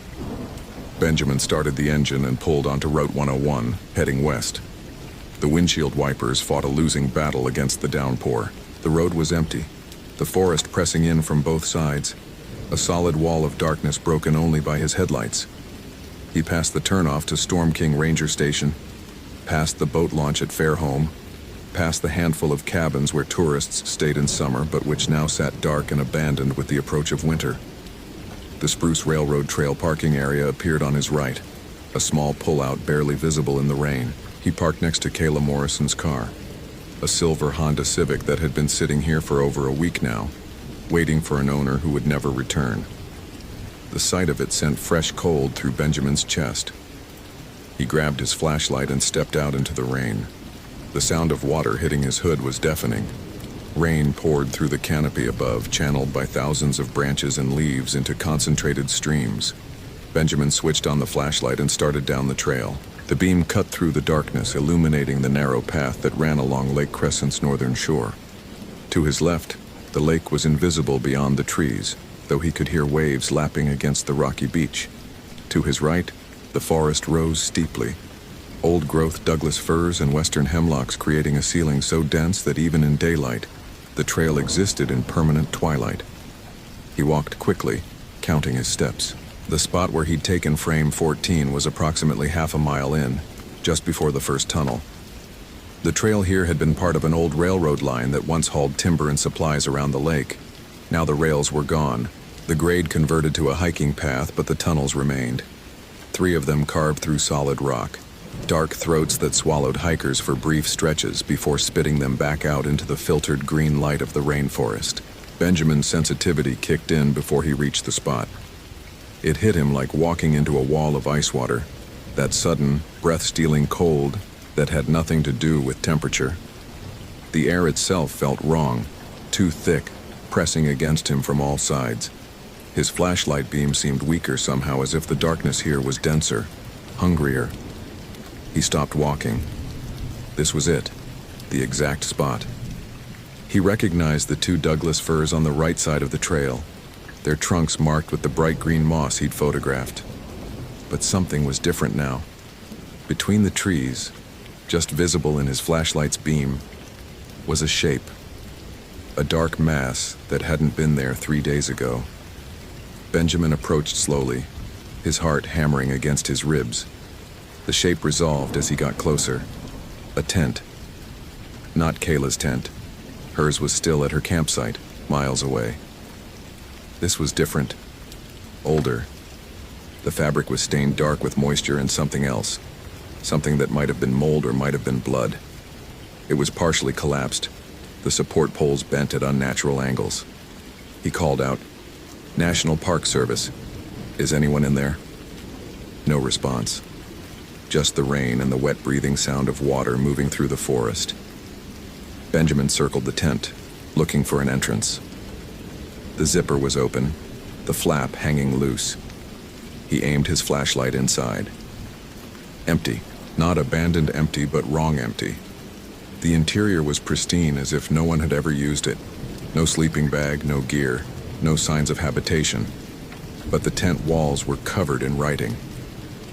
Benjamin leaned closer, his flashlight beam trembling slightly. The writing was in Japanese. Kanji characters, hundreds of them, covering every inch of fabric in neat, obsessive rows. He didn't read Japanese, but he recognized the repetitive nature of the text. The same characters over and over again, written with what looked like charcoal or dried blood. The cold intensified. Benjamin's breath came out in visible puffs now, despite the October temperature being in the mid-50s. His sensitivity was screaming at him to run, to get back to his truck, to call for help. But he couldn't move. The writing held him transfixed, the characters seeming to shift in his peripheral vision, rearranging themselves into patterns that his conscious mind couldn't quite process, but that some deeper part of him recognized as profoundly wrong. A sound behind him. Footsteps on wet trail. Benjamin spun, his flashlight beam cutting through the rain. Empty trail. Nothing but Douglas firs and western hemlocks and the thick carpet of ferns that covered the forest floor. But he'd heard footsteps, he was certain. The distinctive sound of boots on packed earth and gravel. "Kayla?" His voice came out hoarse. "Kayla Morrison?" The rain answered him, intensifying until it sounded like static, like white noise drowning out everything else. Benjamin backed away from the tent, his flashlight sweeping the trail in wide arcs. Nothing. No one. But the feeling of being watched was overwhelming now, a physical pressure against his skin. He could feel eyes on him, multiple sets of eyes, though when he looked there was nothing to see except trees and rain and darkness. He pulled out his radio. "Fairholme Station. This is Ranger Reeves. I'm on the Spruce Railroad Trail, approximately half-mile from the parking area. I've found an unregistered tent at the Morrison disappearance site. Requesting backup." Static answered him. Pure white noise. No voices. No acknowledgement. Benjamin adjusted the frequency and tried again. More static. The radio was working. He could see the transmission indicator lighting up. But nothing was getting through, or nothing was responding. A figure appeared on the trail ahead. Benjamin's flashlight beam caught her in mid-step. A woman in white, her kimono soaked through and clinging to her skeletal frame, her hair hanging in long black ropes that covered most of her face. She stood absolutely motionless, her bare feet pale against the dark earth of the trail. Benjamin's flashlight fell from his hand. It hit the ground with a plastic crack, the beam swinging wildly before coming to rest, pointing at the forest canopy. In the sudden darkness, he could see the woman more clearly, as if light had been obscuring her rather than revealing her. She was glowing faintly, a phosphorescent pallor that reminded him of bioluminescent fungi. Her hands hung at her sides, fingers too long, too thin. Where her face should be was only hair and a suggestion of features beneath, a mouth slightly open, and eyes that reflected no light at all. The temperature dropped another 20 degrees in an instant. Benjamin's breath crystallized in front of him. Ice formed on the wet fabric of his rain gear, crackling softly. The woman took a step forward, her movement completely silent despite the muddy trail. Then another step. She moved like something that had forgotten how human locomotion worked, her joints bending at wrong angles, her gait too smooth.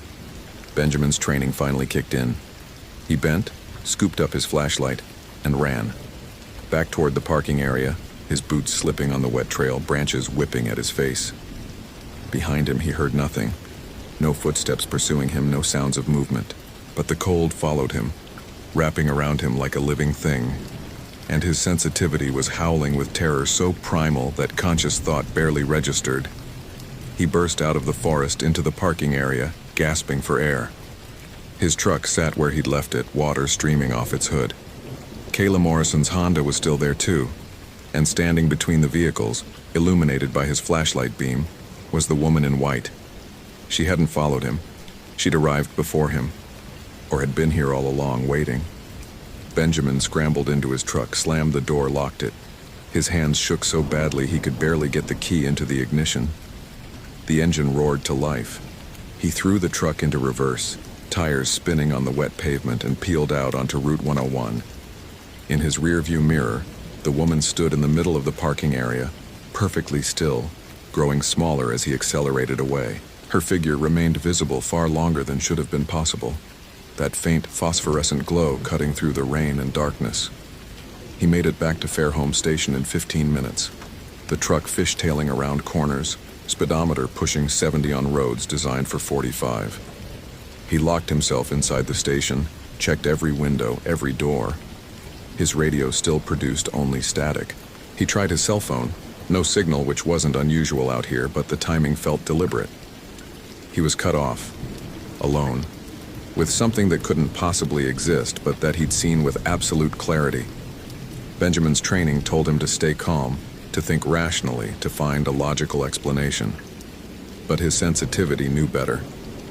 Whatever that woman was, she wasn't human, wasn't alive, was something that violated every natural law he'd been taught to believe in. He opened his laptop and pulled up the photograph again. Frame 14, the face between the trees. He zoomed in as far as the resolution allowed. The woman's features were clearer at higher magnification. The same pale skin, the same black hair, the same mouth slightly open, revealing darkness inside. And now that he was looking for it, he could see what he'd missed before. The white fabric of a kimono, barely visible behind the tree trunks. Kayla Morrison had been researching old-growth forests.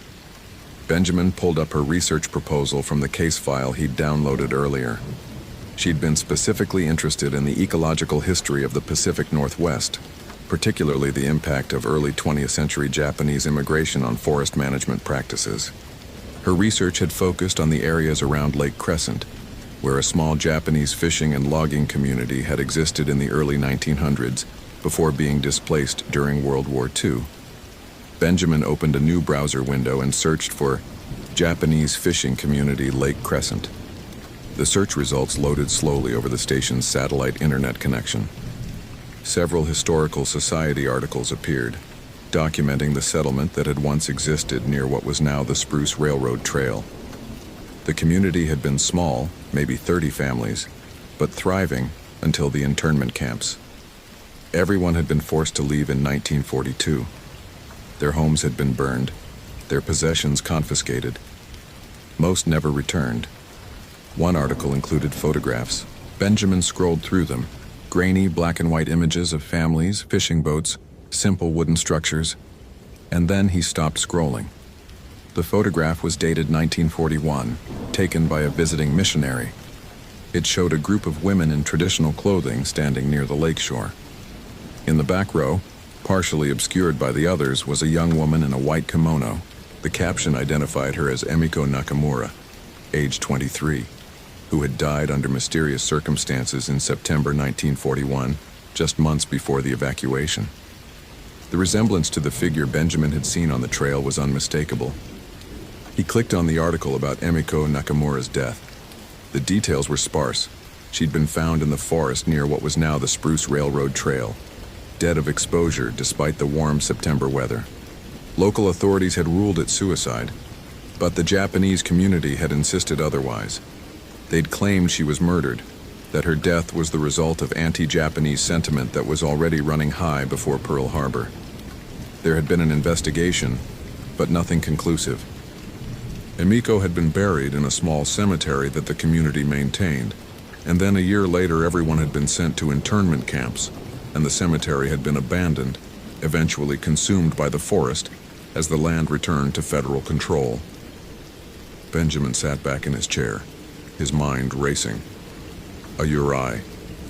That's what he'd seen. A vengeful spirit from Japanese folklore, the ghost of someone who'd died with extreme trauma or injustice, unable to rest. Yurei appeared as they had at death. Emiko's white kimono would have been her funeral clothing. They manifested in places connected to their death or their anguish, and they were known for their obsessive focus on whatever wrong had been done to them. But Yurei were stories, folk tales. They weren't real, except Benjamin had seen her, had felt the cold that accompanied her presence, had experienced the primal terror that his sensitivity recognized as genuine supernatural danger. He looked at the photograph again, frame 14, taken days before Kayla Morrison disappeared. Had Kayla seen the Yurei too? Was that what had happened to her? The research proposal suggested she'd been investigating the old Japanese settlement. She would have found the same historical articles, maybe made the same connections. Had she gone looking for the abandoned cemetery? Had she found something that triggered Emiko's manifestation? Benjamin's radio crackled to life, static at first, then a voice, female speaking Japanese. The words were rapid, urgent, repeating in a loop. He didn't understand the language, but the emotion was clear. Rage, grief, an accusation or a curse, spoken with such venom that the radio speaker distorted. Then English breaking through the Japanese. "Help me." Kayla Morrison's voice, distant and hollow. "Please, help me. She won't let me." Static drowned out the rest. Benjamin grabbed the radio. Kayla Morrison, where are you?" The Japanese voice again, louder now, the words bleeding together into a sound that was no longer quite language. The radio speaker started smoking. Benjamin dropped it as the plastic casing cracked, the components inside melting from heat that shouldn't have been possible from a simple battery-powered device. The Japanese voice continued even as the radio died, echoing from the walls of the station, from the windows, from inside Benjamin's own head. The lights went out. Emergency backup should have kicked in immediately, but the station remained dark. Benjamin grabbed his flashlight, but when he pressed the switch, nothing happened. Dead battery. Impossible. He'd checked it an hour ago. He fumbled for his backup light, clicked it on. The beam was weak, barely penetrating the darkness. Something moved past the window. A flash of white fabric, long black hair. Benjamin's sensitivity exploded with warning so intense it was physically painful, like knives scraping along every nerve. She was here. Emiko Nakamura's Yurei had followed him from the trail to the station, and now she was outside, circling, looking for a way in. The temperature inside the station dropped. Benjamin could see his breath. Ice formed on the inside of the windows, crystalline patterns spreading across the glass like fractures. He backed toward the center of the room, his weak flashlight beam darting from window to window. White fabric flashed past each one in turn, impossibly fast movement, or multiple figures, or the same figure existing in multiple places simultaneously. The front door handle turned, slowly, deliberately. Benjamin had locked it. He was certain he'd locked it. But the handle continued turning, the lock mechanism clicking uselessly. The door swung open. Emiko Nakamura stood in the doorway. Her kimono was pristine now. the white fabric glowing with that same phosphorescent light. Her hair hung in perfect black sheets, parted slightly over her face. Benjamin could see her eyes through the gaps, dark pools that reflected his flashlight beam like an animal's eyes catching headlights. Her mouth opened, revealing darkness inside, and she spoke. "Tasukete, help me." But it wasn't her voice. It was Kayla Morrison's voice coming from the Yurei's mouth, distorted and wrong, like audio played through corrupted speakers. Benjamin's training had nothing for this. His rational mind had nothing for this. Only his sensitivity had an answer, and that answer was pure primal terror. But beneath the terror was something else, a strange clarity. The Yurei wasn't here for him. She was here because of Kayla, because Kayla had disturbed something, discovered something, and now she was trapped. "Where is she?" Benjamin's voice shook. "Where's Kayla Morrison?" Emiko tilted her head at an angle that would have broken a living person's neck. Her mouth moved, but the sound came from everywhere, echoing off the walls. "She sought truth. She found burden. Now she carries what I cannot release." "What burden? What truth?" The Yurei glided forward, her feet not quite touching the floor. Benjamin backed away until he hit the desk. Emiko raised one hand, her fingers too long and too pale, and pointed at the laptop. The screen flickered to life despite being closed. It opened on its own, the display showing not the desktop, but photographs. Dozens of them, hundreds, scrolling rapidly. All showing the same scene from different angles. A grave, overgrown and forgotten, marked with a simple wooden post. "He burned the truth," Emiko's voice said through Kayla's throat. "He buried the lie. She dug too deep." The photograph stopped scrolling, freezing on a single image. The grave marker was visible now, the kanji carved into the wood still legible despite decades of weathering. Benjamin couldn't read it, but the date was clear. September 1941. Emiko Nakamura's grave. The screen changed. New photographs now, recent ones, clearly taken by Kayla Morrison on her digital camera. They showed the same grave excavated, the wooden marker lying beside a disturbed patch of earth. And in the hole where the grave should have been, nothing. Empty earth, no bones, no evidence of burial. The grave was false. "He told them suicide," Emiko said. "He told them shame. He buried nothing. He hid everything." Benjamin understood. Emiko Nakamura hadn't committed suicide. She'd been murdered, and whoever killed her had claimed she'd buried herself in shame when in reality there had been no burial at all. Her body had been hidden somewhere else, her grave a lie. And the truth had been lost when the Japanese community was forced into internment camps. Everyone who'd known the truth had been scattered or silenced. For 70 years, Emiko's Yurei had remained unable to rest because she'd never been properly mourned, never been given the rights that her culture demanded. And Kayla Morrison had found the empty grave, had disturbed it, had triggered something. "Where is Kayla?" Benjamin asked again. Emiko's figure began to flicker like a corrupted video signal. Behind her, the doorway showed not the parking area but something else. A forest that looked almost but not quite like the Olympic rainforest. The trees were too dense, the darkness too complete. And hanging from the branches were strips of white fabric, hundreds of them, like prayer papers or funeral markers. "She walks where I walk," Emiko said. "She sees what I see. She cannot leave until I can leave. You understand, you feel?" His sensitivity. She was talking about his sensitivity. She knew he could feel the wrongness, could perceive what others couldn't. That's why she'd appeared in his photograph. Why she'd led him here. She needed someone who could bridge both worlds, the rational and the supernatural. "How do I help her?" Benjamin asked. "How do I help both of you?" "Find the bones." Emiko's voice was fading, becoming harder to hear over a sound like wind through trees. "Give them proper rest. Tell the truth. Let me go." "Where are the bones?" The Yurei's mouth opened wider, impossibly wide, revealing not darkness now, but a glimpse of that other forest, the one behind her in the doorway. And hanging from a Sitka spruce in that impossible forest was Kayla Morrison, suspended by strips of white fabric, her eyes open but unseeing, trapped in the same liminal space where Emiko's spirit remained bound. "Where he left me," Emiko whispered. "Where the water turns black and nothing grows." The Yurei vanished. The lights in the station flickered back on. The temperature rose to normal. Benjamin stood alone in the middle of the room, his heart hammering, his hands shaking so badly he had to grip the desk to stay upright. The laptop screen showed only the desktop now, the photographs gone. But they'd been real. He'd seen them. More importantly, his sensitivity had recognized their truth, where the water turns black and nothing grows.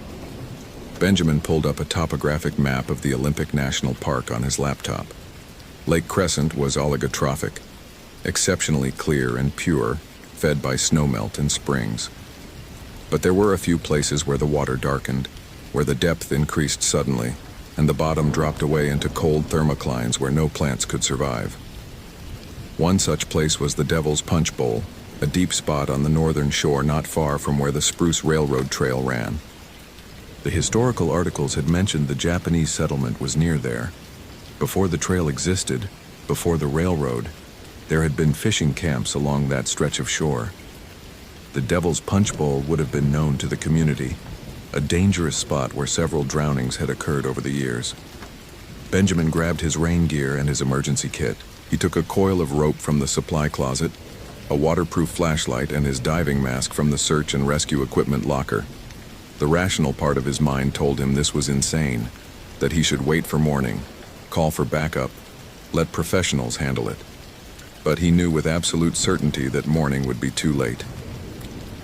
Kayla Morrison was trapped in whatever liminal space Emiko's Yurei inhabited, and every moment he delayed pushed her further from the world of the living. The rain had lightened to a drizzle when he reached the Devil's Punch Bowl access point, a narrow trail that branched off from the Spruce Railroad Trail and wound down to the lake shore. The water was black under the overcast sky, lapping gently against the rocks. Benjamin could see why the place had earned its name. The shore dropped off sharply here, the water deepening from ankle deep to over 100 feet within just a few yards of the beach. He secured the rope to a sturdy Sitka spruce and tied the other end around his waist. The water would be cold, probably 50 degrees even in October, but he'd searched these waters before in winter conditions. He could handle it. He had to handle it. Benjamin waded into the lake, the cold biting through his waterproof gear. The bottom disappeared beneath him after just 3 steps, and suddenly he was swimming, the rope playing out behind him. He dove, pulling himself down hand over hand along the rope, his flashlight cutting through the murky water. The lake bottom here was a jumble of boulders and sunken logs, creating caves and crevices where light rarely penetrated. His flashlight beam caught something white. Benjamin pulled himself closer. Bones. A skull wedged between 2 rocks. The rest of the skeleton scattered by decades of water movement. And wrapped around the bones, twisted through the rib cage and around the femurs, were strips of white fabric, the remains of a kimono, preserved by the cold, dark water. Emiko Nakamura. Murdered and dumped in the lake 70 years ago, hidden where no one from her community would find her. Her grave on land a false marker planted to disguise the crime. Benjamin's lungs were burning. He grabbed the skull carefully, reverently, and kicked toward the surface. He breached gasping, the cold water streaming off his face. The shore was maybe 20 feet away. He swam for it, the skull cradled against his chest, the rope guiding him back. He collapsed on the rocky beach, shivering violently. The skull rested beside him, empty eye sockets staring at the sky. Benjamin pulled out his radio. Miraculously, it worked now. The earlier damage somehow reversed. "This is Ranger Reeves. I need Sayar at the Devil's Punch Bowl. I've found human remains, and I need someone to search for a missing person who may be in critical condition." The response was immediate. Help was coming. Benjamin looked at the skull and whispered, "I'm sorry. I'm so sorry no one found you sooner." The air around him changed. Not cold this time, but warm. A presence that his sensitivity registered not as threat, but as release. Emiko Nakamura's Yurei appeared one final time, standing at the water's edge. But she looked different now, younger, her expression peaceful rather than anguished. She bowed deeply, the gesture full of gratitude and relief. Then she turned and walked into the forest, her figure fading with each step until she was gone. The forest lightened, literally lightened, as if a shadow that had been hanging over this stretch of shoreline for 7 decades had finally lifted. Benjamin could hear birds singing. He hadn't even realized they'd been silent. The morning sun broke through the clouds, turning the water of Lake Crescent from black to its usual crystalline blue. SAR arrived within 40 minutes. They found Kayla Morrison half a mile from the Devil's Punch Bowl, unconscious but alive, suffering from severe hypothermia and dehydration. She'd been missing for 8 days, but she looked like she'd been wandering for weeks. Her field notes, recovered from her backpack, documented her discovery of the empty grave and her theories about what had happened to Emiko Nakamura. The last entry was dated October 6th, the day she'd disappeared. Something is watching me. Something in white. I can hear her crying. Kayla recovered in Seattle after 2 weeks in the hospital. She had no memory of the 8 days she'd been missing, just fragmented images of a dark forest and a woman in white who kept showing her things. Photographs, memories, truths that needed to be witnessed. The doctors attributed her survival to luck and the relatively mild October weather. Benjamin knew better. The remains from the Devil's Punch Bowl were identified through dental records as Emiko Nakamura. The FBI opened a cold case investigation into her death, though the murderer, if he'd ever existed, was long dead himself. Emiko's bones were returned to her surviving family in California, descendants of her brother who'd gone to the internment camps and never returned to Washington. She was given proper funeral rites according to her family's Buddhist traditions and cremated, her ashes scattered in the ocean according to her brother's wishes. Benjamin wrote a detailed report about finding the remains, carefully omitting any mention of Yurei or supernatural manifestations. He stuck to the facts that could be verified, the historical research that had led him to search the Devil's Punch Bowl, the evidence of an old crime, the successful recovery of a missing person. His supervisors praised his dedication and intuition. The Seattle Times ran a story about the ranger who'd solved a 70-year-old murder and saved a missing hiker's life. But Benjamin knew the truth. He'd learned that his sensitivity wasn't a curse or a malfunction, but a real perception of genuine phenomena that existed outside the boundaries of scientific rationalism. The walls he'd built to suppress that sensitivity crumbled completely during those hours at the Devil's Punch Bowl, and he'd never been able to rebuild them. Now he felt everything, every cold spot, every place where the boundary between worlds wore thin, every presence that wasn't quite human. He transferred to a different park 6 months later, unable to shake the feeling that the forests around Lake Crescent were watching him, waiting to see if he'd help the next spirit that needed release. His last night at the Fairholme station, he found a photograph slipped under his door. He didn't remember taking it, didn't recognize the location, but in the center of the image, barely visible between 2 trees, was a figure. Not Emiko Nakamura this time. Someone else. Another face that needed to be found. Another truth that needed to be told. Benjamin looked at the photograph for a long time. Then he filed it carefully in his desk drawer, knowing he'd never stop searching for the stories hidden in the dark places. His sensitivity had made him vulnerable, but it had also made him necessary. Some debts could only be paid by those who could perceive them, and some truths could only be uncovered by people willing to acknowledge that reality was far stranger and more terrible than rational minds wanted to admit. Hope you felt genuine terror. If you appreciate authentic horror rooted in real folklore, consider following for more stories. Which moment scared you most? Share your theory about what happened.